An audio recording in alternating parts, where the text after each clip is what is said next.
Boys, good morning. How is everyone? I literally just saw Kando right next to me in game. Like just a half a second ago. I sat down and I mounted up and I was like, wait, Kando.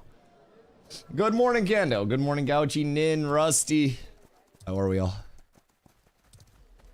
I slept so fucking late today, man. I'm not gonna lie, like I didn't just wake up or anything, but I've been waking up around like 10 lately. And keep in mind, I stayed up way later last night than I normally do playing the game.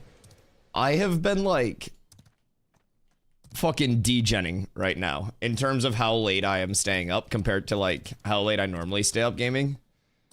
And bro, I slept till like noon today. Holy shit.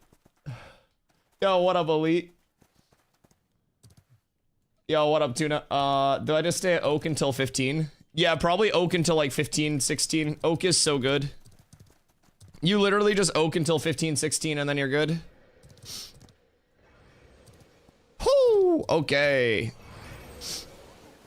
We're so up. Today's gonna be a good day, boys. We have a lot of people in the guild that are very, very, very close to being able to actually play the game. And that's a nice feeling. That's a nice feeling. I don't know who be on right now. Gilgamesh is grinding, Jesus Christ. King Gilgamesh is about to be like fucking 25 today. I don't know if dude got off yet.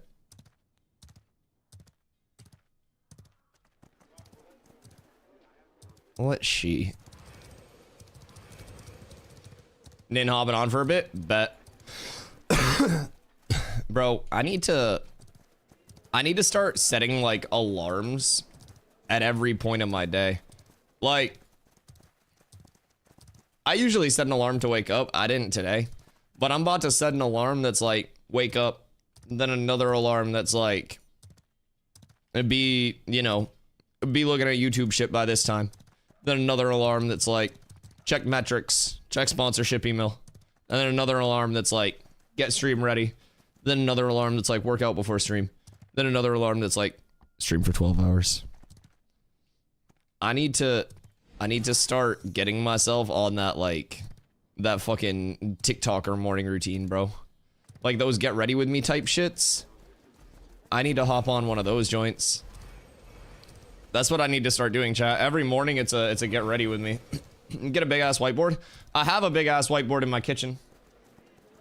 I use it to keep track of like what I need to record and what I need to do. And then also my groceries. Yeah. I play 16 hours a day, he said. Jesus Christ. How the fuck do you play 16 hours a day?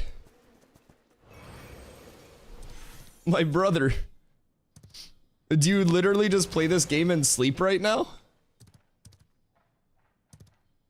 It's fucking more than I play. I work overnight. From home? Or like, wait, so when do you sleep?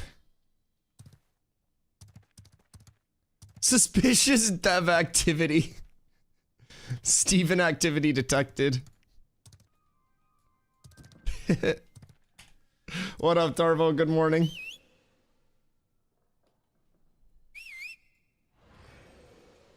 I mean, listen.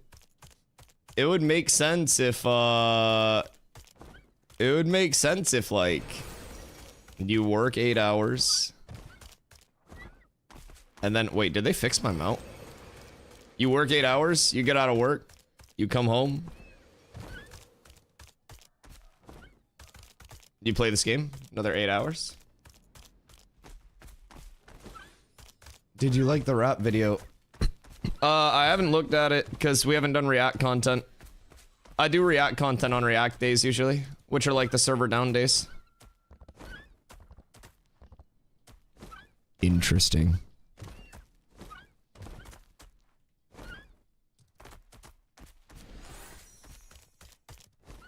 But yeah, when the servers are down, actually, tomorrow. Yeah, tomorrow I'll get caught up on all the React stuff. I save all of that for whatchamacallits, like the server down days, so that way when the servers are down, I'm able to still just like check Ash's shit. or getting smitten with lightning. No, I haven't died to lightning yet.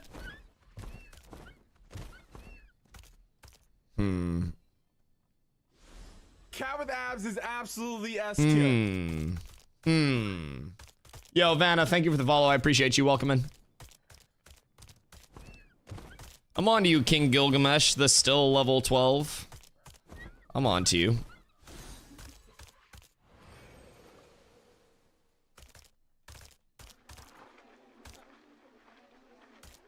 I'm on to you. King Gilgadev. What if all of the developers just ended up coming to play over here? We were just cats with devs. Alright, what's the farm? I feel like... Let's see. What do we have? We have Kando. What level's Clutch? We have Clutch. Tuna's leveling. What level's Gora? Gilgamesh is 12. Clutch is in a group. We could go do some desert farm. Actually, let's go Cock Island. We just go up here for a bit, Kendo. And then we'll get an in as well. Yeah, just go Cock Rock. Yeah. We'll literally just go Cock Rock to farm for a little bit. Be hilarious if people promised in game to do something and Steven randomly just smites them just as a sign. Bro, I don't want to talk about Steven smiting people this early into the stream. Not yet. I haven't even had a full cup of coffee yet. I was saying earlier, Tarvo, I woke up late as fuck today, bro. I slept till noon today. The last time I slept till noon was probably like a few months ago. I woke up and I was just like, oh fuck. This is bad. Like, you ever wake up in bed and you just feel heavy in your bed? You're like, damn, I'm really sunk into this bitch today. I went to get up and had to do like a full like push myself out, dog. It was fucked. Thank you, Tempur-Pedic. But yeah, it was a good sleep, I'm not gonna lie. Maybe I needed it. Maybe I needed to like reset my sleep schedule or something. Because yesterday I stayed up playing Ashes until what? Chat, what was I on till? Like 1, right? We were literally on till like 1 or a little past 1. Because I streamed over 11 hours yesterday. Jesus Christ. Jesus Christ. Yeah, we were grinding. Yo, Kirito! Thank you for the hydrate, I appreciate you.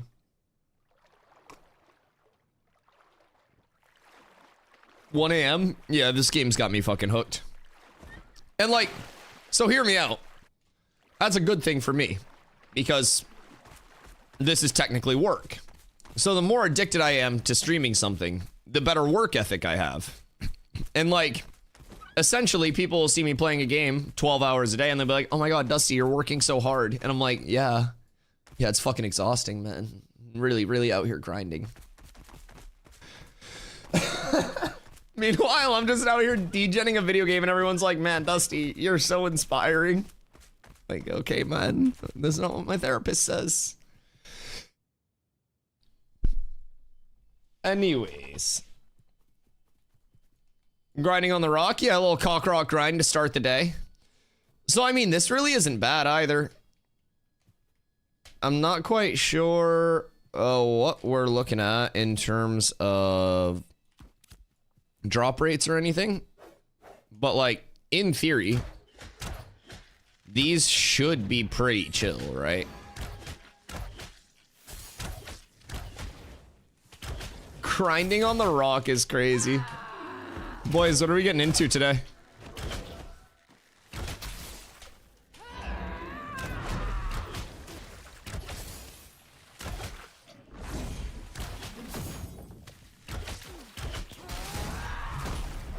This'll probably be where we start. See how this is. I've wanted to check out this island for a little bit now.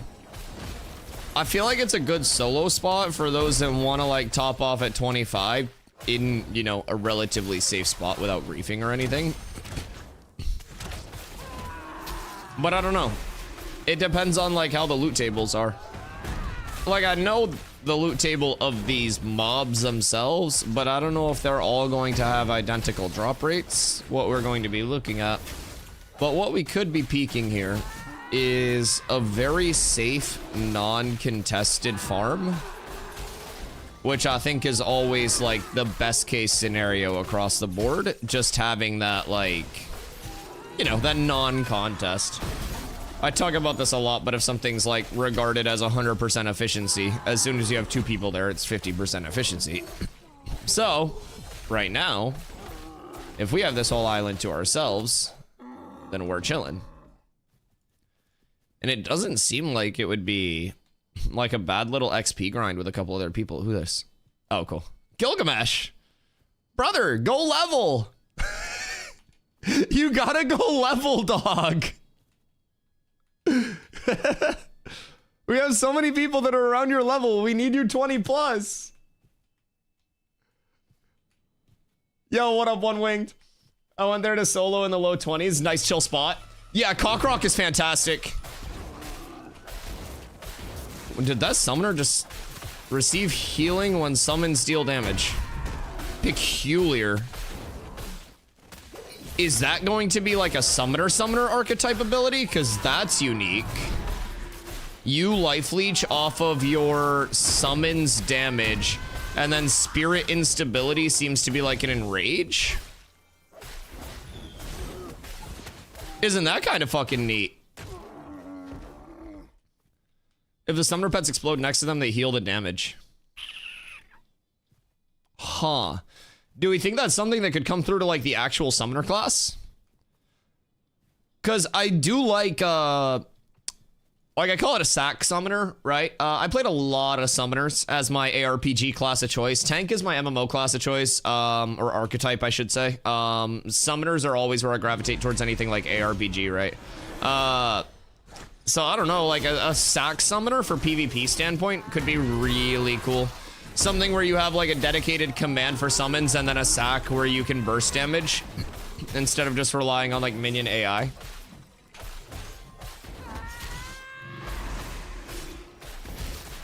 We gotta get Gilgamesh up with Tuna, because Tuna's level 12. Oh wait, Gilgamesh, you, when Tuna comes back, should link up with Tuna, and then you guys should level together at Oakenbane, so he doesn't have to level solo.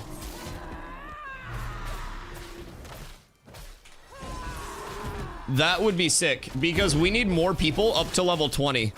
So like you a G for doing the level 12. But if we can get you up to level 20 without you using the dev console to level yourself up to 20,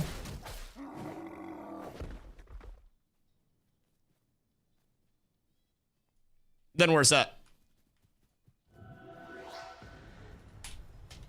Motherfucker, stop polling to try to avoid the conversation. I know what you're doing. Anytime my raid groups get mad at me, I just keep polling.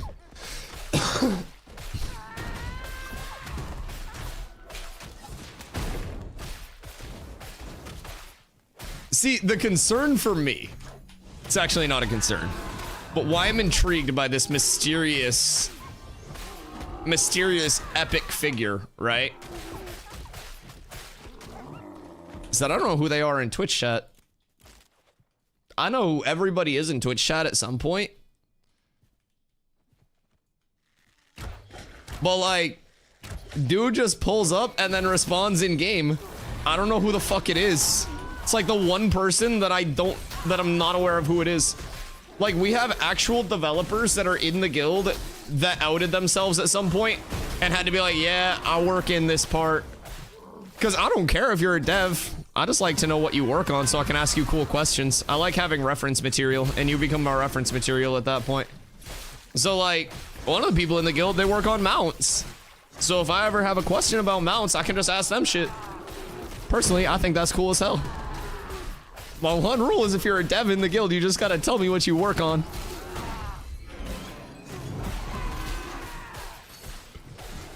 Anyone's welcome, though.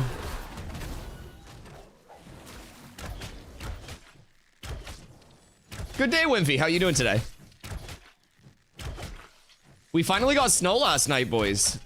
Maine actually factually got a little bit of snow. See, that's the interaction, by the way, with Reflect that I wish was different.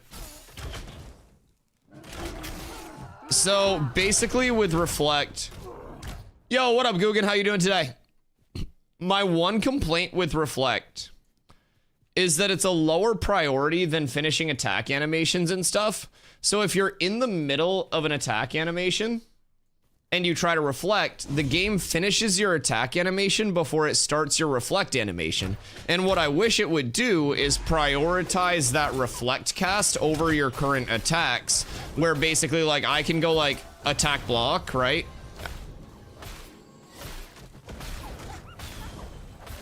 I wish reflect would do that as well instead of, I mean, I guess it does with certain things if you already hit, but like with the bow where it's a longer animation, it's a lot more punishing if you're trying to reflect something at range, say in PvP or some shit. I wish reflect had like, I don't know, some part of it that stopped your current animation and then started up your reflect immediately. It's level 13. Tuna. That'll be, let's see. What's Tuna's name? Solaire, whatever, fucking Solaire of Astora. Tuna went to go get coffee.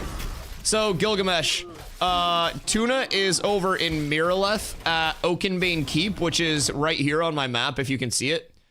You probably fucking know. But, Miraleth west, and then Oakenbane Keep here. Make sure you get the Ember Spring up at the top, so that way if you die, you respawn there. And then Tuna is Solaire of Astora. So when he's back from his coffee, I'll get him to invite you.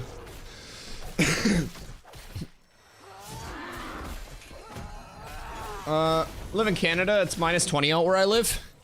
Maine's been weird as fuck. I mean, I basically live in Canada, right?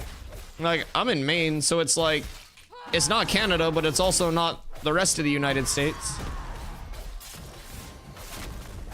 We don't get snow here in the Netherlands? Interesting. Aren't you guys really far north? Y'all don't get snow during winter?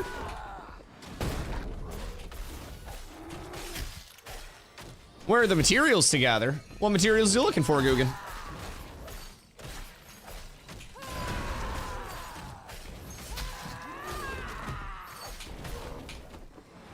Boop. Oh, mining?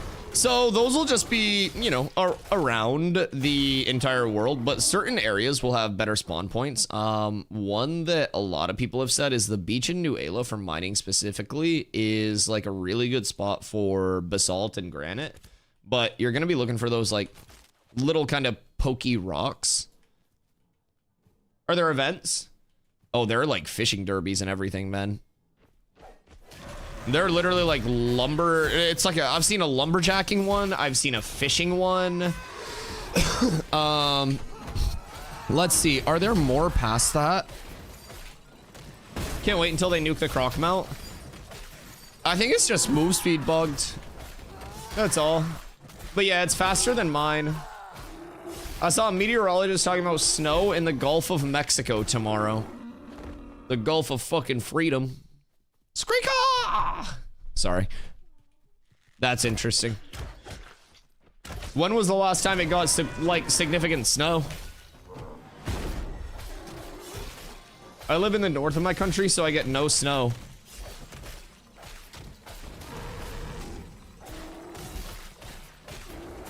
Where are you from, Tarvo?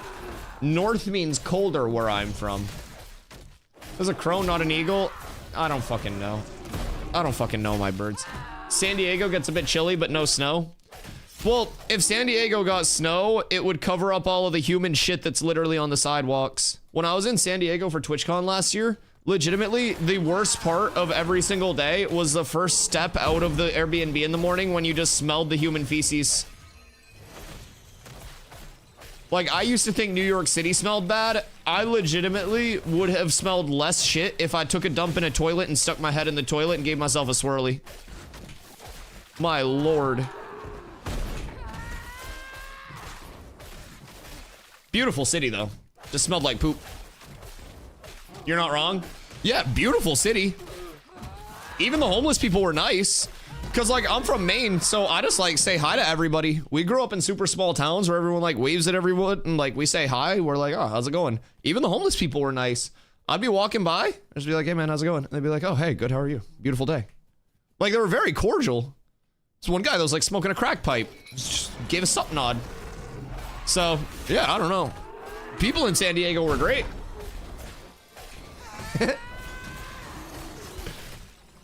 It smelled like actual poop. Now I plan to go back this year, but yeah, I'm prepared. Dude, there was one morning, it was like day 2 or day 3 in San Diego, and our Airbnb was like Old City Hall, right? Like right in the gas lamp district or whatever, because that's where everything was based. Dude, I literally opened the door one day and went outside, and I was like, oh, fuck. Like, you know how, like, I live in Maine. I wake up, I'll go outside to smoke, and I step outside and I'm like, oh, fresh air. Dude, it was literally like somebody fucking took a poop sandwich and, like, smacked it on my face. It's disgusting smell. Disgusting smell. How do I decide to buy it? Oh, yo, Guggen, thank you for the hydrate as well. How do I decide to buy the game or not? I mean, I think that's all like up to you, right? I see these mobs are still bugged. It might be a you thing, Kando, because you're clipping into the ground for me. I feel like it might be like a client side thing. Because they're working fine for me. But no, so like, for me, the thing that I always tell people is like, I'm not someone that tells everyone how to spend their money. The Berserker's attacking right now. Oh. Maybe the Berserkers are still bugged. But yeah, so I don't tell anyone like how to spend their money because $110 is different for everybody, right? So I'll tell you what I do on a day-to-day basis. You know, you see what I do on a day-to-day basis in terms of playing the game 10 plus hours a day, right? Personally, I feel like there's a lot to do right now. I think that one of the coolest things as well is that despite there already being a lot to do, there's going to continue to always be more to do in the game. There are certain games where you're looking at them and they've already launched, right? And you're like, okay, well, you know, what's coming to the game? What's the future of the game look like? Does the game have a future? Where's the game going to be in 3 years? Well, a lot of live service games, you can't predict where they're going to be in 3 years. I can tell you where this game's going to be in 3 years. Either launching or closer to launching. And it'll still be making progress. And there's no chance that this game goes away in that time. There's no chance that this game dies in that time. So, for me, I'm looking for something that I and my community can go into long term and feel like we know we have a future. We can really, like, you know, put our roots down somewhere like we tried to do with New World. And we can really, really, really just give it a go with something over the course of a few years. And for me, that's something that I really enjoy. For some people, that's not what they enjoy. And I think it really just breaks down into like what you're looking for from gaming right now. Like, do you want something that's just going to be a super polished, finished title with a bunch of players? Or do you want something that's going to kind of be that, like, I'm in it and I see it growing. Like, I see the world changing. I see the world evolving. I remember day one of playing when, you know, this, and this happened. I remember these bugs. Haha, chat. You remember these bugs from Alpha 2? Wow, like 5 years post-launch now, we're all laughing about how much the game has changed and remembering all the, you know, all the original stuff that happened. And, like, for me, all of that's a really appealing thing, right? Especially from a content standpoint. Now, my content standpoint is going to give me a little bit of a bias compared to a normal player, right? Because with something that's up and coming, as a smaller content creator, directories like this tend to be the most beneficial over the course of everything for small content creators, simply because you're able to get in before, you know, you get buried in the directory, right? You get a chance to make a name for yourself in a new, fresh game. And if you're able to do that, then that's how a lot of the content creators that you see at the top of Twitch now eventually got to the top of Twitch. Everyone always thinks it's, you know, it's too populated, it's too, you know, there are too many streamers, not enough games, blah, blah, blah. But nobody really takes a chance on a new game or anything. So, for me, like, in my opinion, Ashes is something that is already offering a core gameplay loop that offers me hours upon hours of fun gameplay every single day that doesn't feel like a job. It doesn't feel like work. It doesn't feel arduous. It doesn't feel like I'm forced to do something. It feels like I literally hop on and do whatever I want to do. Like, there have been days where I hop on and I go place to place to go to farm. Today I hopped on and had Kando here waiting, so we just popped over to Cock Rock and started farming up some glint to, you know, get a little productive, get Kando some XP on the day. So I really feel like there is so much to already do in this game. And since I've been here, the game's evolved a lot. I'm not gonna lie.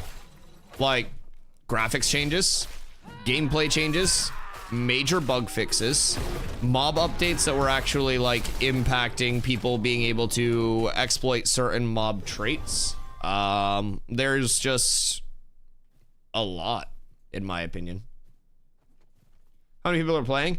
I do not have up-to-date like player-based statistics, but server cap is at 6K concurrent players, 6,000 per server.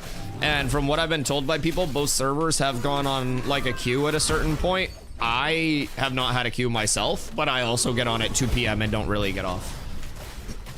So, yeah, I don't know exact player numbers, like how many daily logins they have or anything like that, but everything's looking real nice. Plus, keep in mind, this is a, you know, this is still an alpha. So, like, player numbers are not going to reflect anything regarding what player numbers will look like on a day-to-day basis. The PvP's balanced. So, this is the thing. Balance is not a priority right now. The PvP is fun, and things are, like, in my opinion, playable, but balance is not a priority. So, what you're getting into at this point in the game is a systems test. Does the combat work? When I shoot my arrow at this mob, does it hit the mob and the mob respond and start combat? Perfect. When the mob dies, does it drop experience and loot? Perfect. Does grouping work? Does this work? Does that work, right? So right now, like, balance tends to be polish on a game. Like, balance and visuals are like polish in terms of the dev process, because those don't really matter if nothing else in your game is working. So what the playtest has been, especially the alphas, are going to be built around those core systems and the functionality of, like, balance aside, right? Balance can always change, but is the game, if you strip away all the graphics, all the marketing, by the way, they haven't spent any money on marketing, but eventually if they market, right? You strip away the graphics, you strip away marketing, you strip away who's streaming it. You literally just look at what the actual gameplay is, right? No polish, no fancy colors, no anything. Intrepid is investing so heavily in making sure that that base level is impeccable. So, balance, visuals, stuff like that, that's gonna be more like later in the dev process. Right now, they are focusing on truly that, like, core gameplay, right? And then from there, as they build towards the top of the pyramid, which is like the complete game, that pinnacle piece is going to be like, all right, let's get pre-launch balance and stuff like that. So sorry if you're busy, but this is super important. What happened? Did you poop?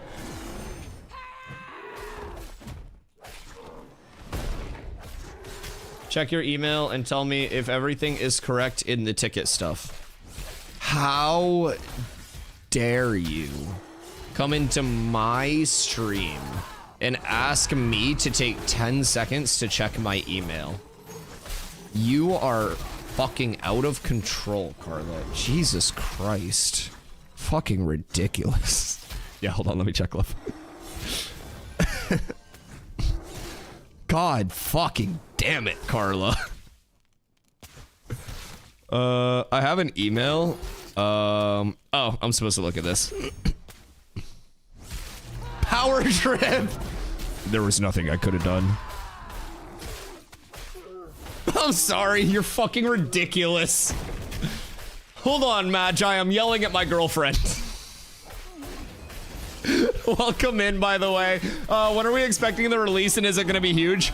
So like, general consensus is 2 to 3 years. We're in Alpha Phase 2 right now. Alpha Phase 3 begins in May, and then after Alpha Phase 3, we'll have the beta. And then, you know, after the betas, we go into our launch. The thing with Intrepid's development process is they're not, like, conformed to a timeline or investors or anything like that. So if they have to delay anything, they're willing to do that to make sure that the game is in a polished place before the launch. So that's where kind of like their playtesting options come in with any of the packs that you would purchase. So say hypothetically you want access to this phase as well as the future phases.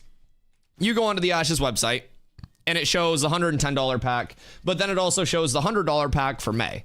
A lot of people are like, oh shit, I gotta pay like multiple hundreds of dollars. No, if you buy the $110 pack, you end up getting access to Phase 2, which is the current one. It's 5 days up, 2 days down. So Thursday, Friday, Saturday, Sunday, Monday, servers are up. Tuesday, Wednesday. So tomorrow and the next day, the servers go down for development time. Now, while the servers are down, I'm still here in the directory doing a lot of Ashes content, personally. I do a lot of video content, reacts, lot of... Oh. Invite. Invite. Oh, wait. Nin, you're 7 levels out. Nar. But yeah, so we do a lot of Ashes content, a lot of dev videos, a lot of this, that, the other. I am live every single day at 2 p.m. EST. So, you know, I very much enjoy Ashes. I cover all of the content that I can. So, getting in right now, $110 is Phase 2, which is the 5 up, 2 down. Phase 3 in May, which goes back to live service. That is as close to 24/7 uptime as possible. And then you also have... Here, hold on, Nin. Join the group, and then I'll just tank outside of the group. Because you guys can get the XP. I don't need XP or anything.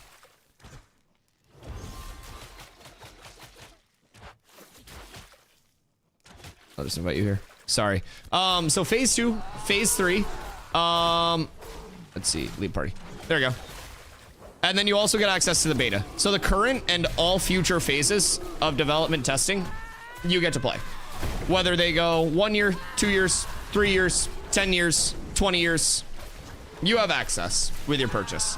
So for me, I'm very confident that when this game does release, it's going to be resemblant of the passion project that it is, and it's going to be a very well polished game on release. I hope it's not 20 years. Me either, but if it is, then I'm playing the game for 20 years. I'm gonna keep it a buck. Dota 2 was hosting multiple million-dollar tournaments when it was in beta, technically. Dota 2 beta was a meme.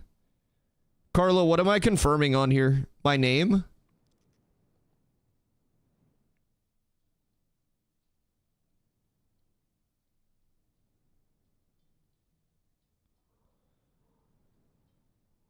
Check the bottom details.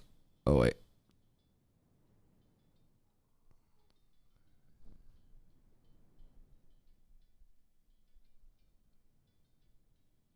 Yeah. Yeah, I am an adult. Yeah. Okay, sorry. I had to check that. I was getting distracted. My fault, my fault, my fault. So... basically, if you want to get into the testing, your purchase will get you into the current and all future phases of the testing up until launch. Then when the game does launch, it is no box cost, no DLC cost. It is a $15 a month 1.5 sub. And there is an in-game store that is transmog only. No pay to win, no pay for convenience, no anything. Okay? So... that 110 gets you access to all of the development phases up until the launch. You can play the entire time. Then on launch, you get your first month of game time for free. And then you get $15 in the in-game store, which again is transmog only, no pay to win, no pay for convenience, no pay for anything except looking cool. So it's very nice. It's very nice. For free? Yeah, technically. I mean, you pay the 110 for the access, and then you get it for free. It's like before weed was legal, to retail in Maine, there were shops that would, like, you couldn't sell weed, but you could gift somebody weed. So you would basically sell them the bag, like the brown paper bag, for like $35 or whatever, because it was expensive as shit back then. And then you would give them an eighth of weed with their purchase for free. Yeah, that's how stores got around it. So yeah, you get an eighth of weed for free with your $35 brown bag purchase. But yeah, so basically, with your purchase, you end up getting that first month of game time and $15 in the in-game store as that kickback. And again, there's no additional box costs, no DLC costs, no anything like that. And one of the cool things, in my opinion, is that Intrepid Studios is extremely confident in their product. They believe in their product a lot, right? And that shows through. Unlike other early accesses or playtests or anything like that, Intrepid offers you 90 days to get alpha access, try alpha access, really get into it with no hours restriction. And if you don't like the game, you don't like play testing a game, you'd rather wait for the full finished product, you can just get a refund from their website. You open up a ticket, they process it. It does take time for it to process, as any refund in modern day society works. But yeah, you can literally play the game for up to 90 days.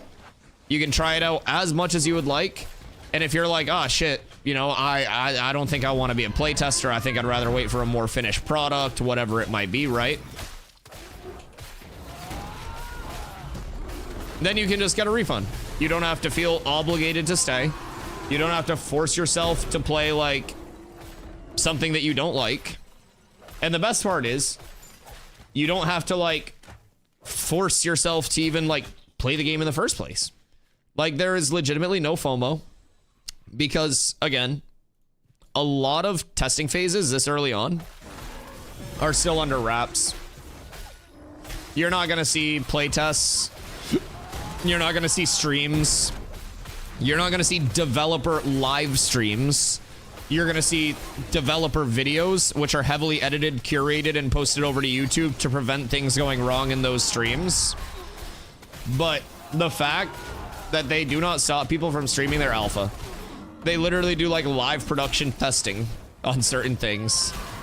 Steven killing me with the spear. They are very open, very transparent about everything. How many days are for refund? 90. 90. And you can play as many hours as you'd like. Yeah, it's kind of crazy to think about. Yep, so it's not like Steam where it's just 2 hours and then you're cooked.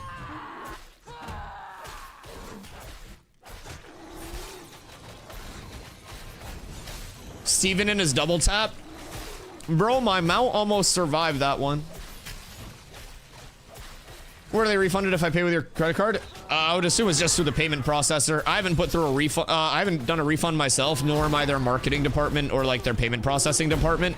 But yeah, I would have to guess it's the original payment format. I don't have like experience on the Intrepid side of things, but I do have experience with like, you know, store management side of things. I was a store manager with Starbucks and retail for a bit, so we had to do a lot of refund processing. And typically it's just kicked back on the same form of payment that you hit. Just a little bit of a delay. Steven in his double tap is crazy. Bro literally wanted to make sure that I was dead and had nothing to say about it. GPU, exclamation specs. Cat with abs is absolutely S tier. Yo, Major, thank you for the follow. I appreciate you.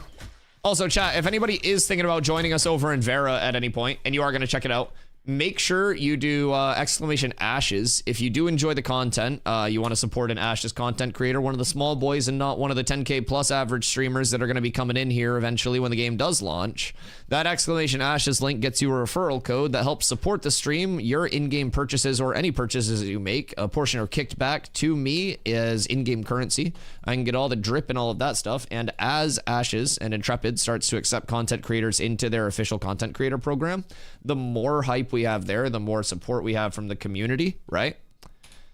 The better the odds are of them being like, oh shit, let's get this guy in here.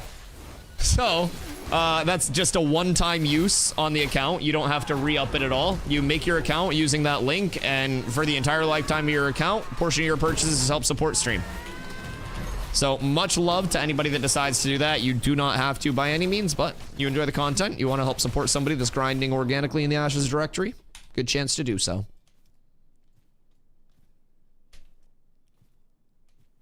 Yeah, of course, Growl. I also run a dual PC setup. So this was the one that I built extremely recently. It's a fucking spaceship of a PC. This one's a 4080 Super 7800X3D, 64 gigs of RAM, X670E motherboard. Like, just bottom to top, this thing's nuts. Nicest computer I've ever had. My current stream PC is a 2080 Super with a Ryzen 9 3900X, 32 gigs of RAM. Just pretty, you know, it was a really good build a few years ago, but got a bit dated. And I played New World before I came over to Ashes. And so in New World, you know, game was very poorly optimized, ran a little harsh on some PCs. So, yeah, big upgrade. It was very, very welcomed. What do you think?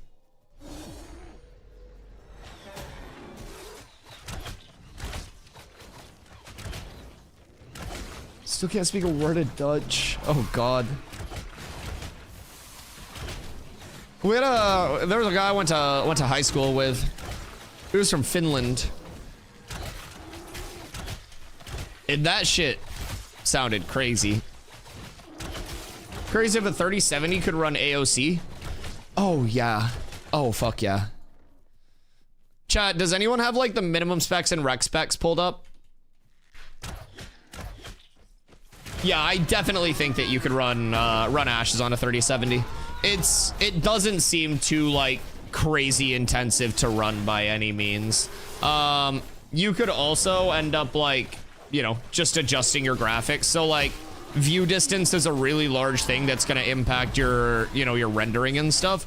If you're running on a, you know, a lower mid-end PC at this point that's not completely optimized, keep in mind one, that you can change your like view distance and stuff like that. But number two, this is a UE5 game, Unreal Engine 5. So over time, I would be willing to bet all 2 inches of my cock that this game gets extremely optimized over time.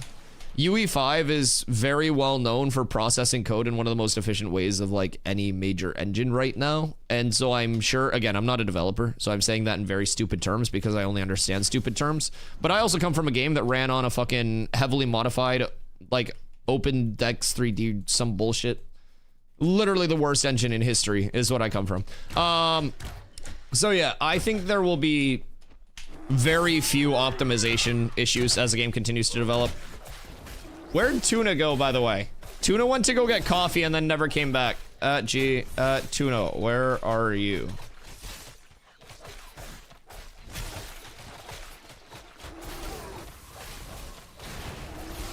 UE5 is the, if not the most popular engine. They need to heavily optimize it, otherwise third-party studios will move to their competition.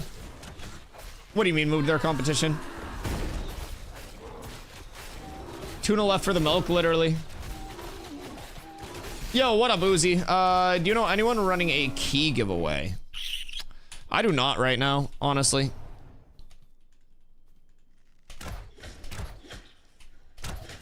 I have no idea.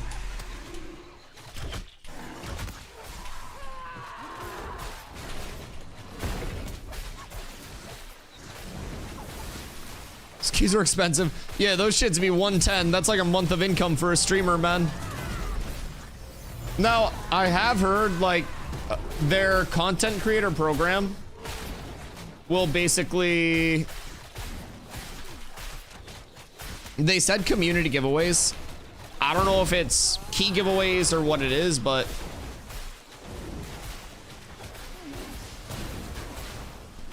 But yeah. If I do hear anything, I'll let you know. I would love to be able to do more giveaways. It's just I'm broke as fuck. I'm not like a Thor level streamer or like a some level streamer. $110 is like 2 weeks of my grocery budget. Yeah, so I would love to do community giveaways and stuff. I gotta get my funny up more to get my money up more, and then I will happily do giveaways. I would love to help more and more people get into the game. I just gotta be realistic that I am broke. Bro's gonna spend his entire life savings on a giveaway. Anything for the community. I couldn't pay rent this month, but I got 3 people into ashes. Let's fucking go. Just make sure you use that discount link so when I'm homeless I have really cool drip.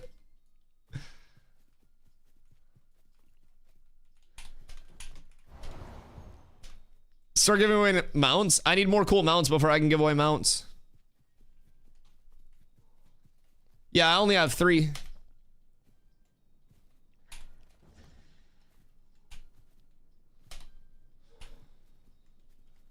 Do a raffle, I'll pay. Raffles would be cool. The thing with raffles is like, I would hate to do like, I'm gonna do 1 copy, here's a $5 buy-in, and then have like 100 people buy in, and then still only do 1 copy. I would just do more of those, personally. I would just add in more copies if I did that. I wouldn't want to like profit anything off the raffle. I don't like doing things, which is weird. I don't like doing things as a streamer where I take people's money. I know that sounds really weird as a streamer because I'm quite literally dependent on taking people's money to pay my bills. But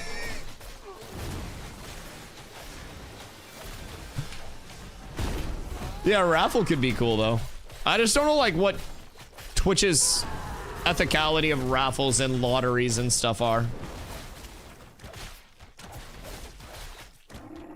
Just do 30 minutes of ads.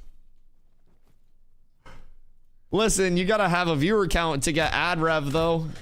So like, this is the thing, ad revenue starts scaling exponentially harder the higher in viewership you are past a certain amount.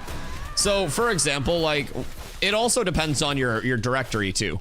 But in New World, when I was averaging 200, 250 viewers, I would have days that were, you know, average ad rev was between $40 and $100 a day. Just full transparency. Ad rev here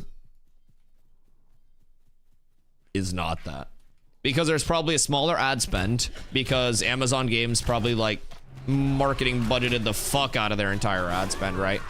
I would have to assume there's less of a like total viewership in this directory as well on average, which is crazy because New World's like a 1K average viewership directory, but back then it was doing better. But yeah, ad rev over here has been a lot smaller than that, but it's still okay. And the nice thing is here, I've actually been talking with the team about this a lot.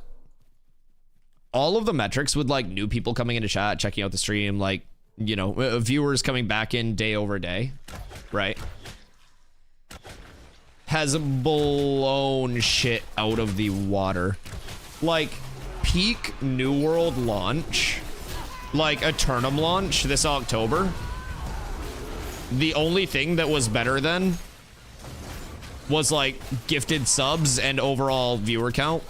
Other than that, like new followers, chat engagement, percentage of people who are chatting, viewer retention length, like literally every metric is so much better over here. So I think long term, you know, definitely we're chilling here. Yo, what up, Man Candy Andy? What a fucking name. Is this game actually worth 110 right now? So, in my opinion, I'm definitely getting my money's worth, right? I always say, like, worth is definitely, like, a relative thing to each person, you know? 110 is different for everybody across the board. But in terms of, like, what I'm getting out of the 110 worth, you get access to the entire testing phase from current to launch, right? No matter how long that takes, you're in. You get a month of game time on launch, $15 in the in-game store on launch. So, from my perspective, the game is, like, estimated to be 2 to 3 years until its launch, right? I've already been in the Alpha 2 state, getting 8 to 12 hours of playtime out of the game every single day and having a ton of fun.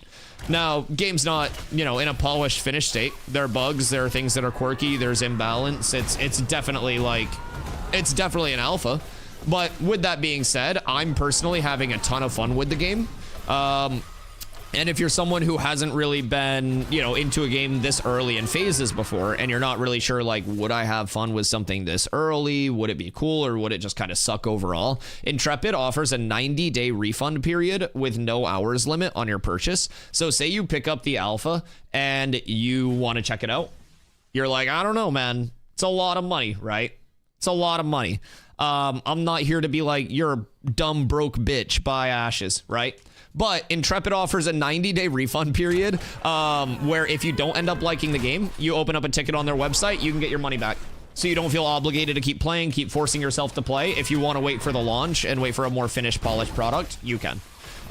Again, 90 days, 9-0, no hours limit. You could play 8 hours a day for 70 days. And then just be like, gosh, I mean, I'd rather wait for launch. I just miss good MMOs. Brother, me too.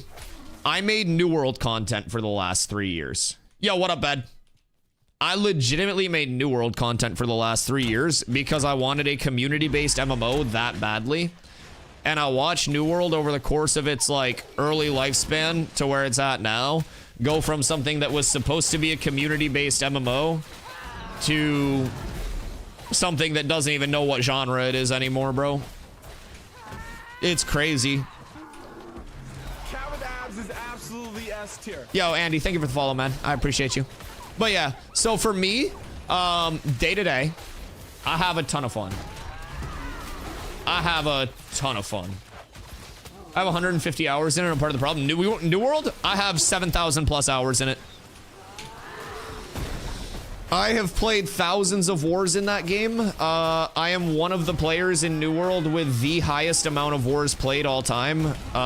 Just since the start of the game. At my peak, I was warring on 8 characters. Well, at the time, it was 6 characters, plus a couple dummy login accounts, 20 plus times a week. Most players in New World have less than 5 wars under their entire, like, New World lifespan. Most players in New World have never touched a war. It's like it's an accessibility issue. So roughly 2% of the populace, like all time in New World, has touched a war. I have thousands of wars and was warring 20 times a week at my peak. The psychiatric donation fund? Yeah, exclamation donate, or you can click on the cat with abs under the banner. Just be aware all of your donations will be used on anime, titties, and weed. Yeah, donations are bonus money. I don't factor in any donations on like a budgeting standpoint. So donations are just weed money. No, I'm kidding. I actually budget my weed into my monthly spreadsheet. I literally have, I have a row that's just weed that's worked into my monthly spending. That's the opposite of therapy. Cat with abs is absolutely S tier. No, therapy's good. Therapy plus weed, best. Yo, Don Attack, thank you for the follow. I appreciate you. Or goes that far? Yeah, or is fat. Or is fat. But yeah, so for me across the board, like, it really does get back to that, like, that classic core root of what MMOs should be. Very community-based. All of the systems are based around the community. All of them are intertwined in some way, shape, or form. If you're somebody who likes gathering, crafting, refining, that entire artisan system, then that has been confirmed by the devs when the game is like in its finished state to be the best form of gear acquisition for endgame best in slot gear. Like, crafters will be able to make the best shit.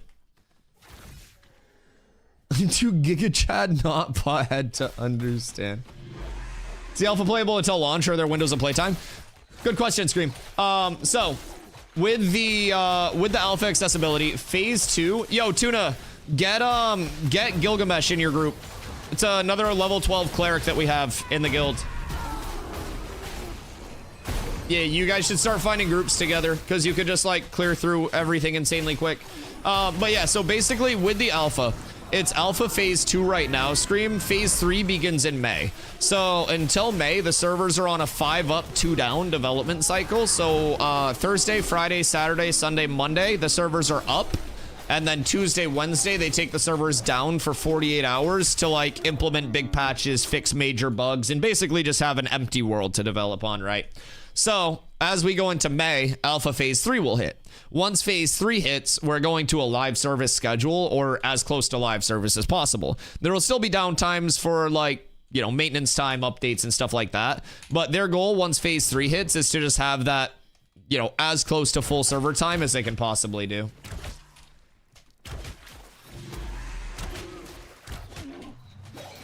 Empty wasteland to develop on. Well, they're doing stuff other than the desert too, Bed. But yeah, so we'll be going to that live service in May. And once we go there, they also gave us a little preview of what that will look like. So over the holiday season, they did live service schedule with a kind of a skeleton crew, and it went really smooth. They did really well with it. Any stick gear, mounts, loot, etc. that you get from playing Alpha for the future release. So a lot of the cosmetics, basically, that you would get were from the older supporter packs. For example, like Carla got a November 2020 supporter pack that came with an armor set, a mount skin, like a pet with wings. But yeah, so basically there's no transmog incentive or anything with these packs, since these are kind of like the most recent packs. A lot of the transmog support came from the older packs, which were like the original supporter packs or the Kickstarter packs or whatever you may have there.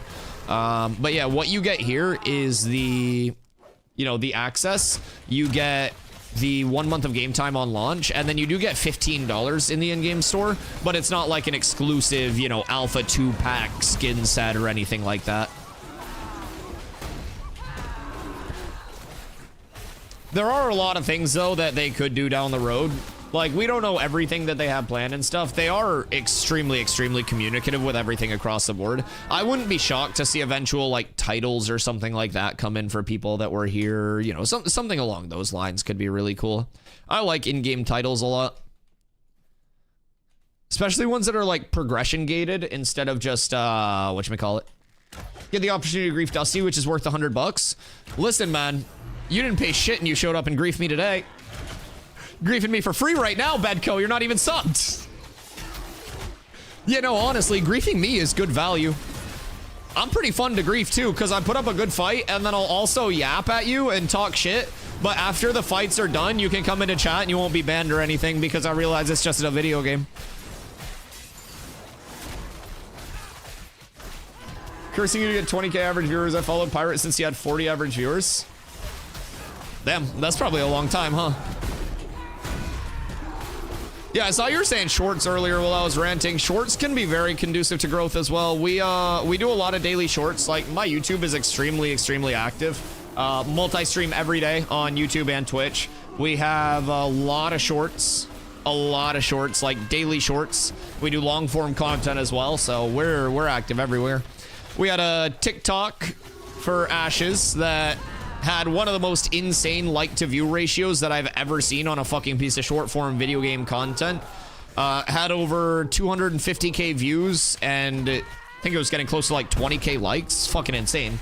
But yeah, so our short form team has been killing it. I'm super lucky to have a bunch of literal geniuses that are in the team behind the scenes and stuff, and they help carry a lot of that because I am an absolute chimpanzee. Oh, you're good, Scream. No, ask whatever you need, brother. Ask whatever you need. I yap for 10 hours a day. You can ask whatever questions, dog. Trying to convince my friend to get this with me. Alpha 2 third wave. They're gonna live testing, which means just continue to play until launch. Yeah, so like right now, you're still like playing until launch, right? It's just 5 up, 2 down. So Tuesdays, Wednesdays, you have that development time. And then once May hits for like phase 3, that's when you go to that like as close to 7 days up all the time schedule. Wait, why am I getting experience?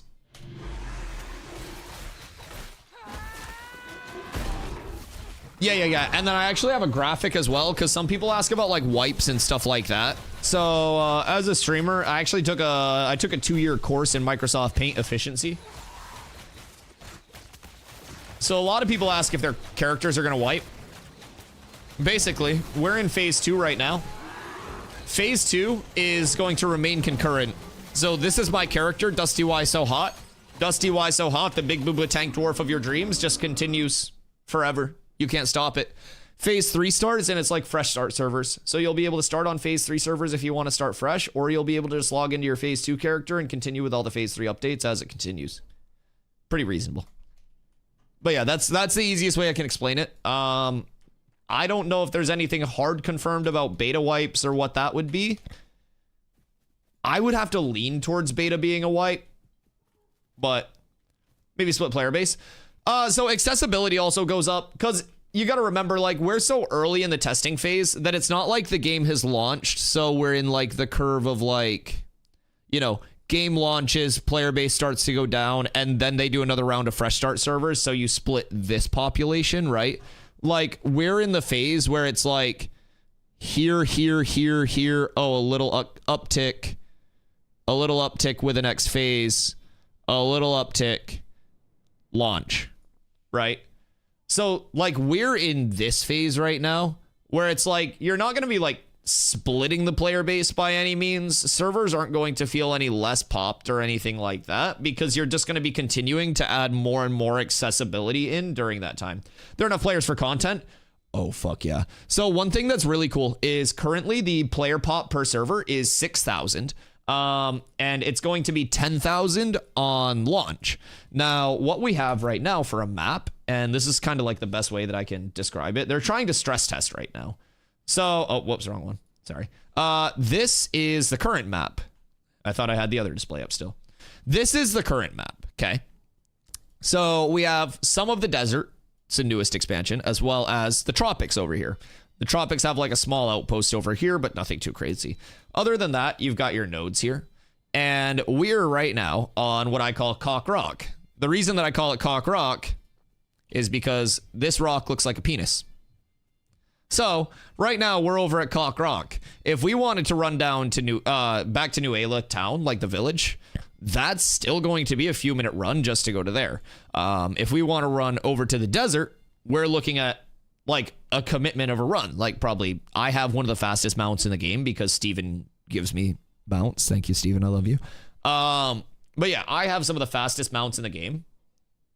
And it's literally probably like a 20-25 minute commitment for me to go from here over to here. Maybe even longer if I get sidetracked. Now, keep in mind, that region is the Kayla Riverlands right here. So we have this area of the tropics, we have the Kayla Riverlands, and then we have some of the desert. Not all of the desert, okay? So you're going to get the mountains, you're going to get this forest, you're going to get the Dune Dark, you're going to get all of this, and there's also naval combat, caravans that you can escort from settlement to settlement, where if you successfully escort them and don't get killed by players, you get like a multiplicative payout. You can also attack caravans and like steal the goods. There's naval combat. There is going to be everything. There's not naval combat right now, but there will be full naval combat. Did you play Arcade? I did not. So my history of gaming, I have thousands of hours in select games. I'm not someone who's played a lot of things. I have played a few games very religiously. So I started playing Diablo 2 at 4 years old. I played thousands of hours of Diablo 2 over the course of my life. I started playing WoW vanilla launch when I was 8 years old. I have two older brothers that got me into gaming, 8 and 10 years older than I am. So basically, as a 4-year-old kid, started with Diablo 2, became a Diablo 2 ladder grinder every single reset. Started playing WoW when I was 8 years old. Before I was 12, I was raid leading in WoW and main tanking. From WoW, I played that for a long time, all of my childhood. And then I got into Dota 2. Very obsessive over Dota 2. From Dota 2, I went to Fortnite. Played some competitive Fortnite, made some content around Fortnite for a few years. From Fortnite, I went back to MMOs with New World. So I played ARPGs, I played shooters, I've played all of the major types of MMO, from theme parks to sand parks to now a full, like, you know, as close to a sandbox as you're going to get. I've played MOBAs, shooters, ARPGs, like everything. So for me personally, Ashes has combined like so many of these things into one. It's real nice. Tempted to buy Ashes, but it's 110. So far, think it's worth it or not. I'm bored of all the other games. None hit the PvP itch. personally, I'm having a lot of fun with it, man. I play it like 10 to 12 hours a day. You say, would you recommend buying Ashes or leave it to the streamers? So like, yo, Scream, thank you for the primer, brother. I really appreciate that. First, like, I'm not a massive streamer, right? Like, I'm like a small, chill streamer. Yeah, Tuna's Solaire. Gilgamesh, so you're linking up with Solaire. Thanks for answering questions. Oh, dude, it's what I do. It's what I do. I'm a community-based streamer. I'm not one of those like 10,000 view streamers that just doesn't care about questions or anything and picks and chooses. Like, I will literally try to answer every single message in my chat and shit. But yeah, so for me, like, I get so much value out of this game on a day-to-day. Yo, Bullseye Scream, thank you for the follows, brothers. I appreciate y'all. There's so much value for me in this game on a day-to-day. Will you show PvP anytime soon? Oh yeah, I just started stream. So I stream at 2 p.m. EST every day. I live in Maine. So I've streamed now, today's day 570 in a row. I haven't missed a single day in that time. So yeah, I very much enjoy streaming. I very much enjoy this game, my community as a whole. And I'm always here. So I just started up stream about an hour ago. Right now, we're just doing some light farming. The goal today is to do a little bit of power leveling for the guild. We got some people that are getting closer to 25. Yo, Bullseye coming in with a fucking primer as well. I appreciate you, man. I appreciate you. Yeah, so we're gonna do some power leveling for the guild today once people get on. And then maybe some endgame gear farming. We're doing some caravans too. Caravans are those escorts that I was talking about where you go like place to place, and if you successfully drop it off, you get like a multiplicative payout. So, yo, what up, Max? I already read the New World patch notes. There's literally nothing. There's nothing of value. So I broke it down in the Cats Discord, like the New World Discord. But essentially, there were 4 main changes in the New World patch notes that actually matter. And none of them address the core gameplay loop issues that's making New World be in a bad spot in the first place, right? So basically, they buffed blunderbuss damage, they reworked potions, they added grit back, and then what else did they do? What was the 4th one? Oh, the self-healing changes. And none of those are actually core gameplay loop impactors. It's literally just like minor things. The grit being added back to light attacks is something that shouldn't happen in the first place, because they should have just listened to me and never taken grit off of light attacks because of the ramifications that it had on the meta when 90% of the classes in your game have staggers and like things that you need grit to counter. AGS is just clueless, dog. AGS literally just clueless. Those patch notes had nothing of value. 98% of those patch notes were talking about how they fixed different mob bugs, like AI mob bugs, and didn't actually do anything for their core gameplay loop. If you go back and look at them, they're all superficial patch notes that offer no solutions to the actual problems of their game over on the New World side of things. This is not about AoC, by the way. Yo, what up, Jonathan, over on YouTube? Favorite class in AoC? Tank. Oh, dude, I love Tank. I love Tank. Yo, Wimpy, thank you for the gifting, man. I appreciate you. I appreciate that so much. 90-day money back guarantee. Yeah. Yo, Kirito, welcome in, man. So basically, if you do end up buying Ash's Alpha Access, right, you have 90 days, no hours restriction, where you can request a refund if you decide that you like are not having fun with how early it is, whatever it may be. Hey, Kendo, invite me back to the group so I can get some drops. Been fucking farming out here for free because you assholes.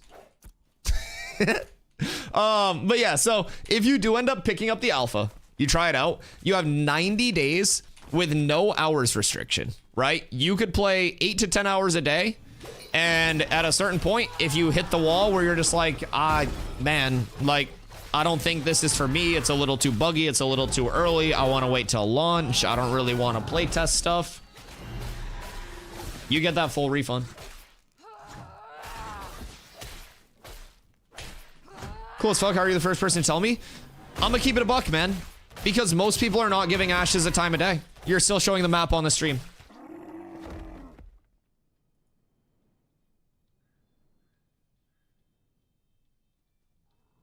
My fault. My fault. But yeah, so you get that full 90-day refund. Like, no hours restriction again. And if, got you, BB. Thank you, Gauchi. I'm hitting mobs, and Gauchi types in game, and I'm like, wait, what? But yeah, man, it's really nice. And the reason that you haven't heard about it a lot is honestly because a lot of people aren't giving Ashes a time of day. So you guys might say, oh, Dusty, you've probably been here a while. I've had access to Ashes for a while. I've followed Ashes for a little while. You know what I didn't do? Actually play the game until I saw enough that was appealing to me. I waited until I was excited to play the game after following it. And then I played the game after having enough excitement built up. And I'm addicted to the game now. I waited until a point where the game was finally appealing enough to me. I saw all of the ambition and all of the systems, but I hadn't seen the systems refined to a point where I wanted to give up what I had in terms of like New World streaming, New World community, like whatever it was, right? Then I finally saw a point where I was just like, all right, this looks nuts. I'm willing to give it a try. And a couple of pulls in, like literally 2 trash mob pulls in on the first character that I made, which was a fighter. I was like, I'm so hooked. This game is insane. Like the core gameplay is so much better than so many games that I played. You strip away all of the bright colors. Yo, Decking, thank you for the follow. You strip away the bright colors, you strip away the graphics, you strip away the polish, you strip away marketing, you strip away big streamers playing it. You take away player numbers. And what do you have? What do you have? A really good gameplay loop that's very fun and entertaining. At least in my opinion. Different for everybody across the board. That mob's bugged. But at the end of the day, I really think this core gameplay loop that they already have in is going to be more conducive to player retention and players actually enjoying the game than what most games are doing. A lot of games use live service as an excuse to put out an unfinished product because they want to hit a timeline under the guise of, oh, we can fix this with a patch. I think the route that Ash is trying to go is having a fucking finished product, even though it's live service. They want to make sure everything is holistically sound with their product before they put it out, so they're not fighting an uphill battle on release. When this game launches, it's going to be a finished product. It's going to be polished. It's going to have a very good core gameplay loop. And I think it's going to be very reflective of the passion that the team puts into it, the community has for it, and everything in between. Like, coming from New World for 3 years in a row, where it was just devs versus community, player base versus the people who were actually making the game, like, it was a completely antithetical feel to what this game feels like, what this community feels like, and what this dev team feels like. It's crazy to me. I didn't realize that communities like this still existed in the MMO scene, but coming over here, like, you're obviously going to have a portion of goobers that are just, you know, committing tomfoolery and hooliganism, right? That's gonna happen anywhere. But I think at the end of the day, like, this community has been so fun to make content for. The support has been insane. Like, the amount of new people that are coming in genuinely interested in the game has always been insane for me. So dude, it's just really cool. Anybody that's on the fence about it, man, I play this game 10 hours a day and I have a ton of fun. But that's all relative. Giving up on New World now, it's like they forget their mistakes each patch. Yep. New World just dropped a ton of patch notes, and like none of them actually impacted any core gameplay loop issues. It's not a game, it's a test of core systems that will eventually be implemented into the game. I understand that, but I also would be willing to stand 10 toes down that this core gameplay loop is more conducive to this game being, you know, considered a game. Although you have to be resistant to bugs and constant changes, also no quality of life. I'm willing to disagree with that. I think that this game type as a whole is meant to have quality of life in different places. I think your quality of life comes in a lot of different forms past just like what people consider modernized quality of life. And that becomes like rooted in one of the things that I say for modern games, where it's modernization through linearization. So many games just main story quest, group finder, raid finder, PvP activity finder. And people think that that's quality of life, when in all actuality, you fast travel around a map, you sit in a town, you run to a trading post to grab anything that you need. Have you leveled any processing?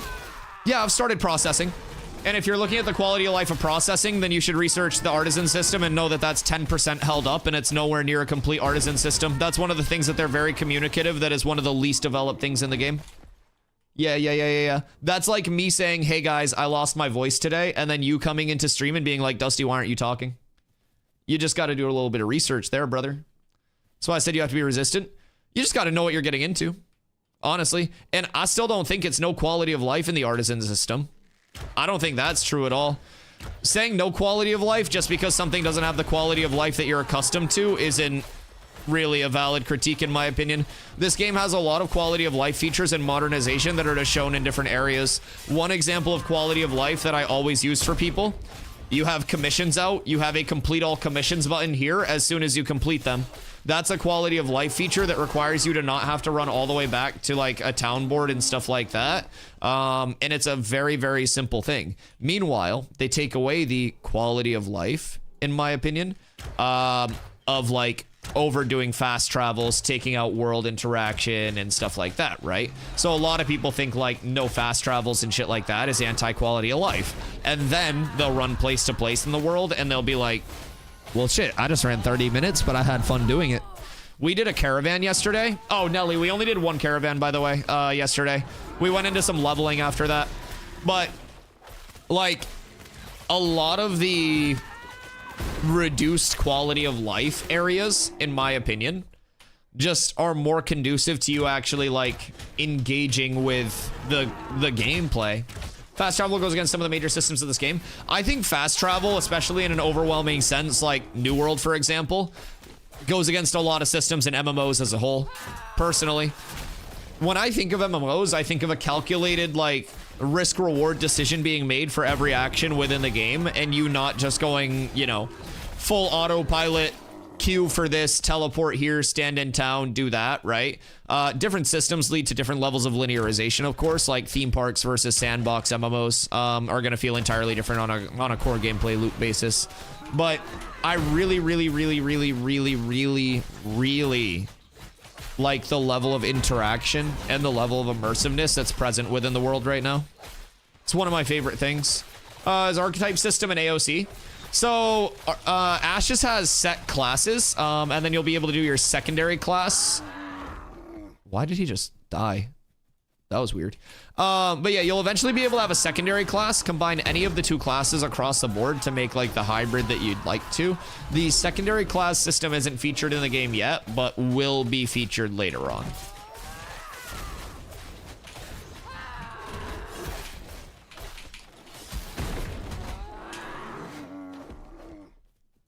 Small things like being able to put a custom number of processed materials, not choose from a list and have them predefined, not fast travel.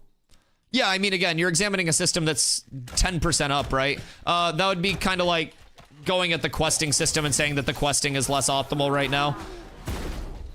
I think in terms of that, right, like, and again, this is something that I talked about when somebody was asking, like, about balance earlier. Yo, just on, appreciate the follow. Somebody was asking about, like, balance and stuff like that, right? And I was talking about how it's just like super low on their priority list, right? So it's not even something that's like worth, in my opinion, bringing up as a critique. Like the quality of life of a system that's extremely rudimentary isn't necessarily going to be there. And I think that's a lot less like you have to be resistant to stuff, and a lot more just you have to realize you're playing a testing phase. Drink some, brother, no one's going at you here.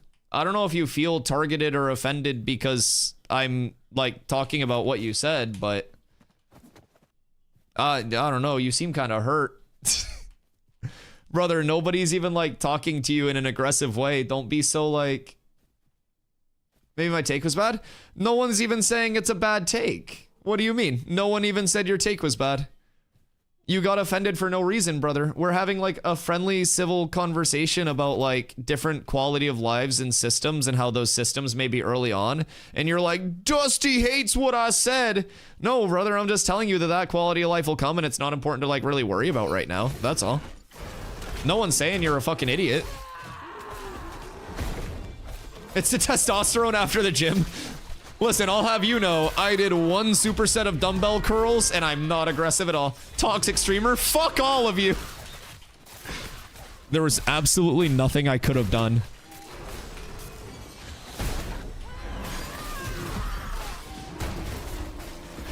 Yeah, so I actually worked 3 years at New World.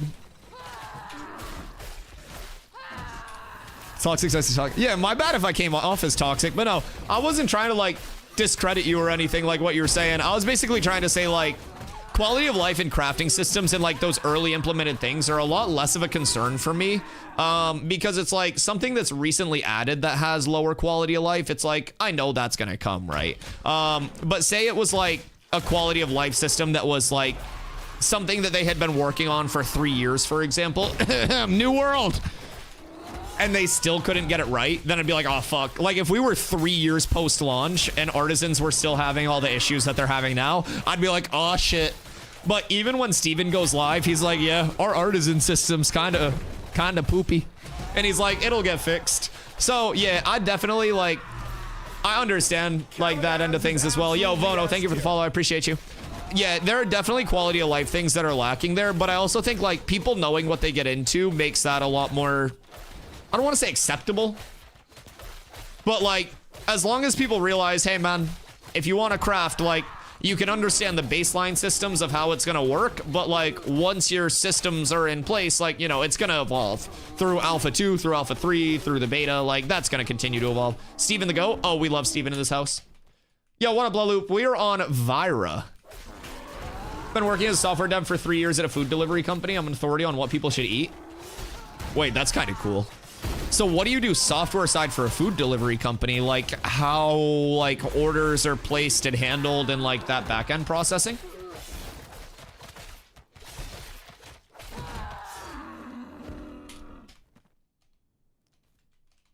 Ever seen Cast before? Is that a new guild? Yeah, relatively new. I came over to Ashes about a month ago. We've just been kind of laying low key, getting some people leveled. We only have a couple of 25s in right now, but you know, I brought over my community with me. We've had some more people that are coming back in and stuff like that. So a lot of new people to the game. We've picked up quite a few people as well that either have alts or have leveled in past phases and stuff. So I'm not trying to be too sweaty with it in an alpha or anything like that, right? No, I know. I also got the joke, but then I got intrigued by what you do. I know. I'm sorry. The joke was haha funny, but I was also intrigued by what a software dev at a food delivery company actually does. I'm acknowledging your joke, but now I'm asking you real questions. But yeah, so I've been here for about a month myself. Right now, I mean, we're getting some good numbers up. We're getting a lot of good numbers up. It's just a matter of getting everyone up to 25, and then we'll be doing more of that stuff. But we did our first, like, guild caravans last night and stuff. So, it was pretty fun. I've been here daily, but we grow in numbers by the day, both people and levels. I just gotta get all of these fucking slackers with real jobs up. Alton Guild are waiting for second guild for that? I mean, right now, we can bring them in. Anyone attack your vans, Neurotic, Polar, or Nova? No, anytime I see someone from Neurotic, I farm the shit out of them. So we had a group of 8 people that were just farming someone from Neurotic and corrupting on them and just hard farming them. And they kept trying to like kill us. And we just kept corrupting with the same 2 people, killing our corrupted people and then getting their gear back to them. So I personally am a very large Grief the Griefer person. So yeah, I have a lot of friends in a lot of places from like New World and stuff, and just interacting with people already. So we ran by Polar, we ran by some Nova people, but fortunately I had, you know, one of my buddies Alpha from New World is in Nova. Ran by Nova, just said hi. They were doing a node war at the time. They let us go by. It's, in my opinion, very much a world of if you A, don't be a dick to people, and B, simultaneously win every single PvP fight that you're involved in, then people don't really fuck with you. Let's see, there was somebody from Neurotic that was griefing Carfin, big surprise. They were pulling mobs. I ended up tripping them when they pulled a Sightseeker, and they got Fulminate one-shotted. I killed somebody from Neurotic at Ceph one day because they were pulling mobs onto us, and I walled them when they were running through the archway, and they got stuck on the wall, and then the mobs killed them. Yeah. I've I have a mentality of grief the griefers. I come from a very PvP-based game in New World. And in New World, I was known as a very sweaty melee player. To the point where, like, New World had some notorious stream sniper issues. Was it Shrooms? Oh yeah, I've killed Shrooms multiple times.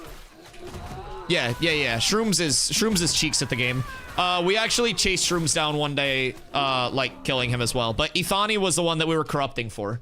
I've killed Shrooms multiple times. We were corrupting on Ethani yesterday. Yeah, there are a lot of them. But yeah, so I come over here with a mentality of like grief the griefers, right? Cat with abs is absolutely S. Yo, Loop, thank you so much for the follow. So I consider myself somewhat of like a chaotic good in Vera, right? It's like my end intent is to keep order and peace here and stop people from getting griefed by, like, you know, higher levels, goobers, whatever it may be. The way I'm willing to do that is to absolutely do every single thing in my power to kill them, whether that's within the ethical means of the game or skirting them. I'm not gonna exploit or anything to kill somebody, but if somebody's griefing me with something, I'm gonna use their own grief against them. For example, the people that mob train into Carf, I simply trip them, and then trip them, and then trip them, and they end up getting fulminated, and they die and I don't corrupt. And then I take their stuff and I just unflag. There are ways to deal with everything, boys. Someone wants to mob train onto you, but you have all the mobs under control. I killed somebody on 3rd floor of Carfin because they brought over golems to us. I grabbed the golem, and I waited until the golem was using his disintegrate, his big beam attack. And I pointed the disintegrate at the person that I wanted to kill and killed them. There are ways, chat. We will grief the griefers. But yeah, so on top of being extremely sweaty in PvP in New World, I come from WoW, where I was a 99 parser just across the board as a paladin. So extremely sweaty raider as well. Basically every game that I play, I sweat my ass off. I play it 10 to 12 hours a day every single day and have an obsession with being one of the best at it. But the entire time, I have a community that's a lot of casual players too. I have some people that want to try hard, but I have a lot of casual players in my community. So you know who I'm always advocating for and protecting and trying to help out? The casual players.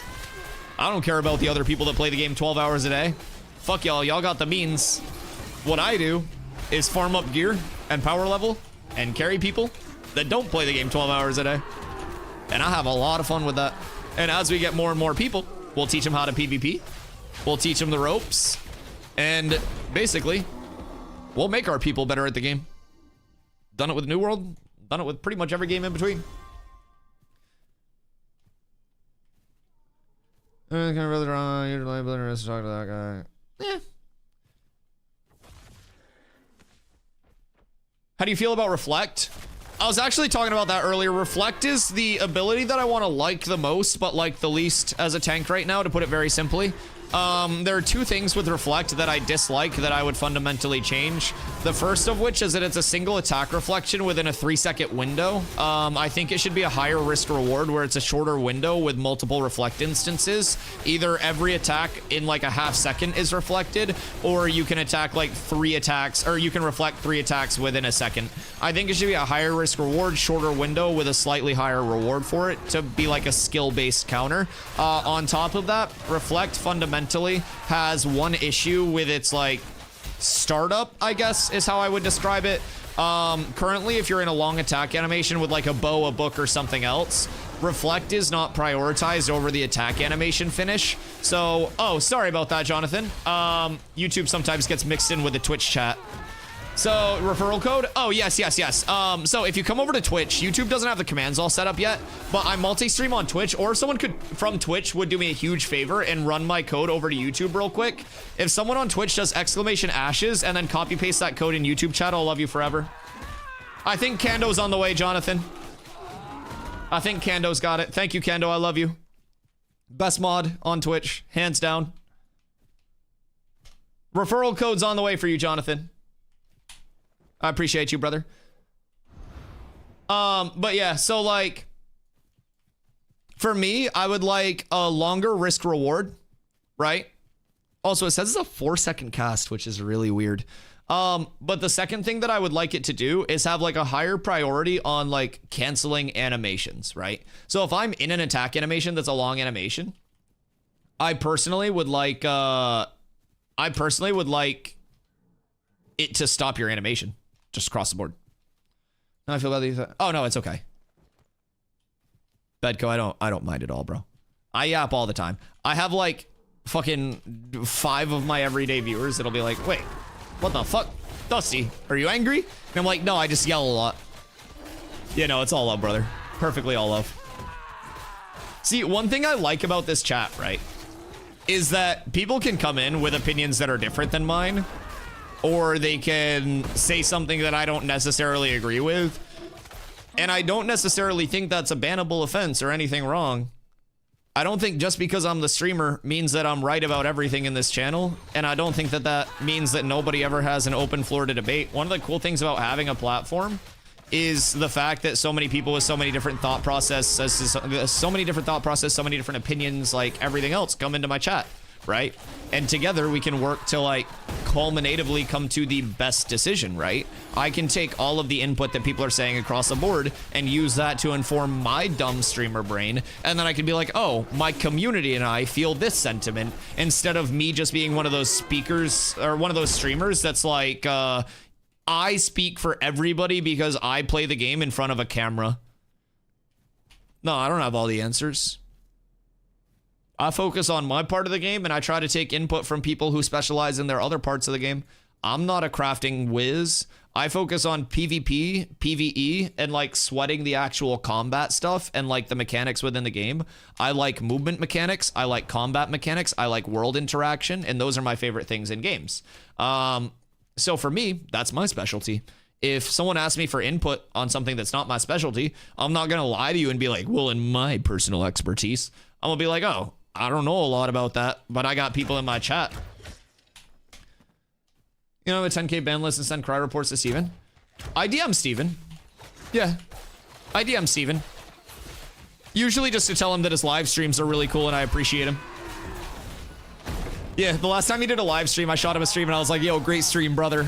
Because, like, he doesn't stream a ton, right? So I feel like, as a streamer, especially, like, bro, if you're not someone who streams a ton and you have, like, a couple thousand people going in, there's gonna be that level when you get off stream of, like, oh, shit, did I actually answer the questions well? Like, so anytime he streams, I shoot him a little message and I'm like, yo, Steven, I really like the stream today, brother. Good job.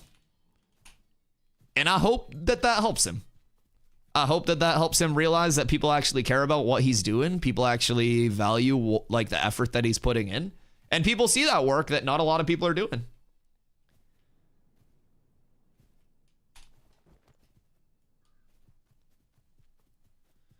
Were you there on Saturday when he dropped 3 bosses on us? Level 15, Firebrand dropped a Cinder Singer and Elysium got it? Interesting. Wait, what's a Cinder Singer? I haven't interacted with that yet. OP drop from Firebrand. People were telling me about the Firebrand. I wasn't over for it.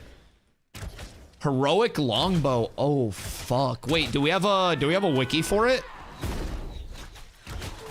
Is it like the name, like a named item that has like special perks on it or something? Luckily there I have the whole video. Oh fuck, wait, if you throw that loop, if you're not in my Discord, do exclamation socials or just discord.gg/DustyY if you want to. On Tuesdays and Wednesdays, I do like content days for Ashes where we have like React submissions and stuff like that that are all saved up, right? And I'll just go through those. So if you want to, if you want me to watch it on stream, just throw it in the Discord, and I'll definitely watch it like tomorrow or Wednesday. Cinder Singer. Oh, Kando, did that link ever make it over to YouTube by chance? Verify that you are human.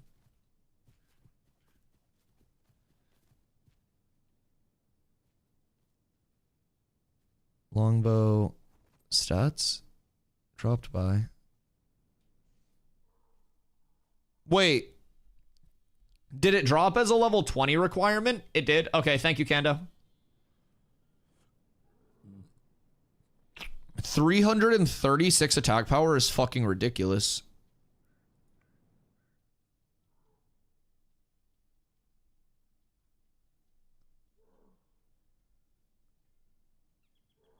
AoC link. Oh, god damn it, Kando. Hold on. Oh wait, Kando, did it stop you from posting the link because you're not technically like a YouTube mod or something? Hold on. Let me see if I have to post it myself. I have to get Kando modded and stuff, I think. Dashboard. Your channel.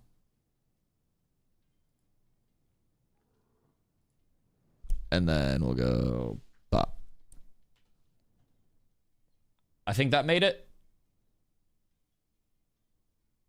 All right. Cool, we're good there. Perfect. Appreciate you, Jonathan. Sorry it took a minute, brother. I gotta get YouTube all set up. I just started multi-streaming over on YouTube recently. So, like... we gotta get Kando all set up over there. Showed on my end, you're a failure. A failure! Yeah, that's a nice-ass bow, though. That's a nice-ass bow. I just had the raw footage in a file, Dropbox folder, soon some Firebrand, then the Desert Scorpion, then the Ancient one. Did all of them die?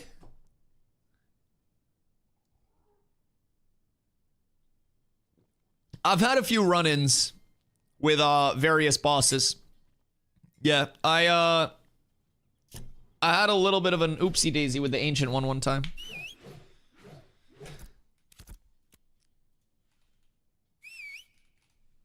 Oh, Kando, you asked what the cooldown was on this. It's a 20-second cooldown on Grap.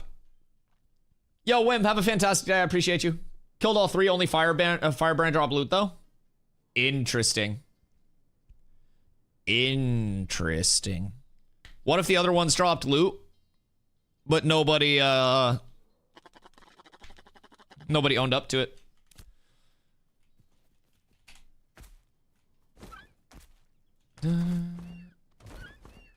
I can't imagine paying 100K plus to study. Oh god. Yeah, no, I went to community college and then a 4-year, but I also played basketball, so I didn't have to pay for all of my college. We had the full raid there. We got the damage. Okay, true. Yo, what up, Mackenzie? I'm loving the game. Extremely fun. Should we try to... What level are you guys? Should we try to do like a 20 plus Carf or something?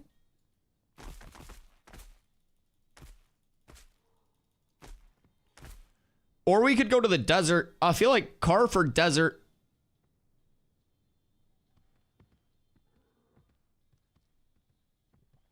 Carfin just gets griefed so hard, though. Wait, what if we do Steel Bloom? We can do a little bit of Steel Bloom farm, maybe?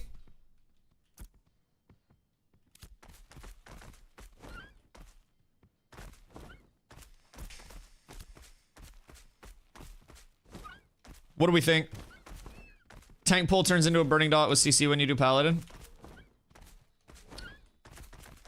Interesting, like a little holy damage type thing.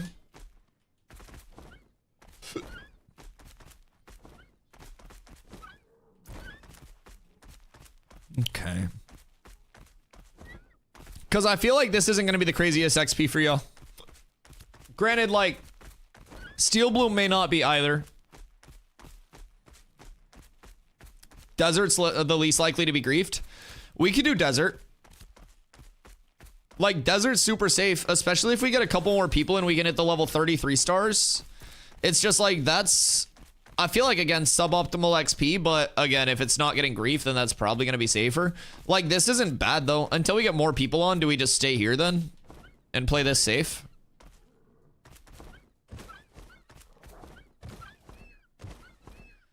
I don't know, like, what your guys' XP bars are moving like, but... It just doesn't seem like it's going to be the craziest for you, but... Mess around anymore with those mobs in the tropics. Actually, I did not. Wait.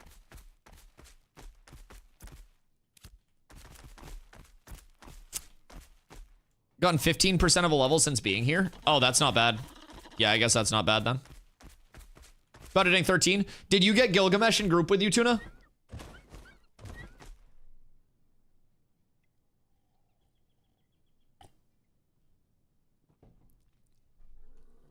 A message? Okay, yeah, just make sure you two link up. That man is actively trying to heal, like, everything. got rid of 50k XP debt and gotten 100k. Okay, that's not bad at all. I just passed Gilgamesh over near Marilith. True. Yeah, he's a grinder, bro. He just keeps showing up to heal stuff. I'm in guild. Okay, yeah. Tuna, he's in guild chat there. So when you have a spot, just get Gilgy in. He been waiting on that grind. We'll also probably be able to get more people up today. Like, as long as people get on, because you're getting in the range where you can do like 12 to 16, and then you guys can get up to like 14, 15, and then once you guys get up there, then I can just carry you all through shit. 300k XP debt before Steven summoned the bosses, and then he got rid of it all as a thank you. I farmed off 250k of XP debt that Steven contributed to directly, and then he also killed me with a spear multiple times and put me 80k into XP debt, said that he was going to take my XP debt off, punched something into the dev console, and it didn't take my XP debt off, and I felt bad, and I lied and told him that it worked. Because he was on stream, and he already felt bad for killing me twice with an unreleased weapon. And so he's like, oh my god, Dusty, let me take your XP debt off, and I had like 80k. And like, so he's on stream, right? And he goes to take my XP debt off, and he's like, okay, I think that worked. It did nothing. And I just typed and I was like, good to go, Steve. I didn't want him to feel bad. So I was just like, yep, Steven, we're all set, buddy. You're awesome. Hold on. I gotta go fill up my coffee real quick. So I'll actually play the video.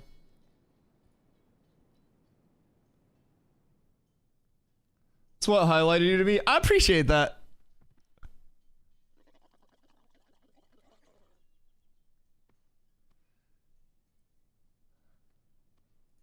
It's a good short material. Oh yeah. Let's see. It's the right thing, right?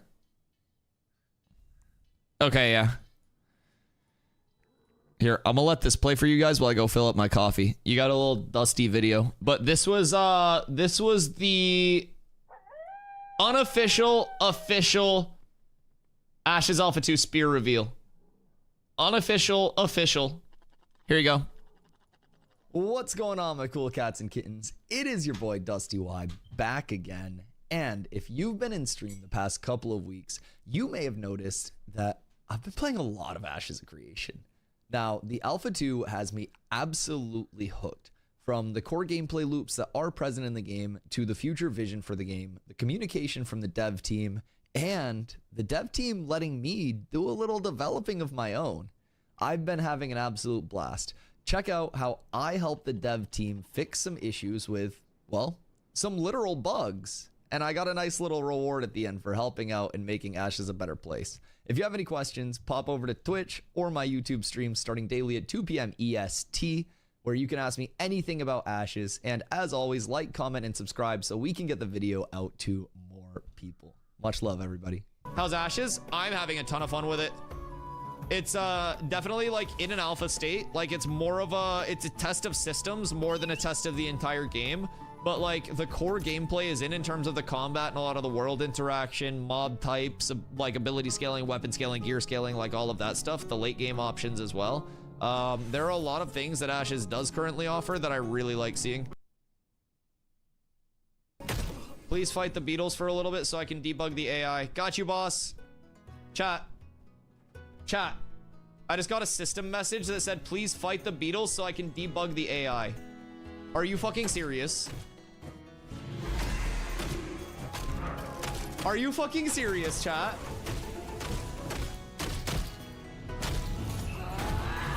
W devs. Hey, can you turn the shardling spawn back on after this as a reward? Please.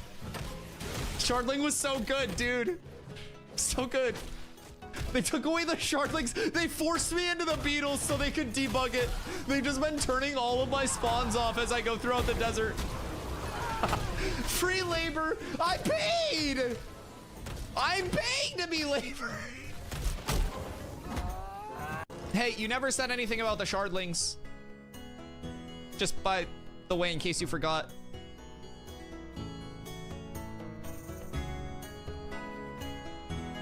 Oh shit! Shardlings! Shardlings! They made the shardling spawn! Guys, we're ready. Shardling spawn! They fixed the spawns! Thank you for the shardlings. I really appreciate you. Shardlings are up.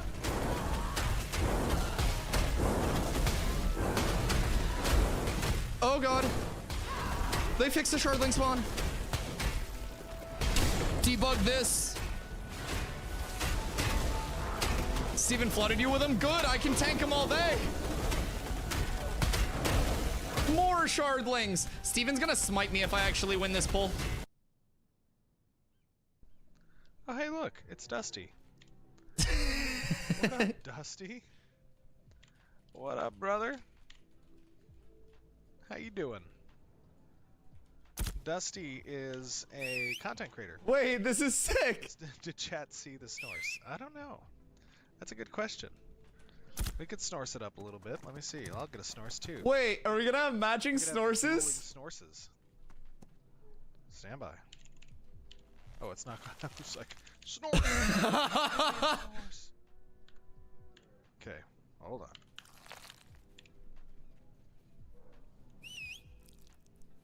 No way. Summon the Snorse twins. The snores.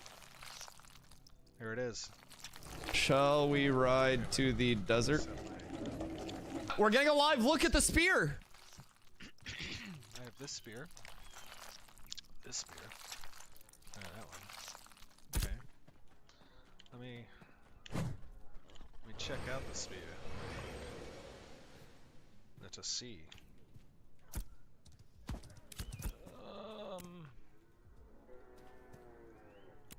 Okay. Okay. Ah! A spear! Very nice. Oh, let me test it on Dusty. Dusty, I'm going to test this on you, okay? So just stand by. Hold tight. Oh my god, Dusty! Very nice. I don't trust him near me. Dusty. Dusty, I'm going to test it. Oh man, I knew it. Oh, why? Hold tight. Oh my god, Dusty!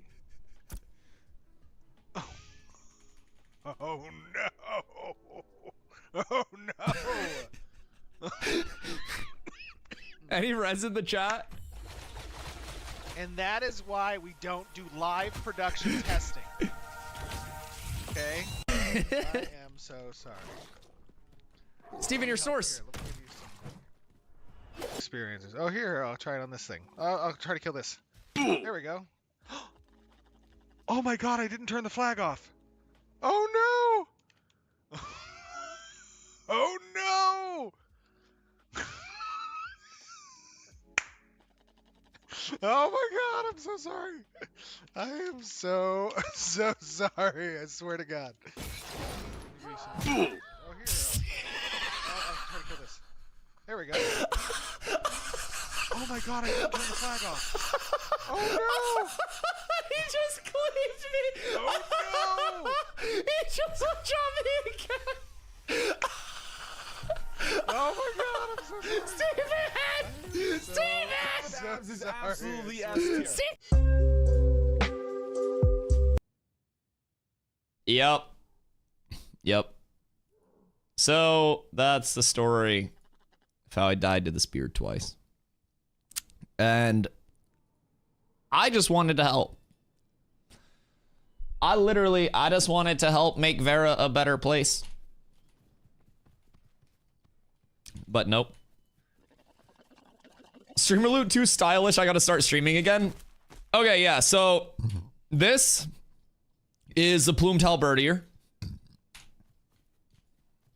This guy, excuse me. He hasn't blinked. What up, Dash? This guy is the flail runner.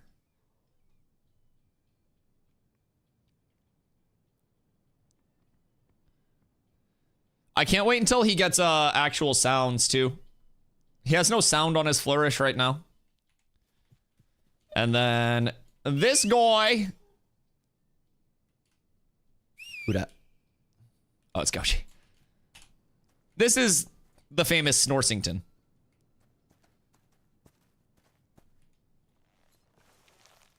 They truly go sicko mode. I am very happy with all of these. But yeah, there are a lot of really cool mounts, man. There are too many cool mounts.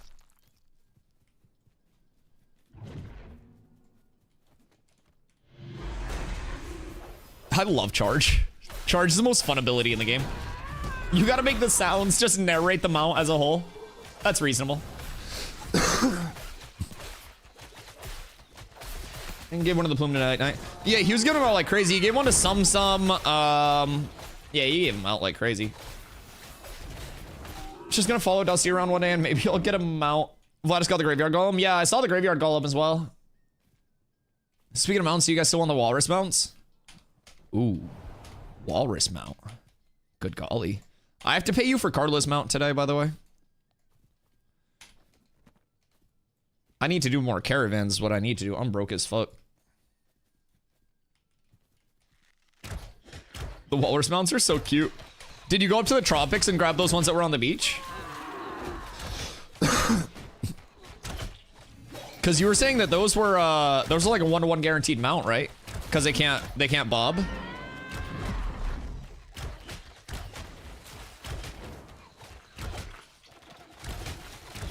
Guaranteed? Fuck. Well, that's pretty cool. Isn't the move speed on those bad boys like slow? They're simply a golf cart. Didn't go yesterday, but I have a stash in storage. Oh shit. Oh shit. Boop, boop.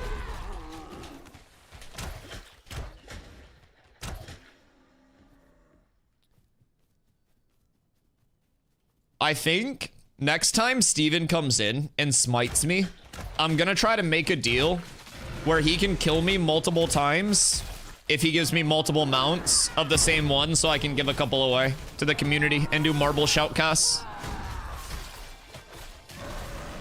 Like, say he finally gives in and gives me the giant Steven mount that I want, where Steven basically like piggybacks your character around. Say he finally like gives in and adds that to the game, like a smart human being would, by the way. Just saying. You know, I get a couple extra of those, I give them away to the community, and then we line up our Stevens and we have Steven races.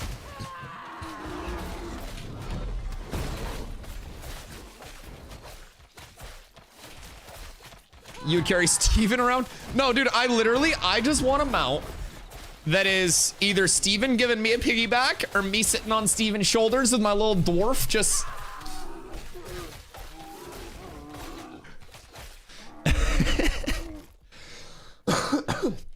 The mount flare could be him telling pirate software that his favorite mob in the game is an ocular. Yo, Volmat, thank you so much for the follow. I appreciate you. It's got a giggle as it walks. Much like Steven and I IRL, it should also probably have a slight cough after its sprint.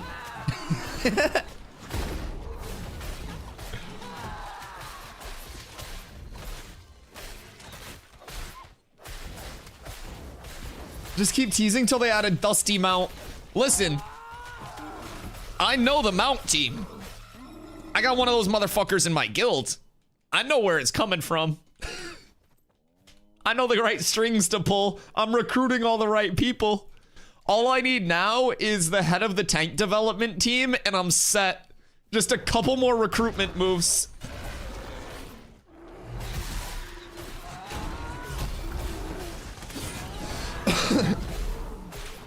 The sandstorm element called Dusty. Oh my god, the sandstorm elemental called like a dust devil or something.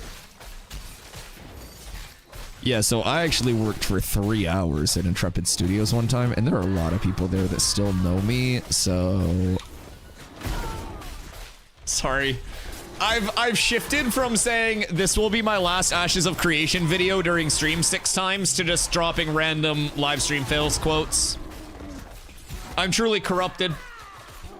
During the narc drama, something small would happen and I'll just be like, this will be my last Ashes of Creation video. That was like a week. That was like a week. Don't ban our accounts? Oh, I won't need to. You're already on the blacklist.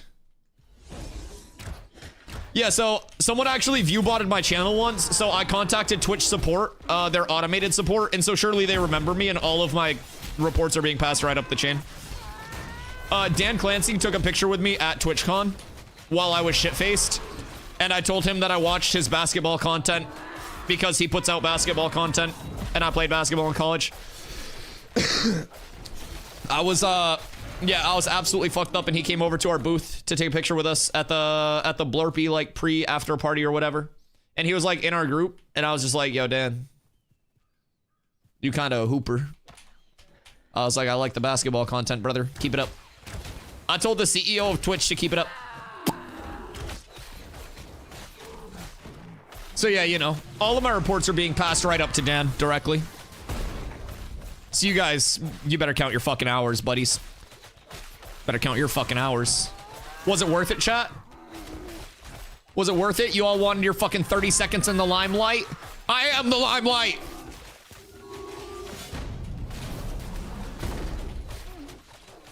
Are there actually streamers that think like that, by the way? Like, there's no way that people think like that without it being a bit, right? I understand that some streamers make like a lot of money. But as a streamer, dog, I feel like we are the least important people in the room. There are people who think that way? Huh.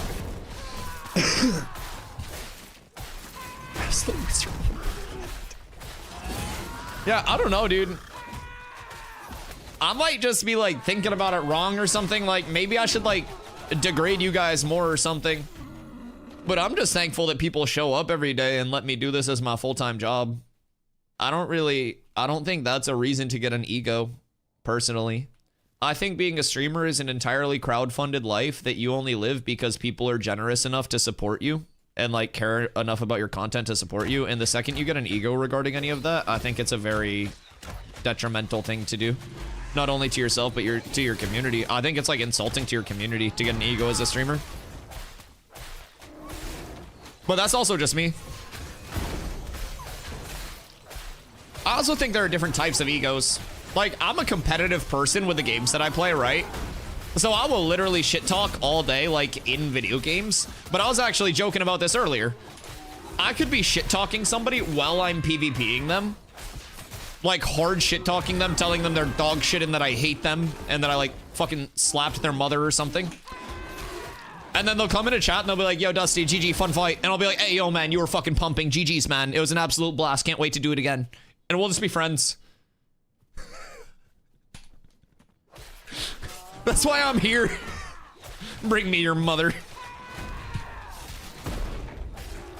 Yeah, I just like shit talking. It's not out of a place of ego. I just think it's fun. I can't do it IRL. Somebody would beat me up. I'm 6'5", but I'm a pussy. I guarantee most of you guys could probably beat me up. I played basketball my entire life, dog. I'll dunk on you, but you'll probably kick my ass. I'm realistic. That's a game that encourages player conflict. Some people take that conflict in stride and others join neurotic savages. Nice. I like that. I like that. I can beat you, but not in a fight. Jesus Christ. 1 round, 15 seconds. Fighters to their corners.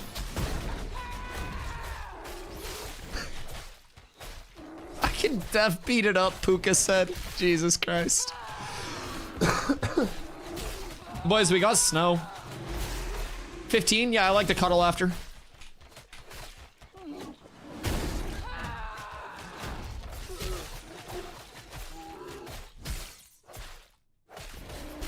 If I were to pick an IRL fight, I would pick Barron Trump versus you. Why? Why would you pick a political figure's kid? Isn't that his, like, son or something? I don't follow that family. I think he's 6'7". Cat with abs is absolutely S. Yo, Sins, appreciate you. Thank you for the follow. Welcome in. Because he plays games and is taller than you. Oh, he's a gamer?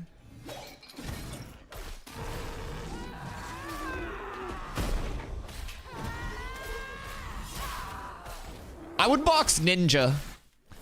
Not because I like dislike Ninja or anything, but because I think it would be hilarious if one of us hit like a floss fake into an uppercut for the knockout. I think there would be a lot of content there.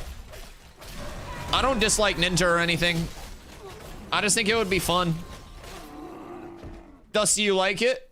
Oh, I fucking like it. I fucking love it. What are we talking about? Ashes? Yeah, I like Ashes a lot too.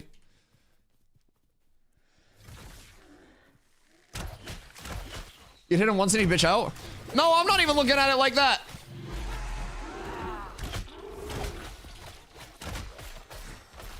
I'd give him a good uppercut and then he'd turn back and he'd be like, you kiss your mother with that mouth? The fuck you say to me, you little shit? He ain't got an IRL? Well, neither do I. That's why I think it'd be a fair fight.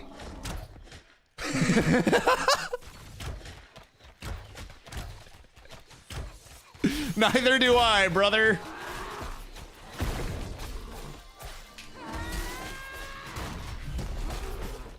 Yeah, see, this is the thing. It wouldn't look like a boxing match. It would look like two gamers just flailing about. I think you take him. I don't know what his physical lineup is. He's got to be like 6 feet, right? Like, I'm 6'5", 185. I guess the thing that I have going for me in that regard, though, is that my wingspan's like 6'8". Like, I have long-ass arms. He looks worse than XQC. I feel like XQC in a boxing match would hit like a double foot running drop kick to the chest. I don't know why, I just get that energy. Like, it's like a sanctioned boxing match and he like runs off the ropes WWE into like a 2 foot running like barrel drop kick. Probably to the ref too, not even to the person he's fighting. Just complete wild card shit.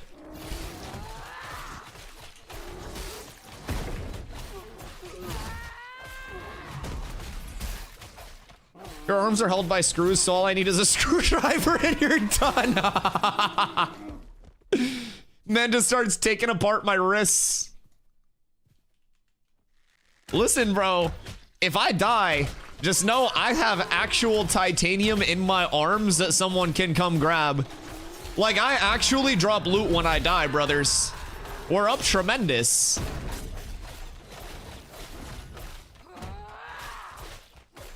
I'm gonna get on stream one day and I'm just not gonna have hands. I'm gonna be like, guys, something terrible's happened.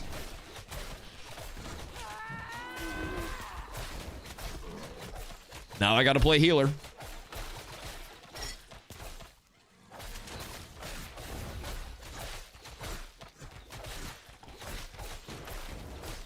Whoa! Sorry, I thought the coffee mug contained that. I didn't think it actually got out. My fault. My fault.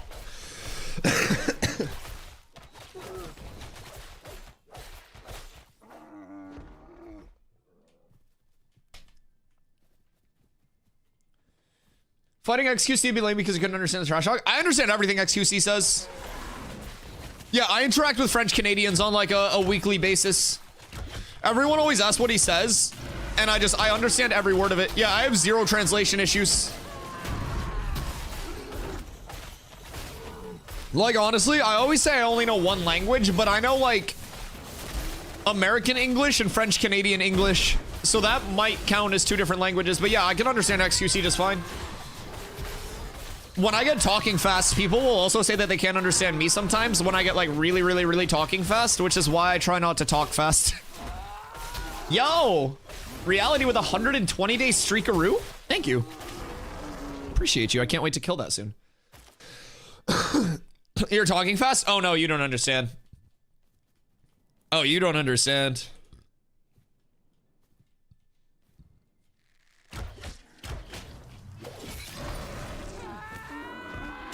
Like, the momentum goes.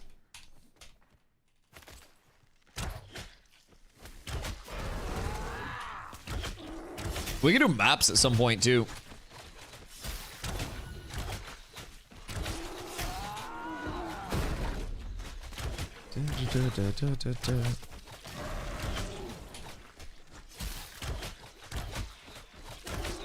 Boop, boop.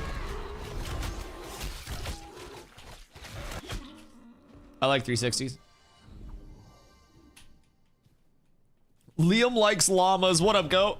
If I like big AoE damage, should I go mage? Mage has some pretty fucking gnarly AoE combos. Cool thing about Mage as well is if you're somebody who has 2 brain cells, which is precisely double the amount that I have, Mage is really cool because you can work with other mages to execute combos. So it's not like a lot of games where it's just I go this spec because it's the highest damage output. But say you have 2 mages and one of them is on like, you know, the frost part of the rotation, one's on the lightning part of the rotation. You can execute shatter combos for extra damage, and then like the other person can switch to frost while your frost is on cooldown, and you two can basically like cohesively play together as multiple mages. Cut through the shaft. Absolutely S tier. Yeah, mage is really cool. Liam, appreciate the follow. And one thing that will be coming to the game in the future is going to be a subclass system. So you'll get your primary class and a secondary class. That is going to be basically the active abilities from your main class augmented with identity pieces from the second class.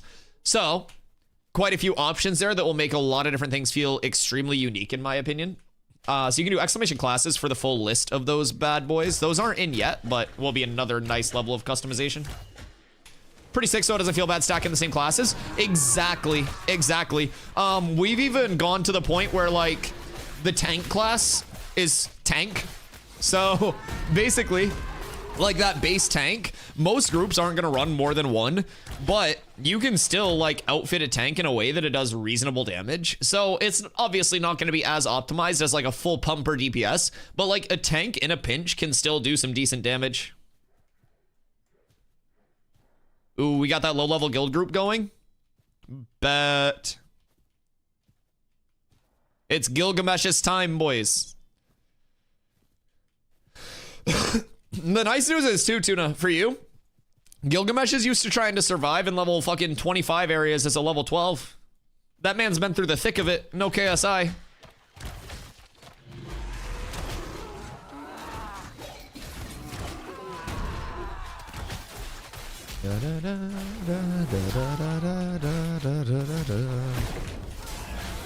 But yeah, and especially like in terms of stacking classes, once the subclass system actually comes out, it's gonna add so many customization options for groups, for like personal playstyle to show through. It's a lot. Go mage, then when Rogue and Summoner come out, I'm going Shadow Lord for sure. True. Yeah, I plan to level everything as it comes out over the development process. I stream daily starting at 2 p.m. EST. My tanking is like my love. I plan to go with tank rogue. I just always break it down in terms of the actual cross so new players can understand too. But yeah, I'll be going tank rogue for my cross, hoping that PvE wise I can pull a little bit of evasion out of the rogue side, hopefully on those defensive coolies. And then hoping that on the PvP side of things, that temp stealth is a nice little initiate for me. Nice little inno, set up some good picks, shit like that. So really excited for that. But I still plan to, like I said, level every single class, like the base classes as they come out. So that way I'm able to stay tuned on everything.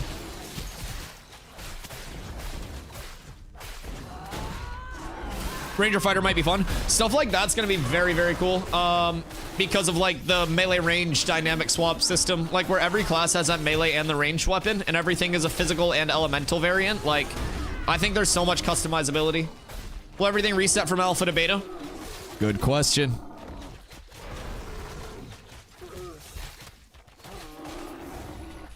So this is what we know right now. Beta is a little bit less certain because it's so far out, but this covers the rest of the alpha phase in terms of the most up-to-date info that we have. What up, Type? How you doing today? So this covers the rest of the alpha, like I said. Phase 2 will remain concurrent. Phase 3 is going to be like around a fresh servers. Past that, I'm not exactly sure what their like hard intent is with the beta, but I actually think there might be a break with servers down for a longer time between phase 3 and beta. What makes you think that? What are your thoughts on the Season 7 patch notes? For New World, they don't actually address any of the issues of the game, which are core gameplay loop issues. They're trying to continuously, like, put makeup on a very, like, shitty personality. And at the end of the day, the personality continues to show through, and that game has so many core gameplay loop flaws that it's like they're ignoring the actual issue.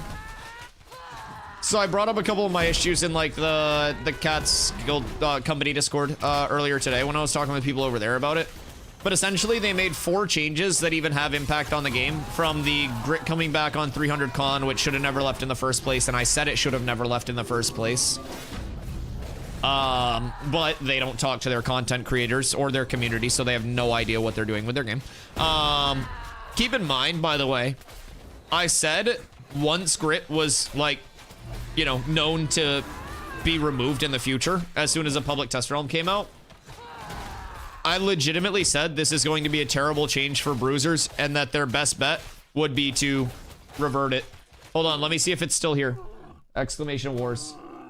Yeah, revert grit changes, pretty please. That's been in my exclamation wars command since the grit changes were announced. Isn't that crazy? How the players of that game can predict what's going to happen in the future more than the developers can. They took out grit just to re-add grit the next season. It was a 1-season change, and then they reverted their change, but they wouldn't do it in the middle of the season. So basically, the grit thing should have never happened in the first place. They buffed blunderbuss damage. They made potions a little bit different, and they reduced self-healing in PvP. They're not addressing any of the core gameplay loops, which are actual endgame accessibility issues that leads to mass player, like, retention failure. Like, they're retaining 0 players, basically. And that's because their core gameplay loop issues are the biggest thing. The game's just not fun to play on a day-to-day basis over there. Are we shitting on New World? Yes. So yeah, New World's just not fun to play on a day-to-day basis anymore. Their core gameplay loop it's genuinely ass. Will you be trying seasonal servers at all? No. No. I don't play New World anymore unless I absolutely have to. I don't do any wars other than Cats Wars. I don't Merc anymore. I don't do wars on my 7 characters that are sitting idle. One of my 8 characters sees war whenever there's a Cats War, but other than that, I've quit New World entirely. I play Ashes now. Ashes is going to be here for a long time, continuously guaranteed getting better, right? Fuck. What is he doing that's doing that much damage? And New World is like in a spot where it is legitimately guaranteed to continue declining. There's really no, I don't know. There's no nothing on the New World side of things. But personally, I knew that was the route that it was on. And a lot of content creators, if you ask them this over there, they'll deny it. But a lot of the people that are only that are still streaming that game are only streaming it because they make more money streaming that than they would something else. Like the first month that I was outside of the New World directory, I lost about 60% of my stream income. Keep in mind, as a full-time streamer, that's a 60% pay cut for an optional decision. So a lot of streamers say that, or they see that, and they don't have the confidence that they'll rebuild in a new directory. So they go back to what's comfortable. And that's why a lot of the content creators that are still in New World are still in New World. And I'm very fortunate that I was able to come over here and have an immense showing of support from the Ashes community. I feel at home. My community feels at home. The Ashes community becomes more and more, you know, intertwined with my previous community from New World and other games every single day, to the point where it's like we just have this big community that's forming now, and it's really great, man. The entire feel of the community, the game, the development is different here than it is from Amazon Games and from New World. And honestly, this is the happiest I've ever been streaming on a day-to-day basis. Streaming is a blessing every single day, right? And I will never, ever, ever lose sight of that. But this is genuinely the happiest I've ever been streaming. Not to say I was unhappy at other points, but like, there were so many points where New World was just unfun to play, right? Streaming's fun. I love streaming and talking with the community. But New World itself to play was unfun. And so I would have fun getting on stream and talking to everyone and hanging out. Coolest job in the world. But playing New World while I was doing that was testing my mental so ungodly much. Oh.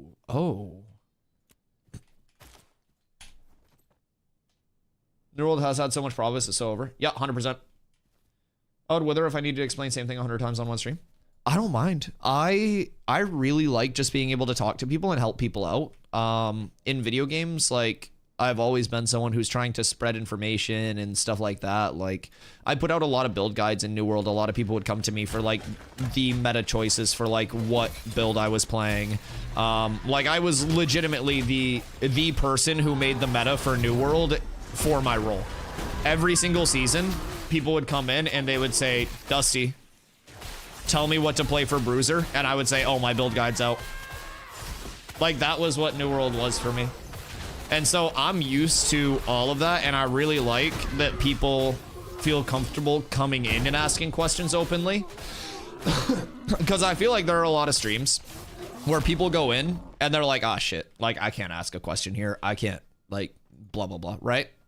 But I like that a lot of people come in here and they feel comfortable just, you know, asking whatever they're wondering. They feel comfortable partaking in chat.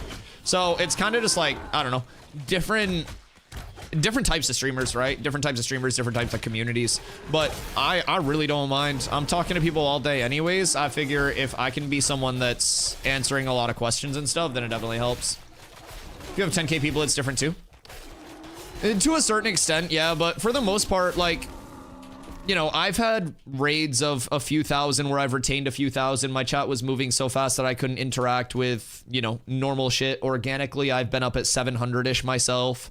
And so realistically, in those points, I'm still able to have conversations with my chat.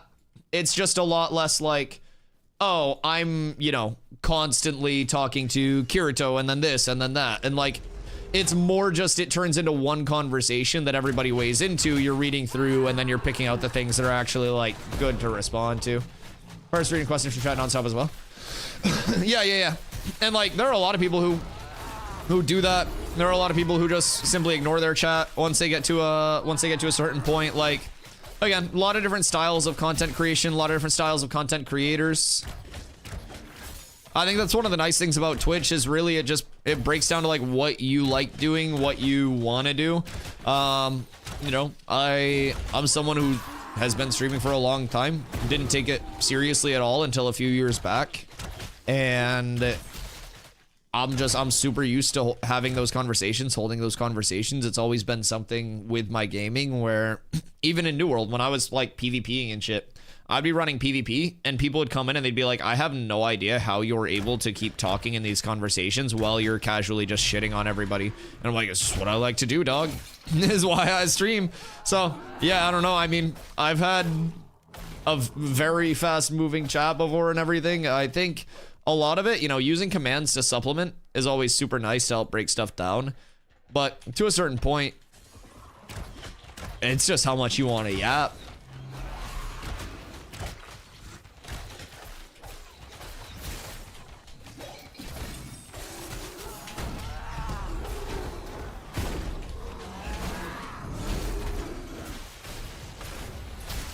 But yeah, I mean, we do have commands. Like, anytime somebody comes in and they're like, oh, what's the, you know, how much does it cost to get into the alpha? Exclamation cost. Exclamation value. We got clips, we got commands and everything. I would just, you know, I stream to interact with people and stuff like that. And I think when people are coming into my stream to interact with me and I just sit here and I'm like, you know, oh, go to this command and do that. It's, you know, it takes away some of the interaction. It's like, you go into McDonald's or something like that, right? And then you order at a fucking kiosk instead of talking to somebody. Scammed? Oh, it's there. You just can't see it. Yo, what up, Flob? I swore off Taco Bell. Is streamer baked or not? I played 10 to 12 hours of video games a day every single day. You think I'm not fried? Yeah, weed and coffee is my morning routine.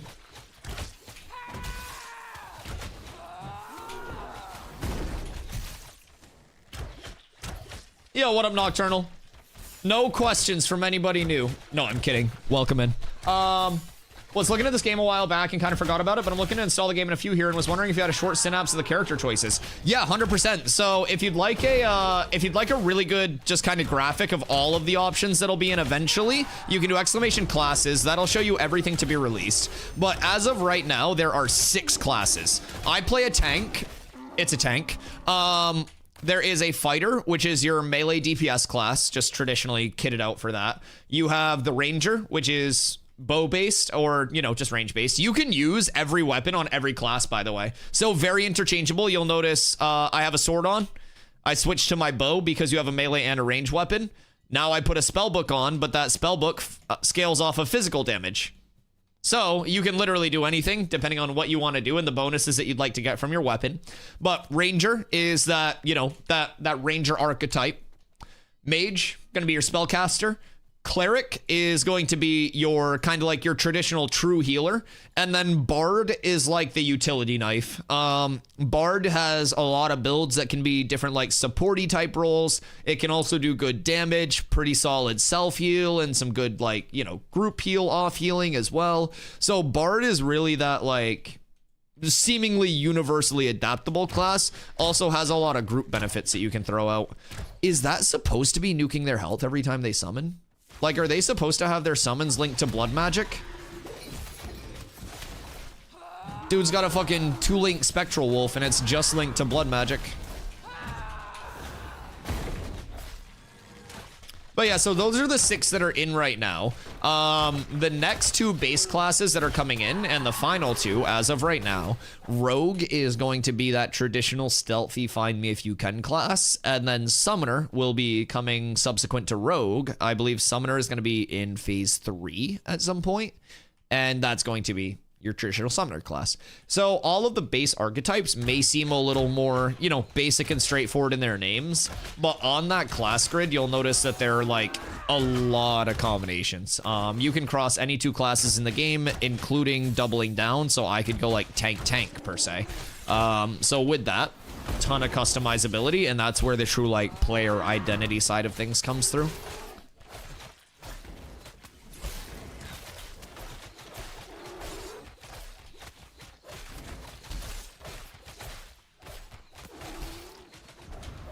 What the fuck? Why'd that cancel? I hate this.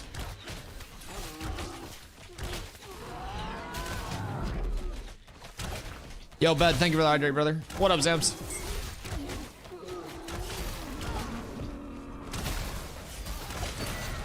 Are you able to change the subclasses whenever you're stuck with the subclass? Respecable with friction. So basically, like, you'll be able to change the secondary class, but not just like for free on the go whenever. There's going to be an input to the output of changing a class. So like as of right now, all of your respecs and stuff in the ability trees, weapon trees, like you can just freely respec across the board, right? I don't know if that's planning to stay with free ability respecs and stuff across the board, or if there's going to be an input for that as well at some point, or like friction to that system too. But what I've been told so far is respec secondary with friction, and then your first class is obviously going to be locked in because that's your base class.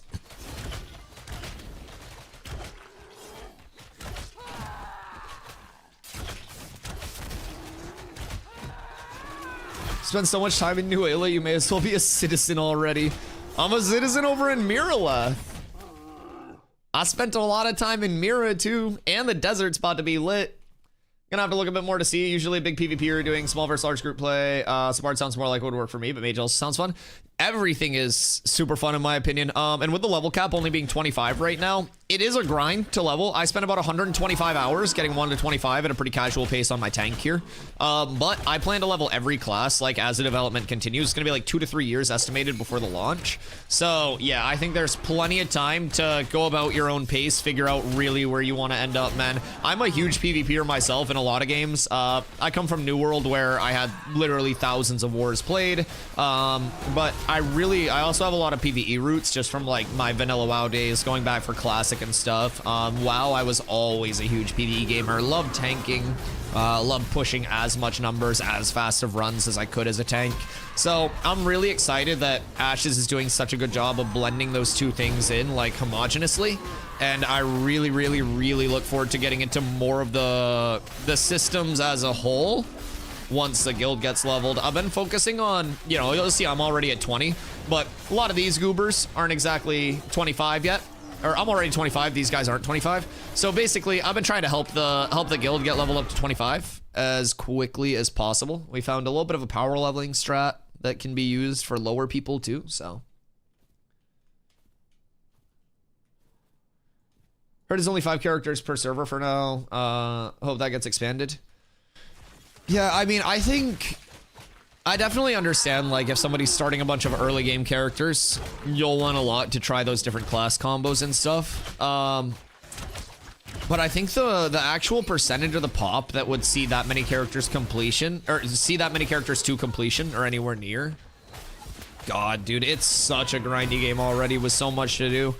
I definitely, yeah, with that many classes though, I could see that, but yeah, it's gonna take a long time to get to max level, and that's not even factoring in artisans or anything like that. I really think this game is such a well-formatted game in terms of players feeling like they have the entire world at their disposal to play how they want to. And hopefully, the players that want to have multiple classes and stuff, they're able to do that. And the players that just want to go crazy on one class, you can do that without ever feeling like you're hitting the wall. Yo, what up, Com? As a new player, should I sell Glint to buy gear? So selling Glint, if you're a new player, is going to be really nice because that's going to go into your gold, silver, copper. You can either buy gear with that, or you can just kind of save it up. And one thing that's really nice, say you just hit level 10, gear is broken up into level 1 requirement, level 10, and level 20 for the alpha, since you cap at level 25. So you can get level 10 gear that's closer to the level 20 breakpoint, right? As soon as you hit level 10. And so that can be like super powerful level 10 rules. I wouldn't necessarily spend all of your gold just instantly on gear or anything like that, right? You get a good amount of drops as long as you're farming in good areas, but it breaks down to what you want to do with it. Personally, I would sell all Glint early and just try to get that gold going. The other big usage for Glint is going to be if you want to do a caravan. So when you want to do a caravan, which is like that escort from like city to city, if you want to load that caravan up, you have to go to the hunting lodge in each town, and there you can trade raw Glint, not gold, silver, copper. So you have to have that like actual Glint. You can trade those for what are called commodities. You put the commodity on your caravan, escort the caravan place to place, and if you successfully do that, then you get a multiplicative reward on the commodity worth. Glint for taxes too? Yes, Glint for taxes too. Yup. So if you're curious about taxes, you can hit N, and that'll bring up how many tax receipts you have to do. And then you buy your tax receipts over by City Hall for Glint. Yep, good comm. Good fucking comm, chat. Love you guys. Yo, what up, Victoria? Sorry, this has been asked for. Oh, that's okay. No worries. No worries at all. Yeah, so this is in alpha phase 2 right now. So it is estimated to be like 2 to 3 years before launch. So we have alpha phase 2, alpha phase 3, and then we will roll into the beta. And then after the beta is complete, we'll hit the launch. How's the PvP and movement lag? Server consistency, input delay, stuff like that is phenomenal. Phenomenally low input delay. Server responsiveness is, in my opinion, like already A tier, and the thing that lags it out, that keeps it from S tier, is like large scale can get a little desyncy and laggy, like when you have like 400 people that are PvPing in a node like right next to each other for like a node war or something. But other than that, like PvP's been fun. Balance can be a little wonky because it's only half the level cap, so they're not hard balancing for this level cap, just have to redo it. So yeah. Yeah. Yo, what up, Dario? Is there a downtime on the servers? I got the feeling that $100 is a lot for an alpha. For sure. So right now, the servers are 5 days up, 2 days down. For Alpha 3, they go to a live service, so as close to 7 days as possible. But that $110 will also get you access to the current and future development phases all through launch. So it's not just like you pay the... you pay the $110 and it's just for Alpha 2. That gets you Alpha 2, Alpha 3, Beta, all the way through to launch. So it's a little bit more than just that like short access. But yeah, so as of right now, 5 days up, 2 days down, as close to live service starting in May as possible. There will still be like update time, maintenance time, stuff like that. So definitely be aware of that. And then from there, we'll just be trying to maintain that. Yeah, of course. Let me know if you have any other questions. More than happy to answer questions for you guys. Standard MMO PvP stuff. Yeah, literally. So I think one of the important things to realize with Ashes right now is it's an alpha. The things that we're looking at right now are not a complete polished game. It's a test of systems that will be collectively used as pieces of the finished game. But as of right now, it's simply a systems test that's very far ahead of probably where it should be. As someone who's played a lot of games that have launched in worse states than this game is currently in, it's impressive. So this is not a complete game. This is not all of the systems like cumulatively, but this is going to be like those core systems, making sure the actual core gameplay loop is phenomenal. And then they work on polishing through like, you know, visuals. They look at polishing through balance when the level cap is actually up. When classes have their full power kit, their secondary class to balance around, like that endgame gear scaling. I think if they balanced right now, it would turn into like a constant rebalancing issue as level caps increase, as power caps increase, right? So right now, like, you just gotta know what to expect, in my opinion, getting into an alpha. Like, you're probably gonna fall through some rocks into the world. The good news is that there's almost always a tunnel in the rock somewhere that you can get out of it. You're gonna have some wonky mobs that might be in a broken state. They might not hit back. Report the bugs as you find them. You just go here, report bug, description, category, details. They take all of their feedback very seriously. It could be something like, oh, this part of the world is broken, or it could be some just feedback, because they also want feedback so they can improve the game too. Yo, Fel, thank you for the follow. Like, they also want feedback points. So one thing I point out is I mob grind a lot. I like mob grinding. There are gonna be some people who really like questing. Questing is rudimentary. So, yo, Victoria, thank you for the follow. I appreciate you. Like, questing is rudimentary. It's going to be improved a lot over time. But for those that really like questing and really want questing to be good when the game launches, you can help out by questing in a knowingly bad state of questing. And it's not even bad, it's just less efficient than mob grinding. But like, you could provide both good and bad points of the questing. So say you do a group of like 5 quests and it takes you 4 hours because everything was so spread out and the mob drop rate on the objective was super low and the area was too contested and you couldn't find stuff. Like, you submit that feedback and they go, oh, well, we have, you know, 20 people saying that this group of quests is really bad. Let's look at this group of quests and see what we can fix. And the nice thing about it is this is a dev team that sees all of that feedback, cares about all of that feedback, because it's in a fucking alpha and because they're not a corporate dev team that's simply worried about bottom line. This entire game is a passion project at this point. Like, you've got developers who are passionate about it that have fought through a lot of adversity. The studio has grown a lot since development started.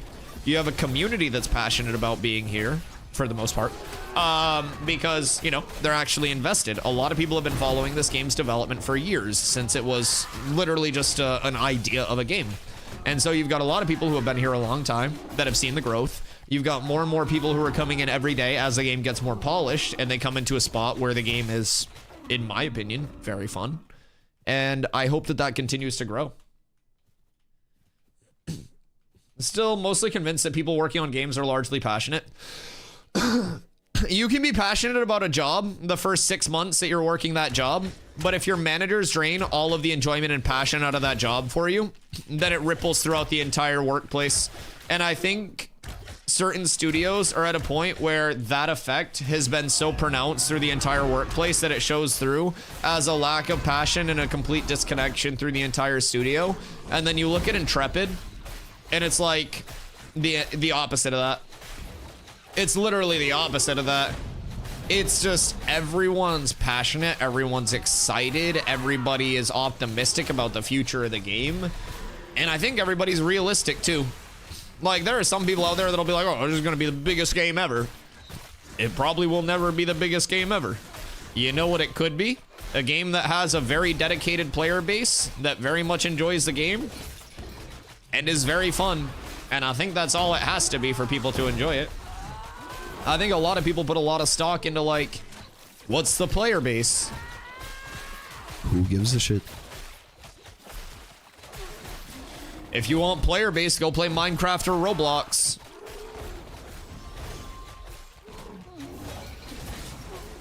I'ma keep it a buck. If you just want player base, those are your games, bucko. I care about fun games, not popular games. Or they just don't do anything and walk to a lounge room across the street and then lunch and back home. Sony had that problem. Wait, where people were just like going to lounge rooms and like smoking hookah and shit? Not every game needs to be Fortnite, but if my game isn't played by billions of players, then how will I ever win Game of the Year awards like Astrobot? We're a failure. Who cares if tens of to hundreds of thousands of people love my game? If it's not the most popular game ever, it's a failure and we're scrapping it. That's literally how Amazon Games thinks, by the way.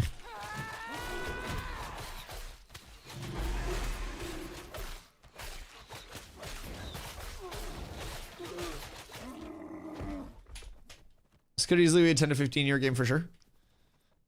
I mean, the thing about this game is that it's extremely hard to min-max anything too. Like, with the current systems, with the future systems, especially with everything being dynamic, like it's something as simple as the seasonal cycle across the world will impact mob spawns, resource availability, abilities themselves, monster resistance, attacks, behavior, ability sets, like everything.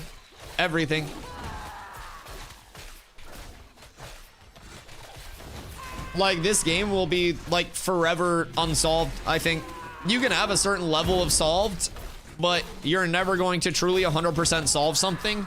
Like, for instance, I'm somebody who puts out, or put out in the past, like, New World build guides for my classes, right? People would come into chat and they'd be like, Dusty, tell me what to play. And I would tell them. I don't think that's going to be a thing. I can put out build overview and say, this is what I'm running, this is what I'm doing.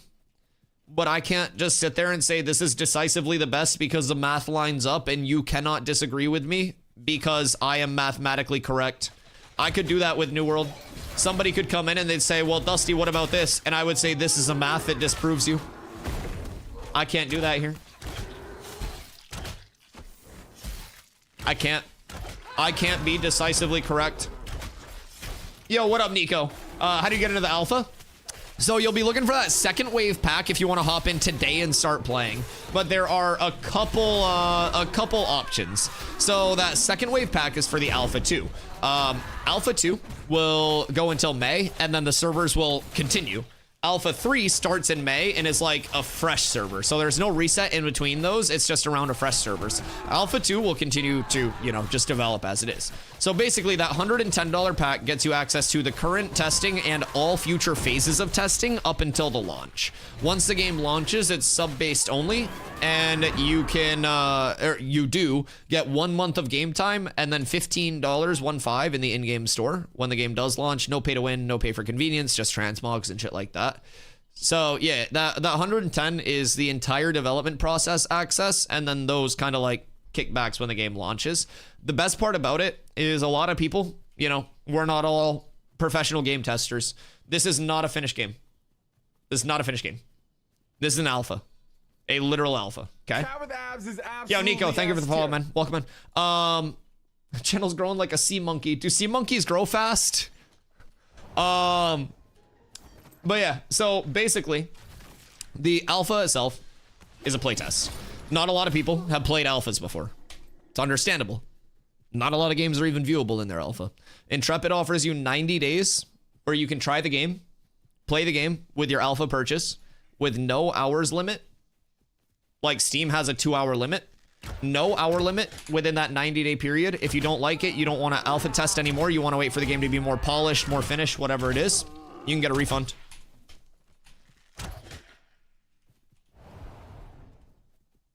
There's no catch.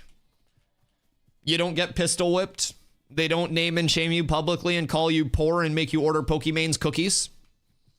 You can just get a fucking refund if you don't want to play the game. That's it. It's that simple. There are no fireworks or anything. Just a really good consumer protection policy. 90 days, no hours restriction.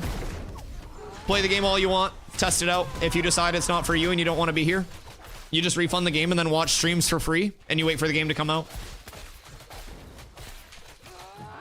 Yeah, that's it. Exclamation Ashes, if you guys like the content and you want to support the channel as well. I am a small streamer that streams daily. I've streamed 570 days in a row now. I have a very passionate community over here. I put in a ton of hours as well, but that link will get you my affiliate code, which when you create your account, that is a one-time opt-in that if you use that link when you make your account, it helps support the channel with all of your in-game purchases forever. So, if you think big ol' Steven has too much money already, support the little guy. Steven will still get money.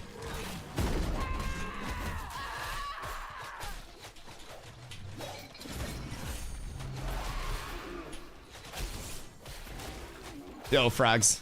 Thank you for the links, brother. Cat with abs is absolutely S tier. Yo, who took my tofu? Welcome in. Thank you for the follow. I appreciate you.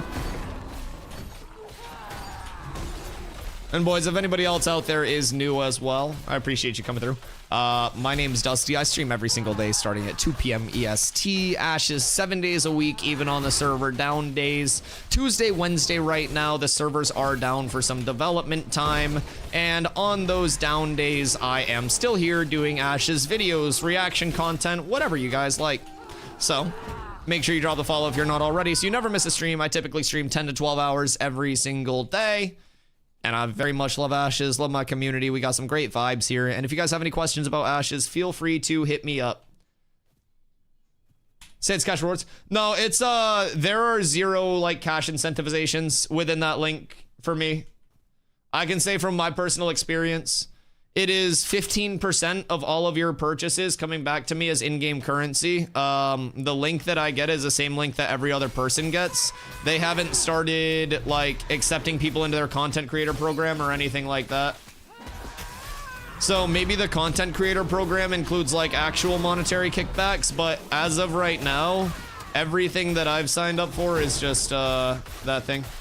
On Wiki, it says that after launch, it's cash rewards. Yeah, I don't know if that's just an unclear wording or anything, but the actual, like, I don't know, T&C, I guess, like terms and conditions or anything like that.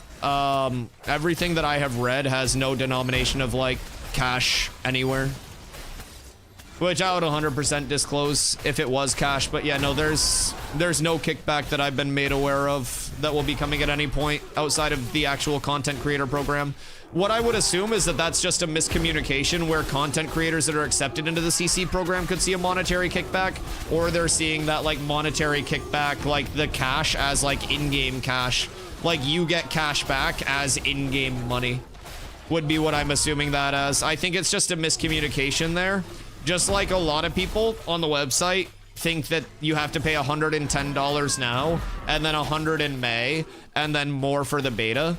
And we break it down and we're like, no, no, no, no, no. That's not how it goes. But yeah, as somebody right now who has, I don't know how many referrals I actually have, but, like, I have more than 0 referrals. There's no monetary kickback that's been discussed with me whatsoever. Yo, what up, Moolah? What it do? Are you playing New World tomorrow? Fuck no. No. That guy hits hard. Jesus Christ, what the fuck? We gotta get the damage boys up. Yeah, no, New World's cooked. Those patch notes today were horrendous, brother. New World continues to ignore the issues that are its terrible core gameplay loop. Keep in mind, Moolah, I want you to realize the Ashes servers are not even up tomorrow. And I'm just gonna sit here doing Ashes, like, React content instead of playing New World tomorrow. I'm gonna sit here in a directory where the game's not even live instead of going back to play New World because New World's that bad. Yeah, 7,000 plus hours, and I can sit here and say that now. I've opened my eyes.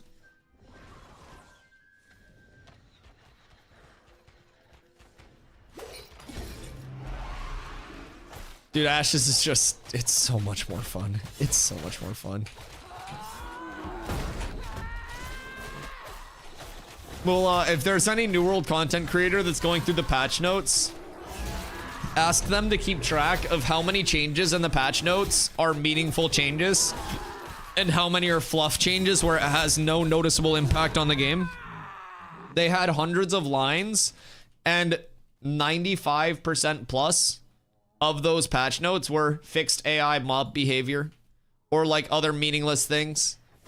Like, you have a 3-year-old game with a broken core gameplay loop where less than 5% of your player base is reaching your endgame PvE or PvP content. And it's like, what y'all doing? What y'all do? Oh, why you adding VFX stuff when your entire game's broken, dog? Yo, what up, Kim Jong? The grind is fucking amazing today, brother. I appreciate you coming through. How are you doing today? Are you playing a tank? Yes, I am indeed playing a tank. So very simply put, the tank base class is called tank. Yo, Darlo, thank you for, or Dario, thank you for the follow. I appreciate you. But yeah, so if you want to see the full classes and what the crosses will be, you can do exclamation classes for a handy grid on all of those bad boys. So what we have here is the tank base class. We are built around a lot of base mitigation, a lot of interaction with maximum health. And one thing that's really cool about tank in this game, in particular for me, what up, Crit? Hope you're having a great day. I love that tank threat generation is not entirely based on damage output. So a lot of games, your damage output is just, you know, multiplicatively scaled into your threat gen. So even as a tank, you're focusing on a pump rotation, a pump rotation, a pump rotation. One thing that's cool is intimidating aura here is like an aura that pulses every half second. So 2 pulses a second, but generates threat equal to 30% of your maximum health every tick. So twice a second, 60% of your max health per second as threat gen. So we have the plus like threat gen scaling on this stuff for our damaging abilities, but our entire like threat scaling comes from maximum health intertwined with intimidating aura and that unique scaling of intim aura. Then we look into group support. I pop Indomitable Spirit, which is a 1-minute cooldown, gives me 30% max HP and 30% healing received. So that ends up giving me more threat gen there. But on top of that, you'll notice my Shift R is an absorption field. I throw that down, they get a shield. Any ally that goes into the absorption field gets a shield. That shield is equivalent to 20% of my max health. You're seeing how this goes. So now I give the entire group 20% of my max health as a shield. Then on top of that, I have Intercept. I can go and self-cast it, or I can do this. Another shield based on my max health. I have Shake It Off, which restores... Oh, hold on. My mom's calling, 1 sec.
Sorry, guys, my mom called. 1 sec.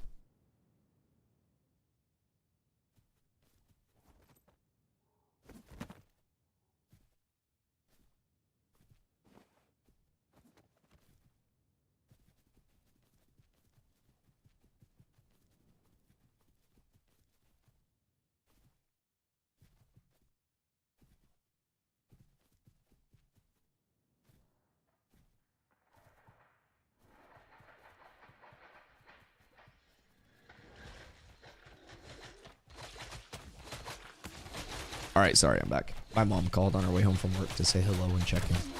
So a call that we do not ignore. But I'm back. Okay. So where was I? Where was I?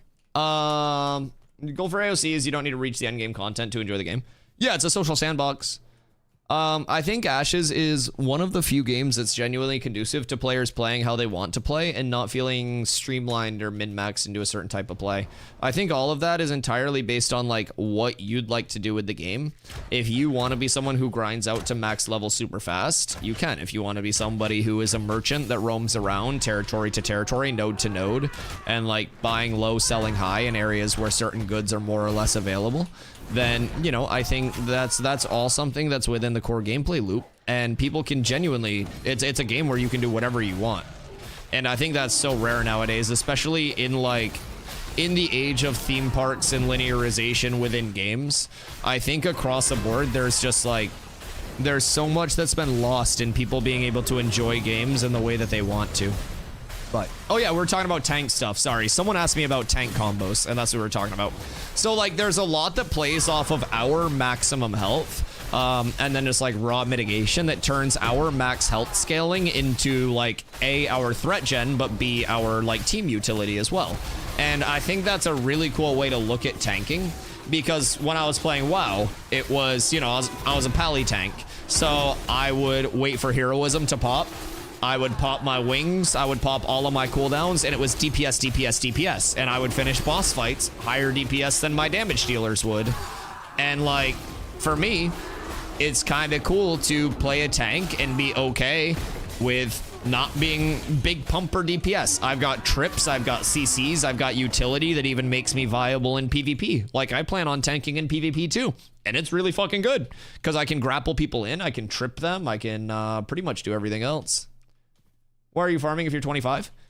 Because I have a lot of people that I'm playing the game with that are not 25. So I'm not in a rush in an alpha to just like streamline the entire process and get all heroic gear as quickly as I can or anything like that. I'm enjoying going back and helping other people that I'm playing with level and stuff. That's a lot of what I've been doing the past few days. So I worked out power leveling tech where I can level lower level people outside of the group by tanking for them. Right now we just have me, Kando, and Gauchi on, so they're 20 and 22. So we're just kind of over here 3-manning some mobs, nice little chill XP grind. Might pop over to the desert or something when we get more people. But honestly, been a nice little glint farm here too, if we're being completely honest. Oh god.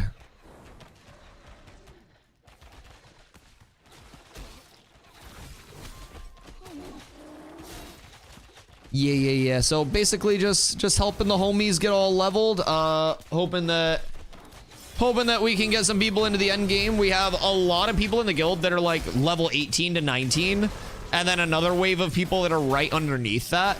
So with these next two waves, it's gonna get the entire guild into like end game farming together. So that way, instead of like pub this, pub that, you know, waiting for everything to happen, I'm able to just be like, all right, Discord, guild, we're going over to Carfin, raid group, get up, we got 30 people, right?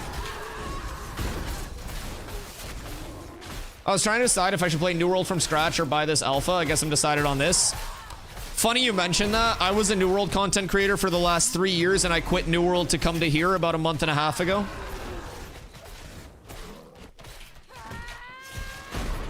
I would recommend staying as far away from New World as you possibly can. I have 7,000 plus hours in that game, and I was one of the top 3 NA content creators for that game. I would highly avoid touching that game.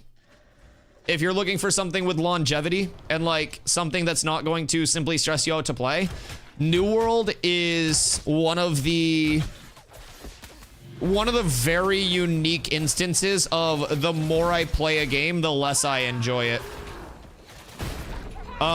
New World, if you were just a brand new player that's leveling and it's your first time on the world, it's a pretty game. The game sounds good. It hits the ground running with the action-y combat. But the second you try to like get into the end game or anything like that, like once you're done the 12-hour linear main story quest progression and you hit 65, by the way, yes, it's like 12 hours to max level. You run out of stuff to do so quickly. Is there something like an auction house WoW type thing? Yeah, so every node or like every territory has its town. And in those towns, there's a player market. Now, players can manually list stuff and you do like keyword searches. It's still a rudimentary system. They're going to be refining it. But the cool thing about the player market is it's not all linked up. It's not global. So in Jova, I could have a player market that's listing things that don't drop in Jova, right? And then over in the desert, I could start a player market in the desert and I could have a bunch of like materials that don't get farmed in the desert. So those would potentially sell for more there. And you can have multiple player markets. You can list a bunch of shit at your player markets, buy, sell over there. So yeah. And that's one of the things it's still early because it's alpha. So that'll be refined and improved on. Really appreciate the info. Dude, I appreciate the questions. Cause I always say, like, with most streams, not everybody is talking. There are a lot of people that just lurk in streams and try to get the info that way. So if there's ever a question, you're probably not the only person that's wondering it, and you could help somebody else get the answers that they need to. And I never mind answering questions. I never mind. Yo, what up, crows? Changes to crafting and desert update. Is the one is the one next week gonna hit the tropics as well? Are you a crafter? When it's rewarded, I like crafting. WoW, I always had my crafting maxed because it was rewarded. New World, I just had other people craft for me because there was no reward to crafting. I didn't craft shit in New World. All of my WoW characters were max professions. If the crafting system's good, I'll go. Yo, Nico, thank you for the prime, man. So this is kind of the thing about me that's really peculiar. A lot of people will be like, oh, Dusty, like, what, are you a PvEer or a PvPer? And I'm like, well, both. I was a top war player in New World. I was a 99 parser in WoW my entire time playing WoW. I also like crafting. I also like community-based stuff where I'm not sweating. I also like a pretty world that I can just run around and interact with. And I'm not like a type of gamer. I'm just a gamer. I like fun shit. If crafting's fun, I'll do it. If gathering is fun, I'll do it. If combat's fun, I'll do it. If me flopping out my cock and helicoptering it around on stream is fun, I'll probably do it. But unfortunately, I have a small dick, so I'm not gonna do that. So, you know, there are a lot of things where it's just like, if it's enjoyable, shit, I'll play it in a game. I'm not like, ew, PvE, what the fuck? I have a reputation to uphold. Oh my god. I have fun in games. Microprop? Yeah, you know those like the little like handheld fans that were just like the tiny fan with like the plastic blades that had the wrist strap and stuff that you would have when you were a kid?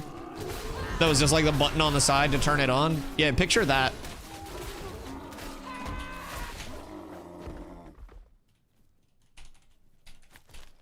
Spin around like a top. Oh god. That's a book. Patch notes in New World are decent. No, they're not. There are 4 major changes in the entire New World patch notes. Tell me 5 things that are decent within the patch notes and I'll deconstruct everything that you're saying, because even their update to like M3s, which are the hardest form of dungeons, is a terrible change. Because with M3s, they said that you were going to be able to get the highest gear score gear out of those. And then they said, oh, by the way, keep in mind, dungeons are supposed to be a precursor to endgame raids. The Hive of the Gorgon, which is their endgame raid that's the most fun to do, is a once weekly loot table. If you clear it more than once a week, you don't get any more drops, okay? To craft 725, the max gear score gear out of mutations, you have to have materials that come from the raid. M3s are harder than Hive.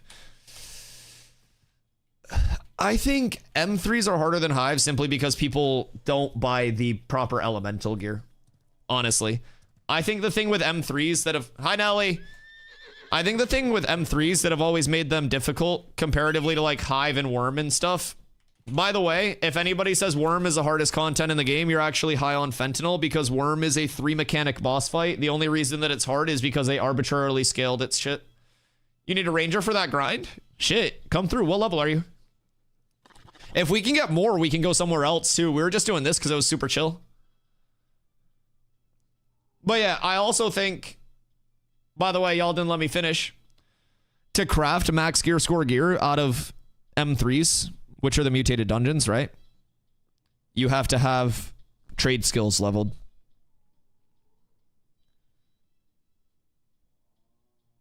So now they're forcing extra gameplay loops and arbitrarily linearizing stuff. On top of that, Gorgon is a once weekly loot pool. If you run it more than once a week, you don't get any drops from your secondary, tertiary, or anything after that, right? And they're like, oh, this crafting mat that you need is a daily drop. Why would you do daily content and not get loot except for one crafting material? You're not going to. / invite wayward wanderer. Oh wait, Kando's the leader. That makes sense. Yo, ski to the east to the Aljerski. It's not a good season start patch, but at least I don't know one. In all fairness, though, this is kind of my issue with it, Tarvo.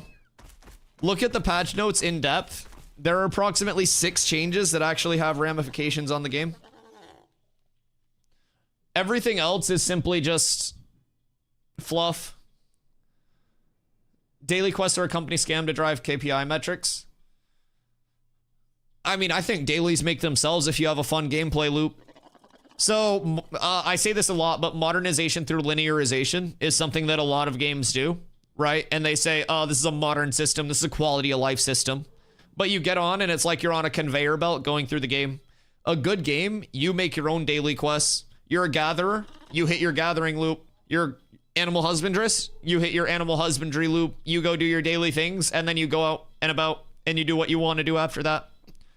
A good game doesn't feel like a job. A good game feels like a game. And I think this game feels like a game.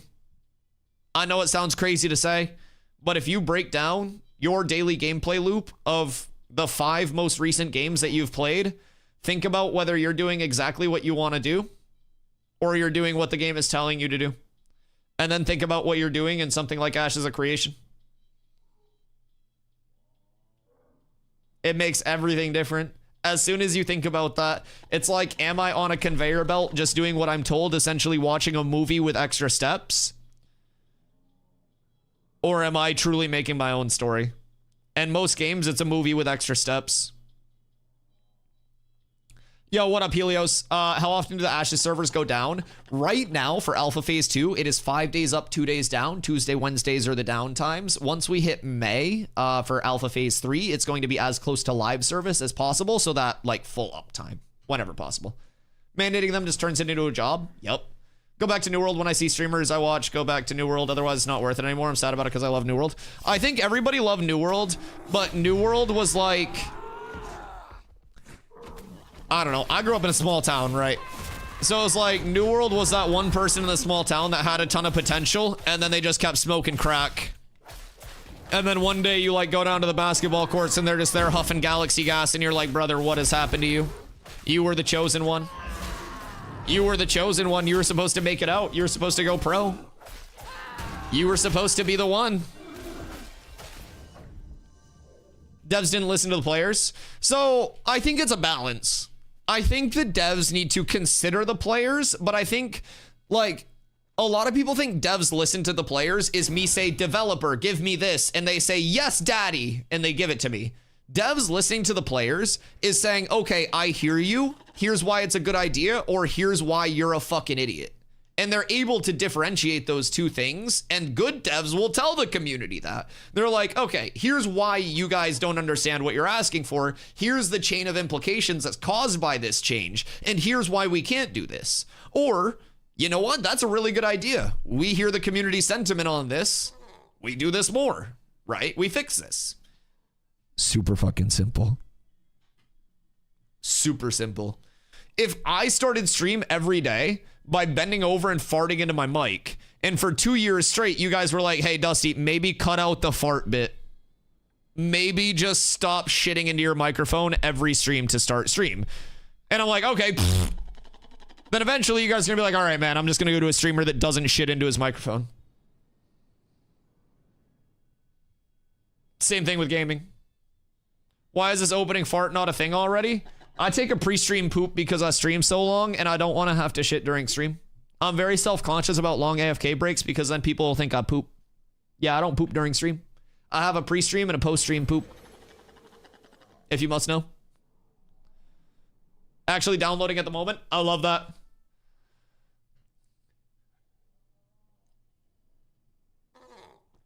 Another big thing is if devs play their game.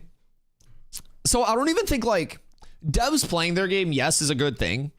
But in my opinion, devs aren't meant to be like good at the game. Devs are meant to like make a good game, right? I think like devs playing their game is a bonus. And I think we're extremely fortunate to have devs with Intrepid who love the game as much as the players do, in some cases more, right? I think that match of passion from the devs to everybody involved is really good. But I don't necessarily think it's like a set in stone, like cut dry, oh yeah, if you don't play the game, you're an uninvolved dev. I think like it's nice to have. I don't think every single dev has to do it, but it is really, really, really, really, really nice to have that like level of involvement from the community team up top. The community team plays, the devs play, Steven fucking plays incognito trying to join different guilds and stuff. Like, it's insane. It's actually wacky.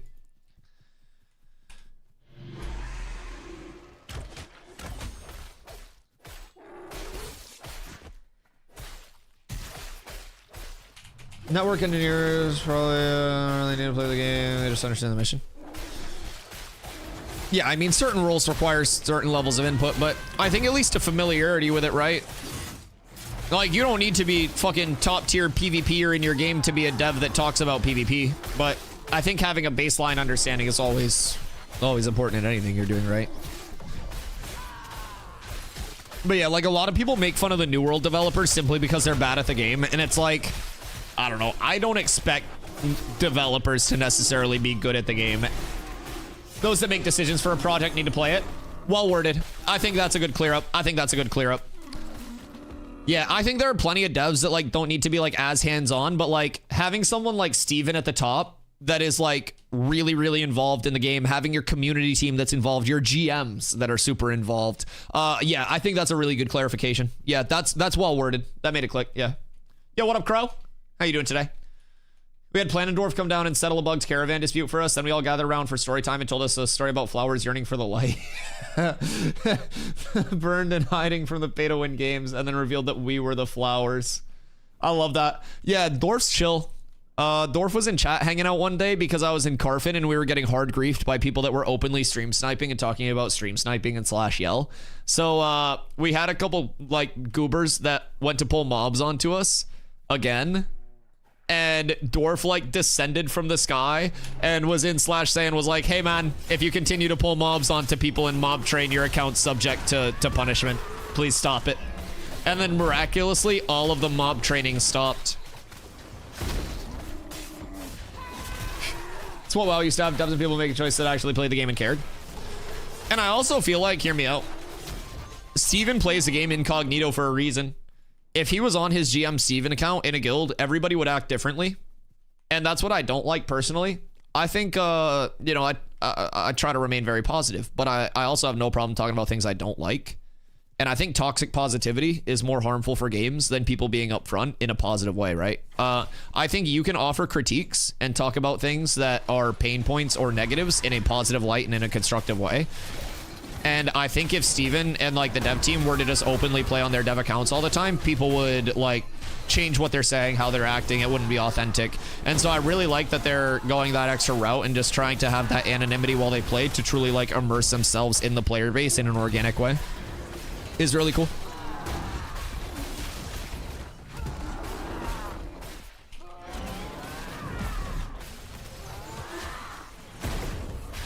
I missed my trip.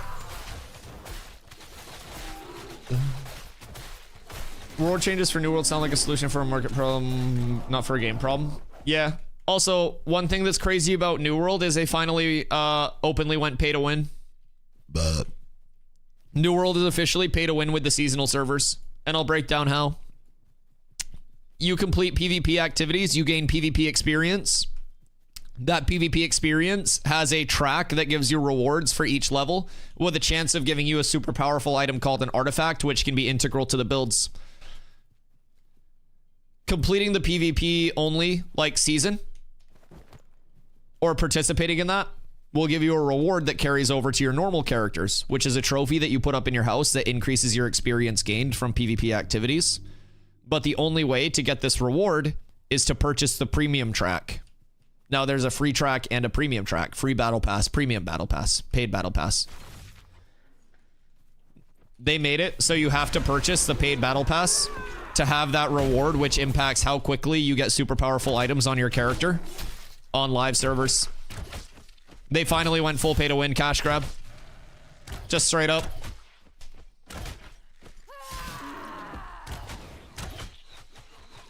They did it. That's shady. Yup. You get a legitimate reward that benefits your character on live servers for paying for a premium like feature on a PvP server. Yup. Imagine they start doing stuff like that every single season, where every seasonal server just mandates you have to buy the premium battle pass to get a reward on your live server, and then 5 seasons go by and you have people with absolutely juiced characters because of the rewards. They went pay to win. Yo, just on TSB, coming in with a fucking T1. Much love, I appreciate you. Thank you so much for that. Yeah, it's crazy. It's crazy to me though. The actual, just the full like nonchalant out there pay to win. Legitimate like gameplay loop impacting rewards for paying money. How the mighty have fallen. Good morning, Ball. How you doing today, my friend? This will be the penultimate or final seasonal server. The first and last. I don't know, dude. I don't know. So personally, I think that their goal is to try to build hype around seasonal servers instead of their live concurrent servers. Thanks for the streams, Love Late Ranger, because of you. Yo, I love that. I love that, man. I hope you've been having a lot of fun. If you're over on Vira, let us know and we can get you a guild invite whenever you're ready. I feel like this music is like bards playing songs in 14. It's bardcore. Yeah, if you like the playlist, exclamation bardcore, it is my favorite MMO playlist ever, but it's just a bunch of different like songs that are remixed with like bard period instruments. It's so good. It's my favorite, just like day-to-day chill music, because it's awesome background music. It's DMCA friendly, so I don't get copyright striked. And everyone's always like, oh, does this happen to be in-game music? And then they'll hear something like, I don't know, let's see what's in the queue. Bohemian Rhapsody is coming up in 3 songs. So people hear something like that and they're like, what? What the fuck? Yeah, it's always super funny. Daily reminder, by the way.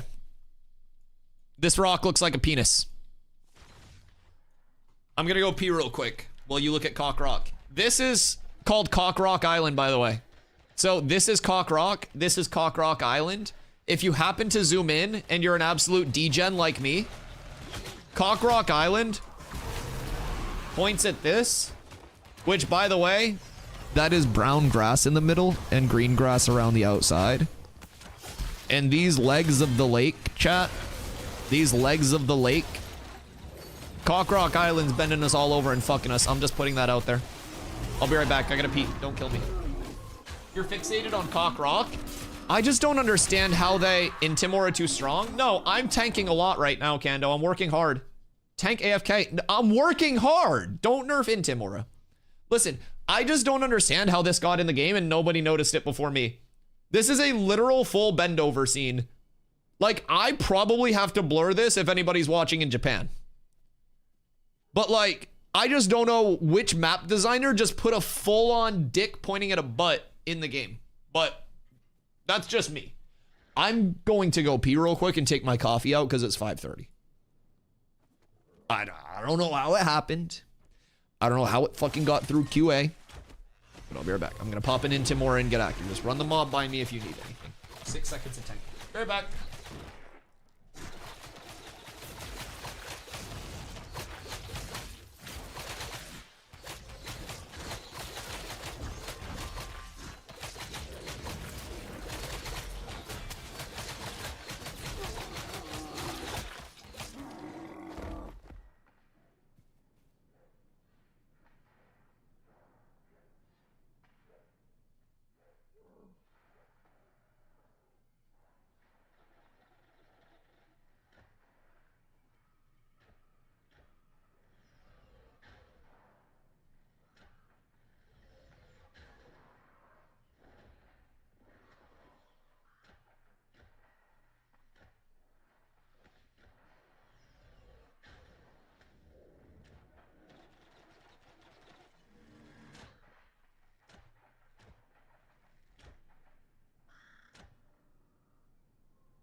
We're ready to go.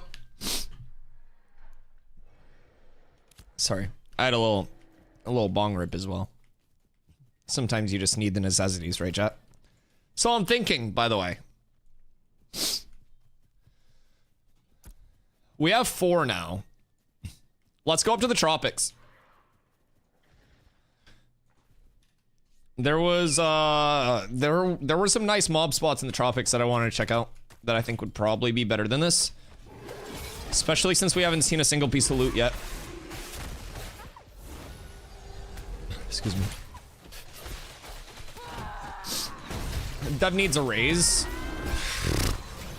Something tells me that Dev already got a raise, bro. Based on the girth of this rock. Yeah, there's that is entirely cock rock.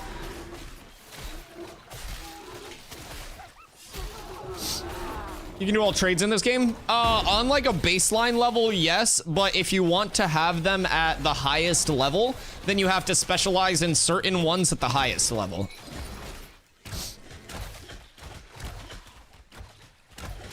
Bug report it. I'll just show Steven next time he comes in.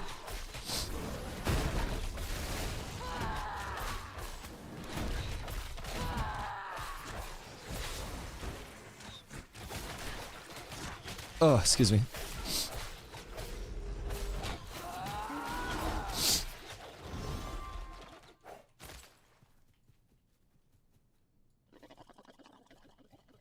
This must survive to release. Yeah, it's just our thing. It's just our thing, chat. But yeah, that's cock rock. Can I delete the gateway medallion?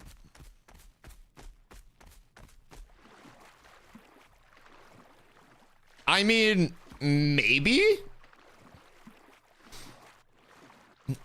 It just says that you get lawful entry into Vera.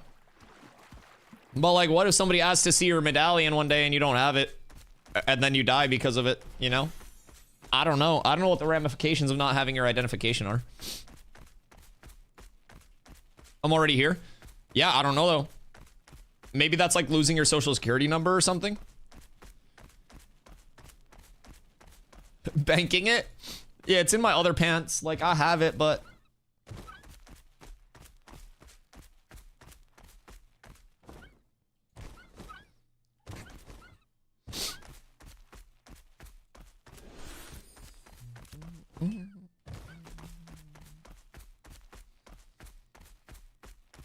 So what would you use a legendary Bork carcass for? Is that to get like leather from the Bork?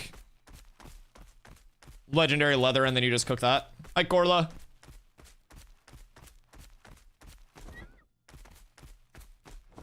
Oh, the hammer? It is a crystallized blood hammer. It drops from Carfin. So, excuse me. Hammers have a good amount of fizz power, but a bit slower of an attack speed, so. Sorry, I just smoked. Animal fat for high tier armor smithing. Oh, okay. Got it. All tickets bought. We're going 1,000%. Huge. Everybody bought their tickets?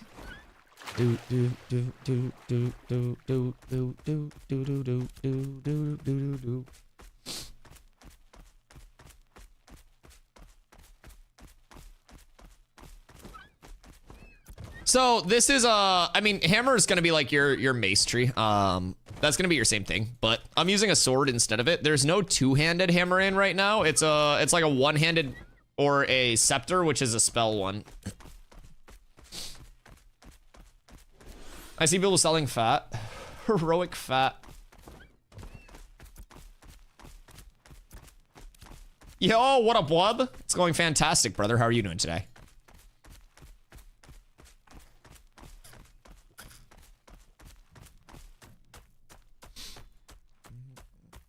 Not bad. I love to hear it. I'd love to hear it. It's been a great day in Vera so far.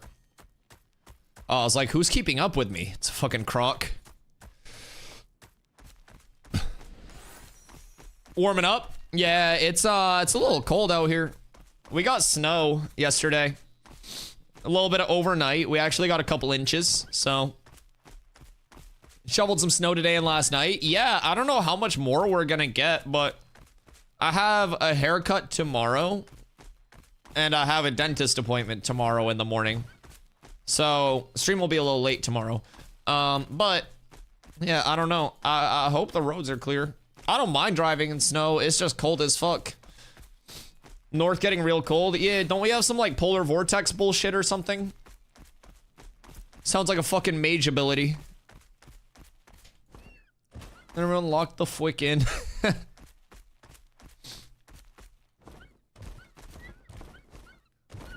Eagles. Going down to single digits here tonight. Bro. Maine has been so fucking bipolar. It was 6 degrees earlier this week. It was 50 degrees earlier this week. It was 30 degrees today, and it's now 12 degrees. It's just, bro, it's like the weather cycle is going through fucking menopause or something. Like when I had COVID, I was having hot flashes. What? Well, oh, because we're in the node cork. Super bipolar here too. Yesterday was 74, today was 64. Oh my god, how are you guys dealing with those swings? God, your poor grid. But in Wisconsin, closing schools due to cold. Jesus Christ. Minus 20. Like before wind chill or after? Yeah, I'm definitely not like walking anywhere tomorrow. Before? Nah, that's like apocalyptic. It's 5 degrees Fahrenheit where I'm at. What the fuck? Yeah, bro, I'm in Maine, so it's like 12 here. And it's only getting colder.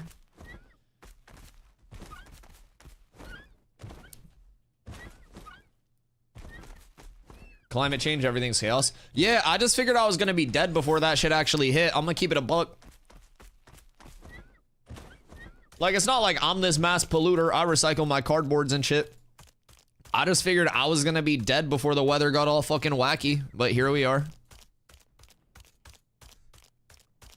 That's what we hope. Most of us did. Yep. We'll take an extra bong rip for it.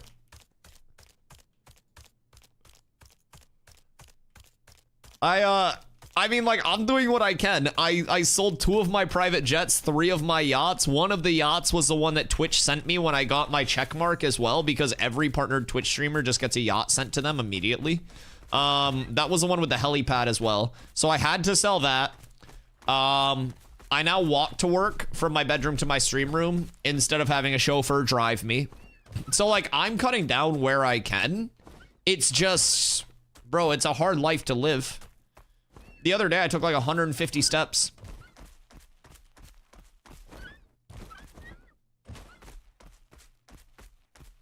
You're so admirable, so brave.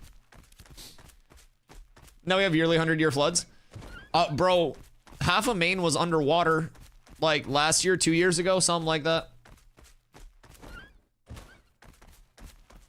Is it true that Diddy invites you to his party once you get partnered? I think that might have been like before they changed the partnership stuff. Personally, that might have been a before me thing.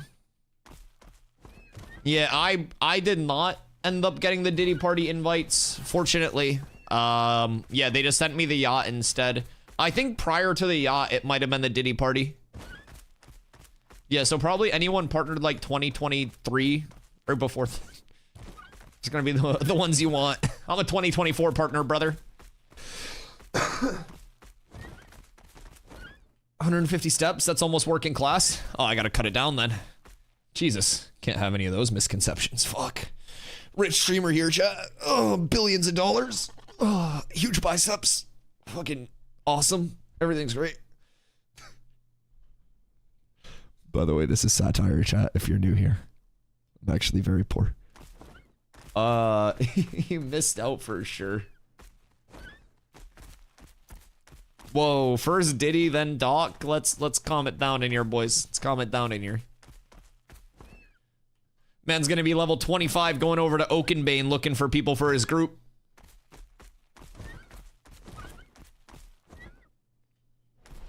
Now off we go.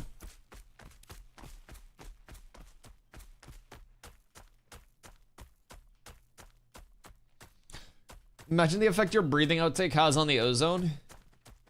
Shit, especially with my big dumb mouth breathing ass.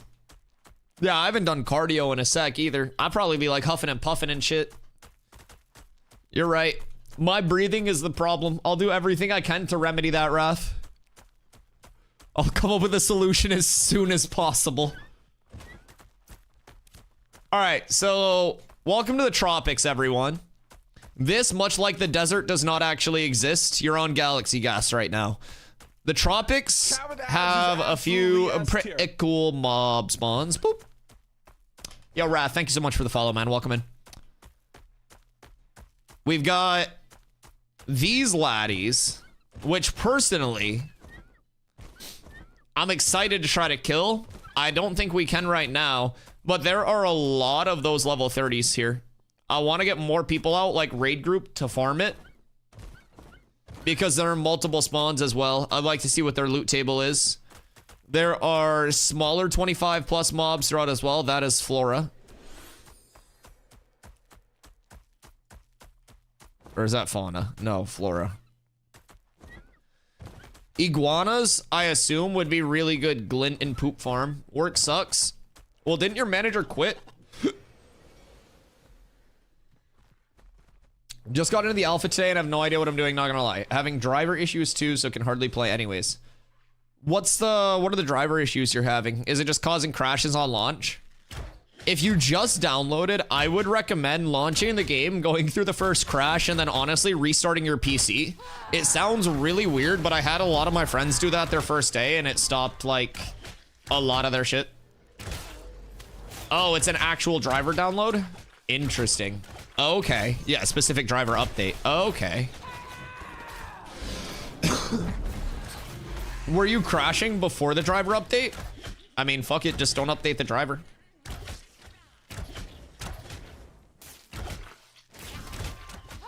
My manager quit last week after a 3-week vacation. Haha. That fucking sucks. Damn, the 3-week vacay into the quit. Do you think did they even give notice or nah?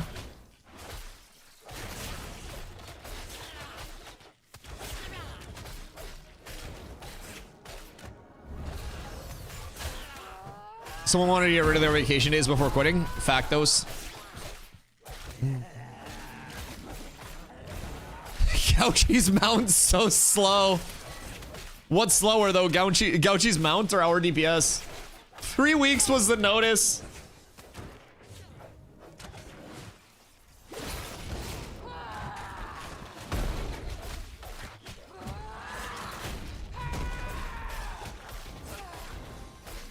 No crashes, but it's gonna pop up telling me my driver's outdated. Finding this game is super needy graphics wise. I play on a 4060 and can only play on medium. Personally, I'm a frames over like graphics look person. Optimization will come in the future. They have UE5 at their disposal, like Unreal Engine 5, and UE5 can be extremely optimized. So I would say that that is probably going to come like in future updates. So I wouldn't lean too far into that for now. I think there are also reductions in certain settings that can be really beneficial. View distance being one of the main ones, just because of what you've got to render. Particle density, another one. Shadows are, in my opinion, the devil. So those 3 on low, if you are having issues, in my opinion, can be 3 of the most impactful things for your FPS in any game.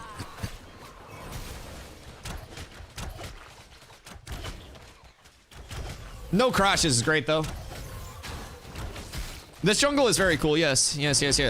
There are a lot of cool spots too. There are fire elementals here. A lot of different LE spawns. Excuse me. Oh, one good thing as well about Maine, as it continues to get colder and warmer and colder and warmer, is it fucking destroys my allergies. Oh my god, that was supposed to be a trip.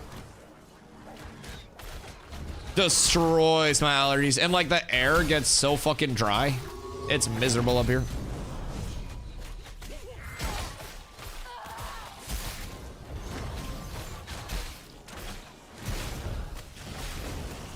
Whoops.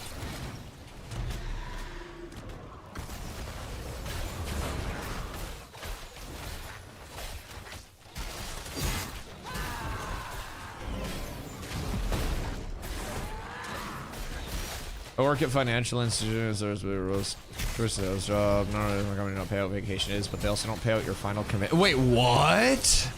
You don't get your final commission check if you leave?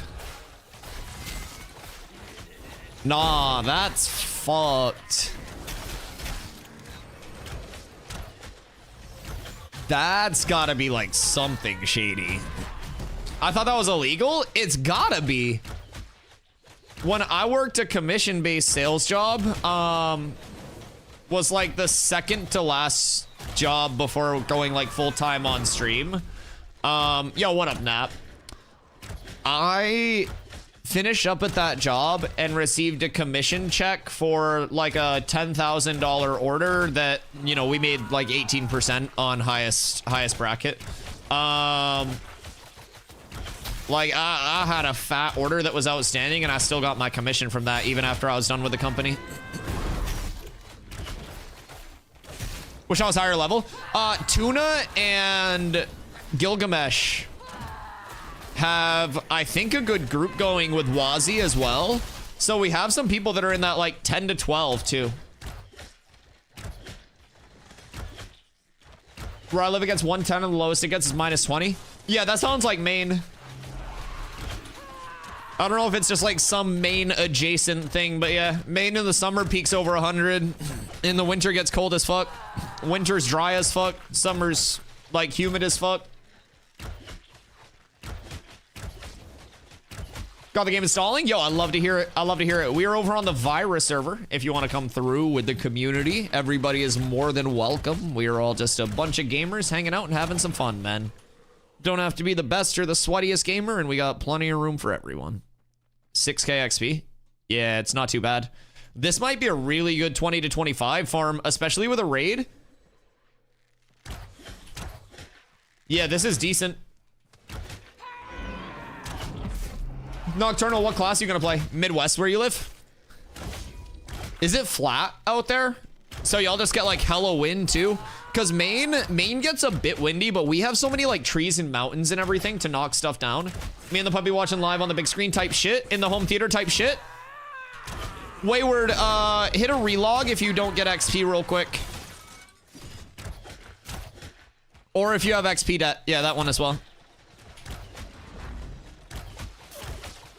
Yo, by the way, mobs with double daggers, check it out. Thing in Bard, but what role is lacking from current group and guild that's needed? Everything will be needed. So whatever you end up wanting to play, we basically, it's like a strength in numbers game with a lot of things. For example, we want to start being able to do guild caravans routinely, like on a daily basis. Caravans, you put commodities on them that you purchase with glint. So you spend glint, buy commodities, put the commodities on your caravan, and then escort the caravan from like town to town. The further you escort it, the more like multiplicative reward you get. So we want to get to the point where we can start up a bunch of like caravans together and also have a bunch of people that are escorting the caravans so we can just like ensure their safety across the board. So it's a lot of that, like, you know, just strength in numbers, people playing what they want and having fun. And the biggest thing is that people show up to play, right?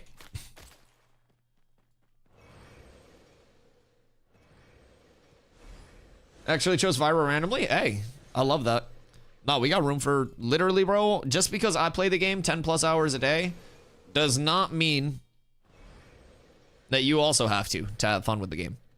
The good news is, even if you're super busy and you can't play 10 hours a day, I stream on Twitch. I stream on YouTube. We put out daily shorts. We got long form content. All my VODs are on YouTube. So it's like, you miss a stream, you want to hang out during the day, pull the stream up, pull a VOD up, pull up some short form, pull up some long form. We always got ashes. I'm always here. And we are always hanging out, man. You know where Quick Teddy is? I think it's... Oh, fuck. Was it... That's going to be 3. I feel like that was one of the ones that was like right over here, no? No, I still have that quest. I wanted to say it was like right in the middle there, but I might be tripping. I don't want to see... Excuse me. I don't want to see like how hard these guys hit, but I kind of want to see how hard these guys hit. You know what I mean? Do you think we try it? It's got half a milli XP.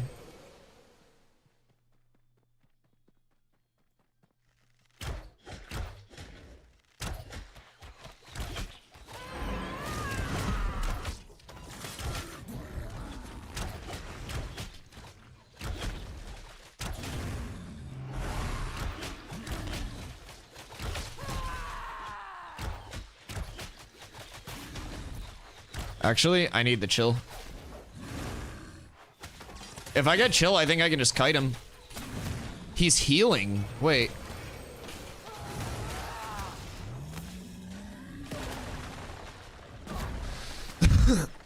He heals more damage than we can do. Okay. I've had enough of that.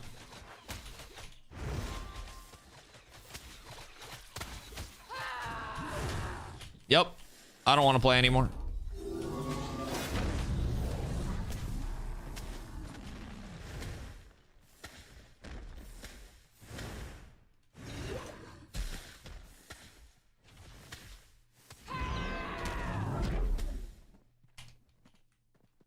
Oh god, I'm aggroing more shit. Okay, at least it's just an iguana. Alright, we're good. Yeah, so we're not gonna fuck with those right now.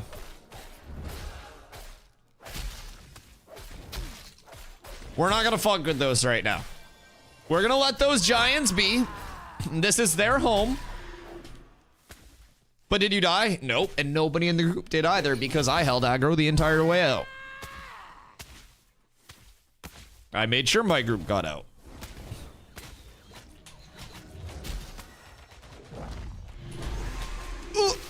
No. I didn't get back in time. I'm sorry. I'm a failure. I also, keep in mind, just small things. In the middle of that fight, I switched to my book because book has a chill on it, which is something that we don't have in the group because we don't have a mage. Chill is a 50% slow that can also scale with snares. So I switched to my book. So in an ideal scenario, I would have been putting chill on him. Now, I don't think he could be slowed or anything, so that was unfortunate. But small things like that can be a reason to keep like multiple books on you and stuff. Or sorry, multiple weapons on you. A bow, a book, little changes here and there for different status effects based on your group. I don't think the melee weapon matters a ton per se, but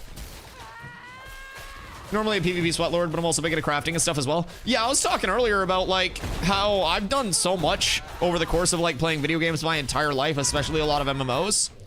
It's like I'll sweat at PvE, I sweat at PvP, I sweat at crafting. I do everything. Like if a game has something that's fun, then I'm gonna do it. It's very simple. I'm not worried about like what the game mode is. I'm just worried about if I'm enjoying my time. No, mage. Oh, we need more of everything, man. Mages are great DPS. We need more mages, more rangers, more fighters, more clerics, more bards, pretty much everything. Especially once we get into raid content. Raids are 5 groups of 8 people. So we'll always end up needing more and more and more.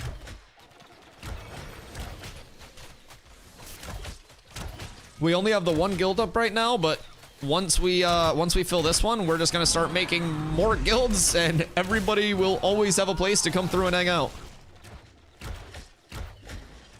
Also, if you guys are trying to join up with the guild, make sure you do !socials or head over to discord.gg/DustyY, and that is where like the guild Discord and everything is all set up for you guys. Come to me. So this guy has a threat drop and just like fucking stabs randomly. Is it based on proximity? Hold on. Kando, come stand by this guy for a second.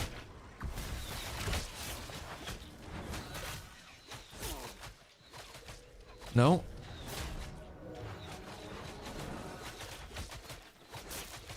No, not proximity. Weird, what causes his threat drop then?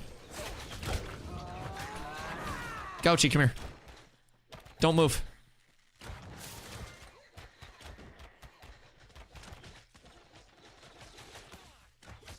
It's far reach. Right, I just don't know what causes him to like switch like that.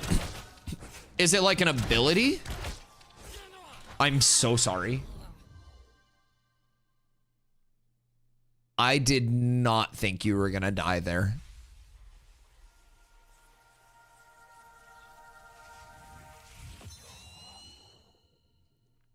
I just had every single one of my cooldowns up. I want you to know. That is my bad. That is my bad. There is a lot I could have done there. I might have just watched you die. Not sure what causes the threat drop. Neither am I. But dude, I could have tripped that shit or done anything. I wanted to see what would happen. I was just like, I'm trying to see what the mechanic of this threat drop is so I can learn these mobs. Because I can only assume these mobs become more and more relevant as progression happens. Because like the level cap's 25 right now, yes, but when it goes to 30, this like becomes par as well as the level 30 mobs in the desert. That's what happens, Death. Not for me. Seems like those are good glint farm. There are elementals too. I want to do these.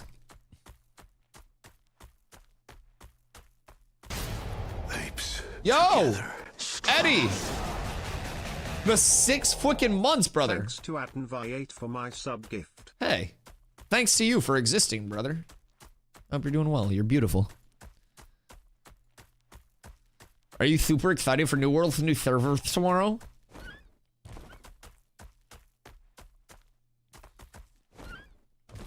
You got grit back? Yeah. Thanks for noticing. Yeah, I've had it. Never left.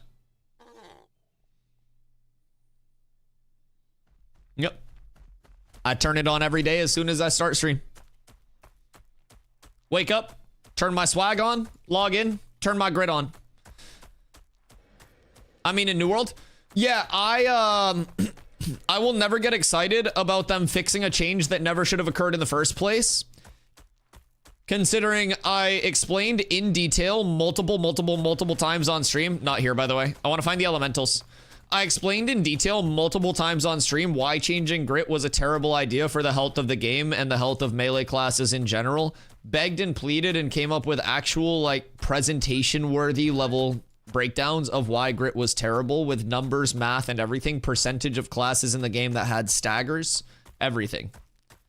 They still took it out only to put it back in the game 1 season later instead of just admitting Dusty Y knows more about melee balancing in New World than the developers do. And as a result, they continue to ignore their content creators in their community, and they continue to do things like this, where they take a perk entirely out of the game or a game mechanic entirely out of the game, only to add it back the very next season because they knew they were wrong. Keep in mind, if they added it back the very next season, why wouldn't they just repeal the change and say, hey, we fucked up? Why are the AGS devs pirate softwaring us? Why can't they just say, hey, we fucked up and have no idea what balance is? Sorry, we need to listen to our community more. As a result, they lost their entire community, me included. I said very, very openly, the only way that I go back for season 7 is if AGS pays me, and AGS isn't gonna pay me. So I'm not going back. I'm not gonna play that. I'm not gonna play the seasonal servers. It's that simple.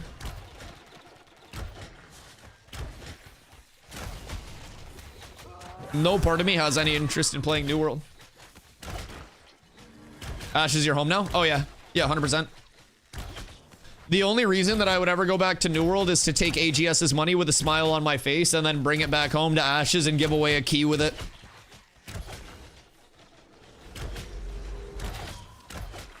That's what I would do with AGS's money.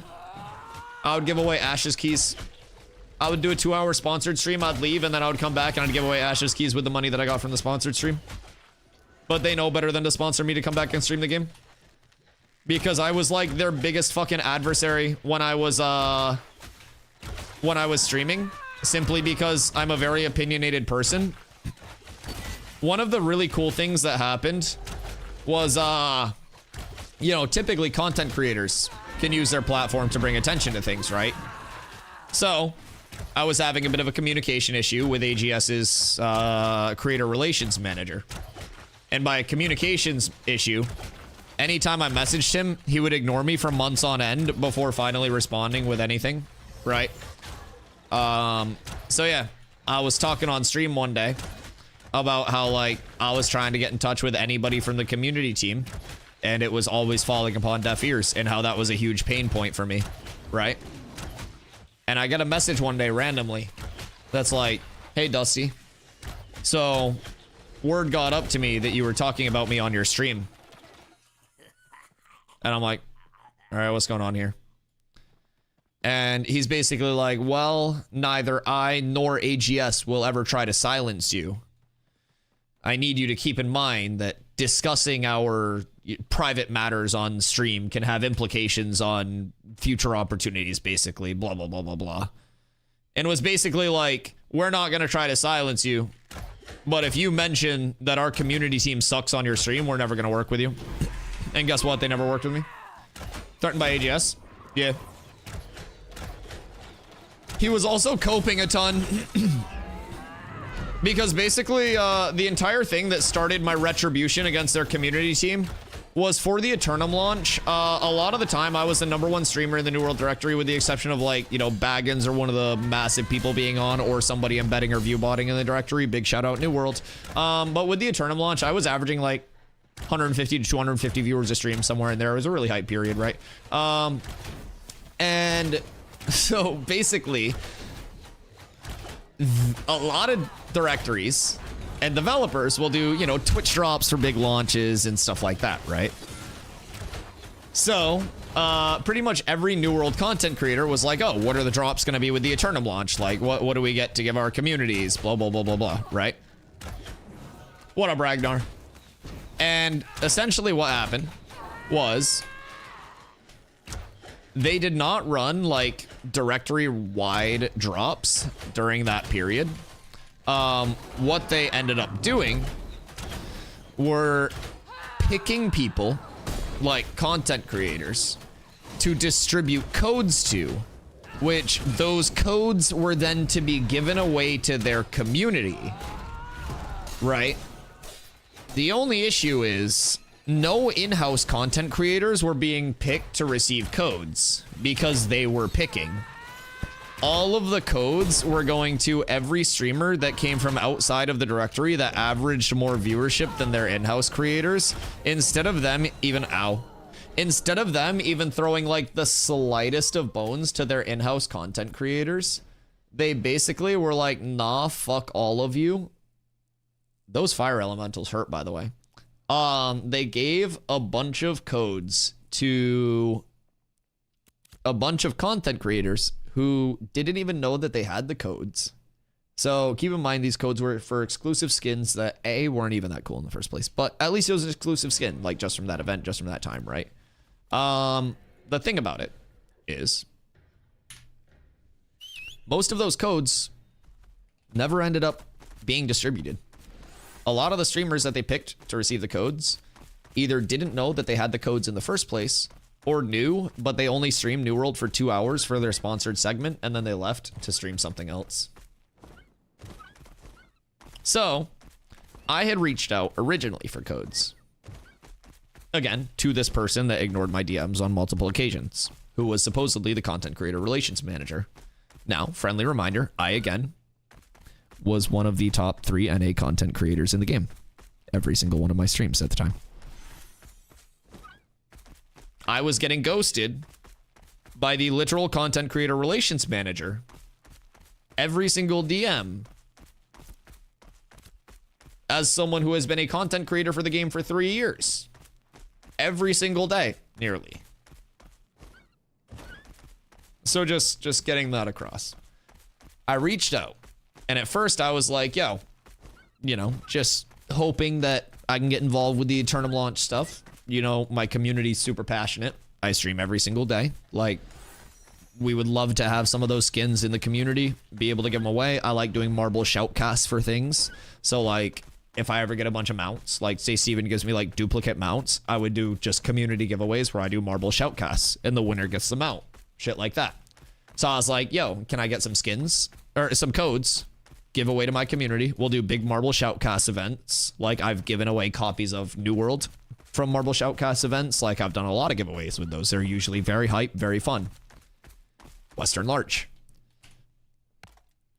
And he reaches out and he's like, ah, man, like, I'm not sure. Codes are super exclusive. Codes are super exclusive. Like, yeah, we don't know how many we're going to have. And I'm like, all right, it is what it is. You know, I recognize I'm not a super large streamer. Like, it is what it is. I don't just, no one bends at my will. That's fine. And I was like, all right, cool. Well, if you guys happen to have codes, you know, please hit me up. And so I started researching with my fellow content creators from the New World directory, the largest of which is a handsome fella named Baggins. He's not a real hobbit, but he plays one on TV. Now, he has a rather large community, much larger than mine. He is, by all means and measures, the largest in-house New World content creator. During the launch, he was averaging a few thousand viewers. Keep in mind, averaging a few thousand viewers probably means that you have tens of thousands of unique people coming through your stream every single day. Just for a comparison. They gave him 40 codes.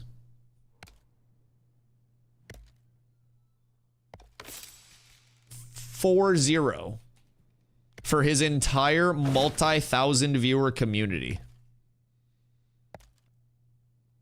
Most in-house content creators received 0 codes. They didn't even get the 4. Then they brought in people like Shroud on massive sponsored contracts. Shroud basically sat around for 2 hours, logged off of the game, and then never went back after fulfilling his sponsorship contract. Like, finished the sponsored content and then was just like, I'm out. Keep in mind, they paid Shroud again recently to come back for what they called the Tea Party, where they also brought in T-Pain to stream. And Shroud didn't even put his stream up for that. They paid Shroud and a bunch of other people, including like Agent and Duke Dennis, to come stream, but they didn't stream. Have you read the patch notes? Yeah, they're bad. New World's cooked. I think the Eternal launch was one of the most mishandled launches promotion-wise. Yeah, I mean, until you go back to the previous launch and the previous event. Like, I hate to say it, bro, but AGS from the bottom to the top has just mishandled that game, man. Like, I always said in that directory, I loved New World, but I really despised who had their hands on that game. I think that game in other hands could have been an actual one-of-one game. Like, even down to the fact that their gameplay is irreplicatable due to their engine being a proprietary engine. If they had just figured their shit out, they have a one-of-one irreplicatable game because they own the engine that it's made on. It is their engine. Nobody can replicate it. The exact feel is only in New World. Only in AGS. But they cooked it. They cooked it. Just straight up. Ridiculous amounts of hours in New World. Oh, thousands. Yeah. Yeah. Yeah, I tell chat that, like, I have 7,000 plus, and they're like, 7,000? I don't even mention that Anvi has 11,000 plus. Shit, he probably 12k plus. He's still playing. Somehow. Da, da, da, da, da, da, da, da. This programming project sucks balls. Give me some hype up. If you finish the programming project, then you don't have to do it anymore and you get lots of money. Simple. Simple. If something sucks, then you complete it. And then it doesn't suck anymore. You know what I mean? Like, bad sex is only bad during the sex, and then after it's done, you still get to say you fucked. So just finish it, get through it, and then you get to say you fucked and play video games all night.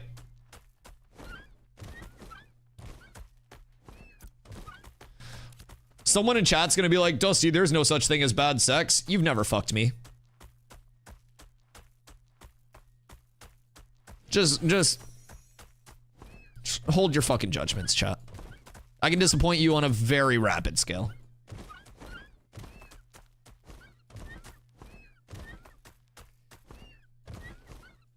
Buy me a flight and I will. Brother, I stream on Twitch. I make content for a game that won't be out for 3 years. You think I can afford a flight? No, it's fine as long as you treat it like a battleground game you log into once in a while and go play a few OPRs as an MMO. The game's poop though. Oh yeah. I mean, so Eddie, I was talking earlier, but I mentioned the more you play New World, the less you like it. New World from an outside perspective looks absolutely fantastic, and then you play it for 100 hours and you hit level 65 in the first 15 hours, and then you go, oh, that's it? That's it?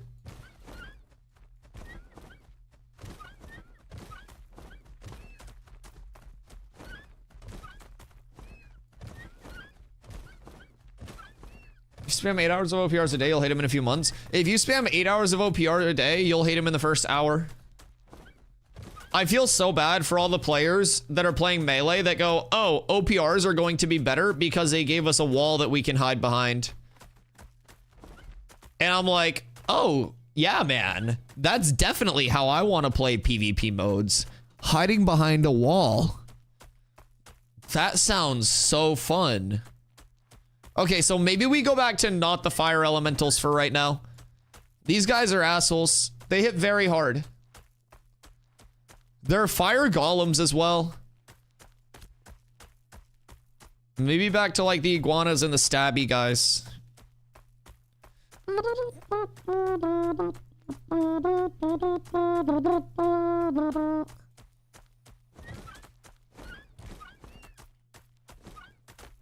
I want to farm those giants, but we simply can't. Need a raid group. But when we get people to 25, we just come control the tropics, I think. We could always go check like this island too, that has the caravan delivery on it.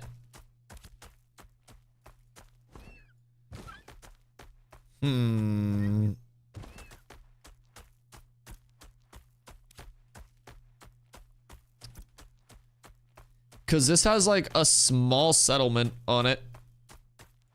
Caravanserai, all of that shit. This could be a really good place to launch from. Maybe. Ah, you're kind of choke pointed. The island doesn't look like a cock. Are we sure about that move? I know. I know. It's kind of risky. It's kind of risky.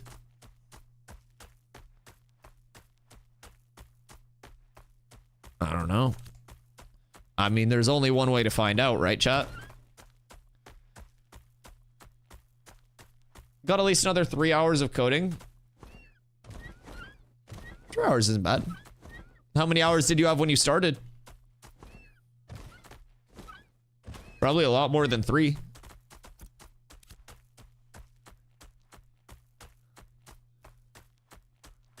What up, G?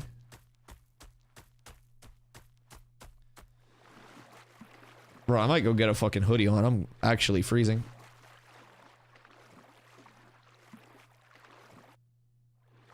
Had 7.5. Oh, you're over halfway done then. Listen, if you go up a hill and down a hill and it's equidistant, then the second half is always easier.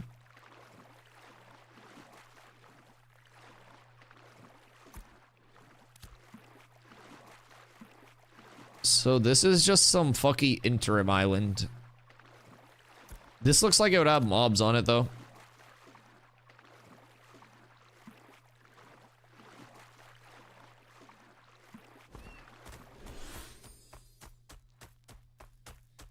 Iguanas?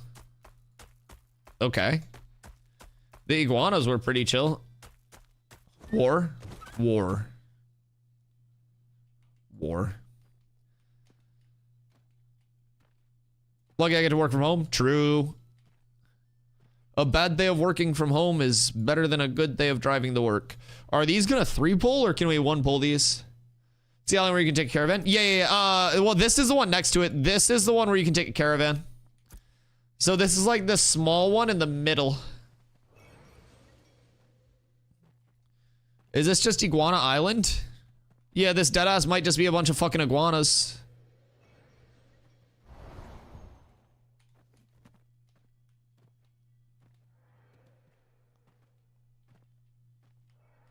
It's windy as hell.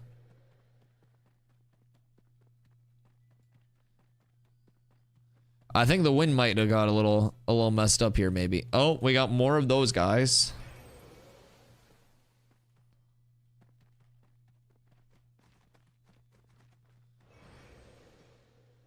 Please don't aggro.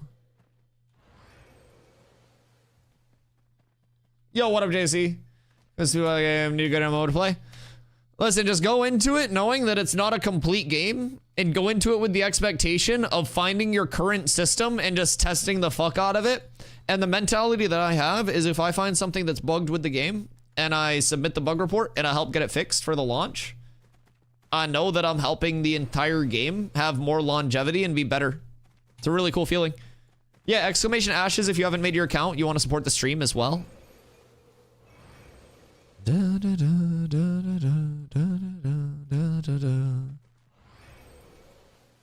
All right, is this a spot?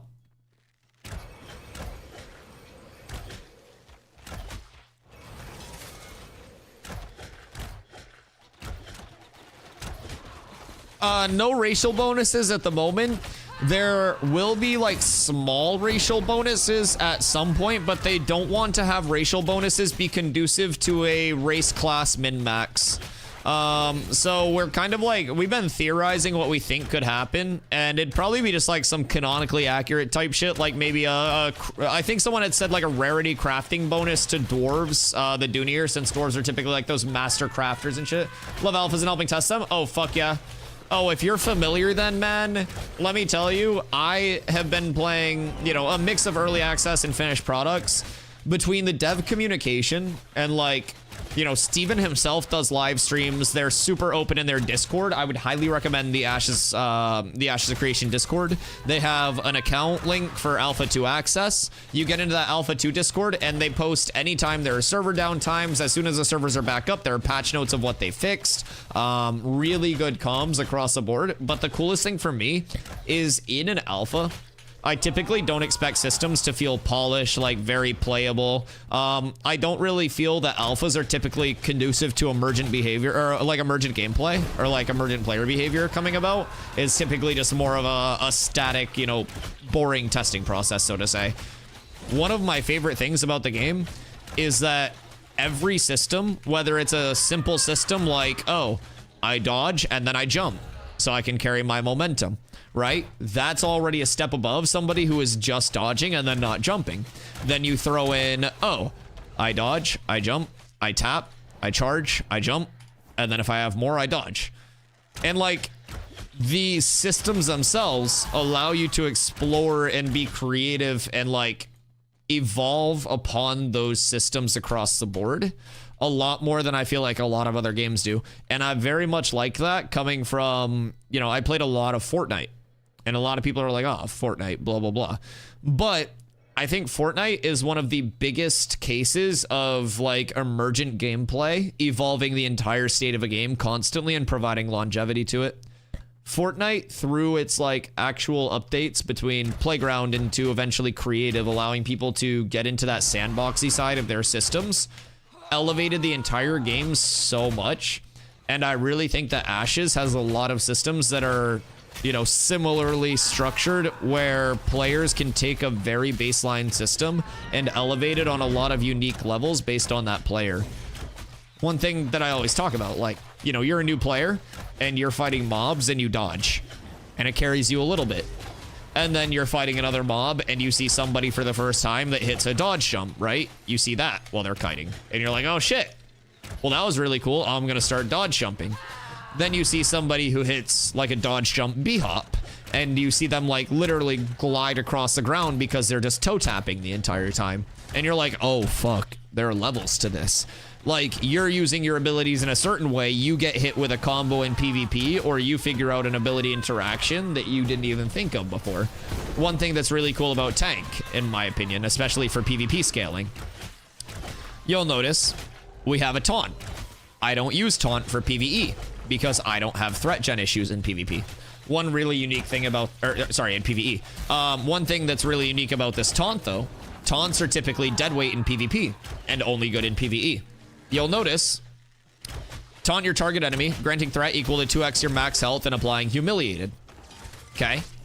Now, taunt is typically not a threat gen. It's typically a threat skip. So this is going to give you a flat threat number instead of a traditional taunt, where if you are already at the top of the threat meter, it doesn't add anything, because a taunt will bring you up to the top of the threat meter by a certain amount, but it won't add if you're already at the top. So you have viability there in PvE a little bit if you need that extra threat, but it applies humiliated. Damage dealt reduced by 30% towards targets other than the applier of this effect. So say there's a boss that's a lot of AoE damage. I taunt that boss even though I don't need the extra threat, right? All of those AoE abilities do 30% less damage to my entire party. I might not need the threat, but for certain bosses or certain areas that are super heavy AoE, I see a mob that has like big threat drop that's just nuking my entire party. They threat drop, I pop taunt. You can still threat drop if you want to, but oh, you're gonna do less damage. Yo, what up, Minex? That's the best game that exists, prove me otherwise. Listen, man, I'm having a lot of fun with it. I'm personally having a lot of fun.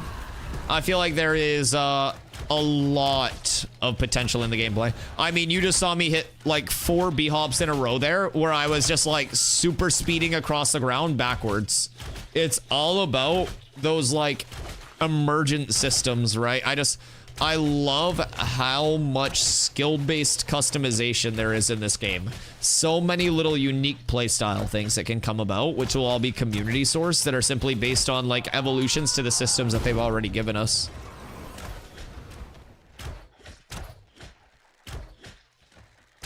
I mean, shit.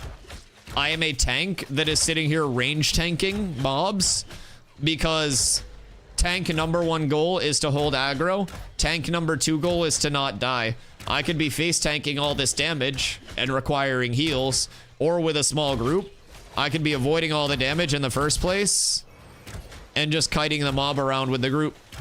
Not a lot of games would allow you to range tank like this.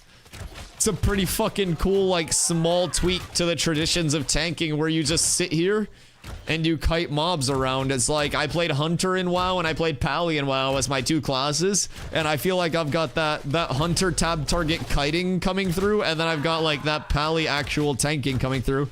It's such a very cool mix. A combination of like multiple things just seamlessly coming together, in my opinion.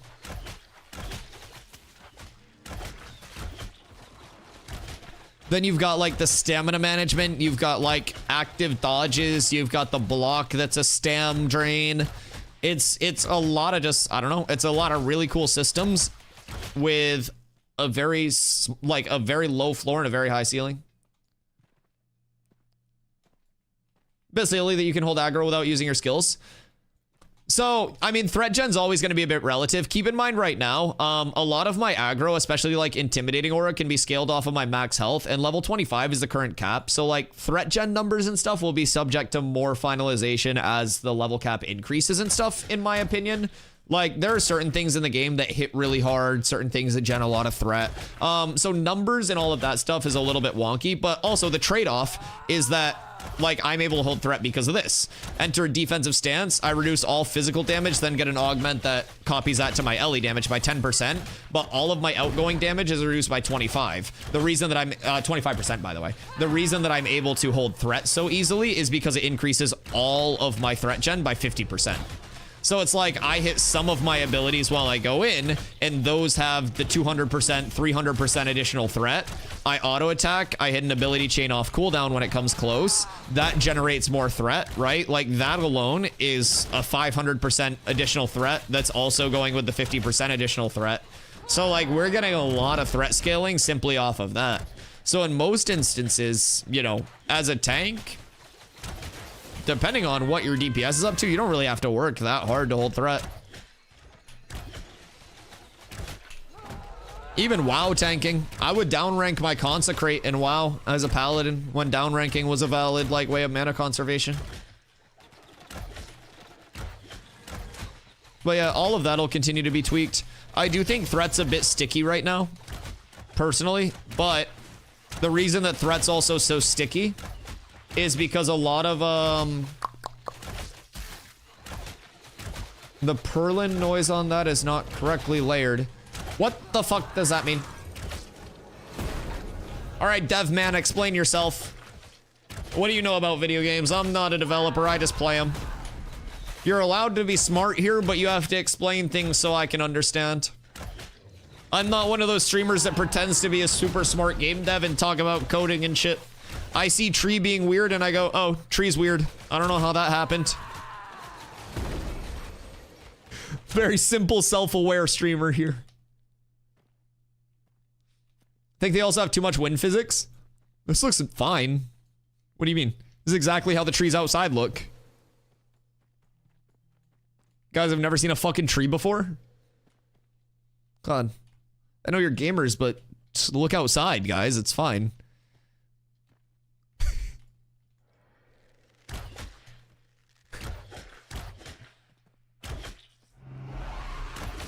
Yo, what up, Gavin? Absolutely loving how each and every day consistently get more concurrent viewers, and I couldn't be happier. I appreciate that, brother. Much love. You know me. I actually, I don't know how many viewers I have at any point because I always have it turned off. Like, I literally don't know how many viewers I have at any point. I just stream for fun and for the vibes, and I'm super happy that a lot of people are continuing to come in and enjoy the streams, man. It's genuinely a blessing. I feel super lucky that so many people are picking me as their Ashes content creator, and I really hope that that continues, man.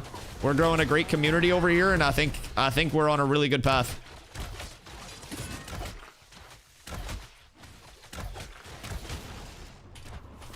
We're at the point too now where we have like multiple level brackets within the guild that are progressing together, so people are hopping into groups together. It's no longer me just like solo farming. Best tank? I'm simply a tank that exists. I am simply one of the tanks of all time.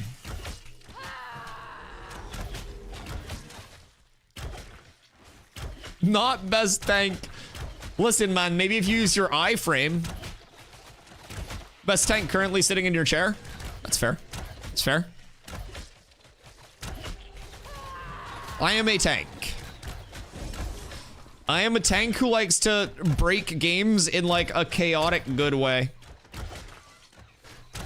I figured out, I was thinking, by the way, I was thinking about my alignment earlier because we've been talking about that shit a little bit on like the different types of players that'll be present in the sandbox.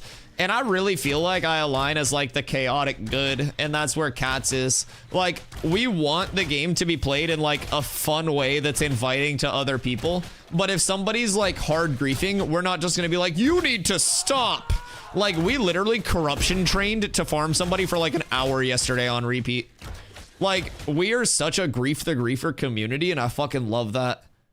Like, anybody that goes out of their way to intentionally grief or like lower the quality of the game for other people, we're just gonna fucking punish them. It's gonna be so fun. And so many people in the community also love that. Wait, Rain's online. Hi, Rain.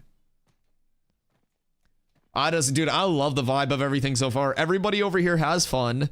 We all we have people who want to sweat at the game. We have people who just want to hang out, chill, and everyone plays together. Everyone enjoys being together.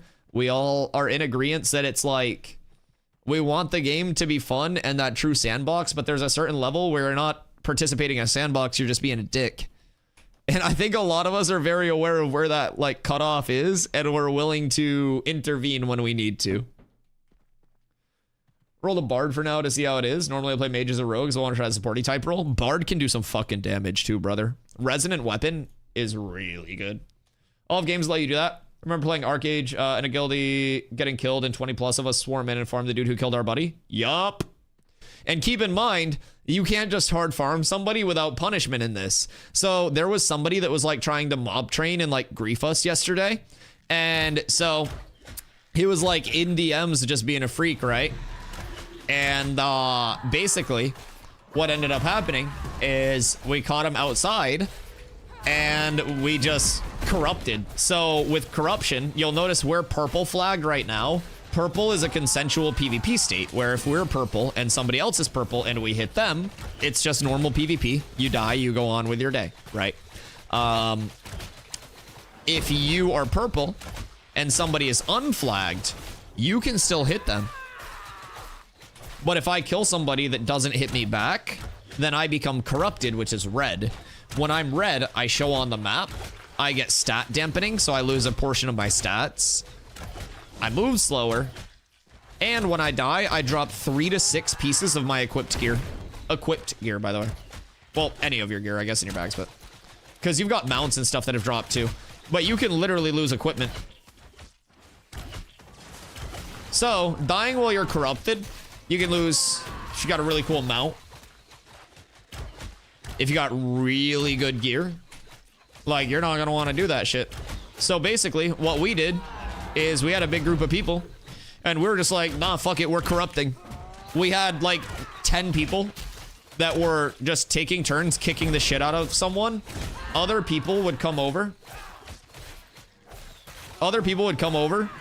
They'd look at our corrupted person, because normally when someone's corrupted, they get swarmed.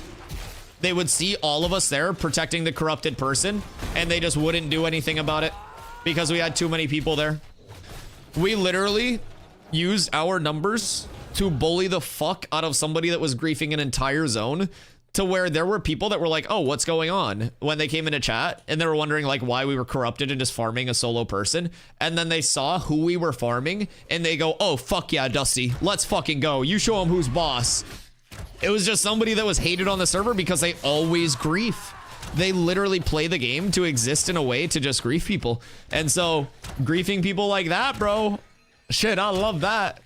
I'll grief those dudes all day long. We'll give them something to grief.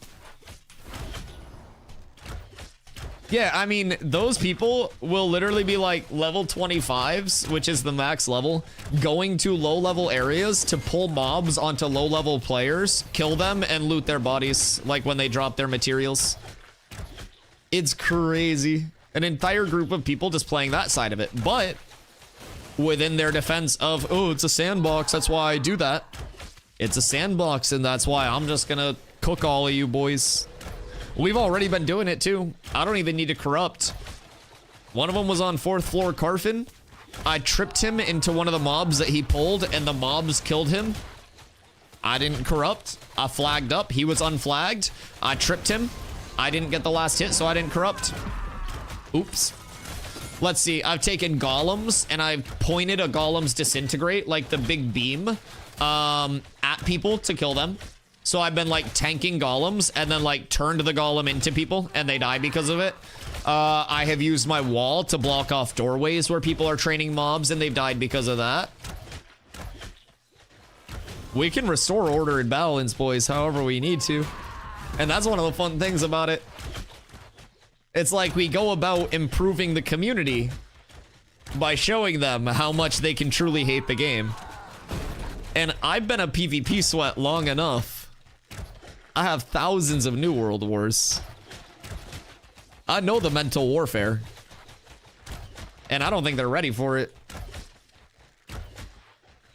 I'm persistent. I played New World for 3 years while that game lost 900,000 players. I'm here for it. You having fun with this, Sir Chob? Yeah, we'll definitely get some caravans tonight. We're getting more and more people on, brother. It's beautiful. It's beautiful. Da da da da da da. I think about it during work. Dude, it's just so fun. We're actually talking about this earlier, Sir Child, but are you already forming your own daily quests in your head? Like that mental priority? Because chat was talking about dailies earlier and how they make games feel so like arbitrarily unfun. And I brought up that, like, in a good sandbox, every player has their own dailies anyways. Like, in this game, people who have their specific daily cycle have their own daily quests in their head. It's just your dailies are what you want it to be. You don't hop onto a conveyor belt and it's like, oh, killing 10 of you, looting 10 of you, turning this in here. Like, if your daily quests are gathering a certain amount of things and crafting so you can level your refining X amount before you go PvP or do caravans or do mobs or anything like that, like, this game is so cool because you set your dailies to what you want to do. There is no daily quest. You just do whatever the fuck you want. Finding my own leveling route. Also exploring and helping randoms. Nice. No, it's fun, dude. It's fun. Thinking how fast I can get to 20. See, and that's cool things about the game too. Ninja said, I'm thinking about how fast I can get to 20. And Sir Child was like, I'm having fun exploring, helping randoms, and finding my own little leveling route. Nin's like, fuck, I gotta get up to 20. Sir Child's like, I'll get there when I get there. You know what's cool? Neither of you are wrong or going to have less fun because of how you're playing. Crazy. Crazy, huh? Neither of you are gonna have less fun because you're playing differently. You'll probably have more fun. What a fucking wild concept. Nin might hit 25 before Sir Child. Sir Child might be level 15 having some fucking fun. Really, really cool concept for a game, dude.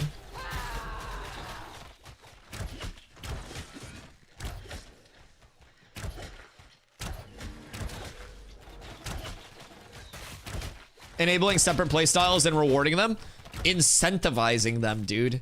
Like, the game incentivizes you to play how you want and to create combinations within your group. There's so many different status effects that can be combined. Like, so right now I'm leveling my longbow because I want to get it to 25 because then I give an aura to all of my party members. But technically it would be better for me right now to be using my book. So with my book, I can put a chill on mobs and make it easier to kite. So we're vibing. Yeah, we got a decent amount of people online right now. We'll get more too. More and more. We'll probably do an alt guild at some point, just cats with alts. So we'll do like mains in this guild, alts and cats with alts, and then that'll give us room for like a lot more people because I feel like quite a few people already have like 2 to 3. Healed a random about to die. He gave me a helm for saving him. That's fucking sick. Yeah, dude, one day there was a cleric that was AoE farming, and I was just like, I was starting stream up, so I was running over to Miraleth to check on like my player shop and stuff, because I was listing shit at the time. And I was running over to Mira, and there was a cleric AoE farming, and he just had too much shit on him that he was going to die. And I go, oh, hold up, chat. And I hopped off my mount, I grabbed all the threat off of him, and I just sat there blocking so I wouldn't take any of his like kills or anything. And he was lower level too.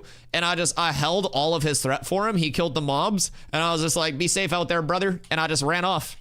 I stopped that dude from dying. I stopped that dude from being like, oh, fuck. Like, that sucks.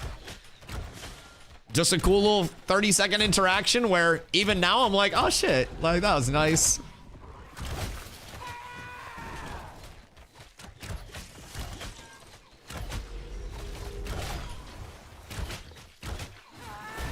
It's cool as well because you're gonna have like different types of groups.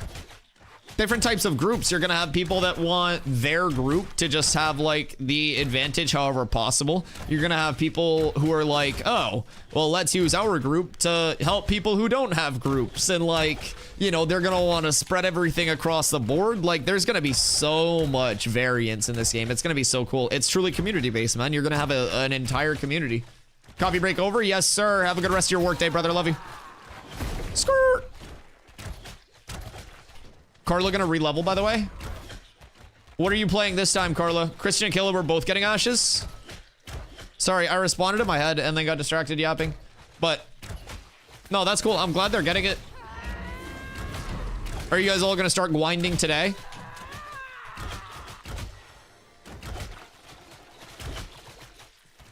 Do you have a referral code? I do. Exclamation ashes, my friend. Windows update finished. Still can't download new drivers. Oof. You can join us. I'm not gonna re-level right now. Thank you, though. I'm needed over here getting people to 25 too much.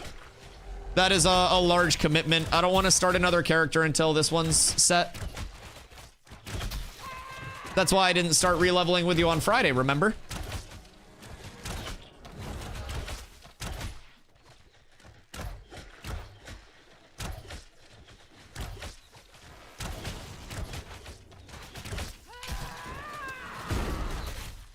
Yeah, no, I must do tank. I must get guild to 25. I must power level.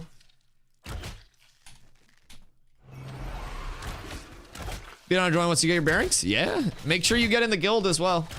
Yo, what up, Strange? How's my YouTube brother? Want to see Summoner and Rogue so bad. And the augments. Oh my god, dude, the secondary class, like, if they leak some of the abilities and, like, what the augments will be, I don't even need to see, like, a full class breakdown.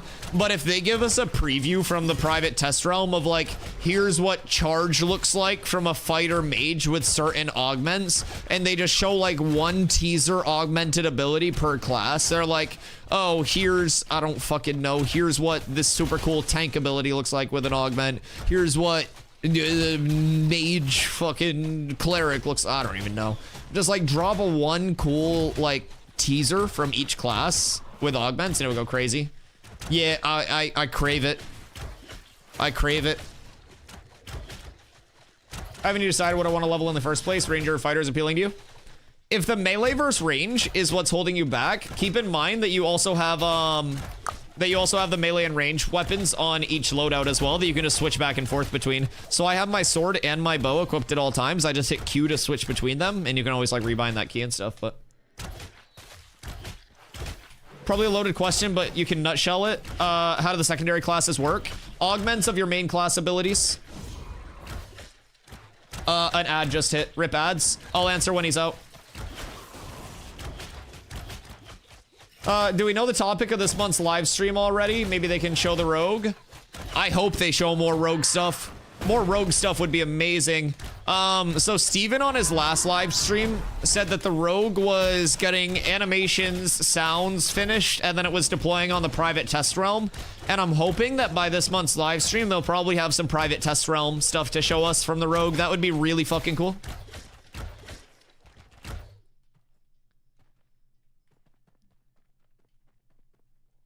If I go Ranger Fighter, how much more melee does that make me? I know. Yeah, some like really, really cool questions with crosses. One thing that I was curious about specifically, actually, while there are ads, let me go get a drink. One sec.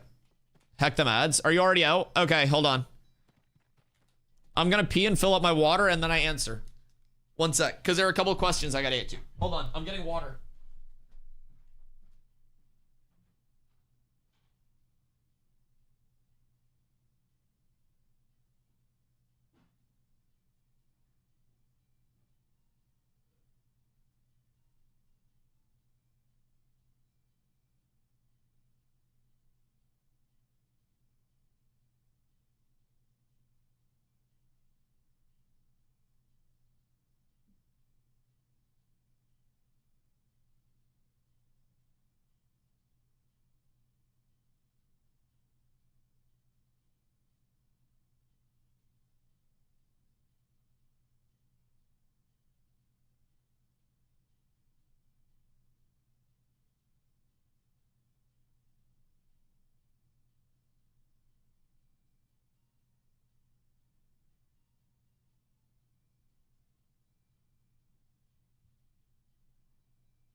Okay. Good day. I've returned. It's cold. Okay. I'm nipping, chat. All right. Are we in ads? Are we out of ads? Chat, where are we at? Are we good? Can we progress?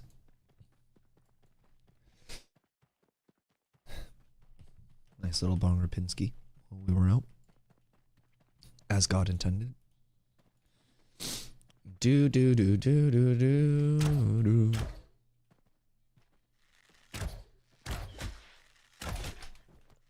Alright, something like a cleric or bard at this current stage, I can see transitioning to a pretty melee heavy build, not major ranger. I was looking at ranger augments on the wiki, it doesn't say much. Mentioned there will be hunt augments, they're not the same as hunt skills. Some kind of lesser marks, true. It's not letting me verify my email. I keep trying to add to cart, and I've already verified my email.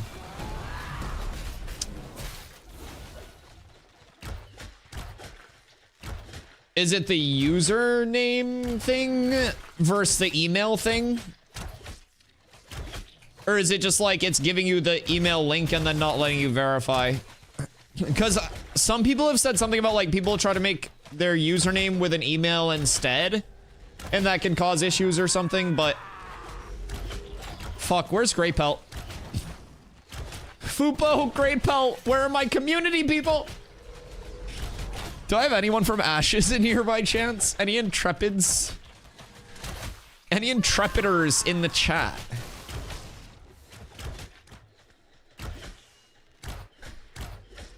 Tank Ranger? Could be pretty cool. Just more of like a, probably like an open world thing. But I mean, like shit, I play range tank half the time anyways. Okay, Puka, are you still here, by the way? If you're a min-max, you'll probably go for different secondaries depending on what level and stage of the game you're at. Yup. And so this is the thing, though. I'm a min-maxer, and like, you hear me talk about this a lot, Strange. I don't think this game's min-maxable. I'm gonna keep it a bug.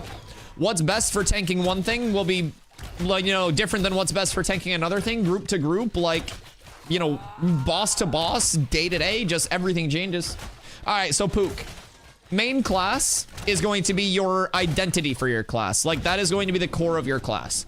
So, secondary class will provide augments to the abilities of your main class. So, very easy example that I've been given. You're a fighter crossed with a mage. You still have fighter abilities a la charge.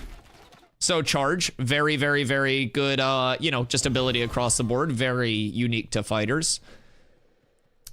If you're a fighter with a mage, you could have an elemental augment to your charge. So say it's something like an ice explosion upon arrival, or a fire trail, or something like that.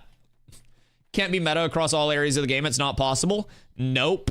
And this is why I'm telling every single person, brother, I am the person, and I can't iterate this enough. I am the person that people would come to and just go, Dusty, tell me what to play for Melee and New World. And I would tell them, because I had the answers, because you could just deduce them. Like, between logic and some light math, you could work out what the hard mathematical bis was in New World for all scenarios all the time based on, like, what was given. Right. I would make build guides and people would use those as their fucking Bible. People got into fights with their friends to the point where they would DM me on Discord and say, hey, Dusty, can you DM this person and tell them to go watch your build guide because they're trying to argue with me about this, about bruisers. I am literally someone who wants to figure out every single advantage that I can have as a gamer. Short of, like, I don't know, game code and everything. I'm not interested in exploiting. But, like, within mechanical skill set and tools given to me, I'm someone who wants to have every, like, calculatable advantage. You can't. This is why I'm telling people you have to have fun with this game. I can chase having every calculatable advantage, but there's gonna be too much. Even, like, so this is the thing, too. I test my own shit. Other people's numbers can be skewed because other people are idiots, but they're not willing to admit they're idiots, so their numbers are bad. I know I'm an idiot, so I know how to test for idiots. So I test all my own shit. Simple testing of min-maxing alone could be years in this game. And if you think they're not going to update any min-max stuff over the course of years in this game, just when you think you have something min-maxed, Steven's literally going to fucking teabag you. Dude's going to lurk in chat, wait for me to figure something out, and then nerf it the next day.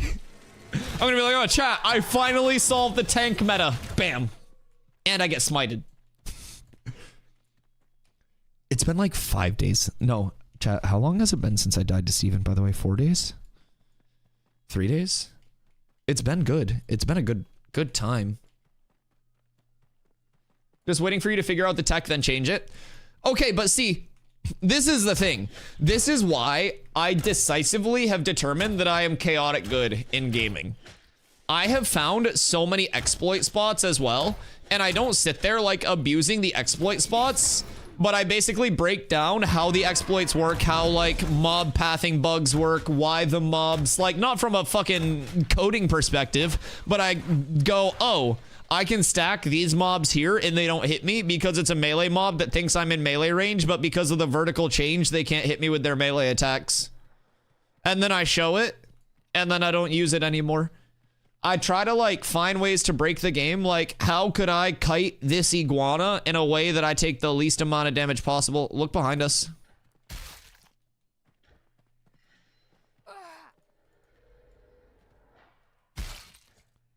Why are people coming out of their way while we're fighting mobs?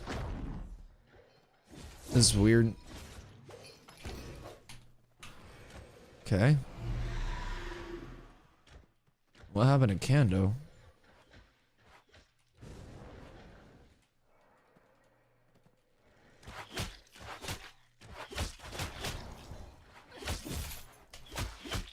Peculiar. So why did these people just roll up on us on the backside of this island out of nowhere? That's quite peculiar.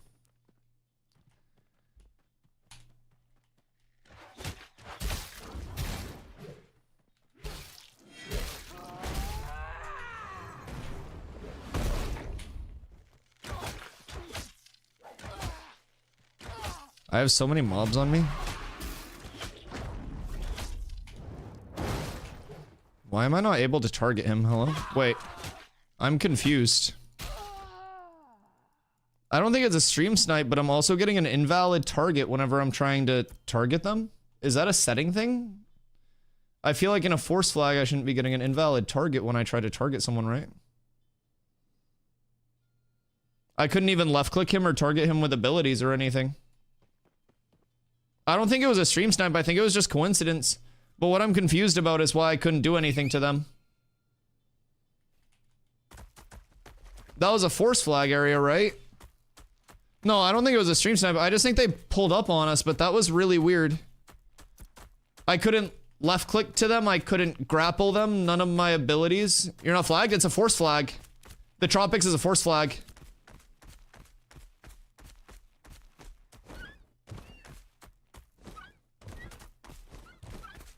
No, the Tropics is like a lawless zone.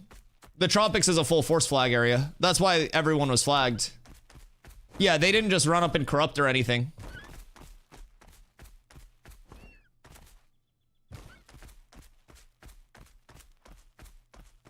They're stream sniping or they hate me because I'm in enemies?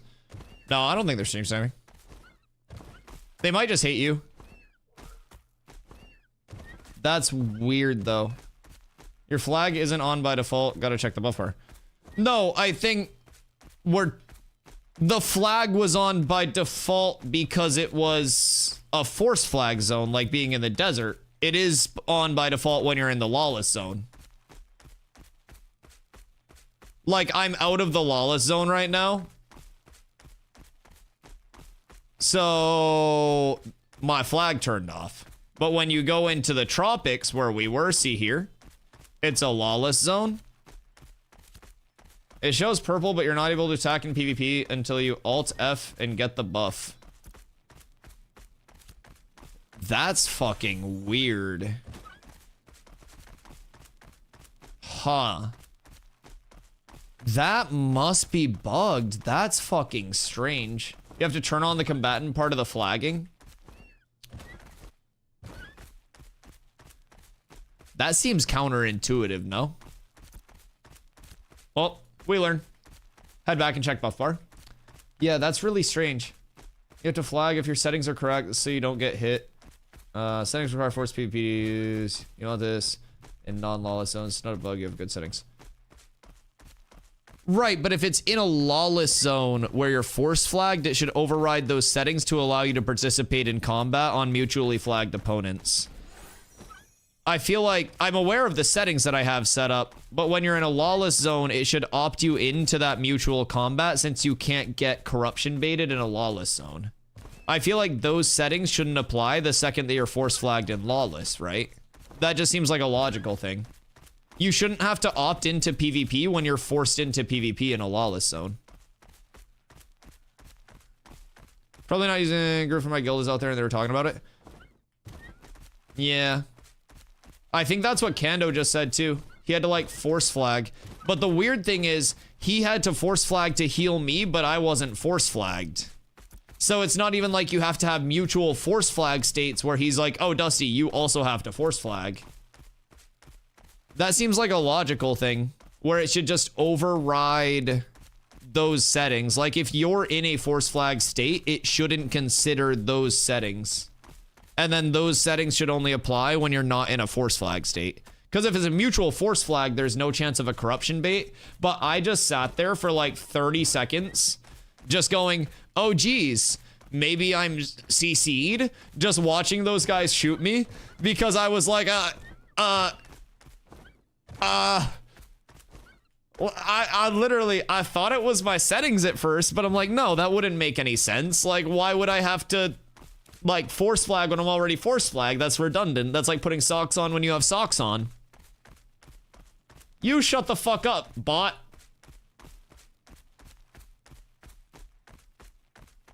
That was a literal bot, by the way. That wasn't anyone that was, like, being mean. It was a viewer, like, bots here thing. Anyways, settings have been messed up with a bit over multiple tests, but for now in the lawless zones, if you have default settings, you have to flag. Default settings help protect you. Oh, yeah. No, I totally understand the settings and how they work. That was just my first time interacting with it, so it was kind of like, I wonder why that's possible. Right. That was just kind of where I'm at. It was just my first true interaction with, like, getting run up on in a lawless zone. Wait, no, it doesn't work that way in the desert one. Because I've hit people in the desert one without force flagging. Is it only in the tropics? Wait, we need to go test now. I'm going down to the desert to test this. It's not that way in the desert. I've hit people in the desert without being force flagged, without being alt F'd. It overrides in the desert, I'm pretty sure. I'm going down to the desert to test. There's science to be had. Yo, any GMs that could teleport me to the desert by chance? I have a fast mount, but you're faster. I had to turn force flag on in the desert to heal me? It's both its settings. That's so fucking weird. Every time I'm in lawless zone, I hit flag. So maybe I just had my settings off in the desert last time? That's such a weird... Ooh, Ruby. That's such a weird setting to not just override in force flag, though, no?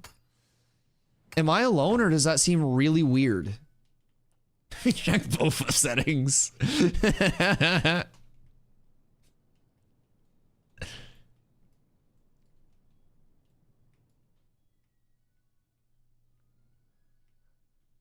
Yeah, I mean, at the very least, we gain the knowledge of it now. Anybody that wasn't aware before is definitely aware now.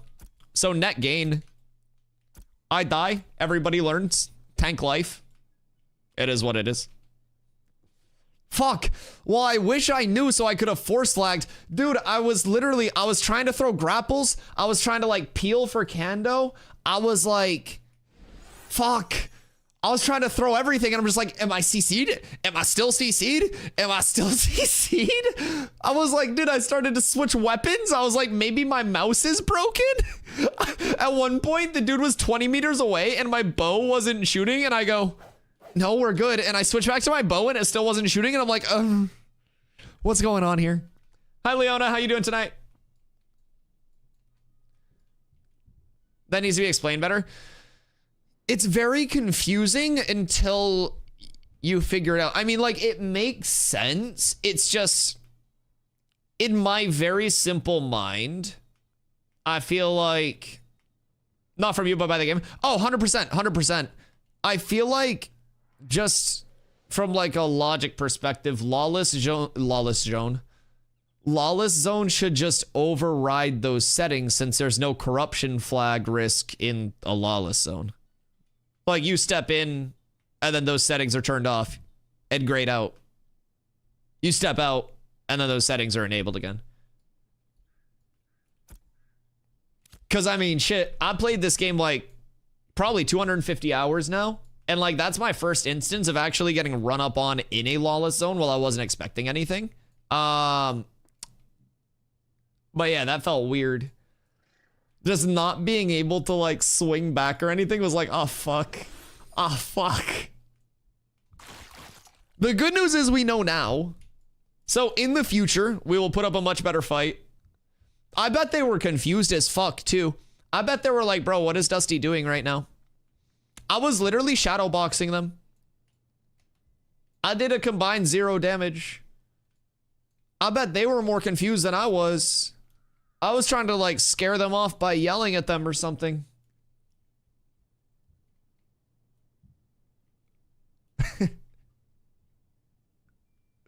Had happened to me as well. Bad feeling for sure. If you get flagged, you can get screwed over. Yeah. I don't think. Oh, Alpha.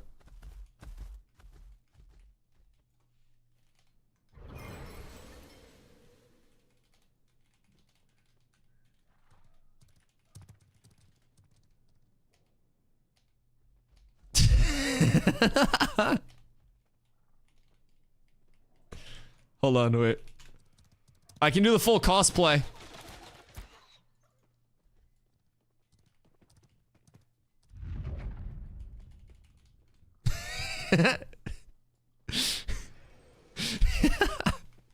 The full Alpha cosplay.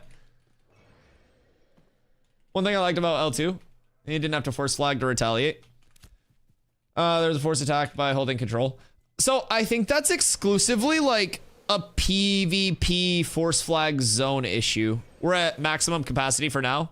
Okay, we'll have to have somebody make a second guild, and then we can just start inviting to that then. Have a couple people break off into that are active, and then we'll start inviting there. But yeah, I think it's just like a Lawless Zone exclusive thing. Because the interaction, I guess, is the settings that you have on for like anti-grief, right? Your PvP settings that require force PvP. These just aren't like overridden in a Lawless. And so I think if you're in a Lawless, you just override these, right? Because you're force flagged anyways. There's no state of corruption. That interaction is going to need to be entirely hashed out for the seas. Oh my god. Can you imagine you have like a full naval battle and half the army doesn't fucking realize that they have the force flag? I mean, I guess it's like a communication based thing at that point, but yeah, that feels like an extra step of clunkiness when you could just have it like disable those settings in Lawless. I don't know how that would work coding wise or anything, but from gamer interaction wise, that seems like the easiest fix for it. Because then it's just standardized. You can get hit and you can hit in Lawless Zone. No extra step. No force flag. No opt-in in an already forced opt-in area.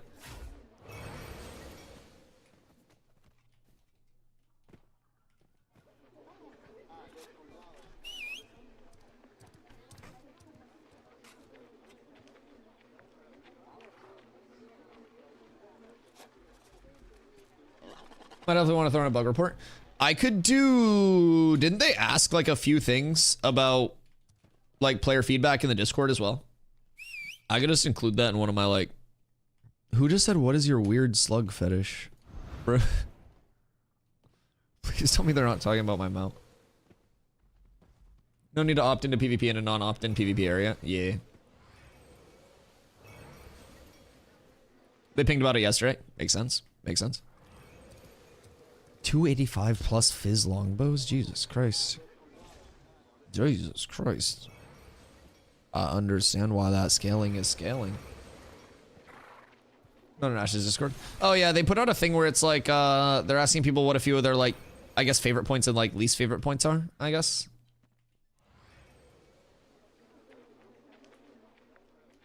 I like that they recently added more like ambient noise too. That depends on like how busy the player pop is around you. I'll go find the Steven interview. It's in my VOD from yesterday. If you want a handsome face to look at while you watch. Other than Steven's. Yeah, it's right at the start. I went live right at the start of it. Full disclosure, there were a few times where Pirate Software was thanking donations for his like charity and stuff in the middle of the interview, and I muted up a couple times to talk over him when that was happening because I got tired of listening to it. So yeah, I was there for Ash's content.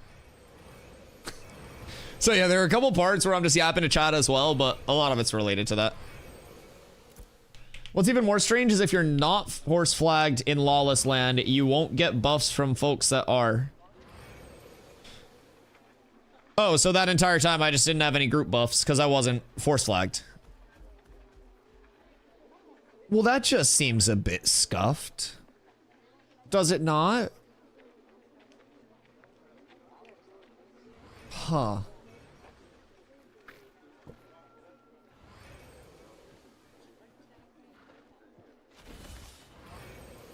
Yeah, it's just a weird interaction too. We even went to turn and fight. I was just swinging at fucking nothing. That's okay. We hit a repair. We hit to repair. We go again. Although not out to there.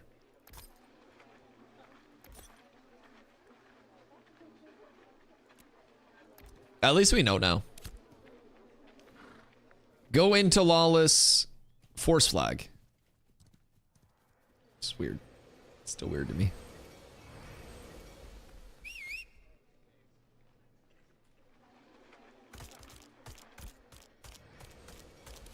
Farming Desert at the moment, there's some issues with bard buffs and force flagging. Like Desert Lawless. I know, I wonder what I could get into right now. There are a decent amount of Forge groups, it seems like. A lot more people doing Forge.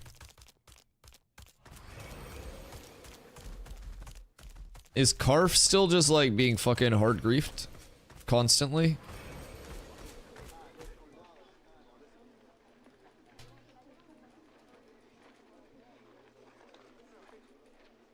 Dusty, do you remember where your caravan's parked? Yeah.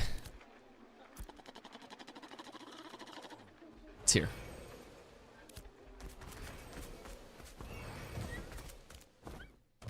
Yeah, I left it here. Because we just did the up to here, and we didn't do like the up and back. If Walmart Lover is awake, then probably. I could go hit a power level for some people too.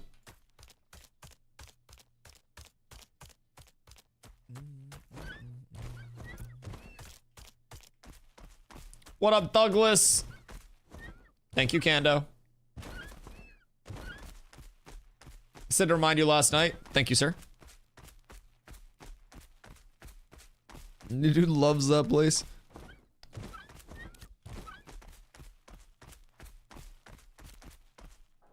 Who is farming what right now? All right, hold on. We'll wait to figure out what we're gonna do. I would like to go smoke a bolski. And then I am down to go help whoever needs help. If we need power levels, we can hit power levels. We're up tremendous. I am level 2. I love that. Gotta go 40 minutes to a work meeting. Oh, weird ass work meeting timing, god damn.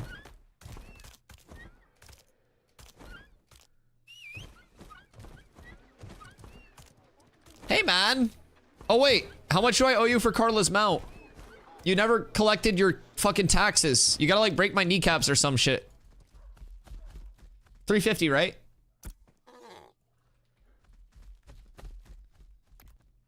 I think it was 350. Cool.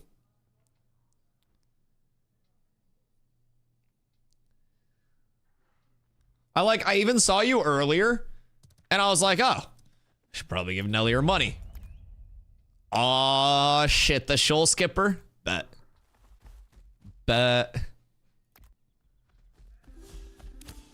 Thank you. I appreciate you. All right, set that over there for Carla. Wait.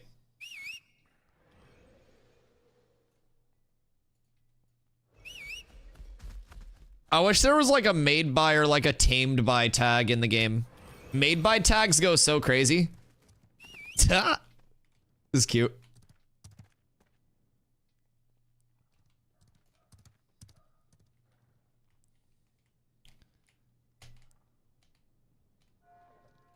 He's so chunky. Yeah. He's bouncy though. Look at him go. Oh.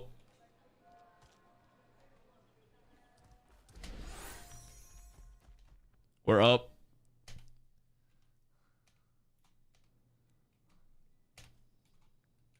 Lit. Okay. We need more cats for people too. He's so chonky. What's his move speed? Not fast, right?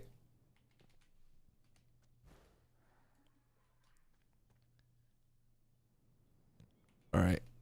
Are we giving the mount demo? Cool mount.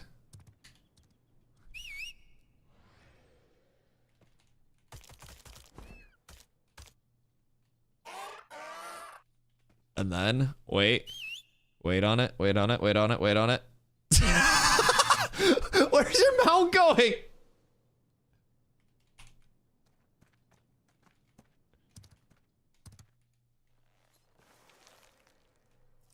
Snail!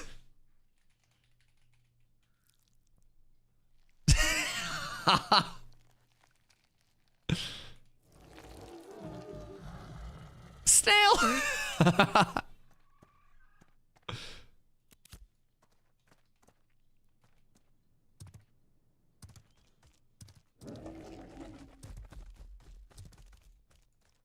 Stuck with a horse. Trade. I have a wolf.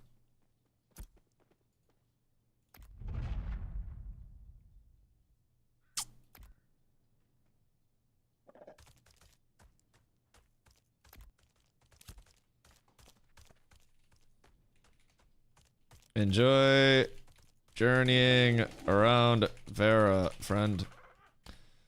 Remember, if one dies, you can call in the other one.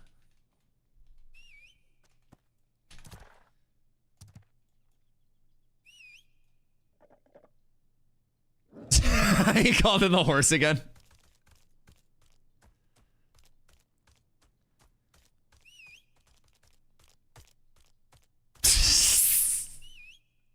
I believe in you.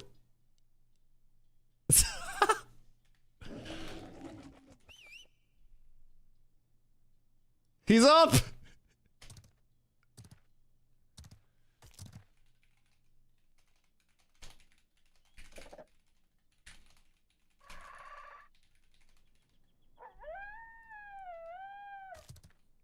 Biss.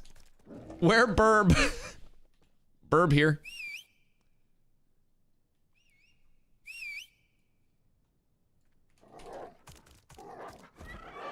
Yours jumps higher than mine. I got the chonky burp. Mine's still getting his legs underneath.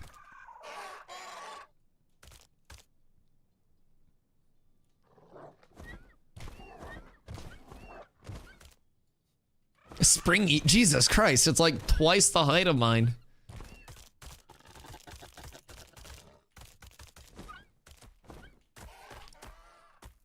All right. I'm gonna go smoke real quick, and then I'm gonna go help somebody in the guild power level somewhere. I also have to bring Carla her mount. I think she's playing with Christian and Caleb. So I'll be right back.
not even gonna lie, bro.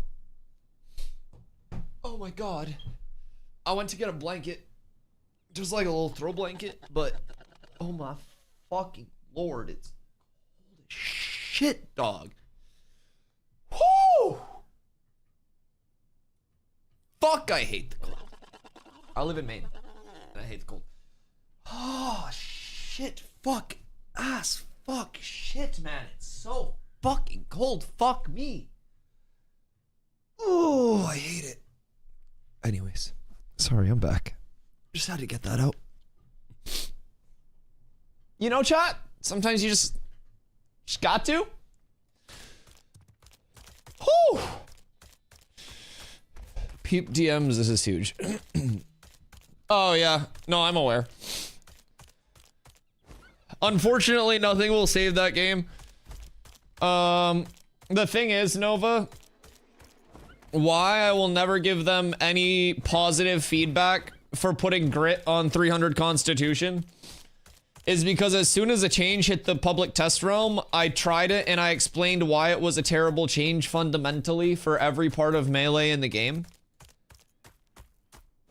And it still went through, only for them to repeal it one season later and act like they're geniuses and be praised for the community by fixing a change that was a problem they created. They set the fire, they put it out, and then everyone went, oh my god, you're a firefighter.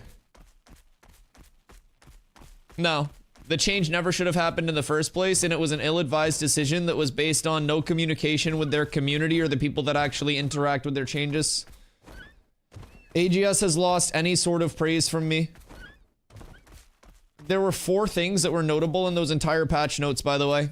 So, one thing, if you have time, I've been asking people that are coming in asking about the patch notes. Go through the patch notes and count how many of them are actual changes that impact gameplay, and how many of them simply say, fixed X thing that doesn't matter. Like, oh, I made this mob's right ass cheek twitch a little bit more when you pull it for the first 3 seconds. Half the patch notes were that. I don't know, man. I gotta go see if Carla's at the starting area. But yeah, it's like, if you have time, go through the patch notes, count how many of them are actually impactful. One of the biggest things that I noticed over the course of it, they failed to acknowledge their failed, like, core gameplay loop. The biggest issue right now is that their retention is, like, 0. A month after their launch, their retention was already under 50%. Retention for Ashes of Creation Alpha 2. Like, this phase 2. Has been in the mid-80s since launch. An alpha has higher player retention than a 3-year game that just went through an entire relaunch. Yeah, New World's cooked. Yeah. I haven't even, like, been going over to war, dude. It's just, I genuinely think I'm good. You know? I think I'm good on it. I think it's run its course for me. I'm so happy over in Ashes every day. I feel like there is so much to do over here. And I don't know. It just feels like there's so much more to it. I'm so much happier over here. And this is the thing too. Like, I'm not over here praying on New World's downfall or anything. Me personally, like, I have no interest in it. I just hope that the content creators that are over there that are streaming full time are able to get out. I think a lot of them are going to go down with the ship, or try to. And that doesn't end well for streamers who don't have millions of dollars to fall back on. A lot of the streamers that I know, myself included over there, are full-time streamers who live on that, like, month-to-month payout, right? And save up what they can on top of that. And not a lot of people in small directories that stream full-time are incredibly well off due to the stream. So it's like, I really hope that other content creators that are over there see what's going on over there, and they're able to get to a spot where they can make long-term content and sustain themselves. Because seeing, like, seeing content creators who are passionate about stuff be limited and have a ceiling that's closing in on them simply due to the state of a game is, you know, it's really sad. It felt bad too to participate in. Like, it felt incredibly bad to put like everything that I had into my content and just watch every single number go down across the board because it was just, the game wasn't playable. It wasn't, dude. Just across the board. So I don't know.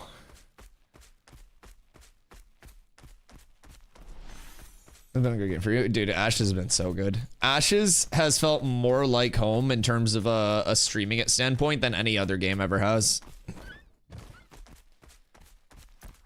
Where are Carla and crew?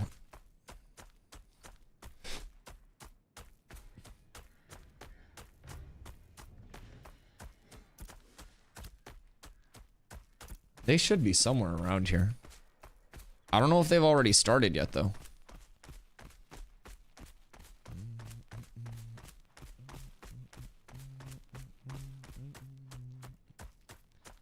But yeah, I think there's a very long-term future in Ashes too. Even since I've been here, I've seen so much positive come about the game. So many good changes, a ton of good communication, just everything. I'm super happy with it.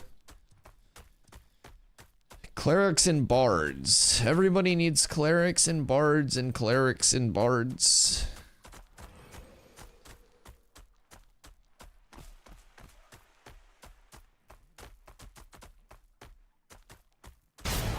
Apes together. Yo! Father Bacon! Thank you for the prime, man. Just got the game. Thanks for the streams. Hey, thanks for being here, man. I really appreciate that. I couldn't stream full time if it wasn't for you guys coming, hanging out, supporting the stream, and making it possible, man. I'm super grateful to be able to do what I do every day and just be some dude on the internet that plays video games a lot for you. I like hanging out. I like playing video games, and I'm just super thankful that you guys make this all possible, man. All right, I don't know if Carla's started yet. Did you guys start leveling? I am in starter area with mount for you from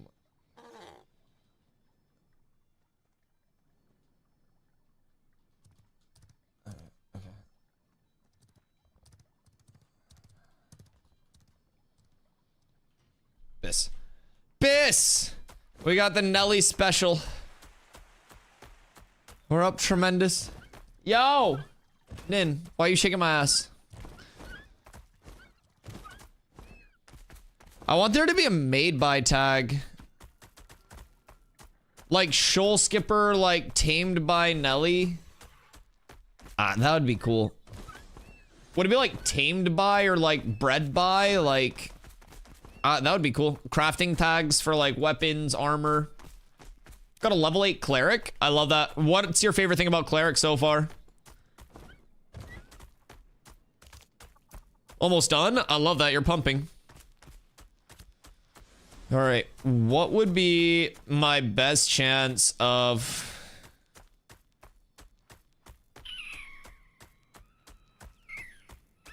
farming? Carve always seems appealing. Forge, always good.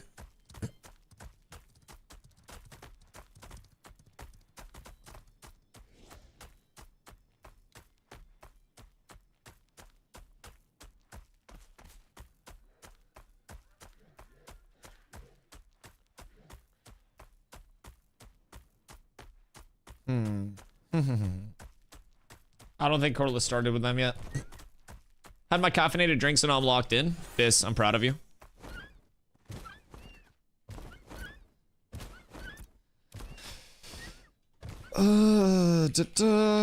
Whoops. Slash global 25 tank looking for gear farm.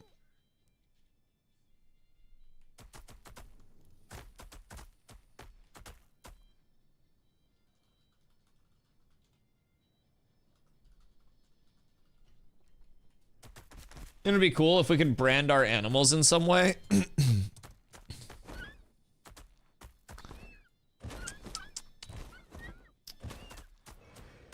What if they let you design your own saddles on certain mounts eventually. Like animal husbandry could like do different layouts and almost like a tabard or something equivalent. Like, you know how guilds could make a tabard in WoW?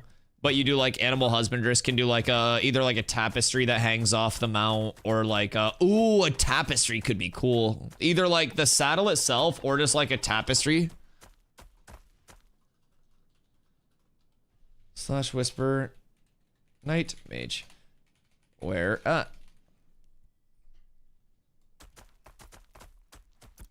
okay. Carla's cooking with them. I like the prospect of a raid.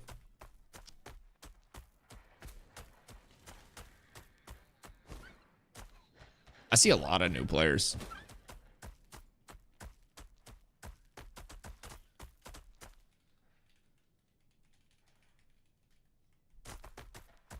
Cat with abs is absolutely S tier. Yo, JC, thank you for the follow, man. I appreciate you. Over to Carf we go.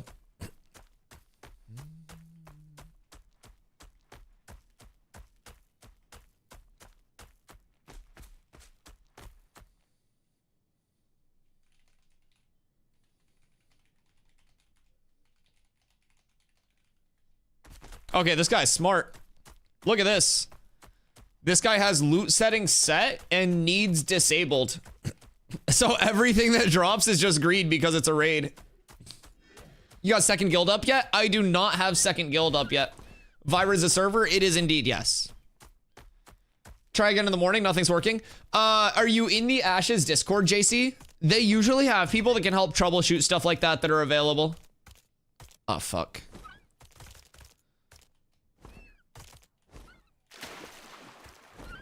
I'm not the best with like, God damn it. I'm not the best with all of the technical troubleshooting things, but the Ashes Discord is an awesome, awesome, awesome resource. Their teams are like always around. In the right one. Nah, you're good, you're good. All right, so I gotta hoof it over to Carf.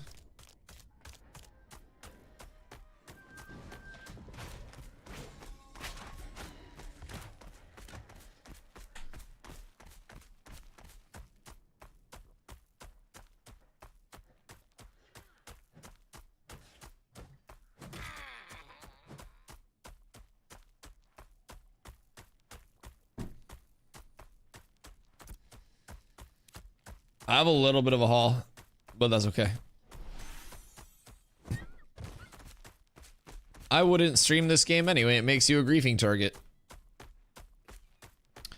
Brother, I grief myself more than anybody else could possibly grief me on a daily basis. You don't even know the start of it. It says you're in a party. Oh, duh.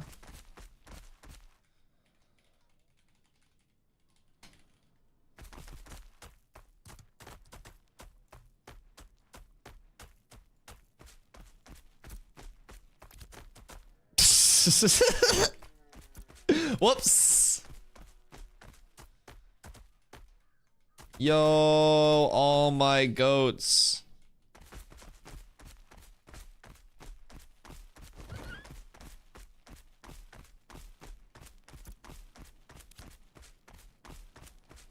I don't know anybody in here, I don't think.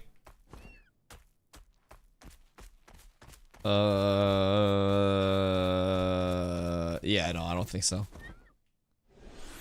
I just hit the yo all my goats and came into silence. That's fine. I don't want Christmas music right now. Let's hit this. Dusty cute as fuck. No, you. Skirt. Off we go. New D4 season starts. Ooh, how is D4 now? I played a little D4 on launch. And I think pre-release, right? They had a pre-release. It didn't hit for me. Yeah, it didn't hit for me. I'm not gonna lie. It's way better than on launch, but still has big endgame problems. Progress, but dude, I feel like... So... Diablo went through what I can only imagine is the gaming equivalent to like corporate, if that group ends up looking for more. Oh yeah, wait. Is it cool if I get guildies in my group? Can I have people PM unite?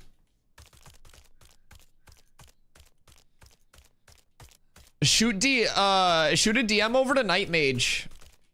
PM Night Mage for Carf raid 20 plus ideally, but just don't die.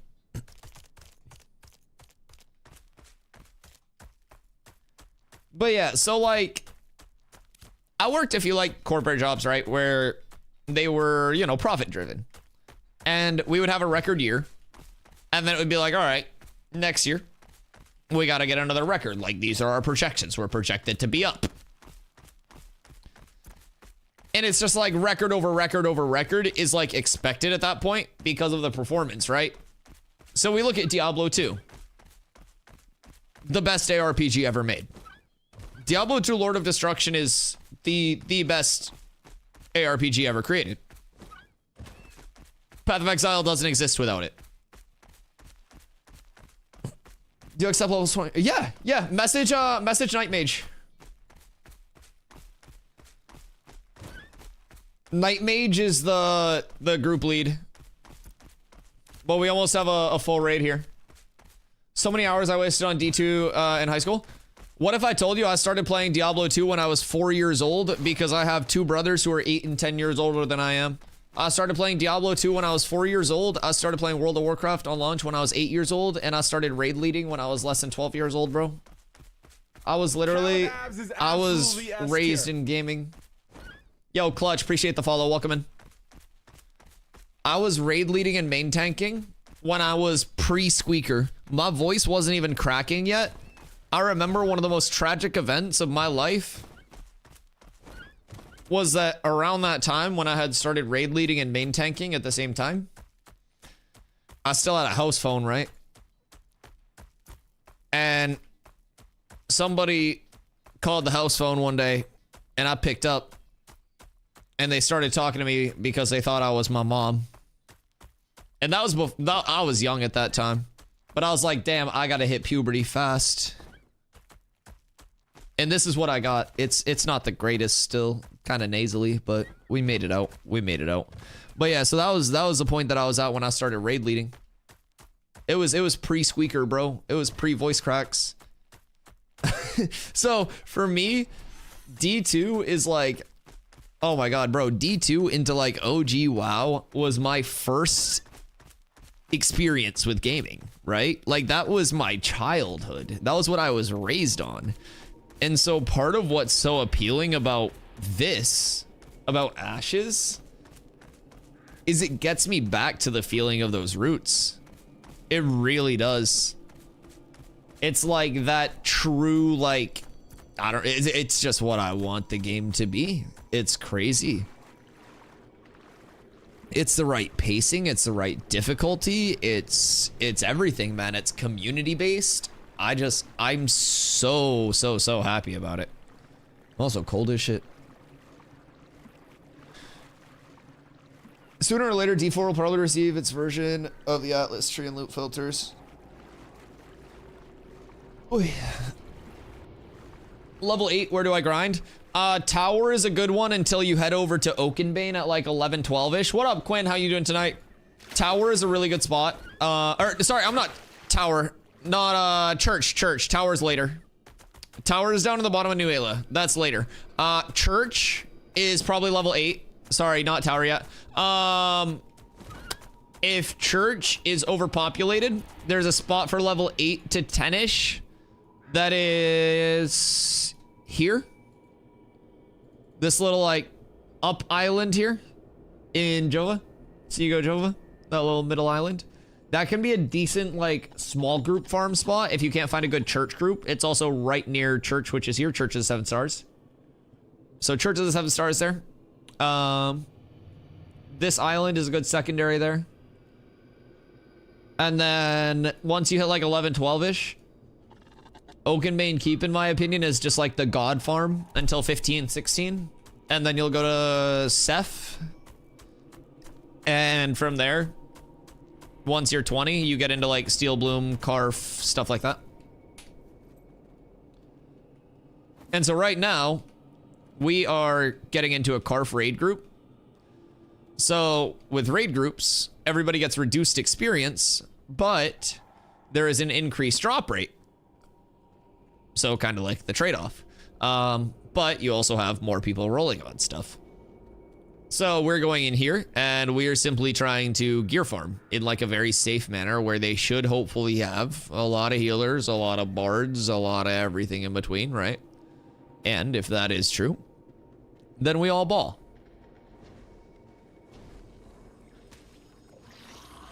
First MMO and was in 07 when I was 10. Shia. Launched in the West under area. Wait, I feel like I've heard that second one. Actually still play it. Okay. Guild Wars 1. My brother AMC and I played Guild Wars 1 and Guild Wars 2 together. First MMO was Guild Wars 1. Most people don't consider Guild Wars 1 an MMO. First MMO. I don't know. I consider Guild Wars 1 an MMO. I remember it being social. I mean, maybe my dumbass was just running around talking to people all the time, but I feel like I remember Guild Wars 1 being pretty MMO-y.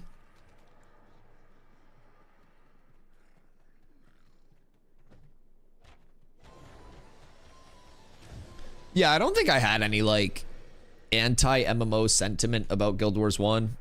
Although that was before I was, like, you know, gaming a ton on a, you know, serious level, so.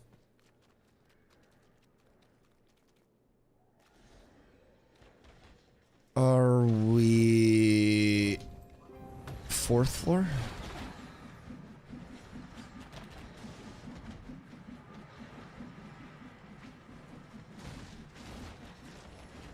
Fourth floor middle, I'm gonna guess.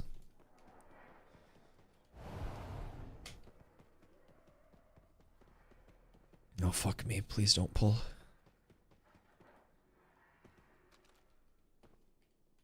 Fuck me. Fuck you.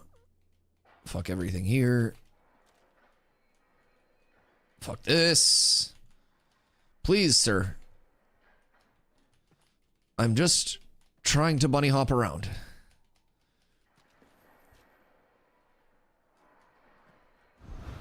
I'm gonna screech.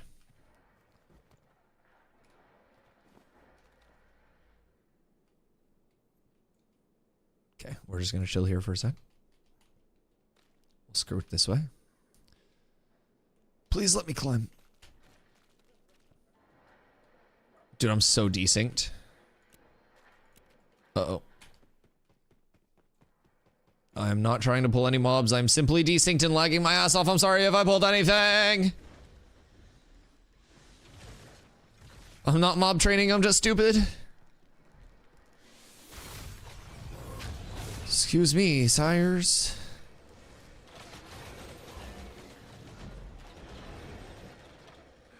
Oh. I found the group.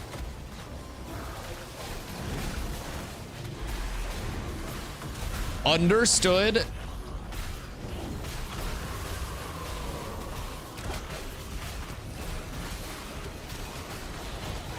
Seems reasonable to me. A very nice, chill experience. Oh, please come this way. Cooperate. Thank you. Stop resisting.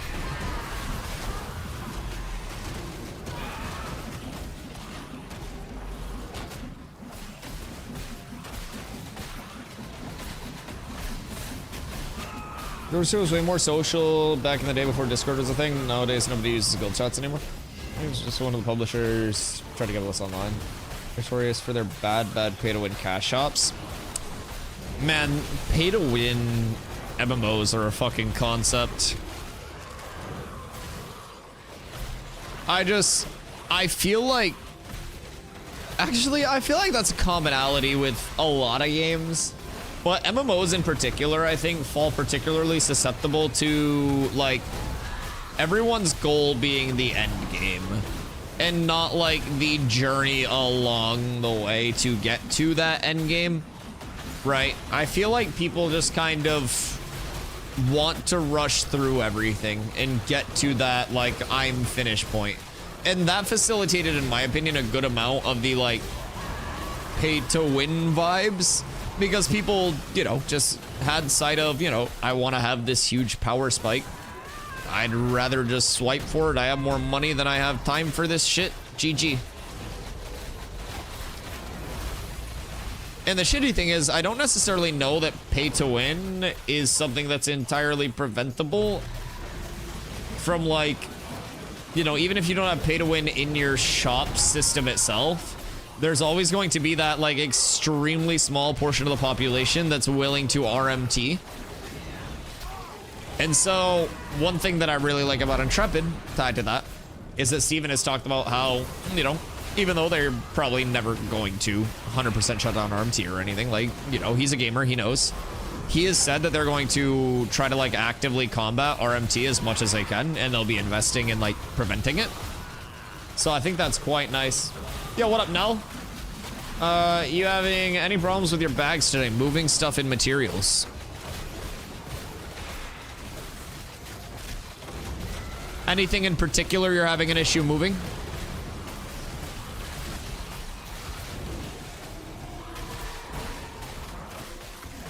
Oh, behind the box, there's a little crystal.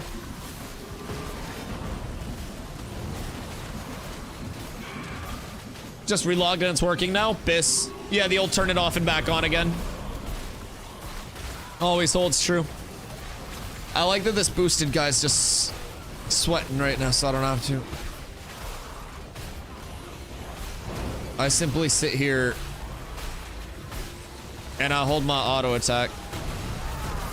I don't really want to use abilities. I don't really want to get hit by shit. I'm gonna just chill. I'm gonna press R. It was just being weird. It wasn't working when I tried to move stuff, or it was like a 2-minute delay. Could just be like server load, honestly. I've seen a lot of new players every time I've run by the new player area. Now that could be alts as well, but I feel like a lot of people are starting to get into the game, man. There have been like a lot of eyes on the game lately. A lot of people that are coming in and seeing the game in like the state that it's in now versus a state that it was in a few years ago. And I feel like a lot of people are like, oh shit, what's going on here? How much HP this guy have? Oh my god. Is that with his... Interesting. If that's not with his indom up, his gear is juicing. Although he could also just have consumes up.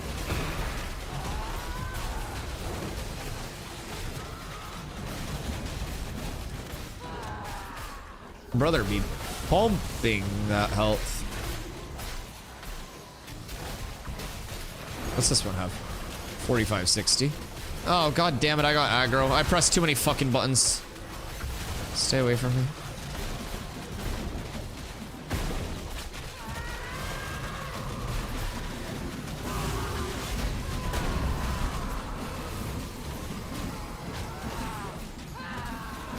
I feel like in groups like this, I could just get a two-hander for tanking. Oh. Oh, I rolled a 95 on that hoe. No, wait, Clutch got the 99. Clutch! I saw the 99 and then I saw the name and I was like, wait a second. Does it hold? Does it hold for the cats? Clutch! The big 99!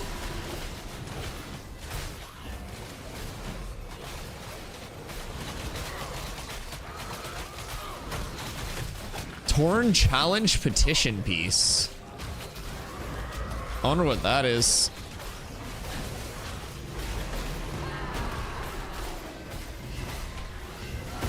Clutch, make sure you grab the loot too.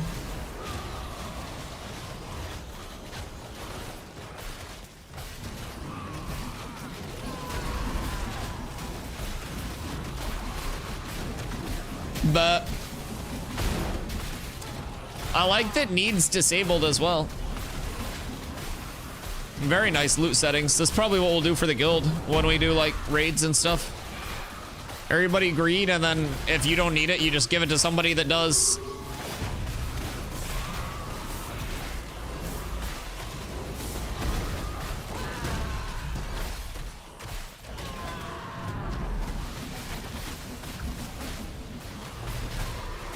Did I just pick up someone's shit, someone said?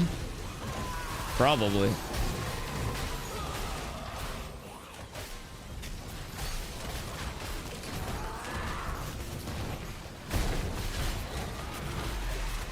Boop.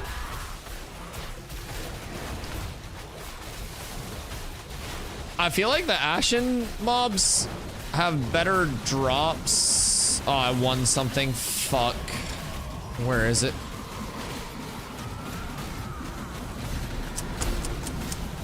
God damn it.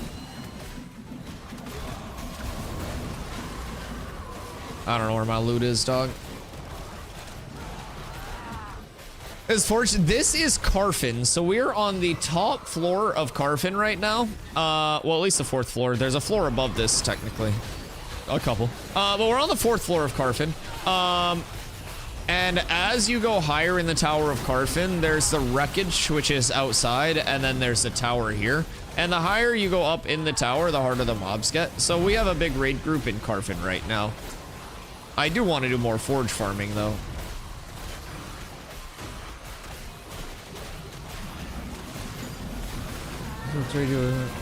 Best way to get loot. It's right here. Hold something. I don't know where his loot is on the ground. You can just pick it up.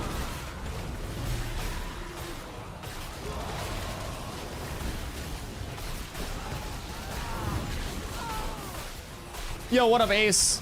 Compared to WoW, which aspect of Ashes is better? My personal preference errs towards like the social sandbox side of things, where where WoW is very like linearized and referred to like as a theme park MMO. It's very, you know, main story deterministic. I mean, not entirely like just main story deterministic, but it's very like laid out for you in terms of like your progression, where to go, what to do. And it's, you know, it's very linearized for an MMO. With Ashes, you have a lot of like sandbox of do what you want with your time. Literally, WoW's basically centered around its main story and raids. Like story progression into, I mean, I guess more quest progression than like a central story. I don't know how retail's set up. I haven't done retail since fucking Legion BFA, and that's where it lost me, and I never went back. Other than that, it was Classic. And like Classic was truly more of a sandboxy experience, but even then it wasn't like a really true sandbox. Like it was still very theme parked. And so coming over to Ashes, one like thing we were talking about earlier, actually, Ace, that might help instead of my manic ramblings about a sandbox, is we were discussing daily quests and how daily quests can make games feel arbitrarily like jobs and very like, you know, very forced. You get on a conveyor belt, you go here, you do this, and it's like deterministic on what you spend your time doing. And with Ashes, the players basically make their own daily quests based on what they want to do. And I think that's a really cool change and a very like, you know, a very refreshing feel. If you want to get on and you want to gather and craft and you're not in a rush to 25, which is the max for the alpha, then you don't have to do any of that. Like literally however you want to play the game is how you can play the game. It is an incredibly refreshing feeling across the board. I feel like whenever I'm playing Ashes, I can do whatever I want. I can be extremely productive, whether I'm going around and just farming solo stuff, whether I'm in this raid right now, gear farming, just across the board. It's been very refreshing. And keep in mind, when comparing it to WoW, like in terms of its systems and its actual gameplay, Ashes is in Alpha 2, which is a, you know, a pre-beta state. Most games are not viewable in this stage of development. So when you're comparing systems and stuff, you're comparing actual gameplay. It's kind of important to keep in mind, you know, what you're comparing to. This game doesn't have the layer of polish on it. This game doesn't have its complete systems. But what it has is that like core foundational layer of systems that they're building upon, and they're making sure that before they progress like further in, that all of these systems are so incredibly sound, from like the combat to the world interaction and everything in between. And I've been having a lot of fun with the core gameplay loop because of that. Never played WoW. I only hear stuff of it being like mythic ratings very cool for raiders. I mean, WoW has a lot to offer. Just over time, I think that WoW suffered from like the same thing that I talk about with New World, where it turned into stand here, queue for this, teleport to that, go back, stand here in this city, queue for this thing, then go there. And there's no actual social interaction, right? When the game comes out, I might give it a try. Yeah, 100%, man. In the meantime, I'm always streaming daily Ashes content, so you can follow the development of it. There's literally zero things that you're missing. You know, I'm live every day. You can ask me any questions about the game. You can watch as I level every single class eventually. Like, there will be plenty to learn even without playing the game, man. Oh, that's a crazy focus. Oh my lord.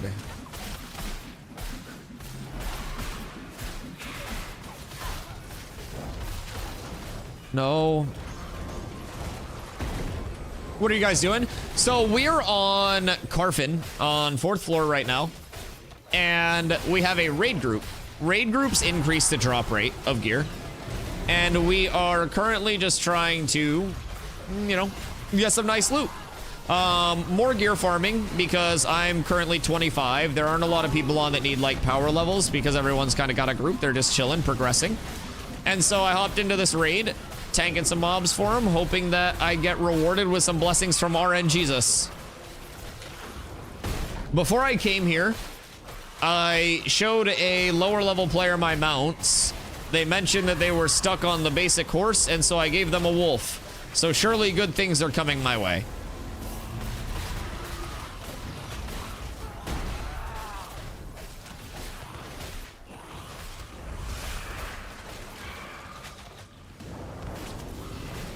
Where'd that just go? Oh my god, I thought I just took that for a second and stole it. I was like, what the fuck? It went away instantly. Oh, that energy focus is nutso.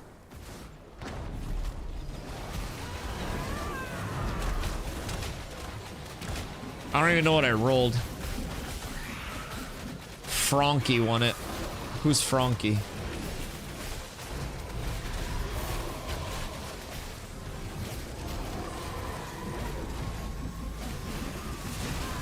He's a fighter. He'll probably use the shit out of that bad boy. That could be really nice for tanking like lower level shit where I don't need the extra defense. Or honestly, anything where I don't need extra defense. So I think they were killing the wrong mobs for a raid group, right? Because the zombies didn't have much of like that humanoid loot pool.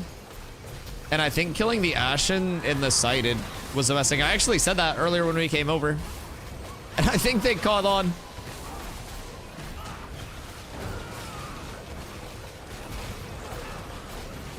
We have low levels? Oh, gross. Peasants. Lowers our chance for loot. What's the thaumaturge like loot table though? Isn't thaumaturge loot table just butt cheeks?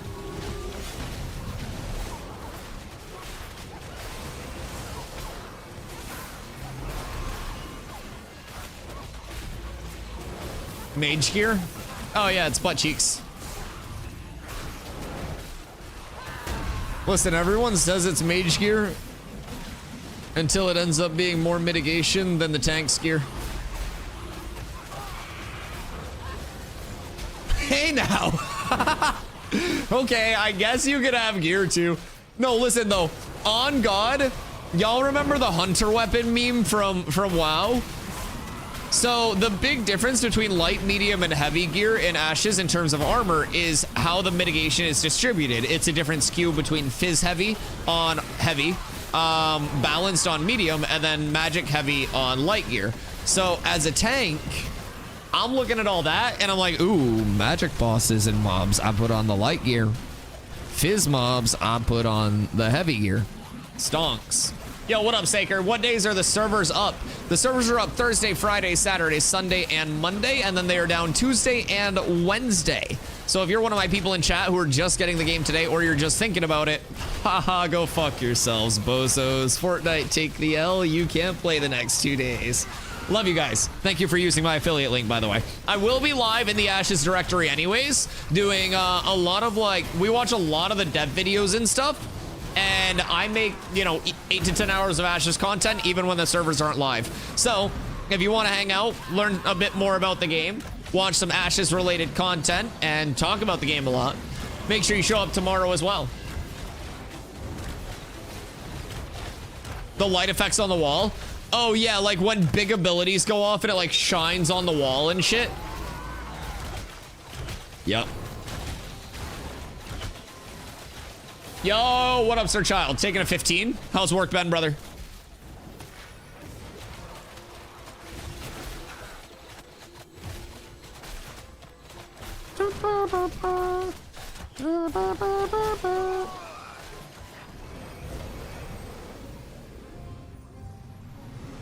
I think this mob is bugged. Another one.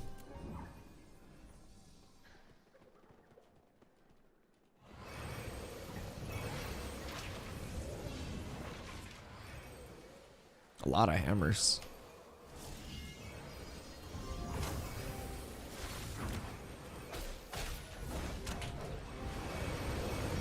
Da, da, da.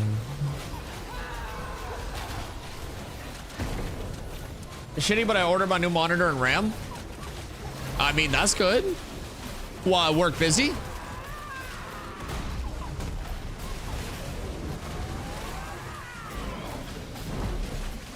Be up to 64 gigs of RAM. Jesus Christ. It's all the same RAM, right? I don't know if I should have to ask that, but it's all the same RAM, right? I had the last 3 days off and came back to a week's worth of dishes. Oh, wait, no. So no one did anything while you were gone? That's so tragic. Yo, what do we have from Guild? Let's just go Desert Farm. I feel like our odds are gonna be higher of getting shit from Desert Farm. Like, this is safe, but I don't know. Maybe I'm tripping. This is a lot of loot that's like dropping, but oh, what's that?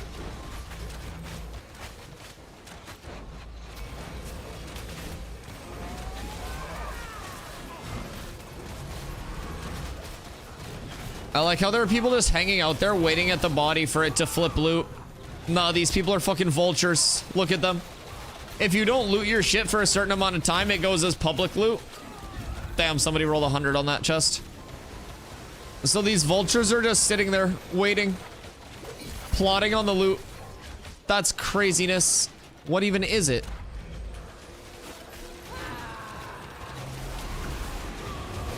That's wild, brother. Oh. I was slamming shit around for a few hours. Like, you were washing dishes angrily, or you were literally just like slamming shit around, not washing dishes? Sword I want might be good for you.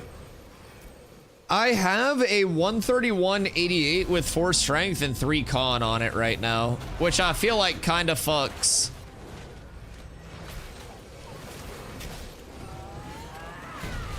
Washing dishes pissed off.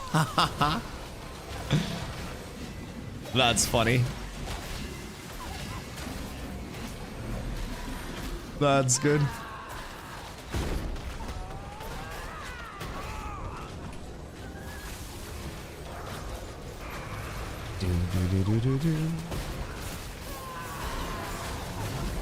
Come here, my pretties.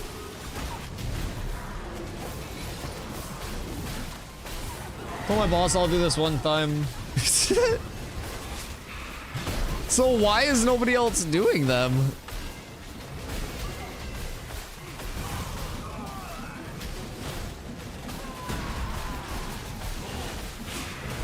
Are they just being fucking lazy bones? Oh!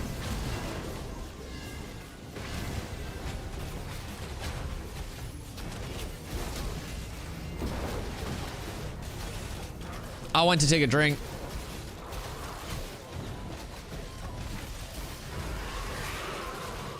Damn. Damn. Everything sucks. I literally just wanted some fucking hydrating water. The air is dry. It's now less than 10 degrees Fahrenheit outside. We're going into the eye of the storm, chat. They come in, skewer chicken and cook it. Nothing else all day. Oh, wait, rotisserie chickens?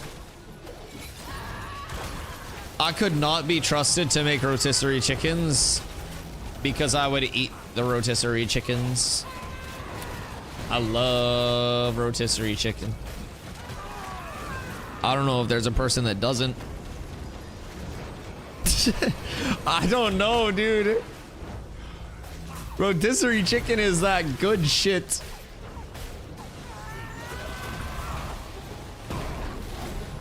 Roasted chicken's great. I'll roast your chicken.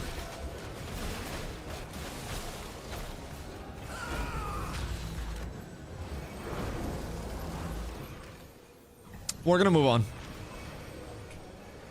I eat that shit too, but I'm limiting myself. Wait, so can you just eat a chickie?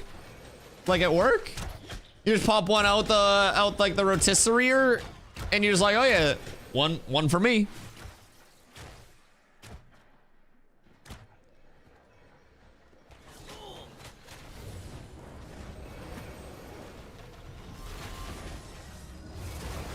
Not allowed to, but if they fall while in the oven, oh yeah, I'd be shaking those skewers. I would be like two hands like fucking doing pull-ups on those shits. I can't do a pull-up.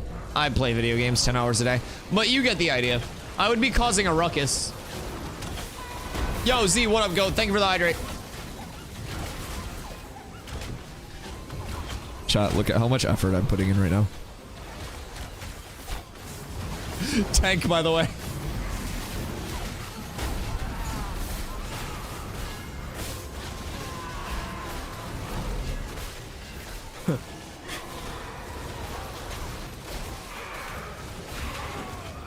I enjoy when other people are actively tanking, so I don't have to try very hard. I throw a cooldown or two. I exist. Are we getting XP for these or nah? Probably no XP because of the size of the raid yet.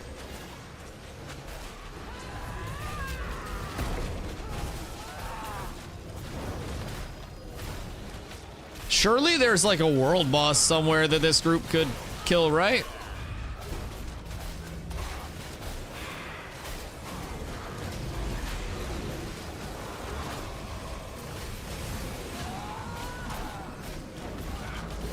Just break one of the ribs while skewering them and they'll just fall apart in the oven. A little crack goes a long way. So I read those in reverse. And I first read a little crack goes a long way. And I was like, I don't know if I want to see what his other message was. Cause like it shows bottom top, right? So I usually like, I'll be like, oh wait. And I looked over and I just see your message saying a little crack goes a long way. And I'm like, Jesus Christ, what you doing with your paychecks, brother? I thought you were gifting subs and buying PC parts. I didn't know it was this.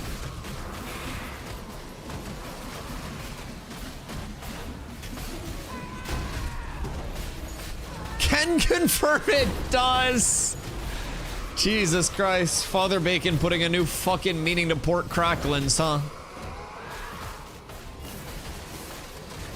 That shit's crazy. Good Lord.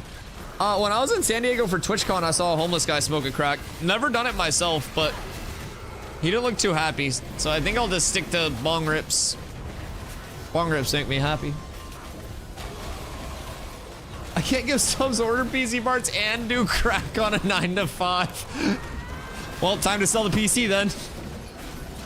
And actually, forget about the gifted subs too.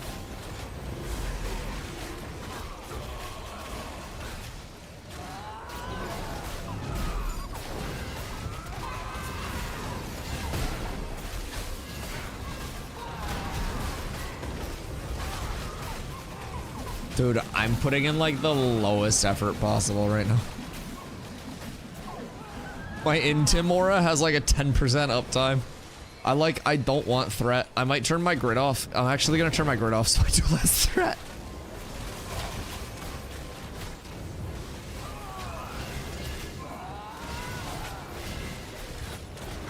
What's their child's job?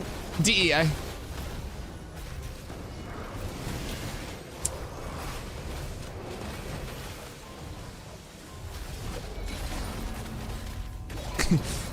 It's a babysitter. Little crack goes a long way, boys. Oh. Oh.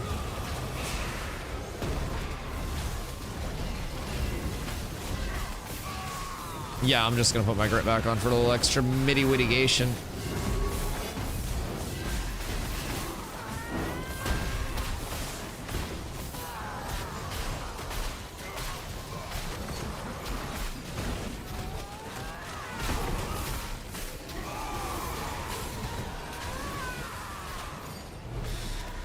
Oh man, the one fucking pull that I actually press buttons, I pull threat. I don't want threat. Please don't make me have it. I'm turning my grit back off now. I'm done pressing buttons. I pressed buttons for legitimately one pull, and I'm done. Found out my team was missing a whole section of code. Well, then make the team do it.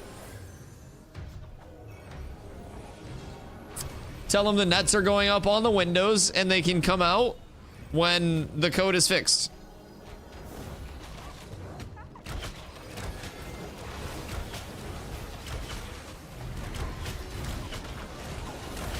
It'll end up my problem later on.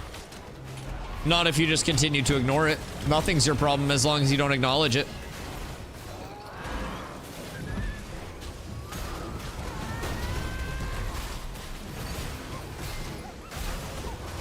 Something bothering you? Just don't think about it. Like, stressed out about something that's gonna happen soon? Just don't think about it. Think about big bouncy anime titties instead, and then you're not stressed out. Most people make you pay for therapy. I'm giving it to you for free, chat. Day not going well? Big bouncy anime titties. 30 seconds, 3 reps. Minute and a half of big bouncy anime titties, and you have no more problems ever. Yeah, anytime you're like, oh my god, I hate politics. Stop thinking about politics and just picture big bouncy titties for 30 seconds and you'll stop being upset about politics. And you'll realize there are greater things to concern your brain with.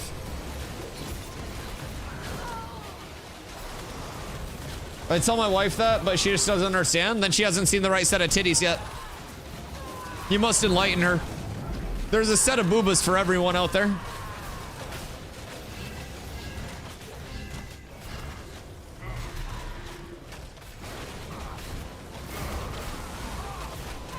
Yeah, I firmly believe that like boobas are a universal delight. Mine are big hairy anime titties. Well, be careful. If you say that too loud, then Steven's gonna think you're a furry and give you a fox mount like he did that one guy. I still can't believe there was a fucking furry that got a fox mount. Steven was like, do you like would you say you like foxes? And the guy was like, oh, I really like foxes. Question mark? Do you not know the backstory? All right, so Steven was in God mode on his stream flying around one day and he was giving people mounts randomly, right? And he ran up to just some random dude that was like out leveling, and the guy's character, like, I say the guy's character, the person's character had whiskers and was wearing like an animal themed helm, right? And so Steven lands and he's like, oh, I'm gonna give this guy a mount. And so Steven's like talking to the guy, just being nice.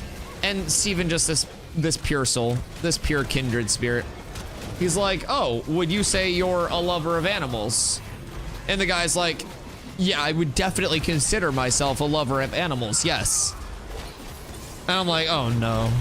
Cause the character in game had whiskers and like an animal nose and everything. Like it was all animaled out.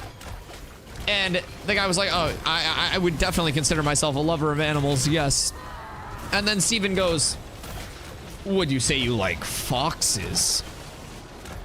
And the guy goes, oh, I love foxes. Oh, shit. All right, this is where I roll 100. Streamer loot activate in 3, 2, 1.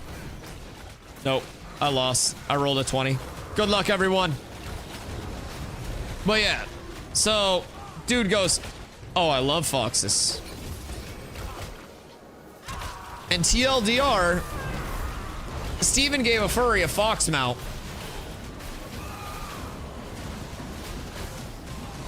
And I fear for the welfare of that fox mount. Yo, what up, Safe Word? Just vibing, brother, on a little bit of a gear farm, but I'm thinking that while a raid is very nice, not directing all of the loot drops into guild may be slightly less efficient than if I took the members of the guild that were on and then formed a group for like a desert farm. That's kind of what I'm thinking across the board. We're seeing a good quantity of drops, but the odds of drops being secured into the guild are pretty low here. We do have a few people out, but... Or guild raid. Well, so that's the goal with the guild raid. We just don't have enough people that are high enough to get into it yet. So we need to like... We need to get people to 20. That's why I've been power leveling a lot lately and trying to get people like 20 plus so we can get them into the guild. Can I join your guild? Yeah. Yeah. The first one just filled up, so we need to kick people and then start a second one as well. Not kick people, but kick alts. So I'll go through after I dip out of this raid. When I run to town, remind me to go through the guild, get alts out, and then I'll invite people that need it. Thinking about leaving mine too toxic? Yeah, come through. There's a 24-hour cooldown on joining a guild after you leave one. So good news is that gives me time to get stuff organized.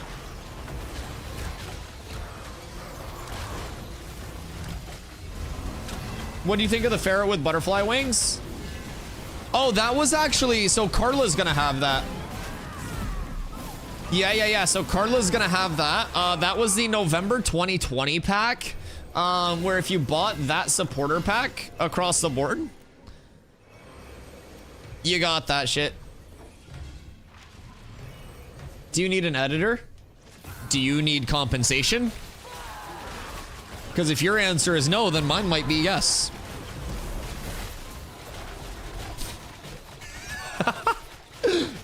Okay, Loki though.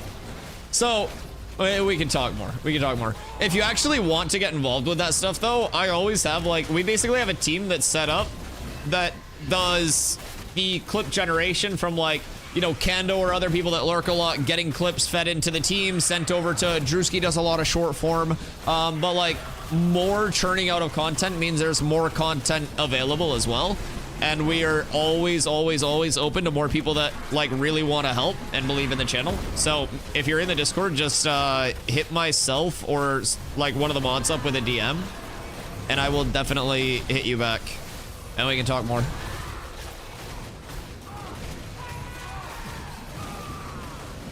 I'm also nice to edit for because my VOD track has no music on it. It's a separate audio track on VODs. So you just get like raw VOD pulls with no background music. You're welcome. Yo, what up, DBG? Just here to see who's gonna blow out your back. Shit, could be you if you hit the top of the gifted sub leaderboard. When I start going to school for editing, don't have to you for some practice. Oh, fuck yeah. Wait. Oh my god, so I've been needing to set up an LLC so that way I can commit tax fraud. I mean, write off business expenses. And I could have you guys apply for like internships. That'd be sick.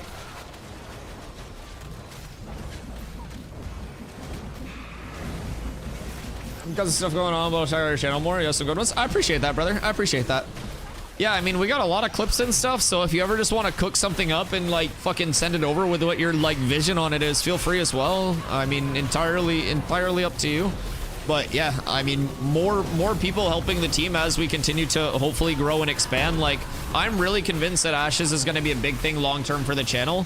And like, more hands makes less work to a certain extent, right? As long as everyone's like bought into the same thing, then we're up tremendous.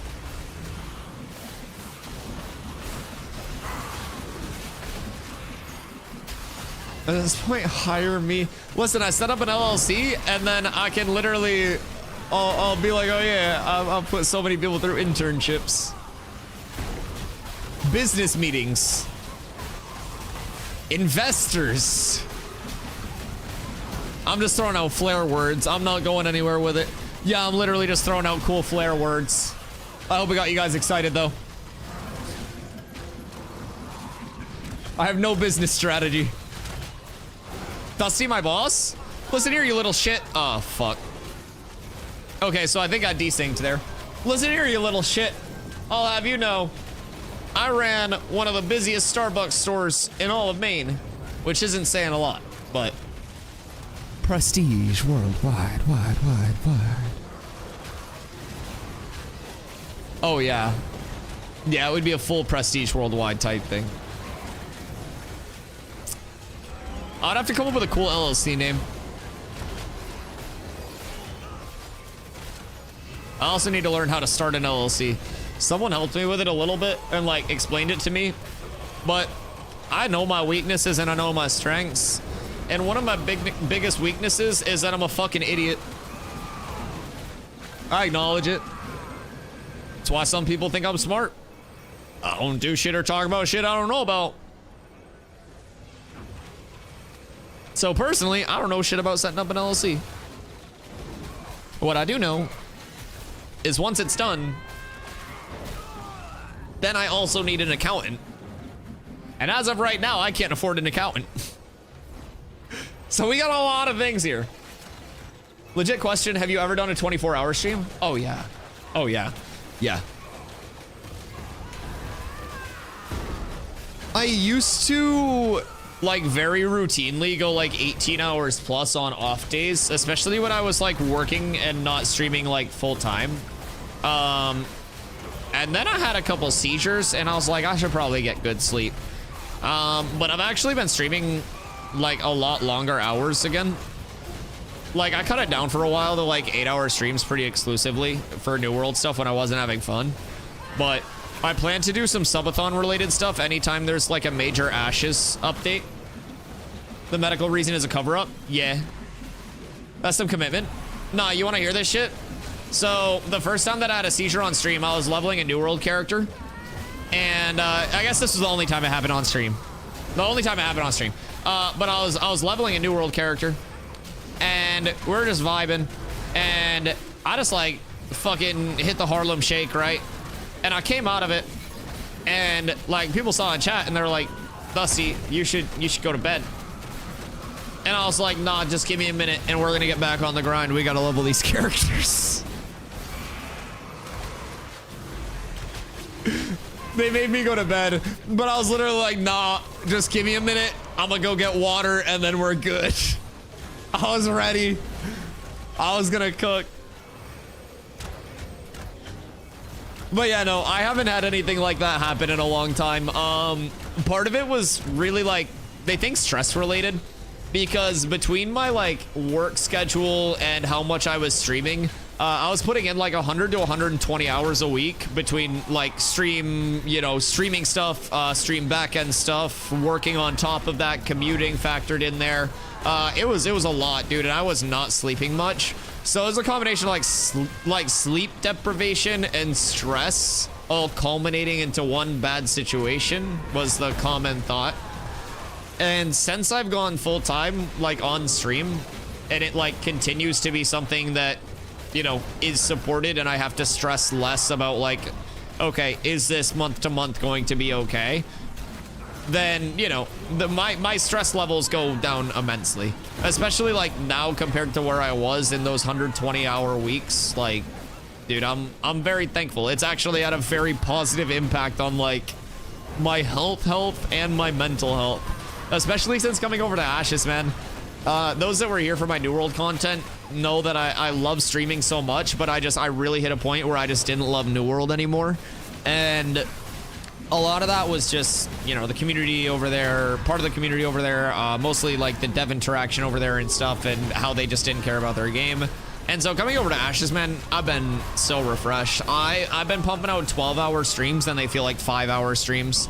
I actually keep checking because I don't want to let time slip tonight, because I have legitimate appointments tomorrow that I have to hit in the morning. And so I can't be late for shit because I have to go be a human. So I'm like, Dusty, you cannot play Ashes until 2 a.m. today. You can't. You have to be a fucking human. Like, I got on at 2. I can stream 8, maybe 9 hours tonight. I cannot go longer than that. I have to be responsible. Happy to be building back up on a game you love. Well, the community I love, man. Those that came over with me came through the journey too. I should go to sleep. I'm over here talking about sleep and seizures, and Tarbo's like, oh shit, feeling a little shaky. Tarbo, yes, definitely go sleep. You have a wonderful night, my friend. And thank you for coming to hang out again today. Always a pleasure.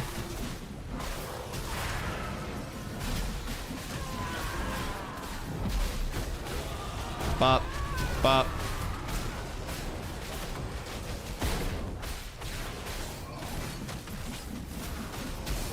Sir Child, how much longer are you at work for?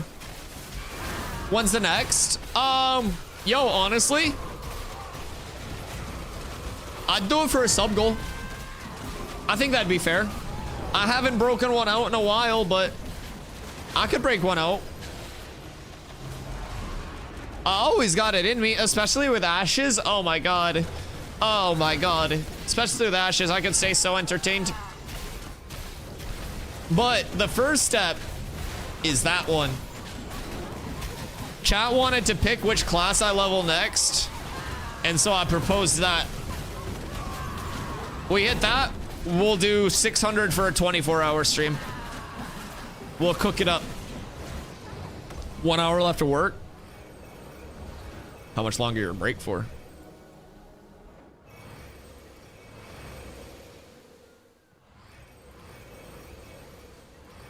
What's this? Oh shit. Oh fuck. Jesus Christ.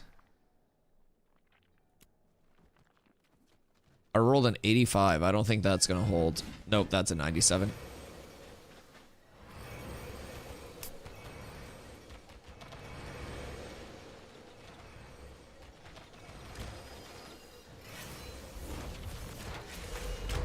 Surprised there's much voice acting in the game already.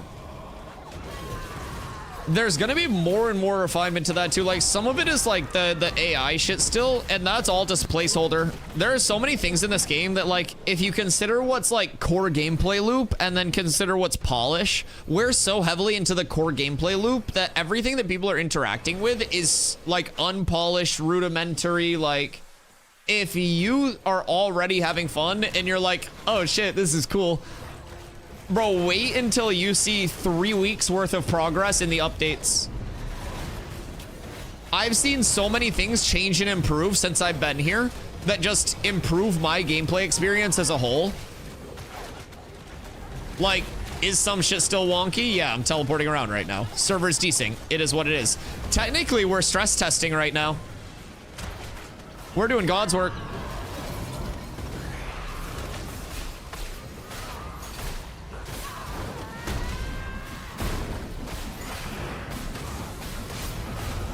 Yo, Mr. Mahjong!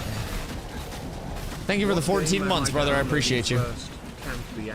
What game am I downloading first? Can't be Ashes. Brother, don't go back to New World. I'm telling you, don't do it. Mahjong, I have like quit New World, dude. I'm telling you, don't go back to New World. Anything but New World, in my opinion. There are a lot of good options. New World is not one of them for your sanity. Rolled a 96 yesterday on a blue and got beat out by a 97. That's actual pain.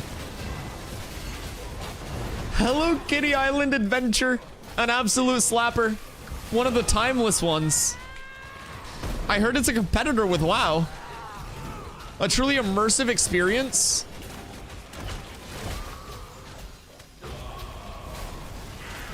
Like, a lot of shit's dropping, but I'm not winning shit.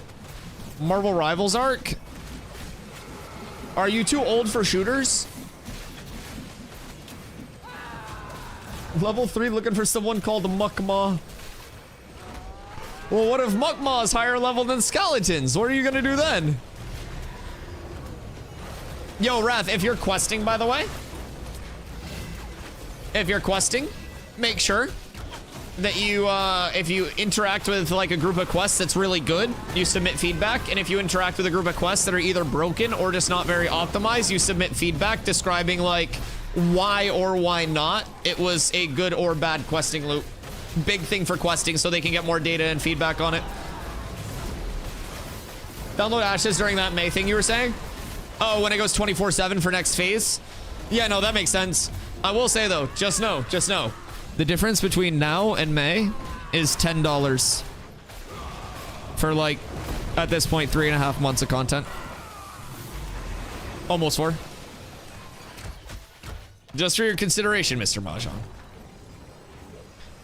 But yes, get into the game when you want to get into the game. The difference between now and May is $10, and as I always tell anybody that is lurking out there that may be curious about Ashes, curious about trying it out, and you're like, oh, I've never played an alpha before, don't know how I'd like it. You get 90 days to try the game with no hours limit, and if you're not happy with the game, not happy with playtesting, you want to wait until the game's polished and launched, you can get a refund anytime within 90 days. Playtesting isn't for everybody. And Intrepid knows that, and they don't want you to feel trapped just because you make a purchase and want to check out the game. You can check it out to your heart's desire, and if you think that it's not for you, you're set. Based on your lovely paint diagram the other day, they seem to be not resetting the servers. You mean this paint diagram?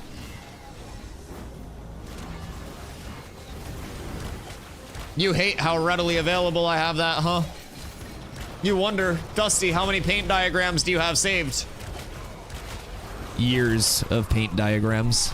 I used to do paint diagrams all the time in New World.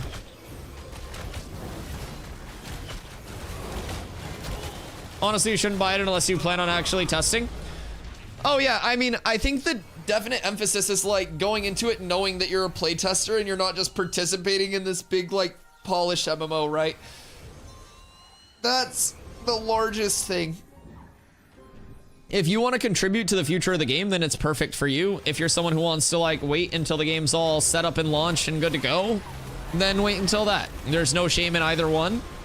People that played the alpha, some of them will try to herald themselves as heroes when the game does launch and be like, well, I was here since. You're not a fucking hero. You simply just played the game before other people. Doesn't make us cooler than anyone else. So yeah, I think there's legitimately nothing wrong with just chilling, waiting until the game's polished, finished, and honestly, if you're like me, I had access before phase 2. I didn't play before phase 2. You'll eventually see something that you really like that's just like, ah, shit, well, I guess I'm playing Ashes. That's how I got here.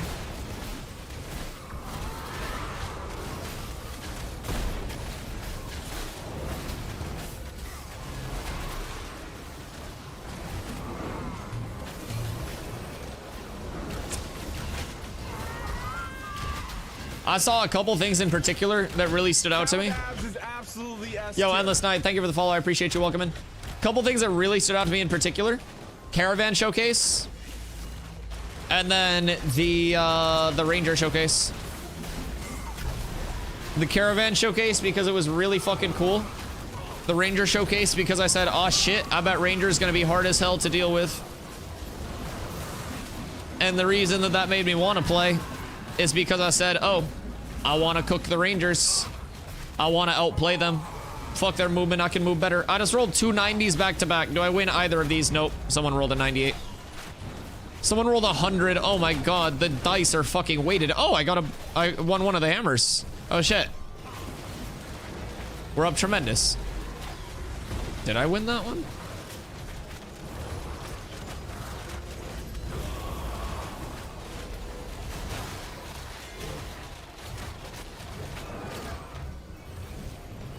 Oh, I did. Nice. How needed are bards? Yes. Yes. Bards are fucking good. Bards and clerics are, oh yeah. Oh yeah. As a tank, I have a harder time finding a group than bards and clerics do, in my opinion. Even just playing is testing in itself. Oh, 100%. 100%. Like, just because you're not finding 1,000 bugs does not mean that you're not actively playtesting and stuff like that. Even just like participating in the world, actively stress testing, interacting, and contributing to the systems themselves, right? Like, that's all playtesting. I think it's just a mentality that people have to be like aware going in that it is a playtest. You could see things that are imbalanced. You could see things that are actually bugged fundamentally, and that's okay. It's gonna happen. Like, polish isn't gonna be there. Balance is an afterthought right now because they're not gonna balance around level 25. So, what weapons do Bard use? That's a big thing for me. So, weapons in this game, in my opinion, are done in a very cool way. Every weapon has both a physical and a magic component to it, like a counterpart. For example, there are swords and there are spell swords. Regular swords are the traditional physical, I hit you, it whacks you, you go ouch. Spell swords are a spell scaling, I hit you, it whacks you, you go ouch. So, on top of that, every class has a simultaneously equipped melee and ranged weapon. You'll notice I play a tank, so both of mine scale off of physical, but you could still have a bow and a sword, or any other combo of weapons equipped, as long as one is melee and one is ranged, whether it scales off of physical or magical damage. So it's kind of really adaptable to what you want to play with your character, and across the board, a lot of the weapons, like, they feature different weapon trees, which typically bring passives, different status debuffs, or in some cases, even like auras that you can provide to support your team. So, some very unique differences between some of the weapon trees, but fundamentally they break down to mostly, you know, what you want to run. It's pretty lit. I love it. So the entire game is meant to be a non-min-maxable, like, social sandbox experience, right? So there's not going to be a definitive, you have to run this weapon set, you've got to build this way, or do any of that, right? Ashes is truly conducive to, like, you want to use these weapons, you want to use these abilities, you want to play this way? Have fun. I like supporting, so I'll play some Bard. Bards are fucking awesome. Bards are very nice to have, man.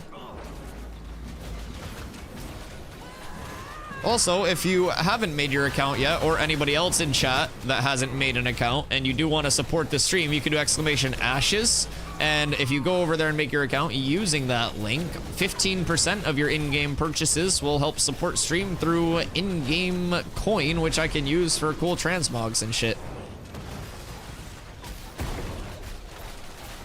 And they have a content creator program that they're accepting people into, supposedly very, very soon. Oh, I bet that helmet looks drippy, but it's worse than mine, I think.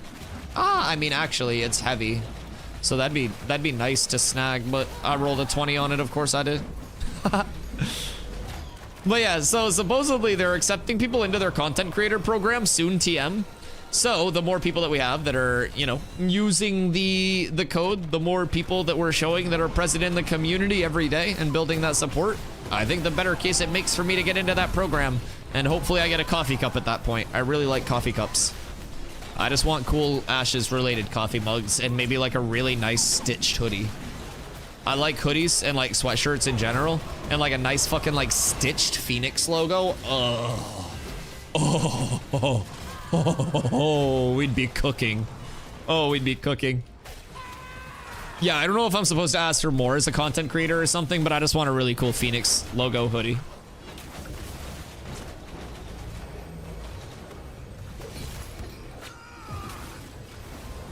Saw someone complaining about some assets not being 100% polished. Playtest graphical stuff isn't nearly as important as core systems. Yeah, no, I had some people, I saw some people on Reddit that were talking about how, like, this or that is imbalanced, blah, blah, blah, damage scaling, blah, blah, blah. And I'm like, yeah, sure, if something's absolutely imba, they're gonna address it, right? But across the board, I don't think it's in their exact, like, best interest to hard balance around level 25 scaling when most classes full power curves aren't even in the game, full gear scaling isn't even in the game, like enchanting, things that contribute to the power curve are not optimized in the game. Nobody even knows what full class scaling is going to look like at this point. And people are already like, well, we need to balance this. And I'm like, well, why don't you just wait till the full game comes out? Yo, Curious, thank you for the follow. I appreciate you. I'm gonna go get a thicker blanket real quick because this blanket is not combating the fact that it's quickly dropping in temperature outside. Hold on. I'll be right back. I'm gonna sit so it looks like I'm consuming a ration. I'll be right back in 1 second, chat.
Cat with abs is absolutely S tier.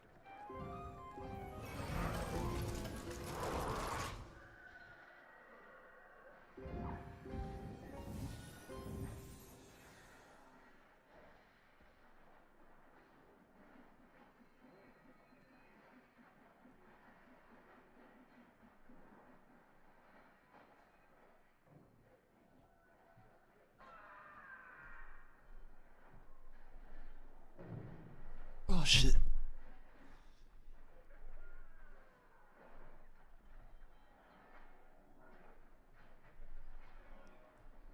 Oh god. Chair just squeaked. Oh. Join your Discord? Yeah. Yeah. Exclamation socials for the Discord link. Discord.gg/DustyY as well. Oh, yo, J-Ro. Thank you so much for the follow, man. What up, I'm curious? I'm new to Ash's content and hope to learn more about the game. Well, welcome in. Let me know if you have any questions about the game in particular that I or the community could help answer. I play a tank currently. Right now, I'm in a raid group doing some gear farm. I might drop out of this soon though and go do some small scale stuff. Exclamation Discord or exclamation socials, either one will get you there. Yeah, I think I'm gonna drop out of this. Let's see.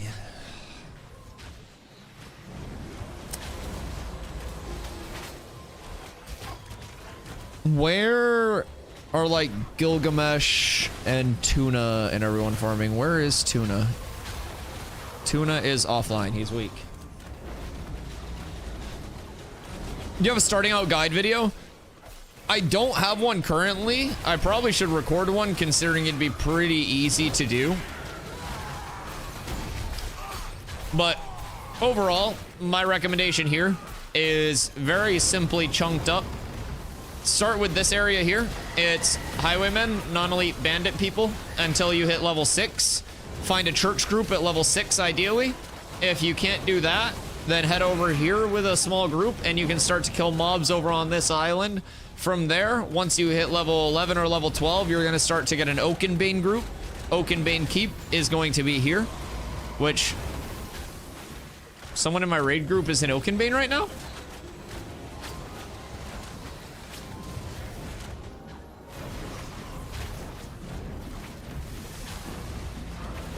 The fuck? Anyways, then from Oakenbane, you'll do Ruins of Cephalion, or sorry, Remnants of Cephalion. A fucking idiot called it Ruins instead of Remnants, dumb streamer. Remnants of Cephalion here until like level 20, and then congrats, you're into endgame farming.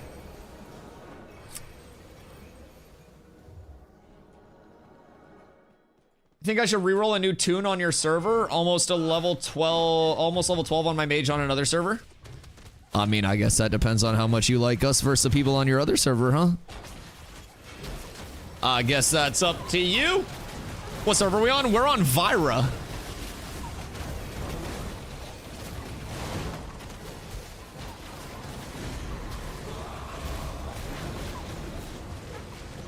But yeah, we got room.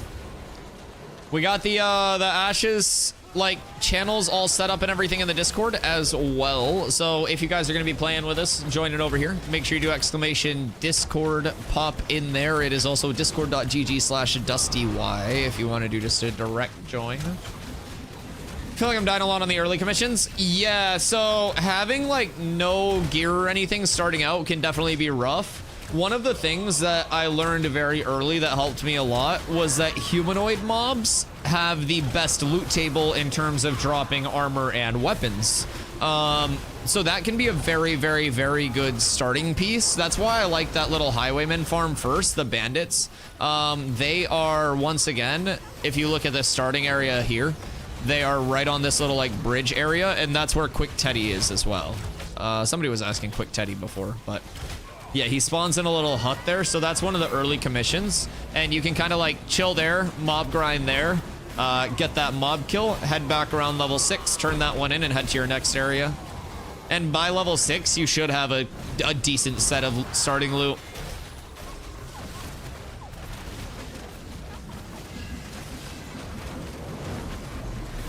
You said Vira? Yep. Think I'll make a new tune. Cool community here. I appreciate that, brother. I appreciate that. That's always the goal. I just, I love streaming, and I love having a stream that a lot of people feel welcome in. People can just kind of come, enjoy hanging out, gaming, and, you know, we have a lot of people who sweat video games, myself included, but I think I'm probably one of the most self-aware, sweaty video gamers of all time. Like, I'm very much an advocate for things that benefit the casual player base over myself, because there are simply more casual players than there are people like me. And so, I don't know, I'm like a sweat that tries to help other people experience the fun of sweating, if that makes sense. Like, I want to bring casual players into all the endgame raids, like all the caravans, all that PvP shit. And like, if people want to check it out on a casual level, give them the tools to be able to do that. And that's what I've always tried to do with like New World, with fucking every game that I've played. So super excited to come over to Ashes and be able to actually do that. One day somebody asked me like what type of guild Cats was going to be and like what our community would do. And I was like, well, it's a sandbox. We're going to be a sandbox guild. We'll do everything. Yeah, we'll get groups together. People will be like, hey, who wants to do this in the Discord? We'll get into Discord and we'll do it. We'll have a bunch of fun. We don't have to schedule shit. It doesn't have to be super formal military training. We can just do whatever the fuck we want to do, because it's a video game. I think it's a pretty cool concept overall, and I'm super lucky that a lot of people also think that that's a really cool concept.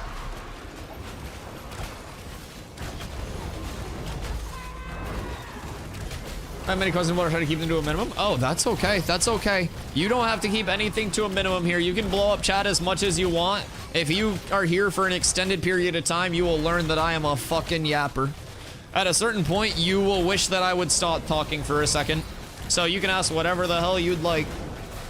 No annoyance at all. No annoyance at all. The game is in an alpha. You can ask whatever you would like, Akirius. Never feel bad about asking questions here. You are more than welcome to ask as many questions as frequently as you would like. If I don't know the answer, somebody in the community can help you. Never a problem at all. Asking questions is how people learn stuff. Plus, it gives me someone to talk to. 2 bonuses. One of them's a little selfish, though. Easy talking points. Man, why don't I get the shiny loot from that? Boop, boop. Yo, chat. Are there really, like, streamers that get annoyed when people ask them questions? Like, I know I ask this stuff a lot like an idiot, right? Because I'm also like, are there people that are actually toxic in the Ashes community? Because I don't see it. And you guys are like, yes, Dusty, it's literally only you that does not get toxicity in your chat. But, like, are there streamers that are like, please don't ask me questions? I love answering questions for people, dog. That shit's fun as hell. It's like, I consider it a little challenge too, because it's like, I'll have more frequently asked questions that I can just rattle off answers to. And then I get one that's a curveball where I'm like, oh, fuck, wait a second. And if I don't know it, then I'm like, I gotta know this. I gotta have this on repeat for next time. So I learn it. It's really cool. I try to just use the questions that people ask to compile more information for myself over time too. Just benefits everyone, helps me learn the game more. I always love questions.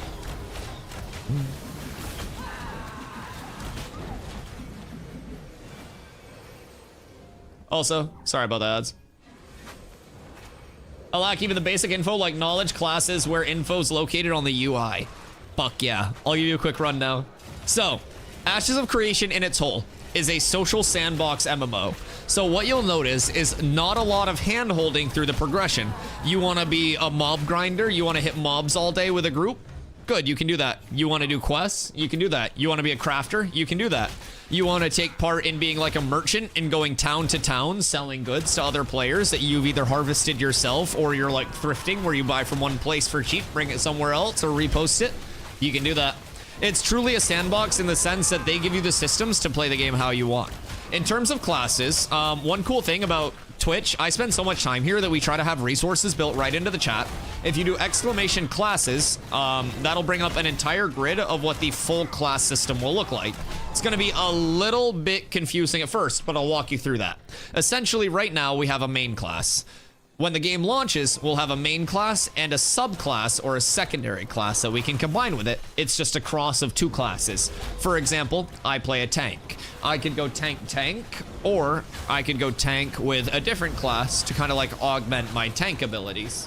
So that's how the class system's gonna work. Pretty simple. You just combine any 2 of the classes in the game. Classes that are in right now are going to be tank, which is what I play. Fighter, which is a melee DPS. Ranger, which is a range DPS, typically physical scaling. Now keep in mind, it's bow, like, theme, but you can use any weapons because they have their physical and their spell counterpart on every single weapon type. Oh, plural, by the way, exclamation classes, sorry. So say you're a ranger, but you want to use like a spellbook or a wand for your range weapon. They make physical versions of those that you could use, okay? So, they have Ranger, they have Mage, which is your traditional spellcaster.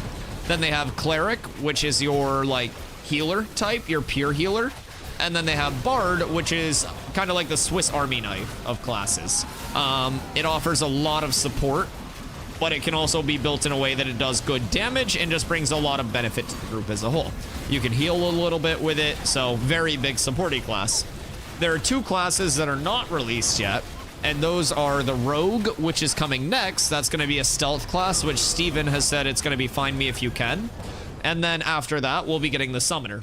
So, again, when the game is out, each of those classes will be able to be crossed into, like, a specific class, which is a really cool system. A lot of customizability in there as well, based on what you want to play. For example, I'm a tank main. I'm planning to go with a rogue secondary for both PvE and like PvP viability. So it's really up to like what you're looking to pull from it. So then we'll go on to, let's see. Stats. Stats are gonna be pretty straightforward on gear. There's not a lot of what I call like attribute bloat on gear.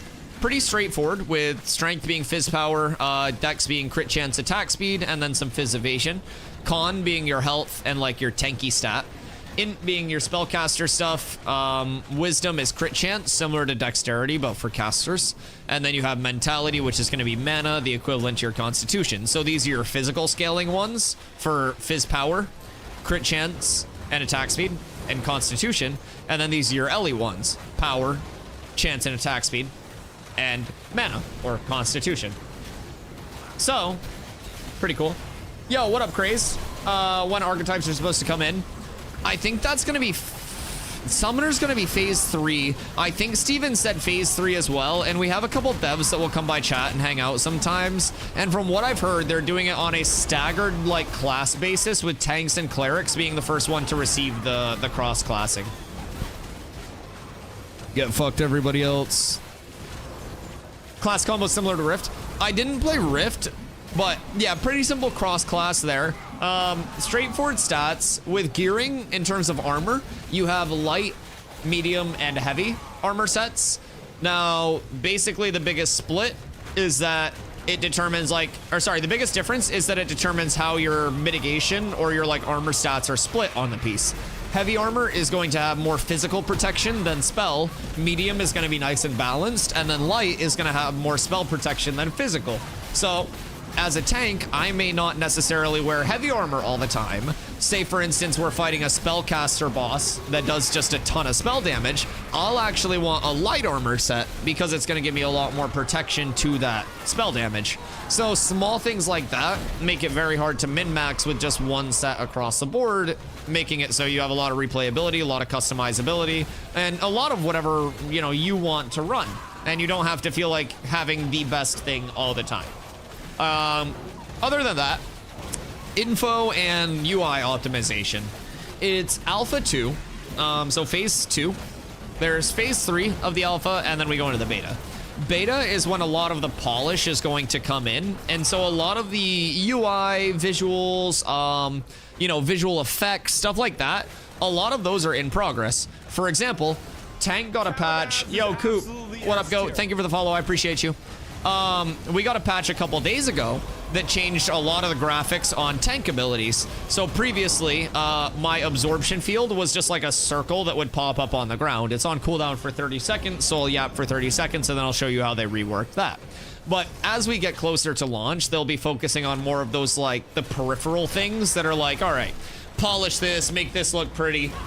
They are still giving us those in the meantime, though. So one of our next patches, I think next week, is going to have a desert pass. So it's going to make the desert area look a bit prettier across the board, a bit more appealing. And so it's not like they're just completely ignoring all the polished stuff. They're still working on that. It's just their big emphasis is the core gameplay loop and like what people will genuinely be doing on a day-to-day basis. So there'll be like, I stood in that, that's my fault.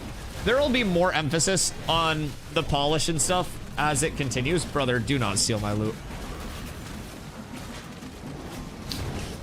There will be more emphasis on like polish and stuff like that as the launch gets closer.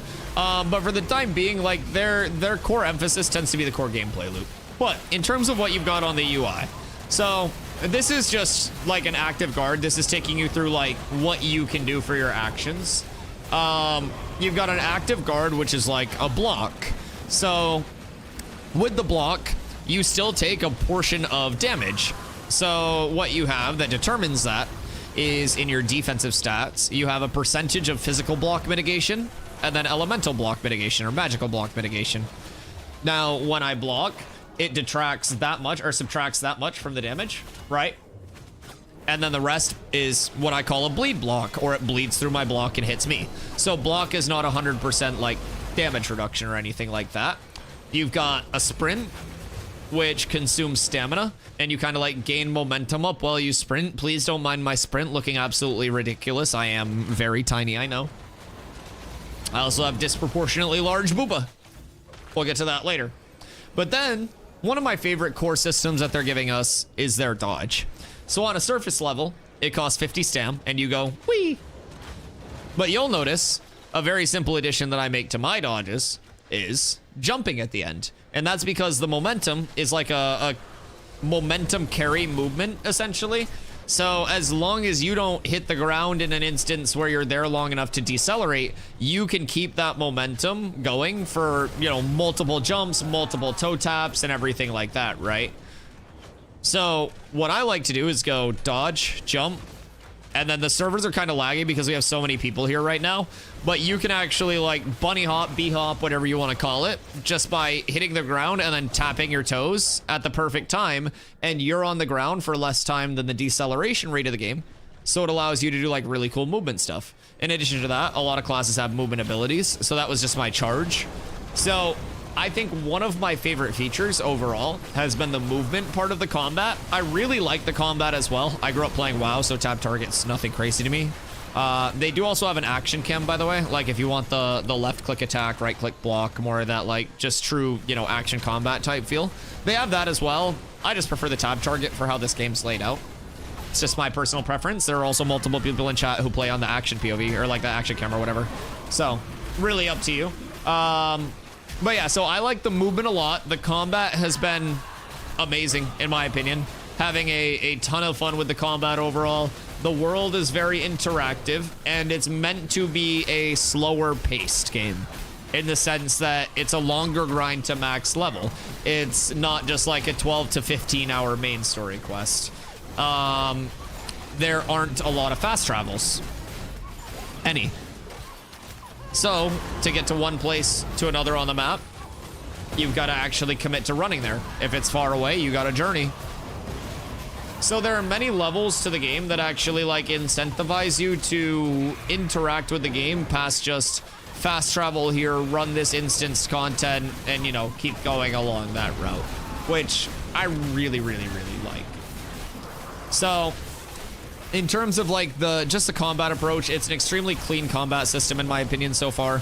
I come from New World where the emphasis was always like very good action combat, and even coming over from New World, I've been having a lot of fun with this combat system. I think it's a lot better than I expected. Community interaction's great. They don't have all of the systems in yet. Ads, I yap too long. Fucking Twitch. I blame Twitch. We'll wait. Tell them we'll wait. Yo, what up, Akali? You had colored frames, how? I don't know, I didn't change anything. Game options, I would assume it would be like party and raids. Yeah. Gameplay, party and raids, use archetype colors.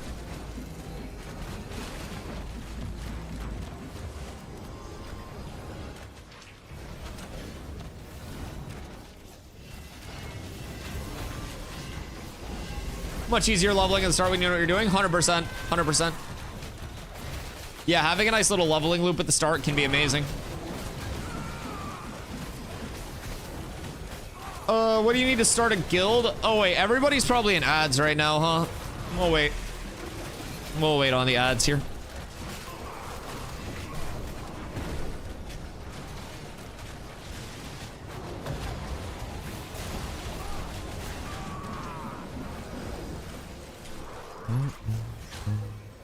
All right, I'm gonna dip out of this. I've had some good fun, but I don't really need anything else.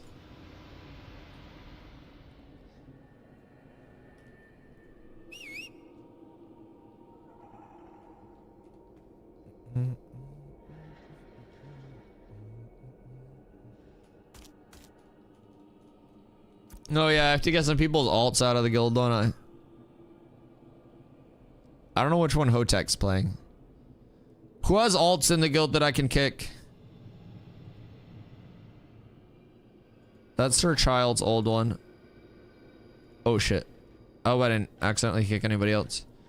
That's Tuna's fighter.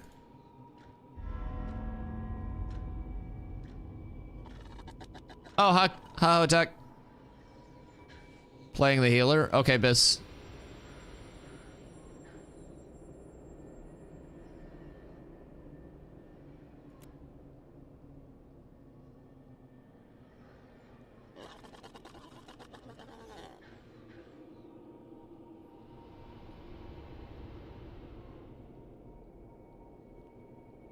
Take Macaulay out, bet. Rusty's cleric. How many people? Right now, 50. But it's going to be expanded upon. Guilds are still pretty rudimentary. Yo, welcome back, Curious. there a class that focuses on dots like Affliction Warlock? So probably the closest similarity to Warlock would come when those like cross classes come in. So how cross classing is going to work is actually a really unique approach in my opinion. I don't know if other games have done it, but it's cool to me. So your main class will still determine your like active abilities. So with the class trees, you have your class tree, which you get a point every time you level, your weapon tree, which is unique to each weapon. And then you have your stamina tree, which impacts your sprint, roll, block, stuff like that. So with the class tree, this is where your like identity of your class comes from. So what you'll do is retain your class tree itself, and you'll augment your class tree and your class's active abilities with elements from that secondary class that you choose. So one example that I've been given is like a fighter has charge.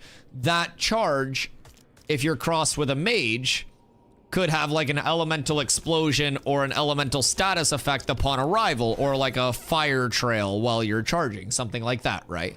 So it'll be more like you still have that identity. So there, I would probably look into like, honestly, a mage summoner could probably be crazy for that. I would assume a summoner is going to be the most conducive to having those like dot effects and stuff. Because mage has some dots, burns, and stuff like that, but mages are built around combos a lot. Mages are really peculiar because you can work with like multiple mages to combo between 2 or more of you. You can do shatter combos by like chilling an enemy into a freeze. You freeze the enemy, somebody else hits with lightning, and then it shatters the freeze and does bonus damage. So you can kind of like coordinate shatter combos around multiple mages so you can keep cycling through them consistently on a fight. I think Summoner will be the dot type build. Yeah, I think Summoner, I could definitely see Summoner being their dot type build. Other than, you know, Mage just having burns. Like some classes have burns and bleeds and stuff. Like I could also see Rogues having some poison tick as well as some bleeds. Like, I think Rogue would probably be like a melee dot type harassy poke damage. And then Summoner will probably be that like range dot type. One thing that I would also like to see with Summoner, I think, is sack summoning. So allow Summoners to like fucking detonate their minions or something for a large pop. And have that kind of risk reward of, oh shit, I just detonated all my minions and did not kill what I needed to kill. I'm fucked. I think that's always a really cool balance. Okay, I made some space in the guild, by the way, so who needs invites? We got a few spots freed up, and then we'll have to make the second one. I'll probably have Kando start up the second one. Okay, type in-game names.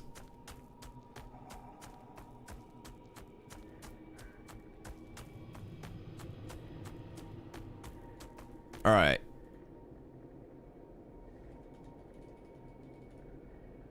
Father Bacon. Carlo, what are Caleb and Christian's names?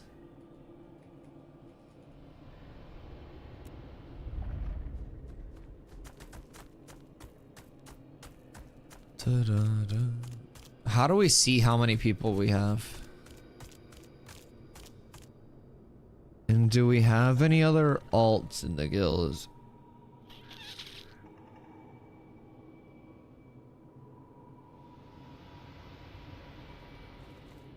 Salami Mommy, is that somebody's alt or is that somebody's main?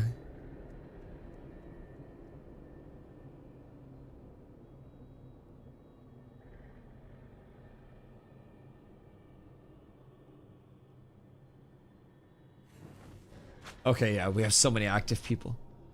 Hot elfin, hot human.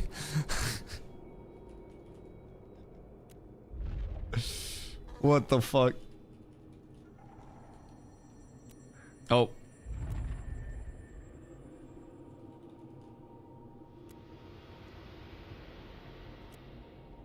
And then sins, nocturnal sins.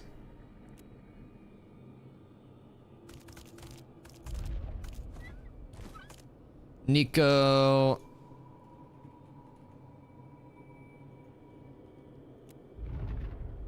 Fuck. I need one more alt that I can kick and then we're set. I need one more alt.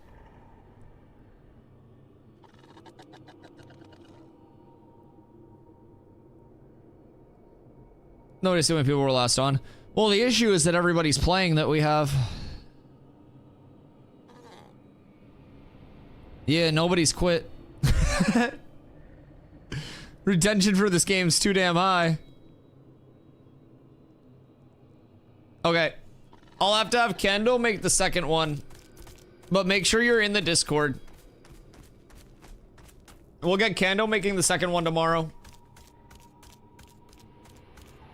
Maybe time for guild number 2? Yup.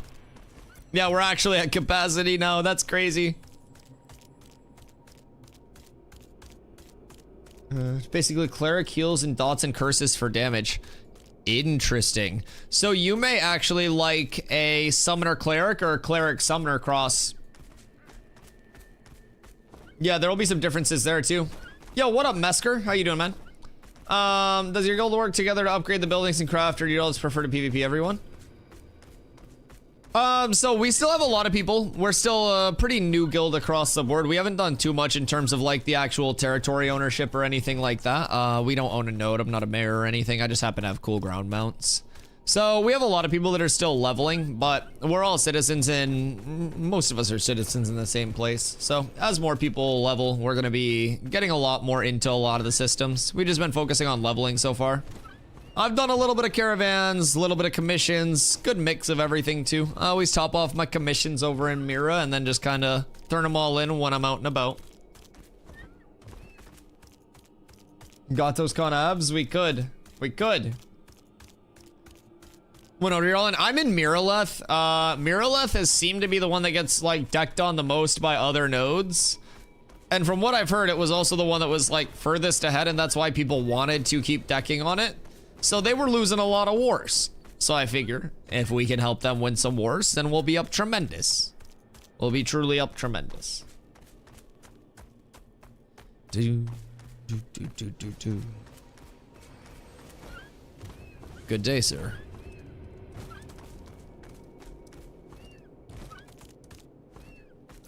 All right, so what do we have going on now? I might scoot down to the desert. I should definitely sell and repair because I died a couple of times while I was out.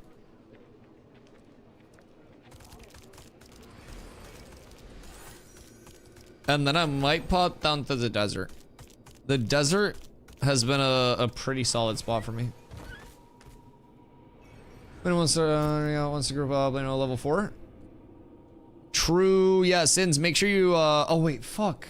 Wait, no, we did get you in, right? Who'd we not get in? Nico. We got Sins in. Make sure you check in guild chat too.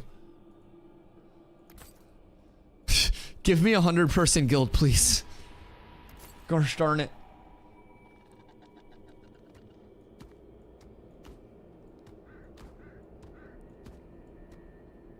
I need to just drop this all in storage.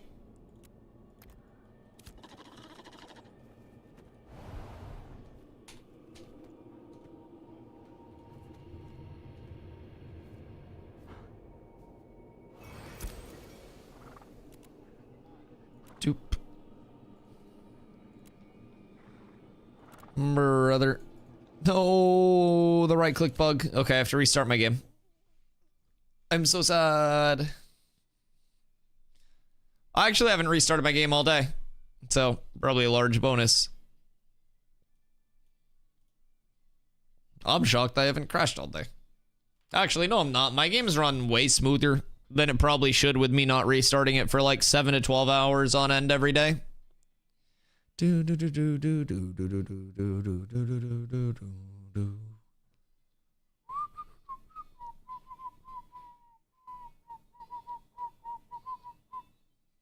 Oh, the movement's so good. The movement's so good. It's one of my favorite parts of the entire game. 100%. I love the movement. I think it was one of the things overall that just instantly appealed to me. Instantly appealed to me. It was no question. Just, I started hitting the movement and I was like, this is it. This is what I like.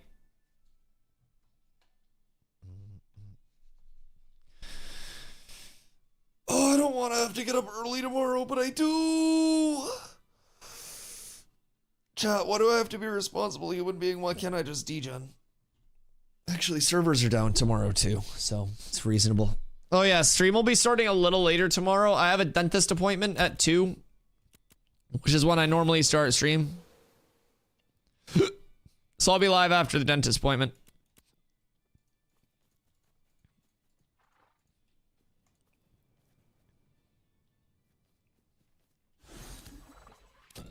I have fucking hiccups. I'm trying to fight them. I'm trying. What do I have for gear to give away? I need more gear. Go live at the dentist. A little IRL stream real quick. What's a good glint farm? Honestly, the place where you die the least. The fastest way to drop your glint is to die. Desert's honestly good though. Desert's been pretty good. I might go down and hit a couple of like the low minotaurs if you want to head down to the desert. It's typically a pretty safe spot, pretty chill. But anywhere with like fast kill rate and low death, beasts are pretty good for glint, honestly, because you're gonna have a higher percentage of like glint drop rate out of those versus things that have a really diluted pool. I started to type your fucking Twitch.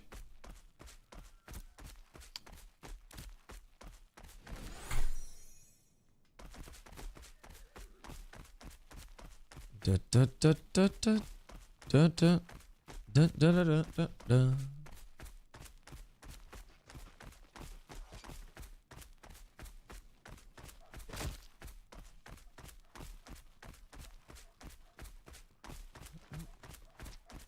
All right, what are we getting into the rest of the night, boys? I'm gonna pop down to the desert.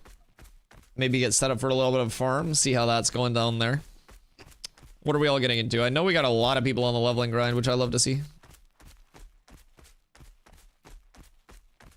Okay, apparently a lot of people taking a break from their leveling grind.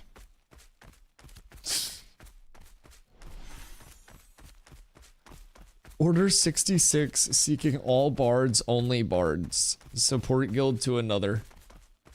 What? That's fucking crazy. A full bard guild.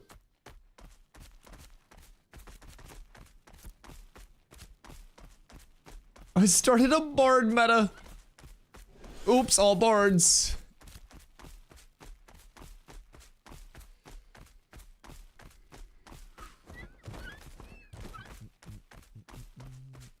Tank Carf, no. No.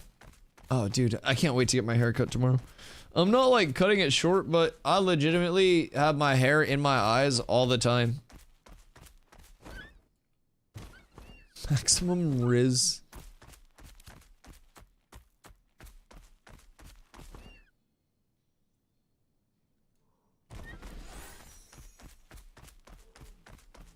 Oh, what's this? Well, who died over here? What do you have?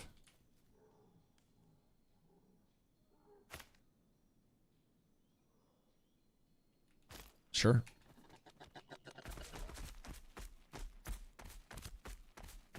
Free lick. A slight comeuppance. One of the slightest, but it will do. A comeuppance nonetheless.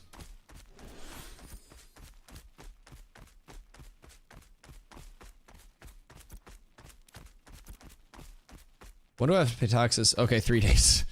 I haven't paid taxes in a minute. I keep getting scared that I haven't paid them. This area is peculiar as fuck. This area has a bunch of 33 stars. Now, we can't go over there and farm that with 2 people by any means, but that's something I want to get the guild at when people get a little bit higher level and try to hit those 33 stars. I bet their drops are kind of sicko mode.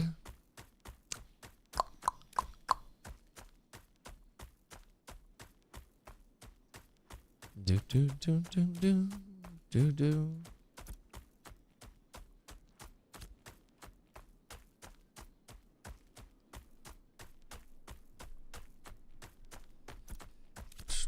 Oh, can I use it? Yes. Yes, use whatever you'd like.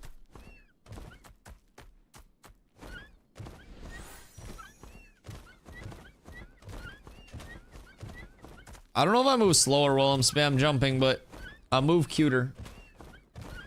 Super powerful level 2. Going crazy on the goblins. My man sourcing all of the data for the goblin loot table. Oh my god, why am I tired today? Jesus Christ. Maybe it's a good thing I have to get up early tomorrow.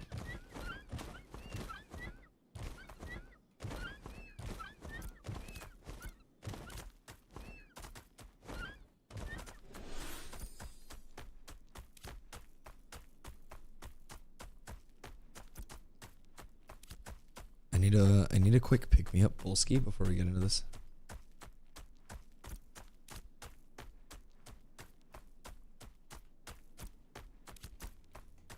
Everything gold. That is one of our, let's see.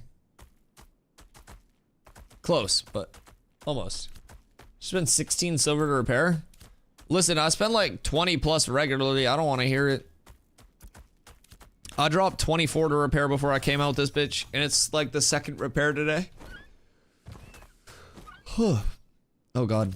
Yeah, I need to pick me up, bull. Okay, hold on. I'll be right back. I need a quick caffeine induction. I'll see you guys in a second.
Alright, I'm back and we're up.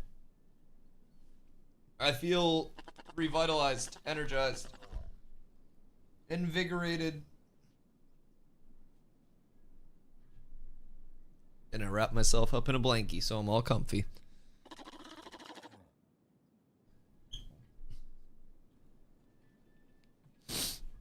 Excuse me. So I need to find a relatively safe mob farm. One mob farm that I have liked a lot is right down this way. And at one point, that had a ton of shardling spawns there. And the shardling spawns are nice. But since then, I've not seen a single shardling spawn. I need...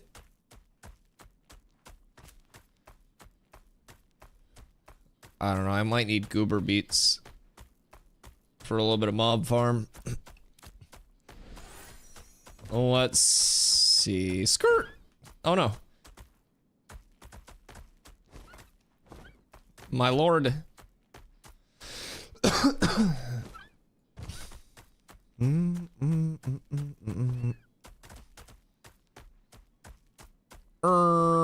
Is this entire area empty now? Where the fuck are all my mob spawns that were here? What have you done to my desert?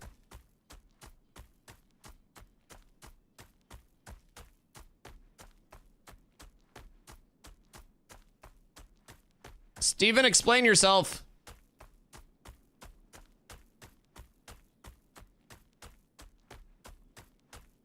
What is... Where... Why? Where is everyone? Why are there no spawns on the side of the desert? What'd I do? Why you take away my favorite mob farm? It was so peaceful out here. You don't have to deal with the problems of modern society? Simply ignore everything, come out here to the edge of the desert? No population, no civilization? No narc? You can just relax. Not anymore, you can't. Ooh, a spawn. Yay.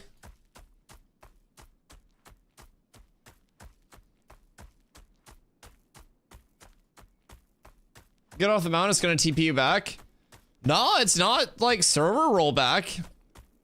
It's just, I don't know, I guess the mob density is fucked there. Yeah, no, like, I thought it was desync at first, but like my game wasn't running desyncy or anything. I think just that portion got... Huh.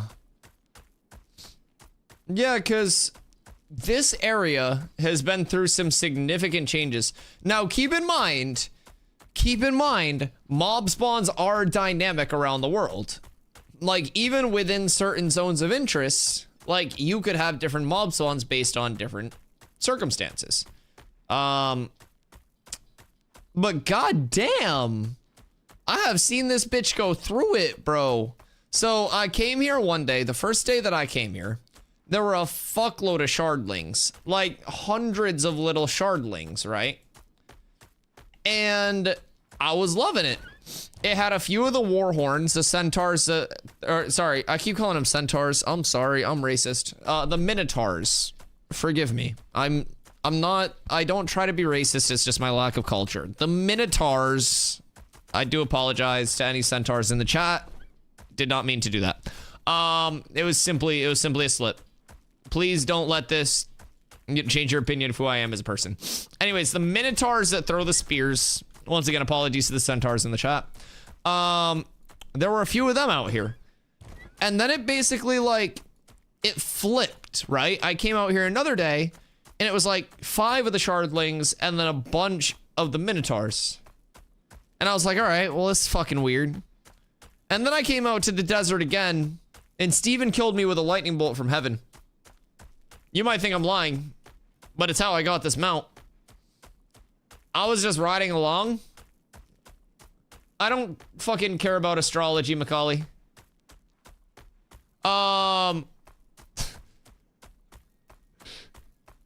So yeah.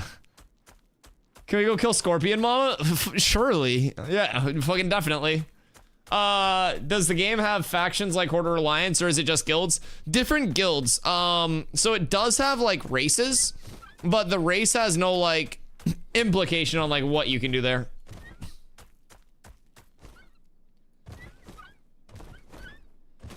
Currently, there are no racial bonuses, but in the future, they have said that I think there will be like small racial bonuses, but what they want to avoid is those bonuses forcing any like race class combinations from being perceived as meta. So I would assume they're going to be more like crafting and trade skill related. One thing I've heard is like dwarves could potentially have like an increased rarity since they're like master crafters or some bullshit. Like a chance to like shit out an increased rarity or something. I don't know. But cool things like that could be viable without forcing race class combos to be like too particularly meta. Rangers are fun as fuck. What do you like about the Rangers so far? Giants and tide pools look sick. There are some cool giant farms. There were a couple of giant farms. When we get people up to 25 as well, in the tropics, there are giants that are like level 30 boss mobs that we would certainly need a raid for, but if we can get them on farm, I can only assume it would be lucrative, right? Like one would have to think. Combat seems super fun with them, throwing tons of damage. See, the term tons of damage in this stream typically don't go hand in hand. But yeah, I can't wait to level something that's DPS based and like 3-shot mobs and be like, oh, all right, well, that's cool. Like, honestly, when I get something else leveled, probably what I'll do is if I don't end up leveling like a healer, like a cleric or anything like that, like if you guys don't pick the class that I level, I'll probably end up leveling something damagey, maybe, so that way I can solo farm on it. Or maybe I level a cleric or a bard, who knows? Bard does seem fun as fuck, so does cleric. Having fun with bard? I've heard everybody say that every class is fun so far. Even people that play fighter really like fighter.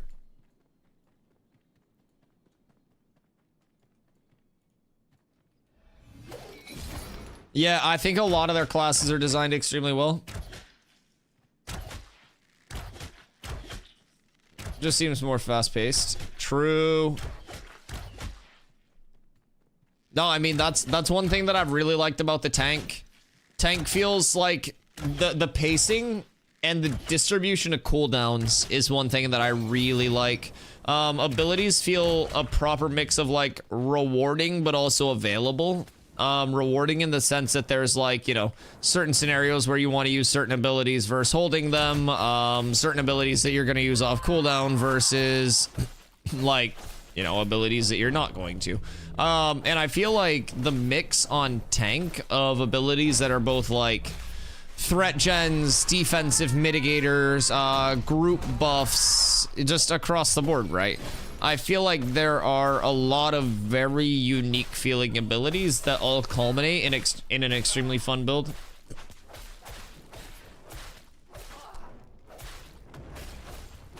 In a group with crows, like damage and heals. I love that.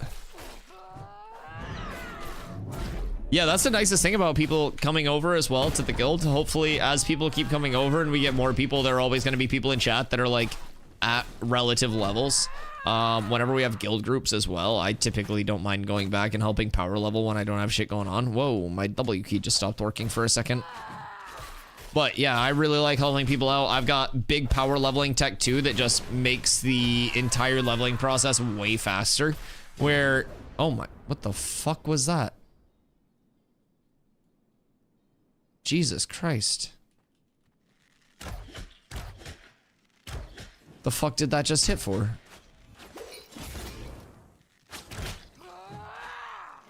What the hell?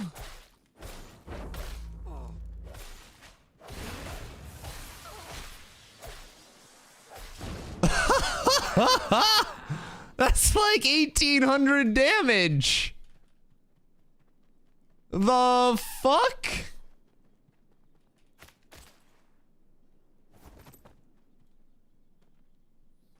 What's solo leveling with a tank feel like? Super slow and tedious? I just tried to get on your mount. Jesus fucking Christ, I'm such an idiot. Okay. So basically, one of the cool things about solo leveling tank is rations are readily available. That's my first piece of advice. Get a bunch of these bitches from a vendor, use them in between combat. That's gonna be your best friend. But one thing that's really nice is you can get a greatsword, like a two-handed weapon, and you can use that instead of the sword and board. And then you can use a ranged weapon as well. And your weapons kind of like cumulatively contribute to your total physical output.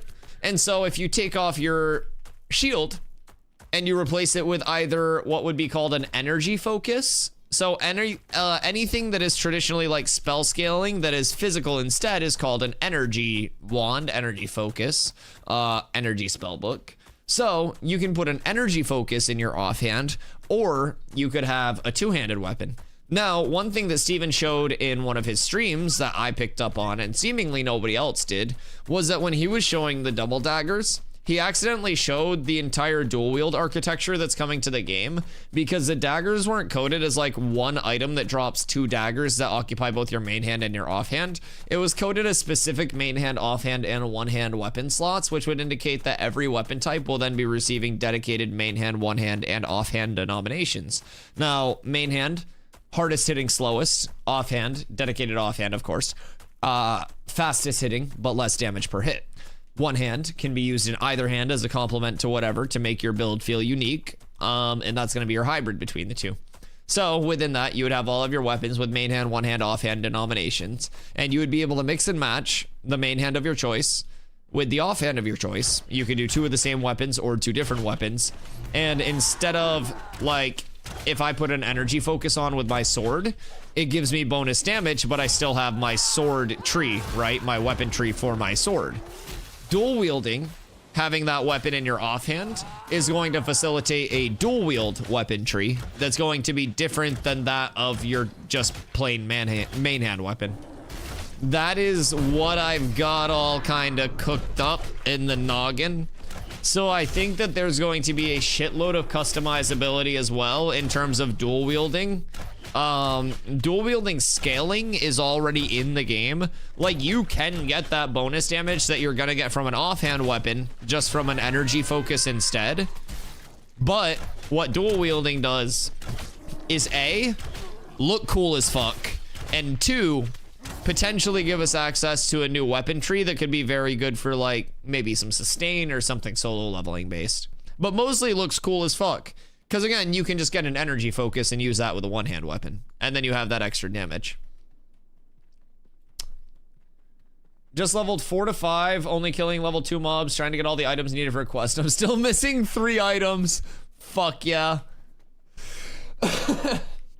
The glory of it. Yeah, but have you gotten anything like questing drop? Ashen Hun, Belter Cloak. No, those are the level 10s, right? I appreciate you. I have Griffin Belt, which is the level 20 base set. And then I have a Cognizant Cloak, which is 161 max HP. I am fucking G'd up from the feet up in terms of that. I appreciate you though. Surely a lobby in the guild will. We have the guild trade in Discord where if we have like extra stuff, we can always just like post what we have and then give it away to people.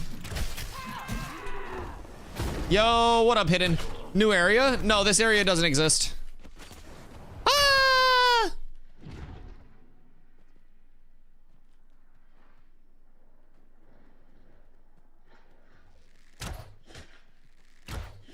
Hey, dude, he's fucking running, man. Look at his the mount. I got you with the trip. We're good. We're good. The mount escape is crazy.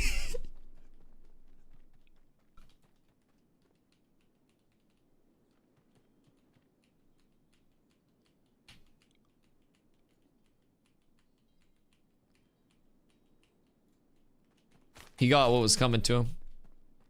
Did that not go in my bag?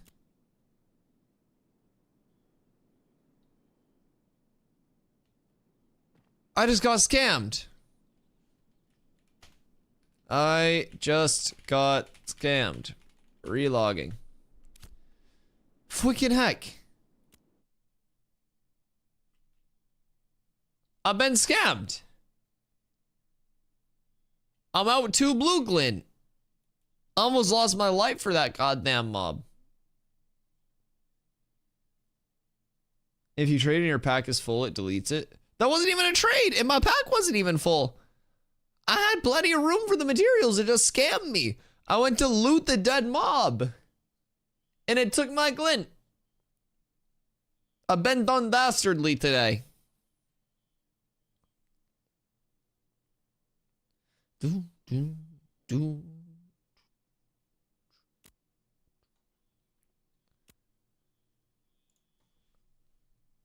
Bonk. All right, we're up. I want Goober Beats. This. Actually, hold on. What if we do this one? Surely we have a banger. I should see something more upbeat. It's too relaxing on the other playlist.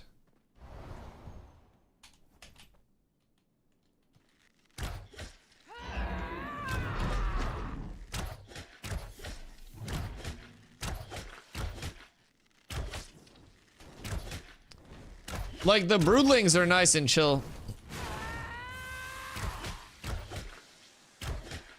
I love being able to use abilities while I'm in the middle of my dodge roll. What the fuck are you doing? Target me, idiot. Oh, what was that?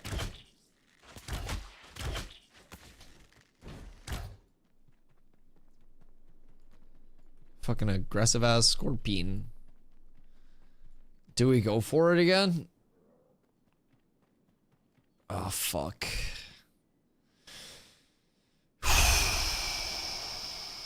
Yeah, stuff. No, I'm all set on that stuff. Thank you, though. We have the trade channel in the Discord where you could probably post that for like the lobies.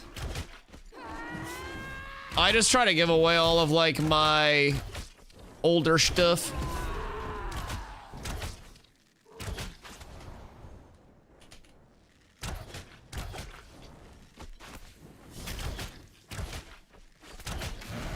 Oh, fuck me.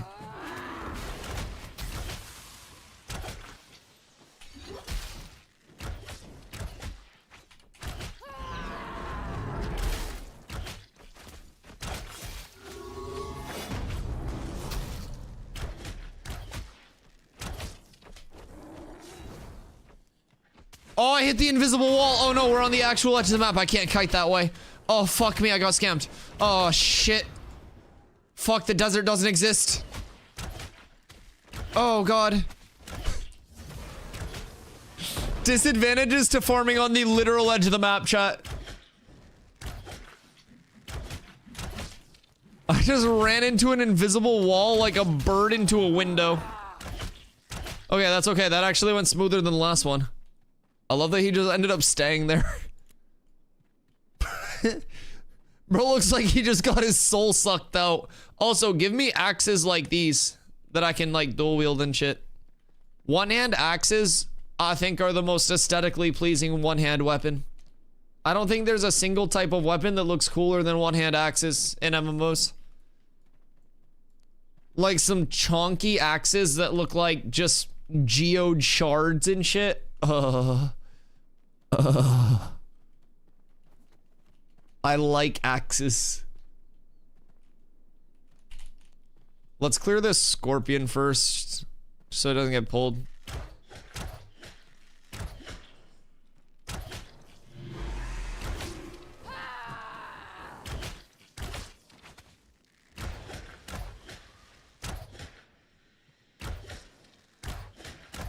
Warrior and 14 soap. To get to use axes. Played it mostly for the weapon? Nah, that's crazy. When your aesthetics are so good on a certain weapon that people are playing the game just for that weapon, or playing the class just for that weapon, you know you're cooking. But honestly, hear me out here. It's one of the advantages I have to everything being like near equalized with small just changes to the distribution, right? So what I mean by that is like different weapons across the board will be very, very small, minute percentage points in terms of its total output, different than other small variants within it. One that hits slightly harder but slightly slower will be a small difference, but is not going to be like an entirely game-breaking difference between something that's a faster hitting weapon. So in the dual wield system, if they do it the way that I think they are doing it based on what Steven showed in the dev console. Hello, Quack. I hope you're having a fantastic weekend. If they do it the way that I think they are doing it based on like what Steven showed in the dev console, they could have so many different weapon combos simply based on what people want to play. Because keep in mind, you add axes, you add spell axes. Because every fizz weapon has its magic weapon variant in Ashes of Creation. Every magic weapon has its physical variant. So you could have a mage fighter dual axe berserker that drops like a fucking shatter combo and then blinks in on you and goes absolutely ham with a couple of axes.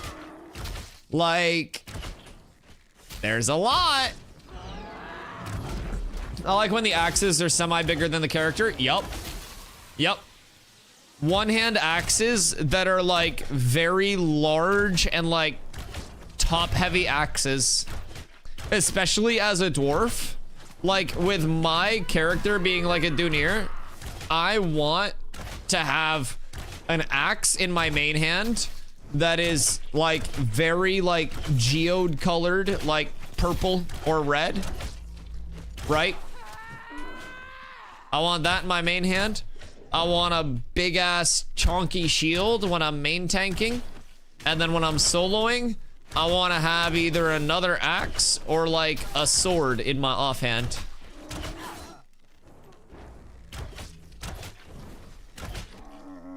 I think that's bis. And then I think two-handed weapons, two-handed hammers can look the coolest. I think one-handed axes and two-handed hammers and two-handed swords have the potential to look the coolest. Scion and Spell Hunter seems so nice to me. There's gonna be so many viabilities just based on what people want to play. It's such a cool system. I'm so excited to see like what people cook up.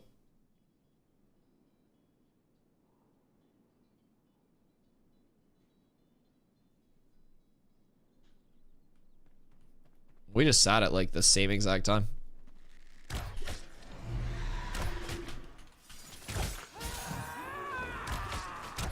I smoked a bowl too recently for that. You tripped my ass out.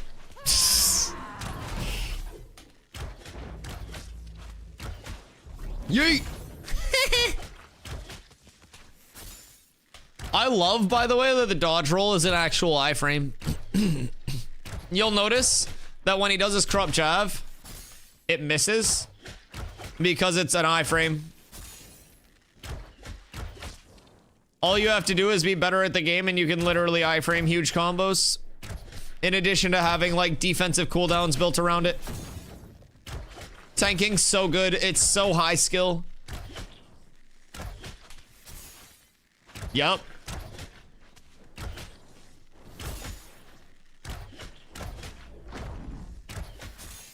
Struggling with soloing as a melee?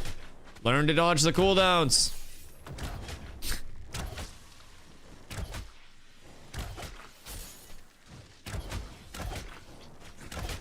Yeet. Tripped again. I thought I could chain trip him. Is this Metallica? It's Bardcore, yeah. Yeah, it's, yeah. Yeah, it's Bardcore. I love Bardcore. And block.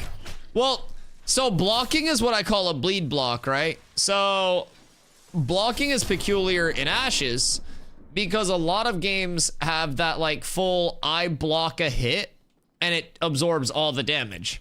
But Ashes has block mitigation percentage.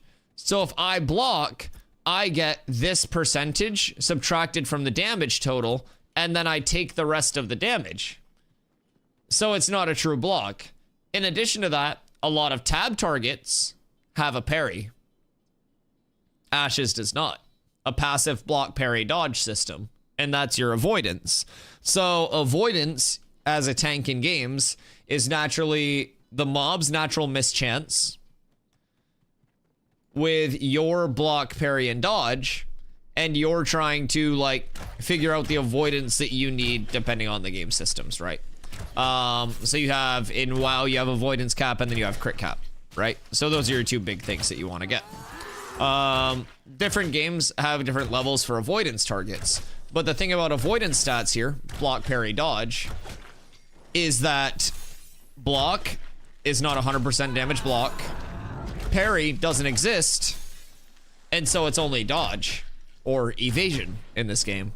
So therein lies my tank theory. For main tanking, tank rogue will end up giving me, on my defensive cooldowns, my theory, evasion rating. What that evasion rating gives me is the highest chance to completely mitigate an entire instance of damage instead of just having more mitigation and guaranteeing that I'm hit by that, which will then give me like a higher total health pool, right? Like a total effective health pool. So what I'm hoping for is that viability of pulling away some of that evasion, right? And then in PvP, Oh. Rogue secondary is said to give you like a temp invis, like a temp stealth. And you can only assume what I'm gonna do with that being primarily, you know, a crowd control and like initiate based class. You can only assume. You put 2 and 2 together. I'm gonna ruin some people's days with that. So I've kind of got this devious plan cooked up. And I originally thought of it just in its PvP validity. And then the more I thought about the avoidance system in this game as a tank, it truly breaks down to dodge or evasion being the most efficient form of avoidance if you're trying to avoidance stack. And until you're like Omega geared in terms of boss fighting, where you can just face tank every hit as a tank, what's your best way to not die to a boss? Dodge the hits. In theory, avoidance stacking in that secondary class will be more conducive to tanking harder content at a higher, like at a lower gear level, like at that max level of content, because that's going to give me the best chance to just completely avoid damage from hits in the first place. Now we'll see how it works out, but I'm pretty bought into that just across the board. And it seems just logical enough to work. Like, it's either, I'm so fucked here. Either it's just logical or I'm just stupid enough. But I think we're cooking. I don't want this to come near me. Please stop it.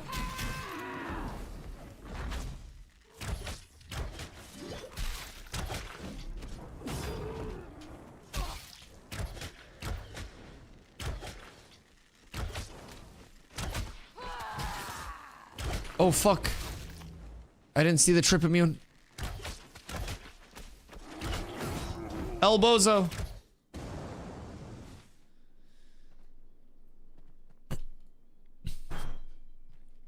You make a good punching bag tank. I'm like a punching bag that's just a little too firm, and after you hit it for too long, your hand starts to hurt. Like a mild amount.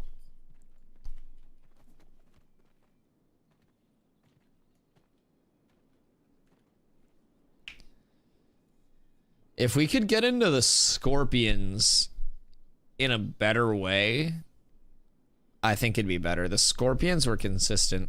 Let's actually go up to the north. I think there are a lot of scorpions to the north without a lot of the 2-star spawns. Where's Nark at? He should be here somewhere. Nark burned all of his bridges with Ashes of Creation, so he's probably on Indeed.com applying for a 9 to 5 once he realized that all the YouTube rev was gonna dry up after this one video.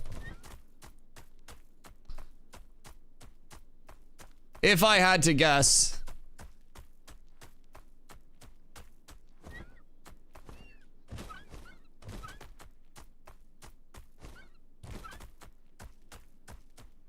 Dig in the sand, I buried him out there. Jesus fucking Christ.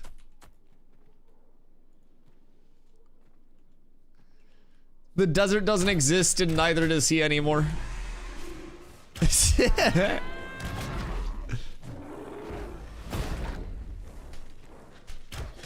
The funniest thing was that I got my Snorse mount like very early. Like I had it back in December, right? When the whole Nart thing had just even started. And he made a claim at one point that the Snorse mount didn't exist while I was riding around on my Snorse mount. And a lot of people were in chat and they were like, yo, Dusty, Narc just said your mount didn't exist. And I'm like, well, fuck, I guess I gotta give it back now.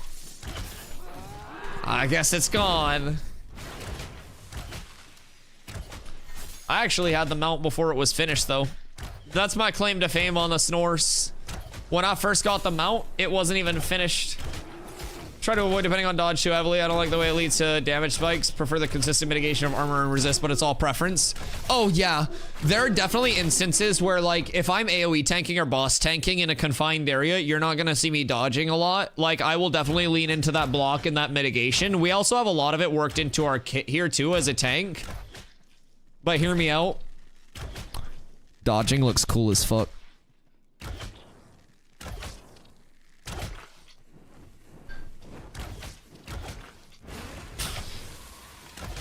Like in hard content, I block a lot.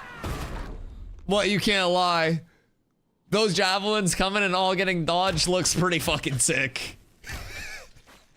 I'm a simple man.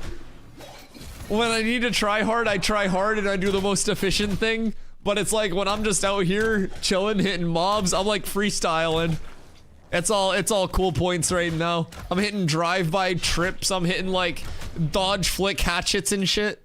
Cause with my tomahawk, if I hit the target in the back, it trips them. So I can pull a mob to me. And then especially in PvP, I'll be able to get people with this a lot if they don't flick fast enough. But like, I'll be able to pull them over and then like, the AI flicks faster than people do, but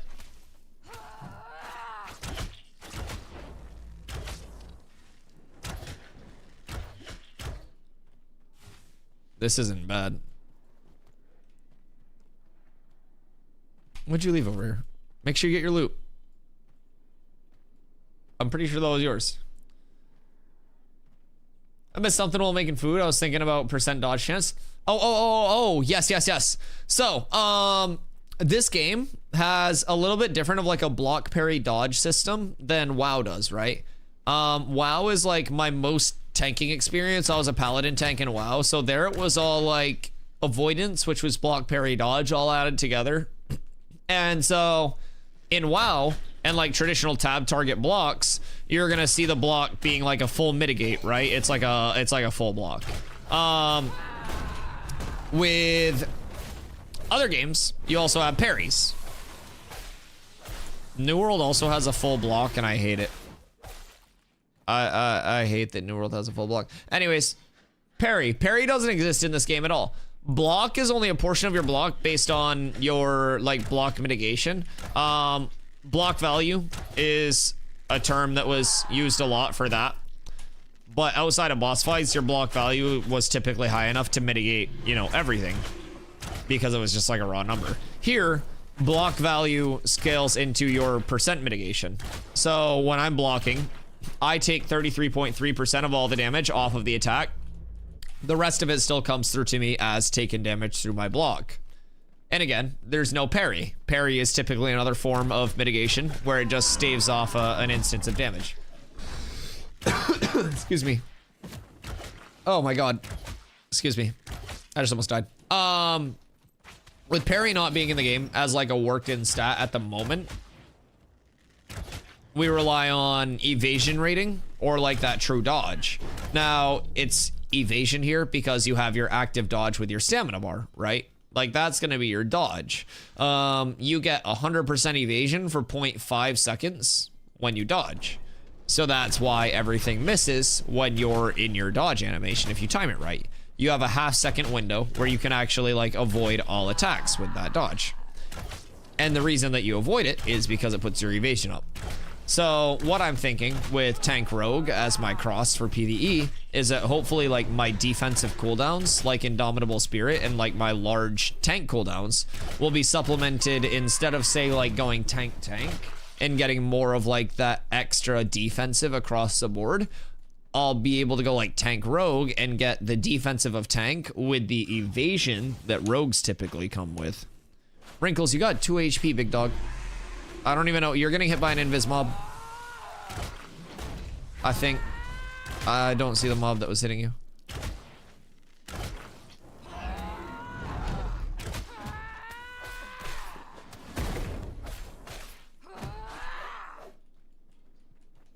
Okay, we're good. Parry potentially can become a skill for one of the classes. Like an active parry? Because an active parry is cool, but like, that's kind of what I would like Reflect to be, right? I would like, well, people have asked what I think about Reflect, because Reflect is the ability that I want to like the most as a tank, but actively like the least in terms of like my excitement versus output. I think Reflect is not enough of a risk reward right now. So having 3 seconds where you hold your shield out just to block one attack seems very low risk and very low reward simultaneously, thus not making a very fun ability to use. Whereas if it were a like a higher mitigation, like a true Reflect, where it's like a full mit instead of just doubling the block mit rating, right? And it were a shorter window instead of 3 seconds, where it's like a half second to a second where you have to like boom block and you're rewarded for that. I think that would be cool. Whether it's a full mitt for like up to 3 instances of damage blocked within 1 second or something like that. I would really like to see Reflect be used as that like that reaction timer mitigation mechanic, so to say. Parry in my mind is another one of those like passive proc chances that's just in like the base avoidance of the game. There are a lot of these broodlings here.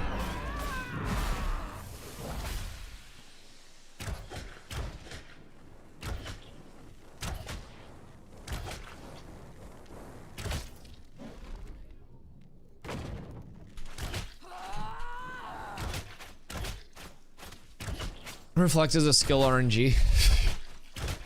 Just hope that you reflect the one thing that you're praying to.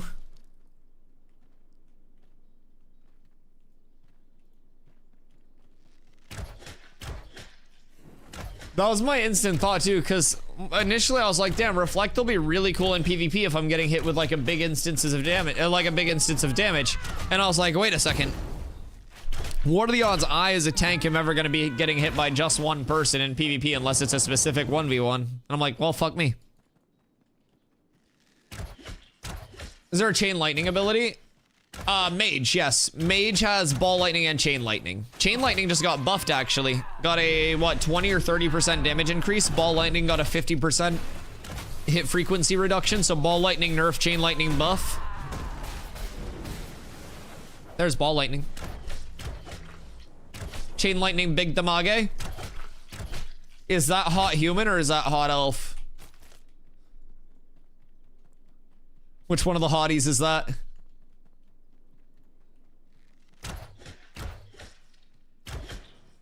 Please, no, mother. Hot elf tank? Oh, are you embracing the exo tank life?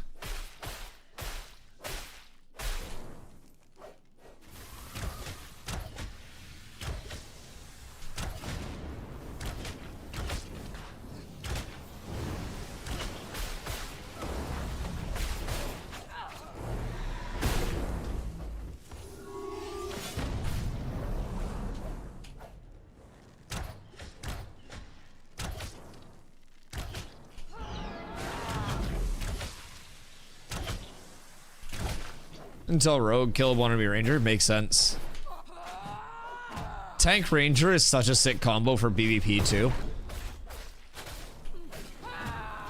The other day when I was running around with a couple of Rangers, one of my favorite things to do is, like, it doesn't work as well on mobs, but grapple, trip, wall, start smacking, wait for him to get up, trip again, and then when they start to run away, tomahawk in the back and trip them again. And then if they turn over to you, then you reflect and it trips them again. Exclamation Bardcore Wrath.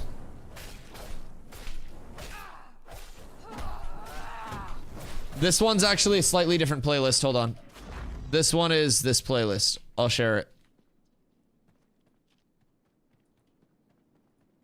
There you go. That's the current playlist.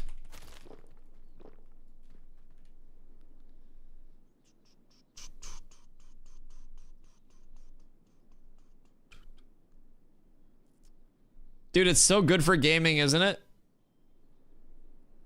It's like, it's such easy listening, but like the bops are all there, right?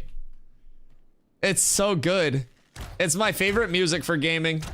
Just for like existing. It's probably why I'm so happy all the time. Just hit level 5 after 17 hours of gameplay. I've been here since 1976 and I'm now level 22. I was here before the Kickstarter began, farming these goblins.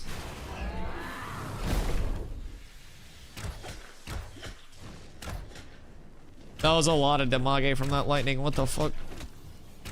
Why does Mage do so much damage?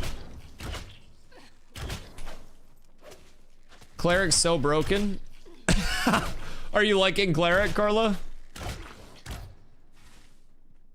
Your name is Hot Dwarf. How are none of those taken? You only have 230 magic power? Endgame scaling gets like 400 plus, right? For like endgame. I think we should probably go around. I'm not gonna chance fate. Cleric's really good. Do you like cleric more than you like mage? Yeah, see, everyone's talking about like their magic scaling and stuff, and there I am going, yes, more health, please. Well, yes, I like it so much I'll have another. Thank you. Yes, more plus health. Yummy. Caleb's hot human. Gives me the vibe of a nice welcoming music, completely new to me, but at the same time familiar. That's one of my favorite things about stream. So I like to watch a lot of Ludwig because I like how he approaches his stream, like just the aesthetics of it. He values very highly the audio and physical, like, or the audio and visual, like, blend of stream, right? Like, the music should match what you're doing on stream. And so I think he does that incredibly well, to where his music is always incredibly well blended with, like, whatever he's actually doing on stream and the vibe of the content and stuff. And so I think for, like, just what I do and what I play, most of the music that I have on like across the day is like impeccable. I love these playlists. Magic damage wild. Need to use 2 or 3 kills to kill a level 3 mob. This mage comes in and one-shots a mob with a lightning strike. Lightning bolt. Steven one-shotted me with a lightning strike the other day. I haven't died to him in a few days though. This is his last chance to get me before the servers go down for 2 days, but I might be safe. He's probably like busy doing like actual important person shit today. I don't know what he does with all of his spare time. He probably doesn't have spare time. How do people even die with clerics around? Okay, whoa. Let's not start going there. Okay, hold the phone. Sometimes there are a lot of extenuating circumstances that go into certain people's deaths. When do servers go down? 1 a.m. I want to say, EST? Or is it PST? I don't know what they work off of. I think it's 1 a.m. EST? Or am I on Galaxy Gas?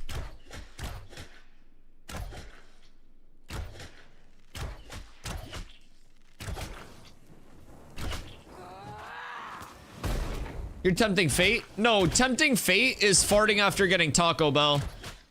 Saying how do people die with clerics around to a tank is blasphemous. There's a difference. There's a fucking difference.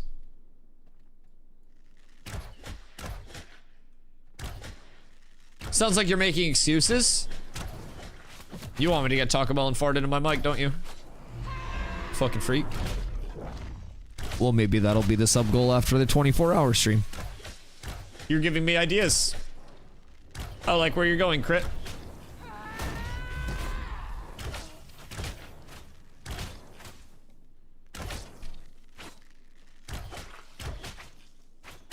Let's go stop and play some Dragon Quest. The servers are gonna be down tomorrow. I'll just keep doing some AoC tonight instead. Yeah, let me check the Discord real quick. AoC Alpha 2 news. Oh no, wait. Realms are estimated to come up. Oh, okay, never mind. That was a downtime. Those bans. Tuesday at 1 a.m. EST. Yep. So 3 hours of server time. You should make a fastest way to hit max level and Ashes of Creation video, then send it to me. Listen. If you want Ash's content recorded, my Discord is always a good idea for that. Because much like Intrepid Studios, I value listening to my community. So if you guys really want to see something recorded, then that makes my job easier because I don't have to guess what to record. So I will absolutely do that because quite a few people have asked for it. Easy peasy lemon squeeze me.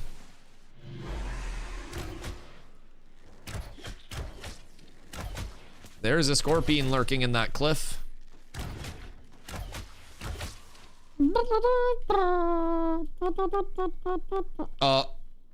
Ah!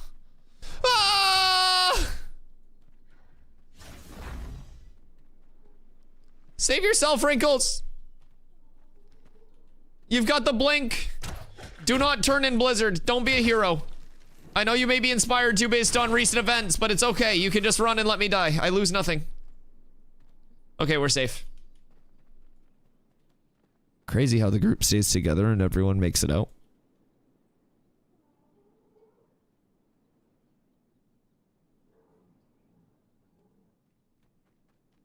I'm just putting that one out there. I'm just putting that one out there. Good save, brother. Yeah. I waited because I saw the big scorpion start to like stir around and I'm like, man, I really hope that's not aggroed. And I saw it point at me and my brain thought what you typed.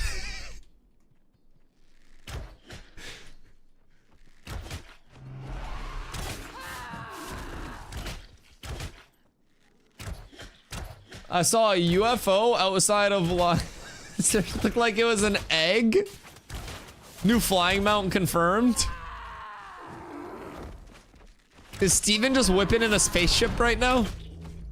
What's he got going on?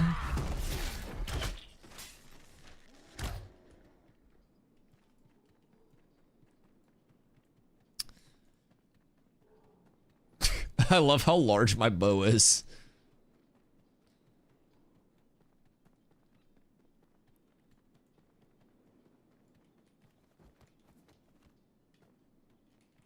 Not again. What the fuck are you doing here? You don't spawn here? The fuck?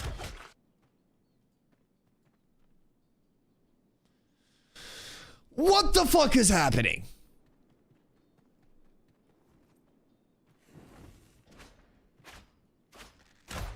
We're just gonna hit the broodlings.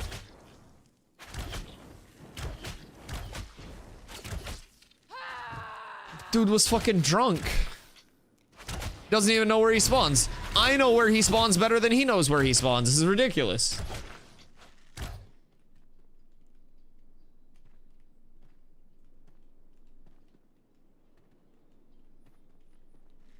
You start school tomorrow? Are you all locked and loaded?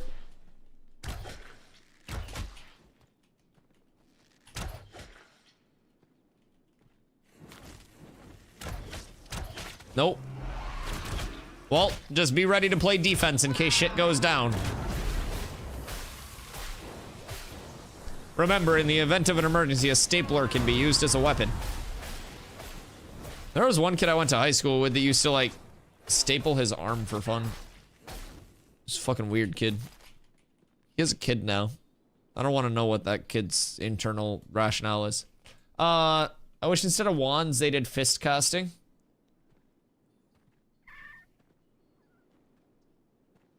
What if they had, for that, eventually like a spell stone, where it was like a stone that you held on to, that then gave you like an elemental fist cast? And then they could also use that as like a monk weapon.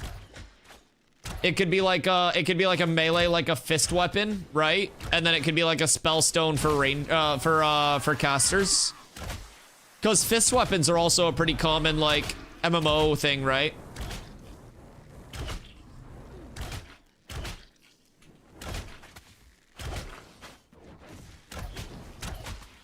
That could be sick.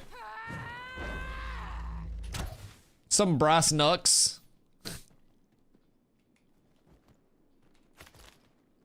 Honestly, let me use brass knuckles and a shield and just beat the shit out of every mob that I run up to. I'm just in melee range, fucking two-piecing it while I have a shield in my offhand.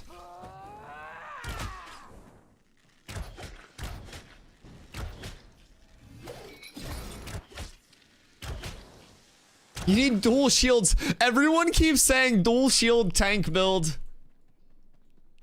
But I always pose the counter question. Would it be two shields like this? Or would it be like hands free, one shield on the front, one shield on the back, and you just can't use your arms?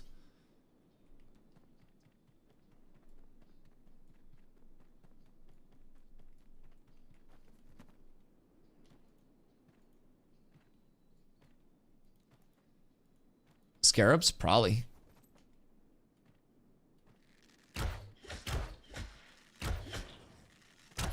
Hit level 5, pretty solid pace for not leaving the starting area. Oh, fuck yeah. That's not bad at all.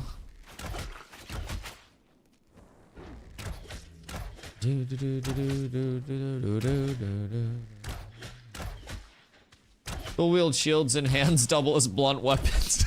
I just run up to a mob and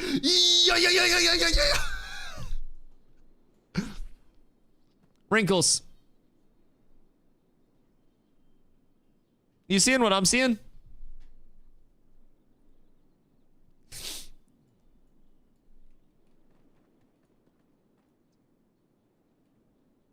He quit.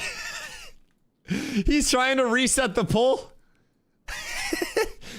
He's like, God damn, these guys' leash range is insane. He's gonna file a bug report.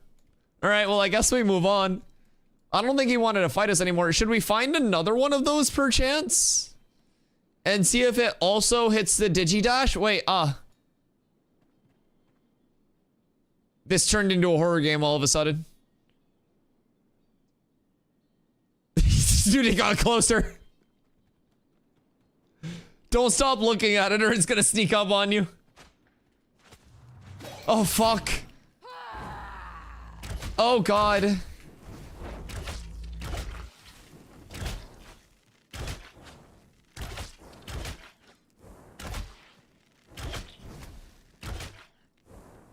I think the... Ah! Oh, no. Oh, no. Oh, no, it's coming for me! Oh, yeah, these mobs are cooked. Yeah, these are the easiest 3-star farms in the game right now, unless it just, like, happens to one-shot me out of fucking Narnia. Bonk. Oh, bozo.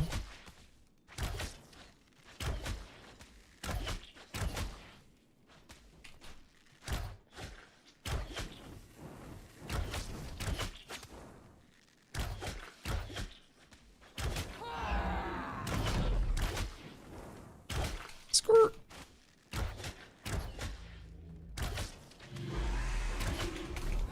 The system of a bard, yes. Mage animations look better than I remember during the monthly update streams. Oh, they've progressed animations and stuff so far. Oh, I actually never ended up showing this specifically, but just a couple days ago, they redid how my absorption field looks. So when I throw it down, it's now got like that really fucking cool, like flowery effect in the middle. So they just updated that a couple days ago. What the fuck is happening here? Ronin Elite.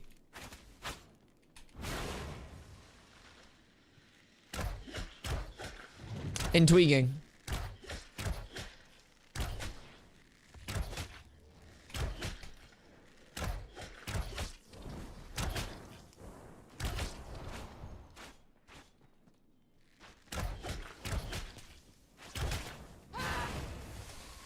Yeah, they redid quite a few of our animations. They gave us that when we pop our Indomitable Spirit, so that little like apparition that comes out. That's also new. Let's see. They gave us, what else did they give us that was new? Oh, the ground pound, that little like that like fracture-y conal part of it is new. Yo, Crows, I hope you have a fantastic one, brother. Just remember, even during the downtime, I'm live, we're watching dev videos, we're hanging out, we're doing Ashes stuff, and then it's either a community day or a chill stream after that. So, we are always around, even on the down days. Cat with abs is absolutely S. Yo, Zorblox, appreciate the follow, welcome in. Cat with abs is absolutely S tier. Ordinary Pie, welcome in as well. Boys, if anybody else out there is new, I appreciate y'all coming through tonight. My name's Dusty. I stream every single day starting at 2 p.m. EST-ish. Tomorrow I'm going to be a little late because I have a dentist appointment to get my teeth shiny and my breath smelling all minty fresh. Hopefully. Hopefully. I've been taking good care of them. So surely no cavities or concerns. Thoughts and prayers. But I have streamed now 570 days in a row, I think it is. It's a lot of days in a row. I stream every single day. You can just count on that. Yo, Shock! Coming in with the 5 gifties. Brother, I appreciate you. It's my time. Mayor Falcon, Esteban, FaZe God, Vensamil. Welcome in, everyone. Welcome in, welcome in, welcome in. But yeah, I do stream daily starting at 2 p.m. EST. I stream Ashes every single day and will be here every single day, including the downtime days. We'll be doing a lot of Ashes content in between now and May when Phase 3 rolls around. And hopefully on the downtime days, we can get some increasingly cool content going. I would eventually like to maybe coerce members of the dev team to come in and do short, you know, discussion pieces on downtime days, but they are also working on those days, so that would be extremely hard. That's a way down the road thing. That's a way down the road thing. Because those are literally their work days. But who knows? That's one of my long-term goals. But in the meantime, we cover pretty much every single dev video that exists. We're going back to watch a lot of the older ones, comparing it to how it looks now. We talk a lot about Ashes. We usually get distracted and every single video ends up taking like 3 hours, but streaming every day is insane. There's one stream I know from Guild Wars 2 Sunday, 24:32. Oh, dude. Oh, that's crazy. 2 streams a day? How long is each stream bracket? Or each stream, like, not bracket, but you know what I mean. Section, I guess. Words are hard for me. I do like one chonker usually. I typically do like 9 to 12 hours a day, just like once a day. But that's a grind, dude. I respect that.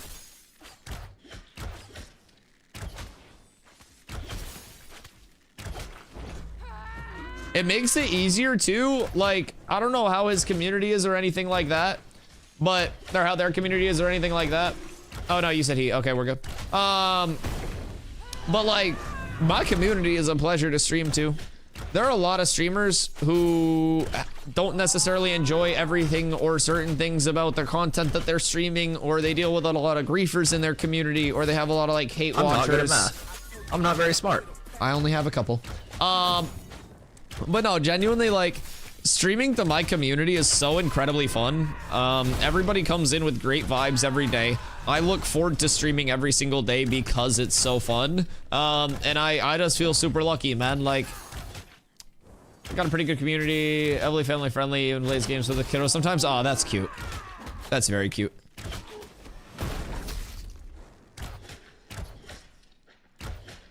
Not like anti-family friendly. I swear too much and like bong rips too much. So it's like, if your family swears and takes bong rips, then I'm friendly to your family. If you're anti swears and bong rips, then probably keep the kids away. No bong rips on stream though. I'd like to have sponsors eventually.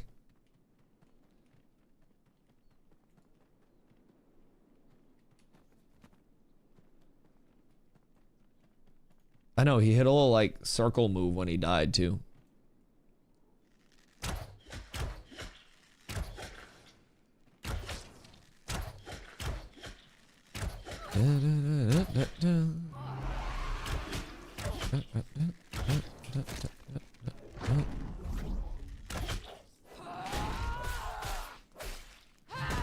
I have a haircut tomorrow too, chat. How short should I go with it? I was thinking about like a little trim and keeping the length. There have been advocates for what chat has called the full e-boy, where I just let it grow.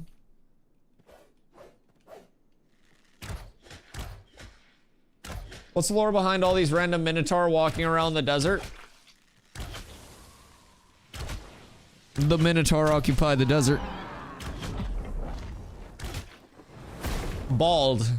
Bald. Why are there 2 balds in the chat? I curse like a sailor and I can't help it. Yeah, my dad was a Marine. I got it from him. I don't do the bong rips, but I also don't put down anyone who does. Yo, much love, brother. Much love. No, it's one of the coolest things about stream, though. So, I talk about this a lot, but there are a lot of people that deal with a lot of shit IRL, right? And gaming, in my opinion, is supposed to be like a way to not deal with all that shit IRL. So, across the board, I like that we have so many different types of people who come into stream, and whenever they're here, everyone's just chill. Everyone hangs out. Everyone enjoys the gaming. Like, outside shit doesn't really matter or anything like that. So, it's a really cool feeling. I like the entire vibe that we have here. I like that everyone's just so positive, so welcoming to new people coming in. And honestly, I think that helps facilitate other people wanting to stay too. Like, oh wait, we already listened to this and this is the lyrical one. But yeah, so like I came over here with a core community from New World, right? And a lot of my core community is extremely welcoming to new people. Very supportive of the channel, and as a result, people come in and they're like, oh shit, nice to be here. Image not registering, server lagging. Mine's fine. Yeah, mine feels relatively smooth. It looks like you're doing damage too. Could just be a visual. There's been a weird thing lately in the desert with damage visuals not going through on my end. Like the damage itself goes through, just the like damage text doesn't show up for some reason.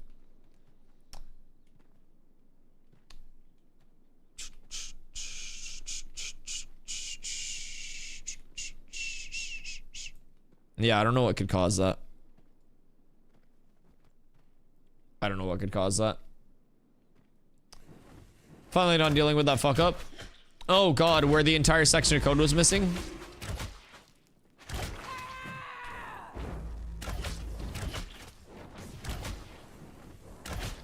Just found out that I could unlearn skills. Oh yeah, no, free respecs.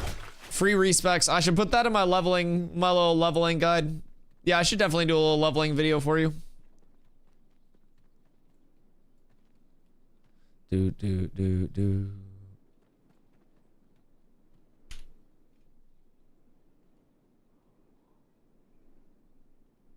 Just sent you some hair inspo.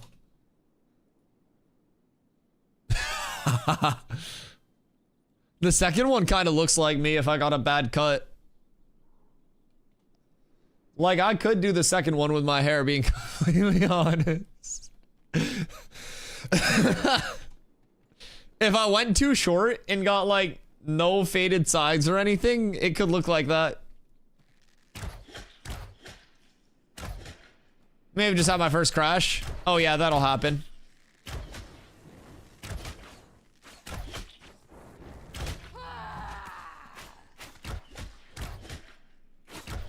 I feel like once your computer gets used to it, it's like if you eat Taco Bell once a month, you're gonna shit your brains out. If you eat Taco Bell 6 times a week, it's gonna be normal. Crashed like 7 times in the past day. You should check your settings, Christian. That's not a normal amount of crashing. Full perspective, I've played 8 hours and 20 minutes of the game today, and I haven't crashed a single time. Dusty, how afternoon do you eat Taco Bell? How often? Not anymore. I've sworn off Taco Bell. So really, like, I wasn't a long-term Taco Bell, like, enjoyer, but I went through like a spurt, right? So I went to TwitchCon last year, 2024. It was in October. And that was my first time ever flying. And so it was also my first time ever getting COVID. That mob despawned when you despawned. So basically I get home and I get sick. I have COVID. I can't go to the store to like get shit because Maine's average age is like 72, and going out into public with COVID in Maine is actually like the biological warfare equivalent of like the colonization of America. So basically I was just trying to get some drive-through action, right? And what I discovered is the Taco Bell app. And I don't try to hype this up too much anymore, but there's some sworn juju that you cannot use in the Taco Bell app. And it's the build your own cravings box. If you have an account, you go into the app, you go into the online exclusives. It varies by location. But in Maine, the build your own cravings box is $6.49. You can upgrade the drink to a large for 10 cents, $6.59 USD.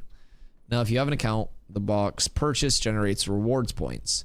The reward points recently got a buff where a cheesy gordita crunch, which is a $5.69 menu item by itself a la carte, is free with the lowest tier of reward point. It is in the same tier of reward as a cheesy roll-up, which is $1.69 or some bullshit like that, and it's just nacho cheese, shredded cheese rolled up in a tortilla. Same tier of reward. So you get the reward, you redeem it for a cheesy gordita crunch, and you get the build your own cravings box. With the box, you get a large menu item, a medium menu item, a side, and your drink. So I end up with, for $6.59 USD, a cheesy gordita crunch, a Crunchwrap Supreme, a beefy 5-layer burrito, cheesy fiesta potatoes, and a large Dr. Pepper.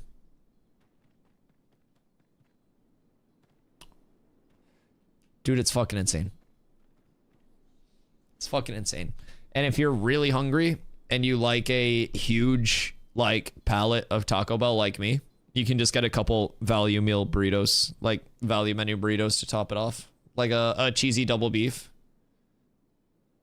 Yo, what up, Gardner? This guy's figured it out.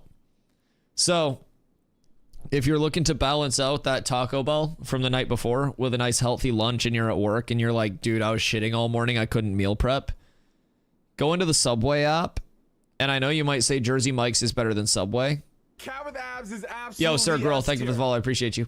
Jersey Mike's is better than Subway at the price if it's both full menu prices, right? What Subway has is an always active $6.99 foot long.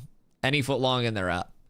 So it's just a code that you use after adding it to your cart. You go to your cart where it says like add a promo code. It's either foot long $6.99, FL $6.99, or F long $6.99. One of those three.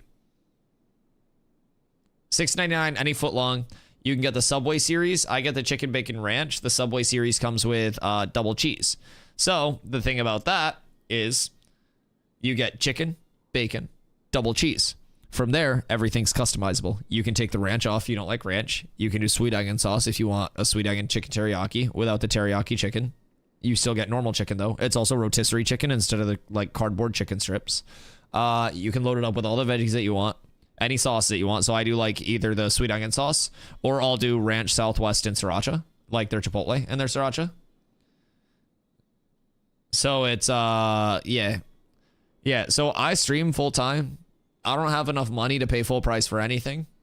When I stand up, people notice I sit in a Herman Miller. I got this bitch for $300. Brand new off Facebook Marketplace. It still had the plastic on it. A dude got it for his wife and it was the wrong size for her. She was too short, so it wasn't comfortable. Happened to be my size. I got it for very cheap. Very cheap. I don't pay full price for shit. Groceries. I go in the app. I see what's on sale. I clip the coupon. I buy the shit on sale and I meal prep with it. If they can afford to sell it on sale at any point, then I cannot afford to buy it full price at any point. That's just simple Dustynomics. Can you place anytime once you purchase this? Or is it just on and off? The Subway one or the Taco Bell one? Yo, Quinn, thank you for the 500 biddies. I really appreciate you. Much love. I love my bit notification too. We don't get enough biddies around here. Oh, wait, sorry. I read your message wrong and I thought you were talking about the fast food tech that we were talking about. My fucking fault, jokers. My fucking fault, dog. I'm an actual buffoon. Okay. So, we're back on Ashes. Sorry, I thought we were still talking about like Taco Bell and Subway and shit. Hold on. Somebody, do you have cheap, do you buy cheap bud?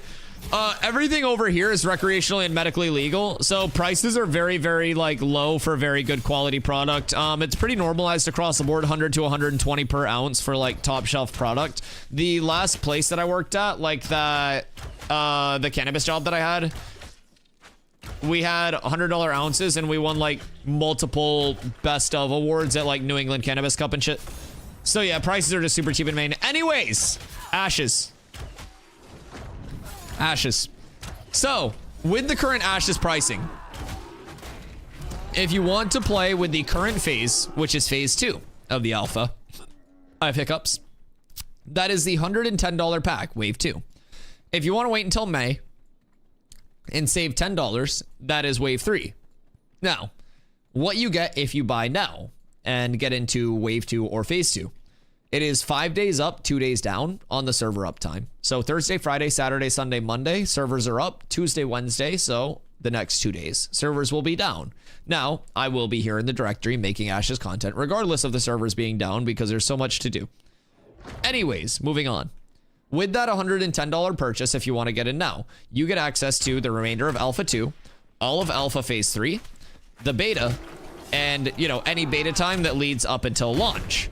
When the game launches, it's no box cost, no DLC cost. It is sub only, $15 a month, localized currency based on the region that you're playing from. Like the server that you're playing on, right? So, when the game launches, if you get one of these... Oh, God, I might die to this. I missed 2 trips. Wrinkles, I'm so sorry I missed 2 trips in a row. Bro, I missed 2 trips in a row. Oh my God, both of them were on cooldown. Oh, fuck. There was nothing I could have done. Wrinkles, how dare you wipe us? How dare you wipe us? I played that perfectly. Dude, I can't believe I missed 2 trips. Dog, the first one missed, and I go, oh shit. I got my backup trip, which is a shield assault into a ground pound, and I missed that too. Fuck. Okay, anyways, sorry, jokers. $110 gets you access to the current and all future development phases, as well as 1 month of game time and $15 in the in-game store on the game's launch. So basically, like $110 is estimated to get you 2 to 3 years of development time. As of right now, servers are 5 up, 2 down, with Tuesday, Wednesday being the downtime. And when it goes to May, with phase 3, it goes to live service servers. So as close to 24/7 as possible. Had to pay the 110 to play? Yes. And one thing though that you can rest assured with, kind of like a little, you know, nice take home, is with the 110, you pay that, and that's your alpha access, your beta access, right? Intrepid Studios offers a 90-day policy where you can play the game, no hours restriction, like as many hours as you'd like, for again 90 days, 90. And if you don't like it, you don't think you want to play test, you're not feeling the systems or whatever it may be, then you can get a refund through the website itself. So you don't feel locked in, you don't feel trapped or forced to, you know, try to get value out of the game if you're not feeling it or anything. So in my opinion, it's like a very safe thing for those that are interested in the game, that are okay with playing it in its current state. But from the other side of the spectrum, there is also nothing wrong with wanting the game to be in a more polished state. It breaks down to where your personal kind of like thoughts are at in regard to playing a game that is an in-progress game. You know, it's in development. It's a test of systems. Things can be broken, things can be quirky, things can be rudimentary. But at the end of the day, I've been having a lot of fun with it. I can tell you from my experience, I'm now well over 250 hours into phase 2, which started in late December. And I still have so much to do. I feel like I haven't even scratched the surface, and the game's nowhere near complete. Hi, Henry. Yeah, nowhere near complete. Like, I feel like I have not even done anything. In the best way. Like, I've made a lot of progress, but it still feels like there's more progress to make. Yeah, of course, dude. Of course. I also stream every single day. I multi-stream here and YouTube. All of my VODs are up on YouTube. We got short form and long form content, man. So it's really cool to be over here. Like I said, appreciate the follow as well, jokers. The servers are going to be down the next 2 days, but I'll be in the directory as soon as I go live. I go live at 2 p.m. EST every day. I'll be a little late tomorrow, but I'll post in my Discord, !Discord, when, you know, I am going live, when I have a more precise time. I just have a dentist appointment. But yeah, I go live every single day, 2 p.m. EST. I'm typically live for, you know, 9 to 12 hours, somewhere in there. I'm actually going to pack it up a little early tonight here because I do have my appointments in the morning. Going to chill out, get some food, watch a movie before bed. And yeah, I really love the game. There's a ton of content to be made. We'll be going over some dev videos and stuff, showing off some of the systems and listening to devs talking about it, discussing that tomorrow. Maybe play some other stuff depending on what's happening. But yeah, I've already more than got money's worth out of like that 110. And I continue to find more and more content that I look forward to doing every single day. I've also only leveled 1 class. I want to level all of the base classes as they come out. So yeah, I'm super excited. Is there going to be MSQ at all? So I don't think they want to do like a fully linear main story quest. It just progresses you like here to here to here to here, because that takes away the sandbox nature. But it seems like they want to have questing available complementary to like each region to a certain extent, right? So I would assume as it gets more refined, you go to a certain area, there are a plethora of quests available. Those quests are dispersed throughout the node in an environment that makes it like naturally progressing, where you do the quest complementary to mob grind or your normal travel, right? So that's where I would like the questing to be at.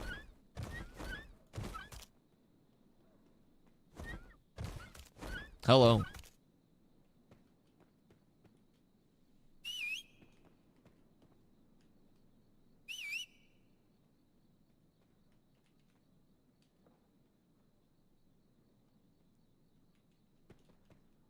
Good day. Wait, this guy's so mad it hurts.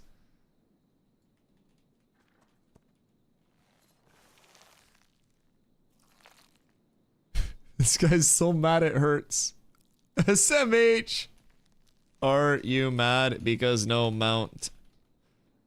No, I'll let him wallow. Yes, sir. I have been blessed by Father. I really hope Steven and other GMs don't fucking do this. Sick of the BS! Himmerus, why mad? He's so mad.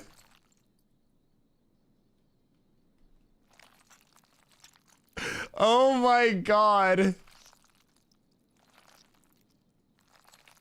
I love that he is so mad. So anyways. Yeah, 3 blessings.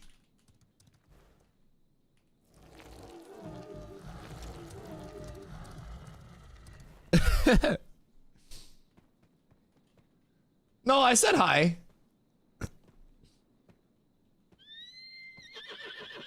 I love that that guy's so fucking sweaty and also so salty. It's like double salt modifier. What are some of the non-combat game systems? For example, settlement building, you mentioned caravans.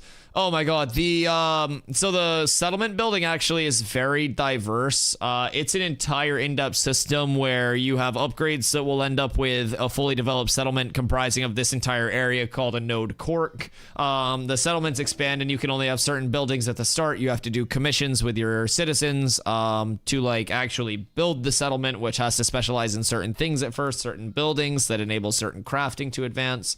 What? It waters down the achievement of the people that actually work for those rewards. It's an alpha. If you're playing this for achievement, you're a sociopath.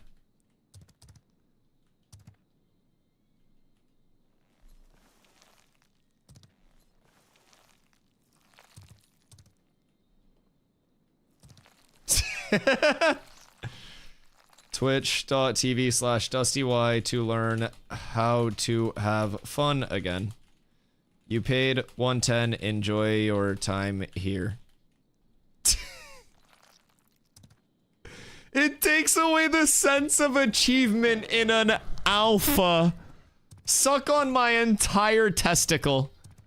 If you're playing an alpha for a sense of achievement, you are the worst type of human being and gamer in the entire world. Your sense of achievement should come not through personal achievement in an alpha, but through making the game a better place. Good fucking god. The sociopathy of people here. I don't think most of the people know they're playing an alpha stage game. What are they gonna do when their entire character and account gets wiped out and they don't get to carry any of their achievement? I'm not gonna start the live game with these fucking mounts. It's not like Steven's gonna descend on day 1 and give me a 175 mount and be like, here you go, buddy, get ahead of all those other people. Brother, it's a fucking alpha. They're gonna cry? I hope they cry. I hope people like this cry. If you're playing an alpha for a sense of achievement, brother, you should take a walk for a sense of achievement. Your heart and your lungs would probably thank you. My fucking lord. Holy shit. That's crazy.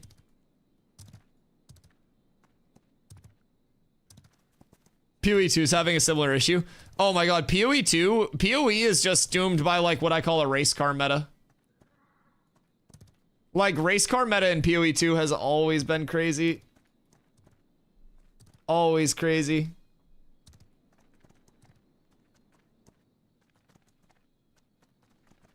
So it doesn't bother any progression if they're not available. Don't be mad if you don't have something. Be happy for those that do. I hope you have a blessed day, friend. Enjoy Vera for what it is and not for personal achievements.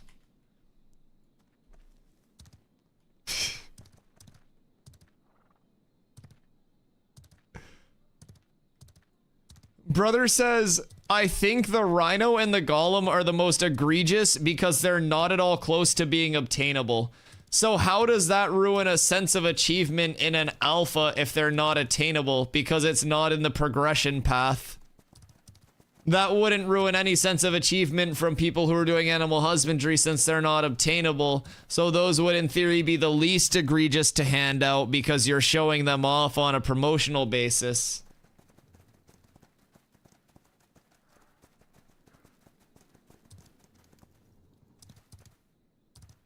Someone from the guild randomly ran into me and gave me a wolf mount.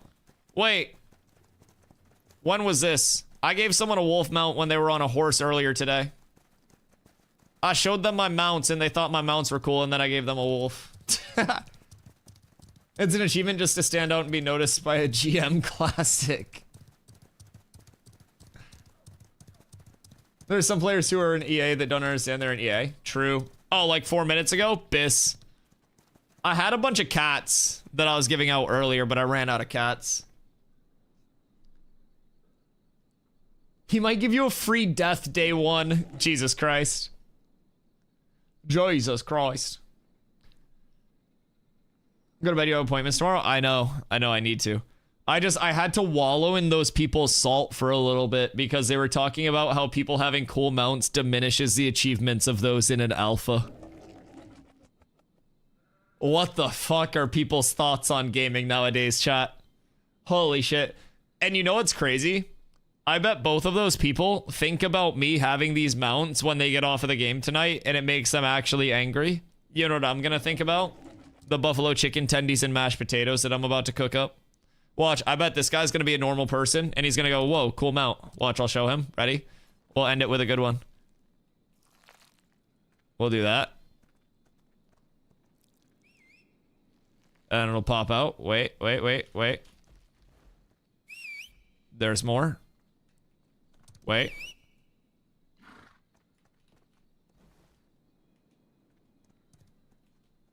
Okay, he just wanted to see the snorse, I think. Yeah, he just wanted the snorse. He has no interest in the flail runner. That's okay. He liked the snorse. He liked the snorse a lot. Incoming Reddit rant. Oh my fucking god. Can you imagine? That would be so funny. Oh no, he said amazing. Wait, I have another one. Thank you. They were gifts. You know what the cool thing is though? For every one person that is salty about my mounts, which by the way, I love whenever somebody is salty about my mounts, and I bet Steven does too. I bet it makes him laugh when people complain about me having these mounts and makes him want to give me more mounts. I hope anyways. But for every one person that's salty about them, I would legitimately say there have been 50 to 100 people that see the mounts, and that's not an exaggeration in the number, and go, oh fuck, those are awesome. I can't wait to have one of those. People get excited seeing stuff like this. Can we get a 2-person mount? There will be multi-person siege stuff. So they've said mounts and siege vehicles. So siege vehicles for like castle sieges and shit. Multi-person siege vehicles. Whipping with the boys. Yup. It's gonna be fun. It's gonna be fun.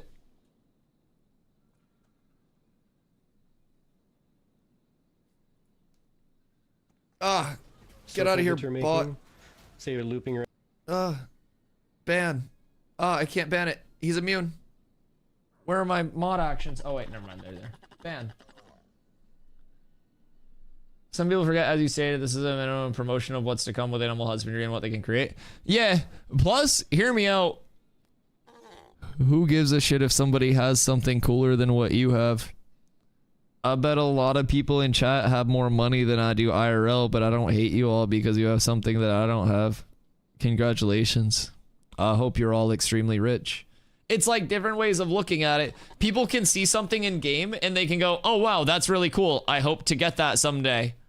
Or they can go, fuck, well why the fuck do you have that and not me?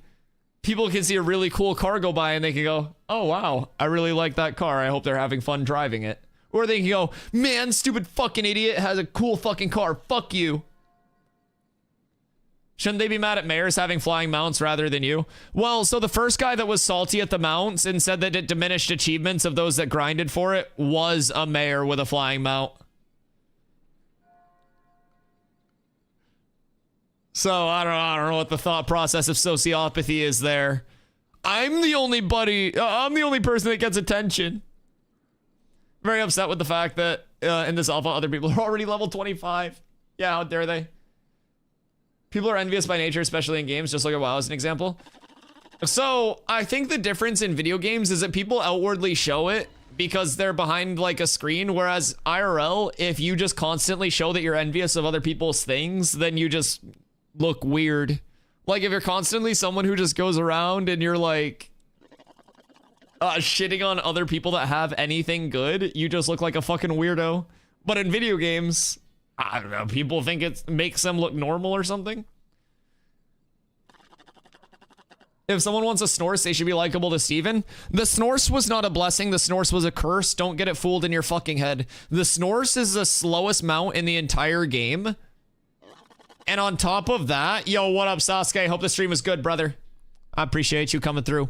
The Snorse is the slowest mount in the game, and on top of that, it had an extra minus movement speed modifier in the sense that I had to stop to show 100 people the Snorse everywhere I was going.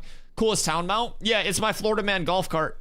So I have my zoomers now, and then the Snorse is my, like, it's the golf cart that just has really cool rims and like a fucking like lift kit and stuff, right? So yeah, it's my Florida Man golf cart. How dare you talk about the Snorse? No, it's my little blessing and curse, you know? Yeah, you know. Yeah, that's a good Snorsey Worsey. See, he knows he's a slow little guy. Crazy of you to assume that we're not on this level of communication. He knows his limits. But yeah, he's just a really cool golf cart with some really cool rims. And he doesn't go too fast or anything like that, but he goes around the town. Point A to point B. No further. No further. All right, boys. Yeah, I have to go get food. Get ready for my appointment. What's a Snorse taste like? I don't know, probably your butt. Boys, we're gonna go see the tavern folk over at the Golden Feather Tavern. I will catch y'all tomorrow after my dentist appointment and haircut. I'll be trying to look all pretty for y'all. So come in and gas me up or you're all fake. We'll be doing some Ashes React content and all of that good stuff. Checking out some videos. So exclamation Discord, post all the good videos to react to if you haven't already, boys. Much love. I had to burp. I appreciate you guys coming through, as always, hanging out with me for the night. Thank you once again to all the new follows, all the subs, all the resubs, and everything in between. Those that are lurking, make sure you drop the follow before we do end stream here. I do stream every single day, starting at 2 p.m. EST. Tomorrow I'll be a little late, but other than that, I'm always here. So, boys, I love y'all. I appreciate y'all. I'll catch you tomorrow. Have a great night. Peace.